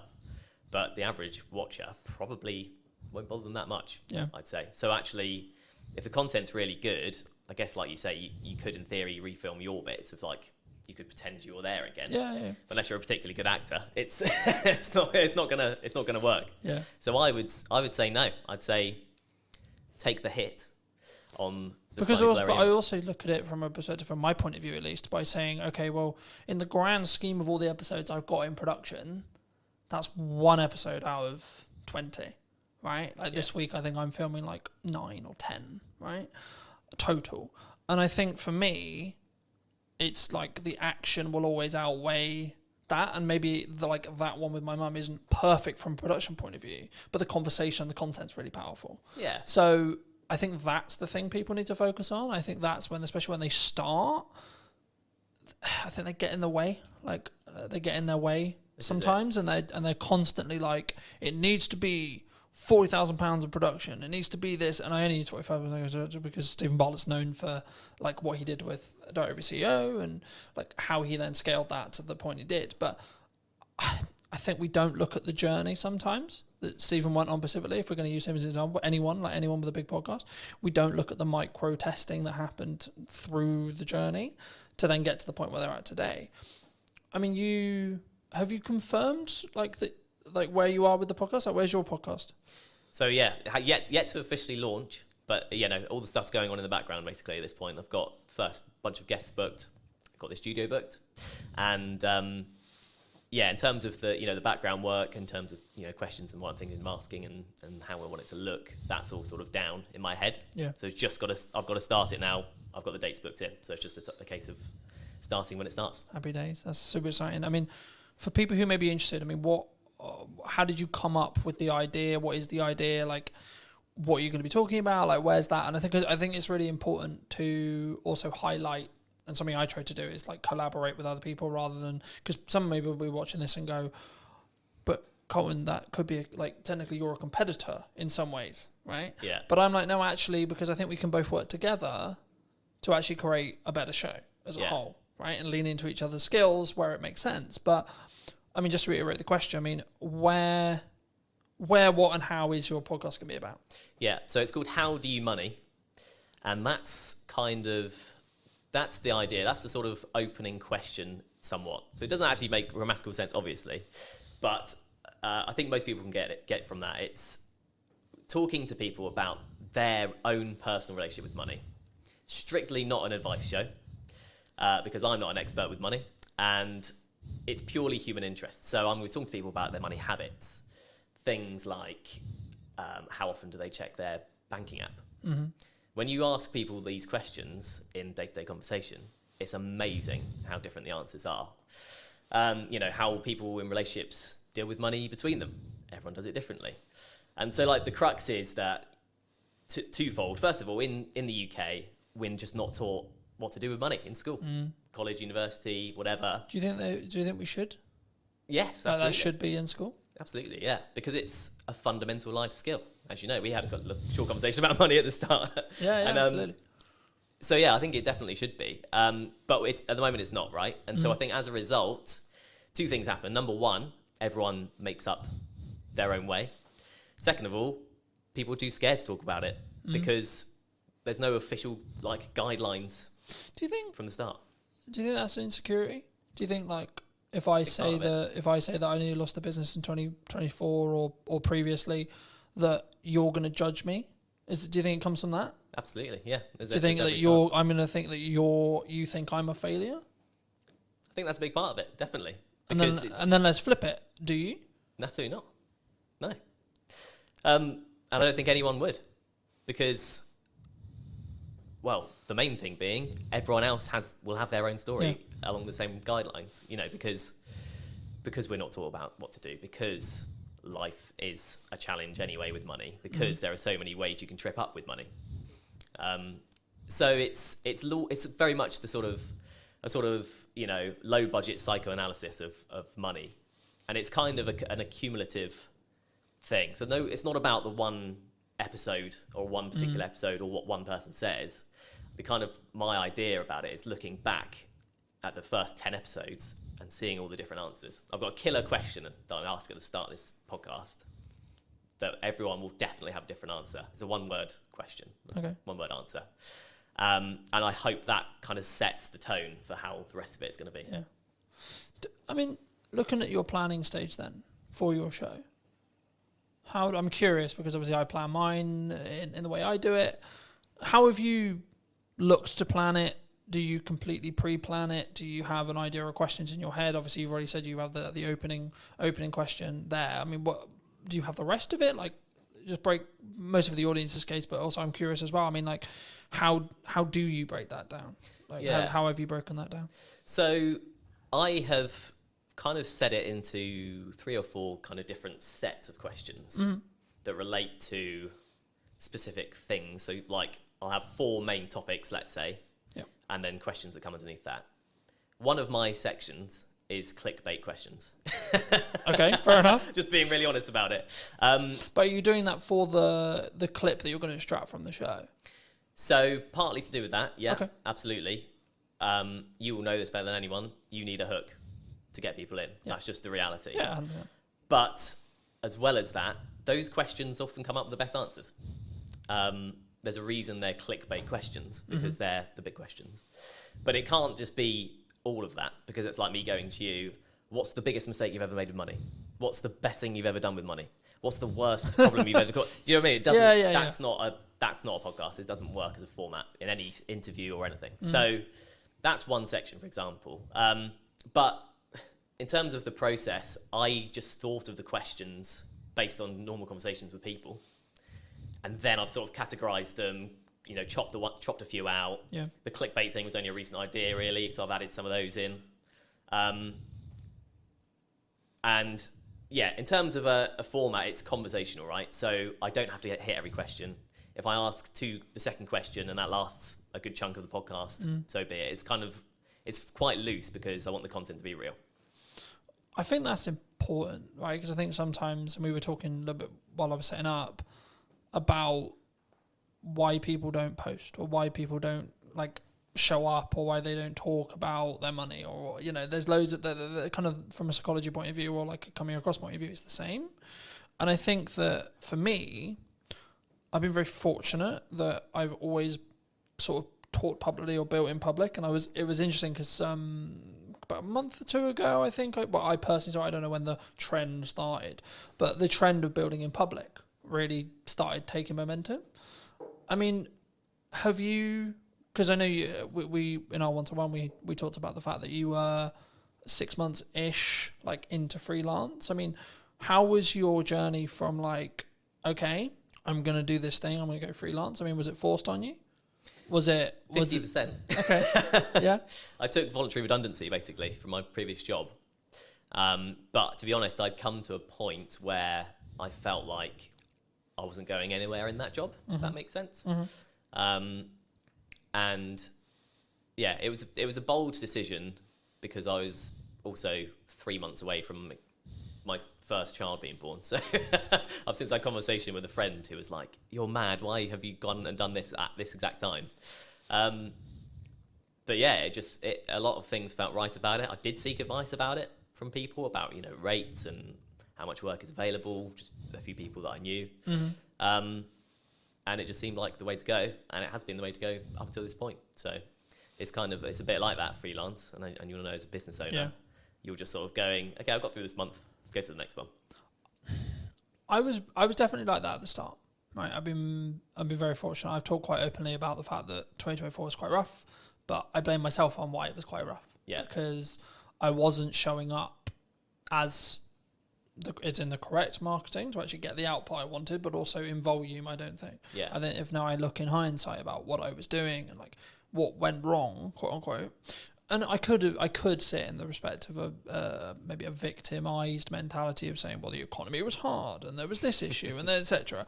But like as we were discussing before, I think you're an example of this at 6 months in, but I'm maybe an example of this year.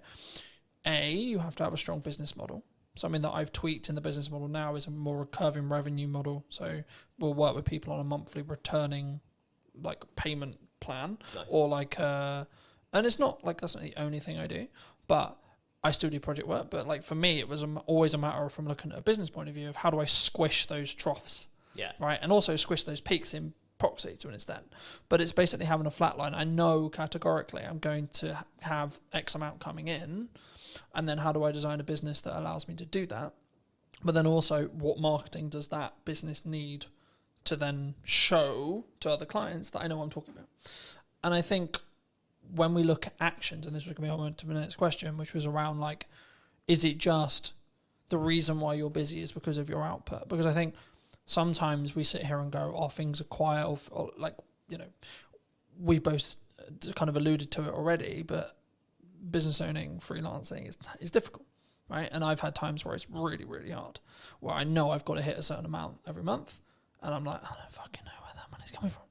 But how do you look at it when you were looking at either going full time or like now in respect to like keeping your pipeline full? If you don't, because I'm in a quite privileged position where I've got that residual revenue, so actually I don't need to worry too much at the moment as it sits right now, because I've got that residual revenue. Of course, I'm still pushing, I'm still looking for projects, etc. But I don't need to worry in the same way as if I didn't have that income. Yeah.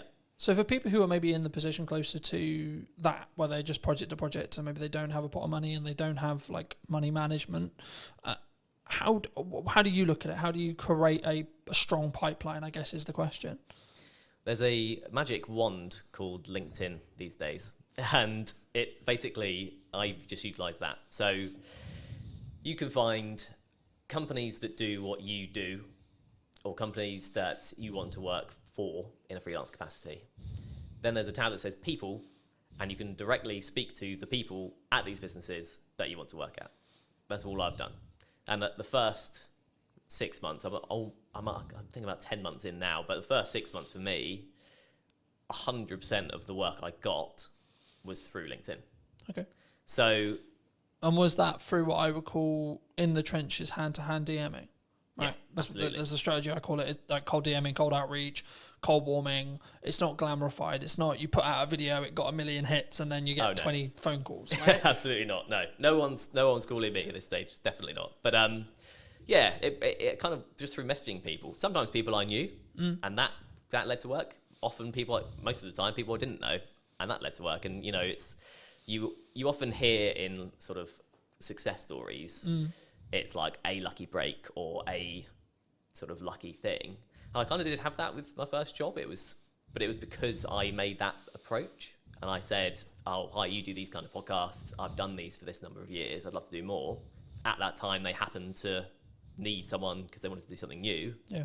and I got the work because of that. And it's one of those things, isn't it? I think the quote is, luck is where time and preparation. Preparation meets opportunity. That's it. Preparation meets opportunity. It's luck. That's all luck is. Yeah. You're prepared for an opportunity to come, and then you continue to keep yourself prepared and keep yourself ready. Like, we're recording this just before, about a week and a half before the kids break up for school, right? A lot of people in business look at that as, oh Christ, everything's going to go quiet. Everyone, which understandably, they're going to spend time with their children, they're going to go on holiday, etc. I read a post the other day, there was something on the lines of, things are quiet, right? Things like the creative industry is struggling, like these kind of terms. And I was like, okay, that might be true. And it might be actually we're coming into the summer holidays, etc. But that's then an opportunity for you to A, output your marketing, B, look at maybe cold outreach or what you're doing there, and then try and set some stuff up for September. I mean, do you see, like, are you, because I remember when I was just project, especially when I was like tighter on cash flow, it would be this rush to get money in because I knew I'd have 6 weeks where things would be a lot harder. Are you either financially planning wise or pipeline wise or etc.? Are you planning for that to be slower, or do you expect actually there's going to be a percentage of businesses that actually just keep going and work around everything? Yeah, I just feel like at this stage, I don't think I can really plan for it, if that makes sense. Mm-hmm. The planning is outreach. Yeah. Just message people, talk to people I know, people I've worked for before, people I don't know, people I want to work for, all that kind of thing. So yeah, I'm not at that stage yet where I could do that, but there are opportunities sort of on the horizon where I may be able to do that. So it's one of those, really. I don't know exactly how that planning would look like for me right now, if that makes sense. Yeah, no, absolutely. I mean, I think, and this is kind of like a bolt-on question to marketing or networking and how you tackle those things. For a long time, people have always looked at maybe traditional marketers as, I'm going to go to an event, I'm going to network in the room, and I'm trying to get work from that room. What I've always understood is it's networking through that room, right? But nowadays, because of time and because of what I do less of the in the room having a conversation stuff, but I'm still leveraging either the network that I have and then their connections that they're making potentially, or you as an example, or I'm actually just trying to utilize the network I already have to then lean into either creating more content or creating opportunities to have conversations in one-to-ones with very targeted people. And I think sometimes, especially at the beginning, and I look at it as phases in business, right? So I'll use you as an example. The phase you're in freelancing as a whole is you've got to do a lot of hand-to-hand, you've got to do a lot of time investment, you've got to do a lot of network events, you've got to, like, I think the term would be like kiss a lot of frogs before you get your prince or princess, right? And I think for me, it's then about like maybe looking at scaling. You may not have thought about this yet, but like, how would you then look at, say, you're 3 years down the line, 4 years down the line, and actually you've got, like, not that you don't have a reputation now, but you've got more of an established reputation. How would you then like say to a person or a client or a friend that maybe was looking to scale? Because the issue is when you're trading time like that, it's not as scalable, right? You can scale the unscalable by just working really hard and working smart, sure. But would you look to do content? Like, how would you look at it from your perspective, and or what are you planning to do? In terms of content, how do you mean in terms of content? In respect to, like, would you continue to network and would you continue to lean into your own podcast and see that, because I expect what will end up happening, of course we don't know, it hasn't launched yet, but I expect what will end up happening is you'll get inquiries solely because you have a podcast, right? That's kind of, yeah, and that's part of the strategy, frankly. Yeah. You know, an ultimate goal for the podcast would be sponsorship eventually, right? Mm-hmm. Very hard to get, notoriously, very long time to get there. So I'm not particularly holding my hopes up for that at this point, but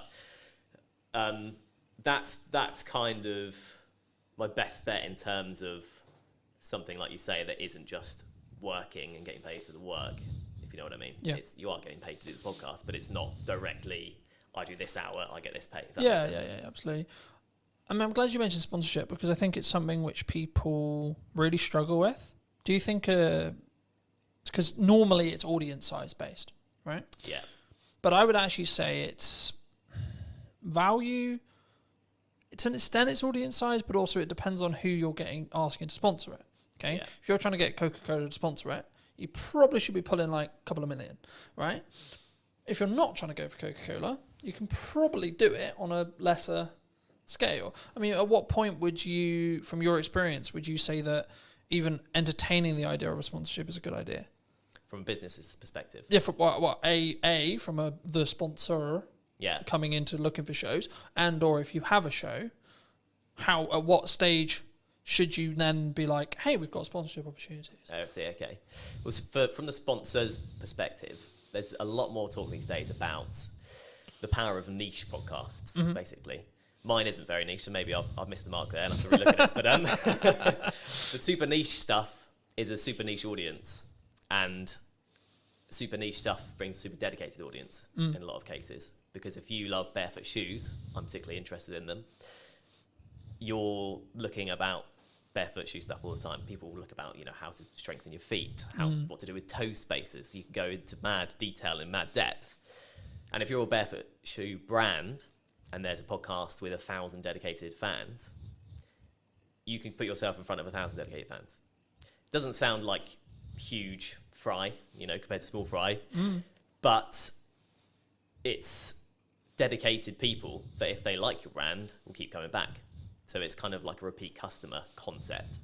And also it's super niche. So if you're a barefoot brand and you go on the biggest podcast that's out there, you'll get lost among the noise of, the big brands like Coca-Cola. Yeah. So I feel like it's for a business, you want to look at the niche communities that you want to target. And then once you're in there, you're in there. As a show then?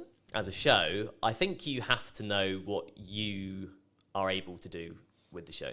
If you're committed to it week in, week out, because I think sort of weekly is what you need to be doing really for it to be worth sponsoring, maybe bi-weekly.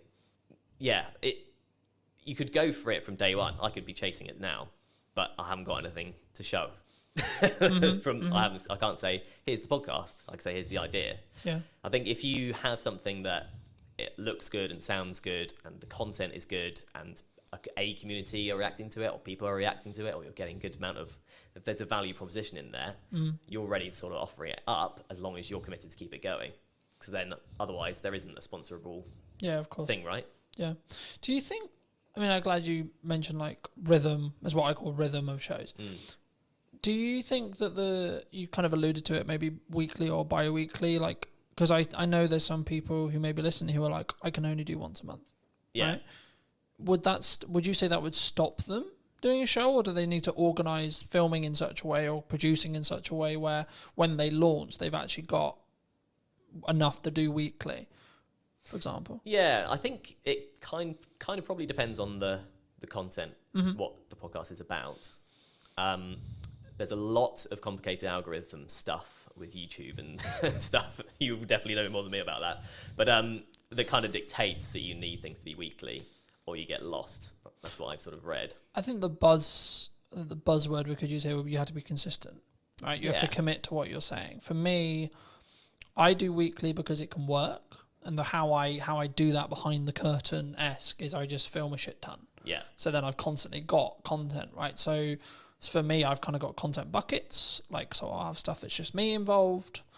For that, I'm about 6 weeks ahead of schedule in respect to like what I'm editing, in respect to what I'm filming. And then from a podcast point of view, as I alluded to earlier, I'm filming 7 episodes this week. But 7 episodes won't go live this week. No, right? Of course not. In the first week, when I relaunched the show, 7 episodes, like close to 7 episodes did go live, but that was a deliberate marketing plan that was, we're going to push the podcast really hard. Now, I'm doing clip generation through AI. I'm doing clip generation with me, and it's a yes and strategy rather than a yes or strategy. Because I think so many people, they look at, we could use ops clips, we could use an editor, we could use this, and they don't say, what if we do and, right? How do you look at it from a post-production point of view? Should someone, when they want to start doing a podcast, I guess it's audience-based, and it's the person, right? Whether they've got resources to throw at it, etc. But should someone who's starting a podcast, maybe a corporate or a medium-sized business, and they want to do a podcast, should they get into the trenches first and start? Or should they just pay someone like us to come in and help them with it from day one, would you say? Yeah, I think if you're taking it seriously, you need a producer of some kind, an editor of some kind, realistically. To do that exact strategy, as you mentioned, have X amount ready to go. Yeah. And then it just kind of mitigates against all kind of problems coming up. You know, the studio isn't ready. You know, available. Studio isn't available. Someone doesn't show up. Someone's sick. Yeah. You like, for me, there's client delivery weeks where I cannot fit it in. Yeah. Physically, there's no gap in my calendar. It doesn't happen. Yeah. Right.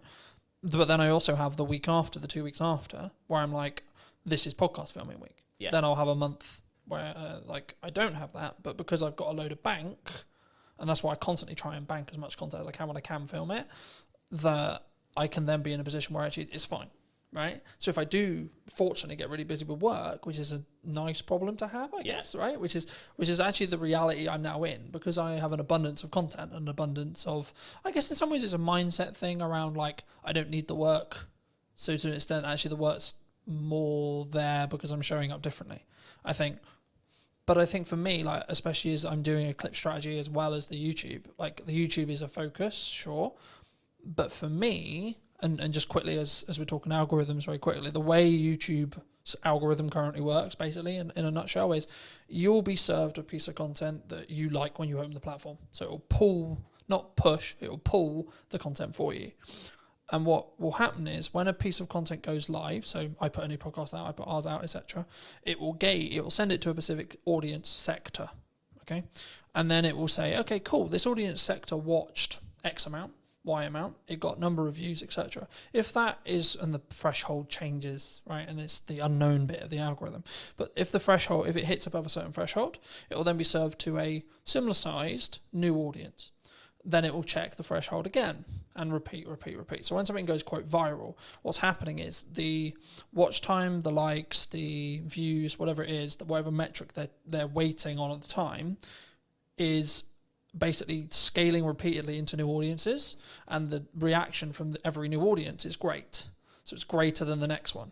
So it then serves it to a larger audience and so on. That's how it gains momentum. But even virality videos will lose momentum eventually. Yeah. Just because it will be oversaturated to the market. It will go into a different part of the audience, etc., etc. TikTok's known for this. And then people will start clicking off or not watching it, and then you'll just watch it sort of drop off. Right. You know? But then there's also the reason why like YouTube's so powerful. Is you can have a video that's been it's got 5 views. 6 months, 12 months time, for whatever reason, triggered by the algorithm, 1,000 views. Right? I've watched that happen. I'm sure you have as well. And I think for me, it's not necessarily about looking at what the algorithm is rewarding or isn't rewarding. It's more about what content can you create on a consistent schedule that you're passionate about, that you can speak from, that puts you in a position to put your best foot forward.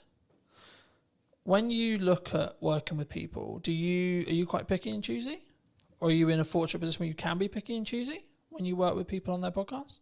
In terms of clients? In terms of clients, in terms of people you collaborate with, in terms of people you work with. Because I'm always curious whether it's just the nature of the beast in some ways. Like, as I said, I sort of explained the makeup of my business this year.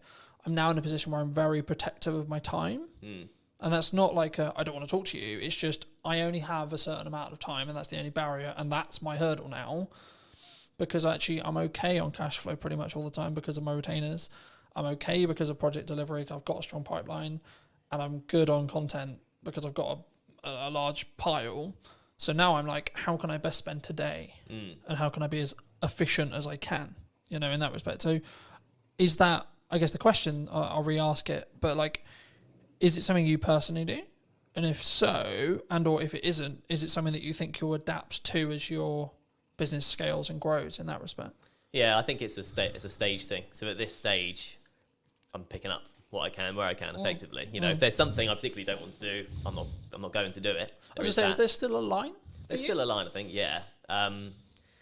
There's a line in terms of the day rate, frankly. If that's not up to scratch, there's a line in terms of what the actual work is. Sometimes. Do you think people struggle with? So I've said no to certain clients just on like, not necessarily political ideology, but their approach, how they come across, whether they respect my time, things like that.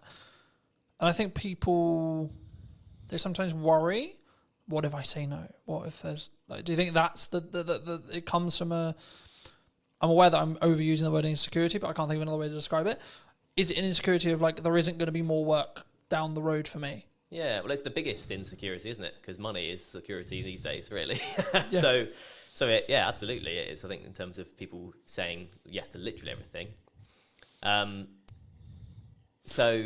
I think you're picky and choosy when you can be, probably. Frankly, if you go, oh, the last couple of months are fine, I could do nothing for the next 2 months and be fine. Then you are very picky and choosy. Yeah. When you've had a barren 2 months, you're more likely to be like, I'll just take it. I also think it's a perspective of obviously synergize with the client. Can you add value? But also, like, even when you have an abundance of money or you're in a strong position with money, it might also be actually my goal is to hit this amount, right? And this project might not be ideal, but it pushes me closer to that goal so I can hit it sooner as well. And I think I'm in two minds about it. Because I'm a big advocate for you should say no, but also I'm a big advocate to get off your ego, get off your high horse. You still need to be in the trenches. Just because things are good right now, they're only good because you make them good for 6 months' time, etc. Right? And that's why I'm focusing on content. That's why I'm focusing on how I show up. That's why I'm focusing on constantly personally developing me, so that actually in 6 months' time things can be even better than they are, rather than, oh, I had a really good 25 for the first half. Do you think people sometimes just want the instant though? As a question, like, because we're very social media orientated in that respect. Do you think it's purely around short-term validation, short-term money, short-term deal, short-term this? I guess, yeah, to an extent. I mean, it's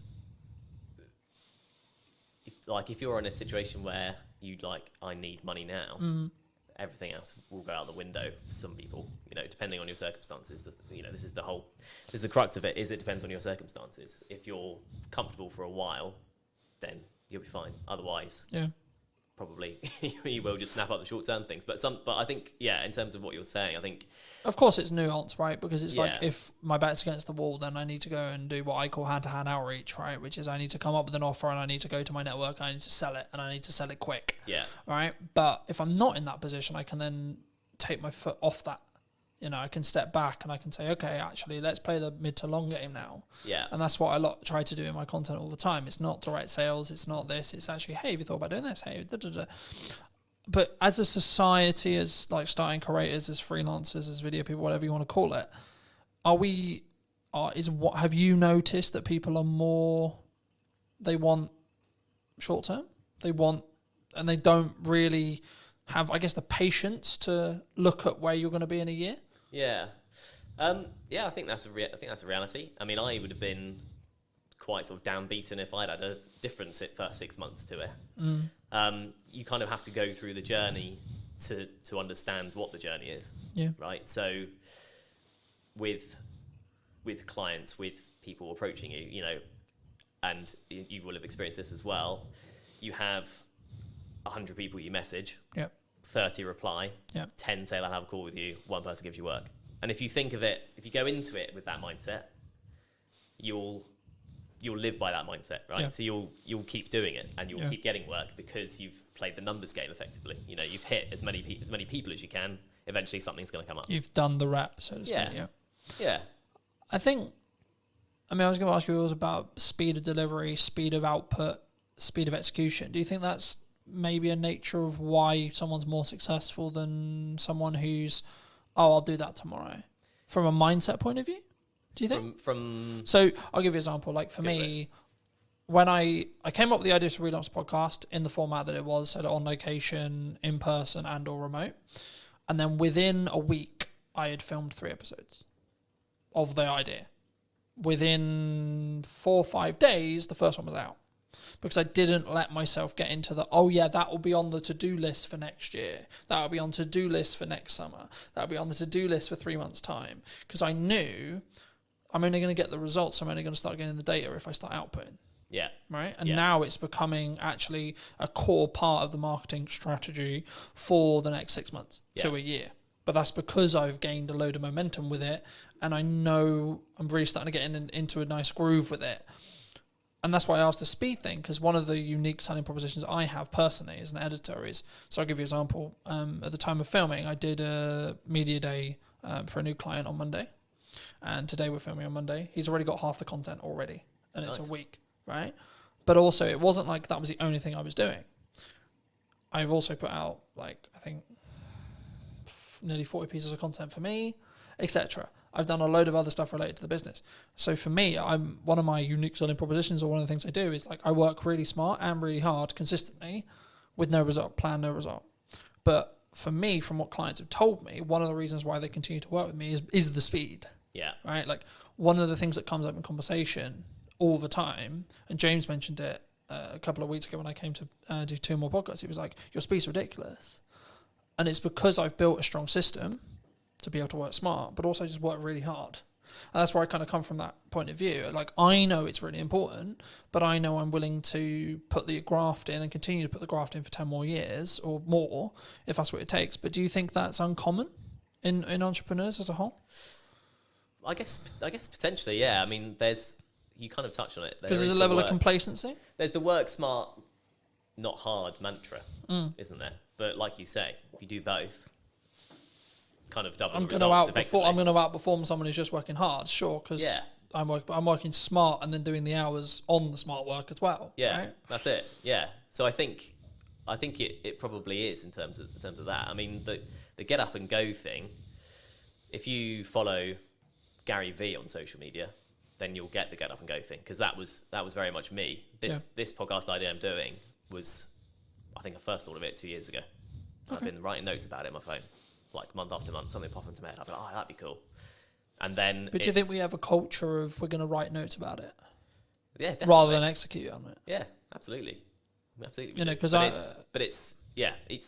you have to. I think you have to go through that journey. You know, I'll be better at fitness next year. My diet will be better next year. Yeah, absolutely. Yeah, you just need to go. Or next month, or tomorrow. Yeah. It's okay. We can. We've had a really long week. We can chill. Yeah. You know. Yeah, it's true. It is. It's and we've got that comfort, and it's the whole being in a comfortable position. You don't grow in comfort. You have to be in discomfort. But actually, saying yes to things, you've got your yes and kind of mantra. Yeah. So just saying yes to things opens up. You realise, oh yeah, I can do this. Like if you just go, I'm just going to do it, and actually plan it. Like whether that's setting a reminder, put it in the calendar, write down, on your fridge, this is what you need to do today. However you do it. Something I just building off that briefly. Something I found really valuable the last couple of years was, if it takes me less than 2 minutes to do, I just do it. I don't set a reminder to do it. I don't I'm going to write a to-do list or this or this or this. Like, I need to send an email. Send the email rather than write a reminder about sending the email, because the action will probably take less time. Yeah. 100%. And then it's done. Then you don't need to think about it. Yeah. If it's a longer thing, I need to ask ChatGPT about that. I need to do some research on that. I need to plan the podcast, and it's like a longer goal thing. Start momentum by putting a reminder in your calendar and then stick to that. Yeah. But I think sometimes, especially with like fitness, I use that as an example all the time. It's like, I need to start running. Okay, but when's the first run? Yeah. You know what I mean? I think, and I've just finished Atomic Habits from a book point of view, and it talks about specifically, my girlfriend's driving mad because I keep using the word compounding, but it's the only word that matters at the moment, right? Which is that everything I'm doing is like, how can I compound? How can I small win? On the way here, I was reading my second book. I've started reading physical books rather than listening to them. For a long time, I listened to them. As a dyslexic, I was like, right, this year I'm going to read a book cover to cover.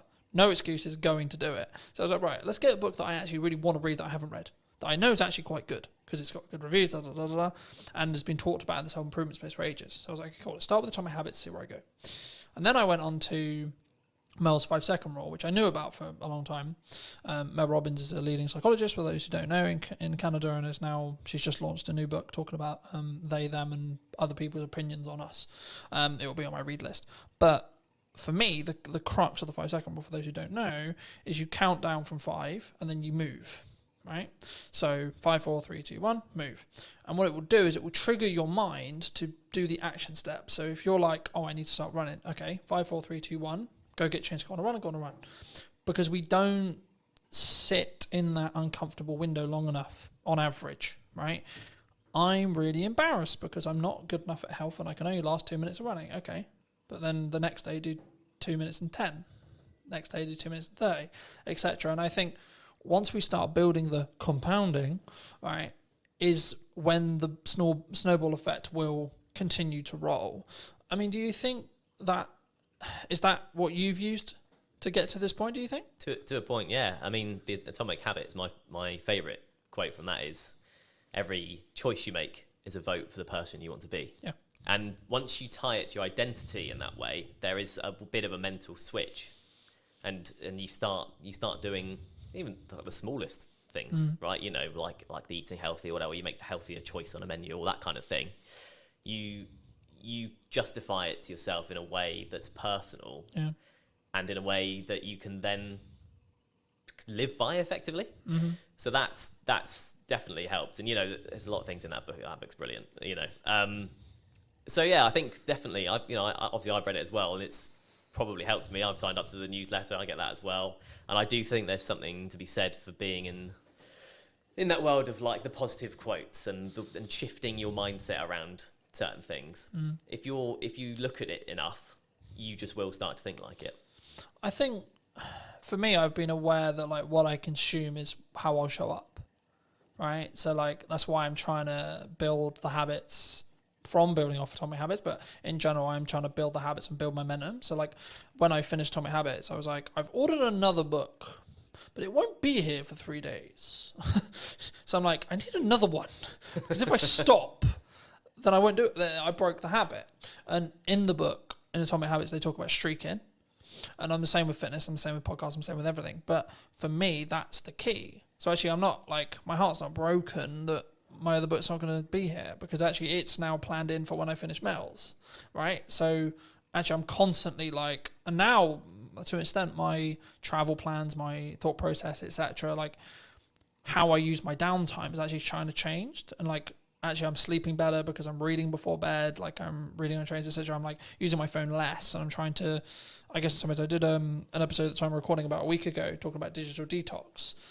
And I for me, I've been notoriously known for like, because we work in media, so we're constantly on our phones and we're constantly, etc. And it's a tool, but I hadn't given myself that. And that's, I think, why I shifted into physical books as well, because I was aware that I was constantly on my phone. Do you think that's like from a psychology or your own well-being, or like as a freelancer, that can be your advantage? Like having those non-negotiables every day?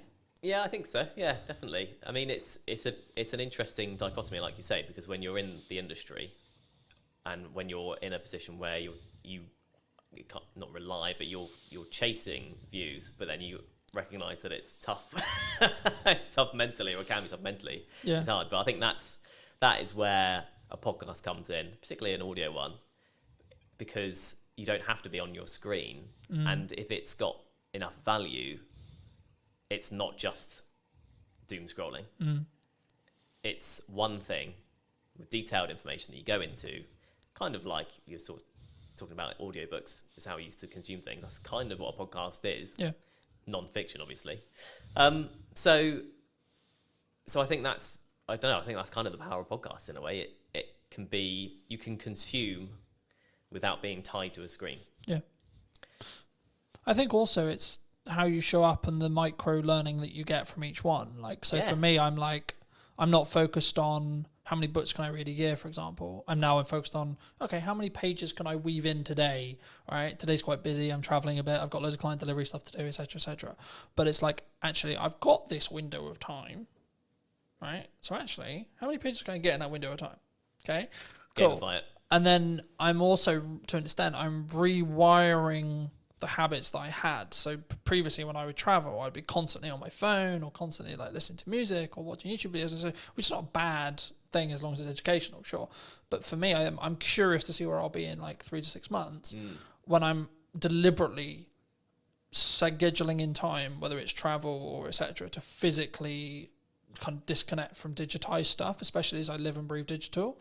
And that's why I thought I'd mention it, because like for me, that's something I don't think we think about when we look at the podcast as well. Because I think what you'll find, and I'll be curious to see if we do an interview in a year about whether your money management skills has like compounded really, really hard, because you're constantly talking about money, right? I found I'm becoming an infinitely better marketer because I'm constantly talking about marketing, right? So I notice little things like, hold on, I said that thing in the podcast, but I'm not doing it with my own content, right? So you mentioned hooks earlier. I'm not doing strong enough hooks on the ones I'm editing. Okay, how do we do that? How do we fix that? So now I'm focused more on how do I create a really strong captivating hook. That will probably grow into how do I create a micro trailer. I expect as an editor. But also the knock-on effect for my clients will be they'll get a better product. Yeah. Which in turn means I'll be able to charge more. Which in turn means I'll have more money to either give myself a longer buffer or outsource to do other things and scale the business that way. Do you think, like, I don't want to specifically like steal in some ways a lot of your podcast, but if you could rate yourself on money management right now, where would you rate yourself? 10 being incredibly good, you know where every single pound's going. 1 being, I've got no idea what's in my bank account. Yeah. There's a psychology fact about ask someone for a number between 1 and 10, everyone says 7. But that's kind of where I'm tempted to land on that, really. You know, I've been on my own journey with it, definitely. And, you know, I married an accountant, so that's helped me quite a lot. And, you know, just being in a relationship, she's super savvy. She's closer to the 10 mark than, you know, most people I know. But just being with her has helped me probably come up from a 5, frankly. Okay. In your 20s, you're in like a 3, you know, generally speaking. Yeah, there's a question that is going to be on the podcast, which is, how often do you check your bank account every day? And in my 20s, it was as little as possible because I just didn't want to know. You push it away, right? You go... Does that come from you were anxious about it? 100%. I was at university, but it's... Shit, how much money have I spent? Exactly, yeah. How much has gone on beer? I don't want to know. How much I spent last night? I don't want to know. So I don't remember last night, but I remember there was a card involved. Shit. Yeah, Shit. Exactly. But once you sort of learn to look at it regularly, it empowers you, I've found. Empowers you because you go, okay, well, actually, I'm in control rather than just letting it all just slip and hope for the best. And if it's overdraft, it's overdraft. So I've kind of been on that journey, which is a small thing. I'm not trying to claim I've been on an epic money journey. Nothing dramatic's happened either way for me. But that one thing, kind of going back to the mindset thing, has helped massively. But again, you ask everyone, I'll ask you, how often do you check yours? 3 to 4 times a day. Right, there we go. Since I was in business. Right. For business, same as you. Just hide fucking away from never it. fucking terrified of it, right? That's it. In business where I know I've got to pay for shit and I need to work out where that money's coming from all the time. And I'm doing a technique at the moment where I'll hide a significant amount. Whenever I get paid, I hide a significant amount of my money away into an account that happens to have 4.1% on it. Happy days. Yeah. But it's actually the point of I deliberately, yes, I'm doing well, but I deliberately live on a lot less. Yeah. And I deliberately keep, in regards to what I see every day when I check my bank account, a lot less because it allows me to keep pushing forward and keep thinking I need to find another way to invoice something or have more money coming in, A, but also B, when there is an emergency, I can go, I'm actually good. Yeah. You know, I can fix that problem. Hidden account will fix. Yeah, because so this is an example of how I use AI. AI is currently tracking for me the books I'm reading, what my takeaways are, how much am I showing up, what my fitness is, where my money is being allocated and how and why, and how well that's doing and how in line I am with the goals, how the podcast is doing, how many episodes I've filmed, how many episodes have gone out, what views are going on, what views are likely to happen in the future because it can extrapolate the data from, okay, you're here now and then in 6 months I think you'll be here. You're following the growth rate. So people, and I wanted to talk briefly and I'm aware of time, so I think we'll wrap up soon, but I wanted to talk a little bit about AI with you. Yeah. Because I think it's, people are either going to use it to be more efficient and have a lot of those things being monitored for them, as I mentioned, or they're going to sit on the moral of, I don't want to. You know what I mean? Yeah. I'm not doing it because it's the world's over. Yeah. You know, and we're all going to lose our jobs. Do you think we're all going to lose our jobs? Not necessarily, is what I'd say. I think it still has to come quite a long way because, and you know, people will reference the manual jobs of, you know, an AI won't fix your sink. Yeah. Maybe a robot with an AI brain could do one day. Mm-hmm. But actually, anything that involves a human at this point, largely, you need to be able to talk to someone about.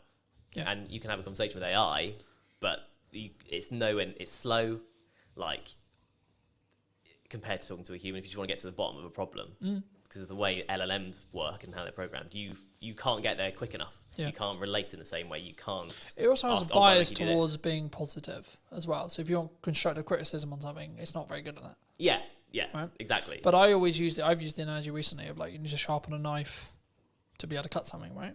Yeah.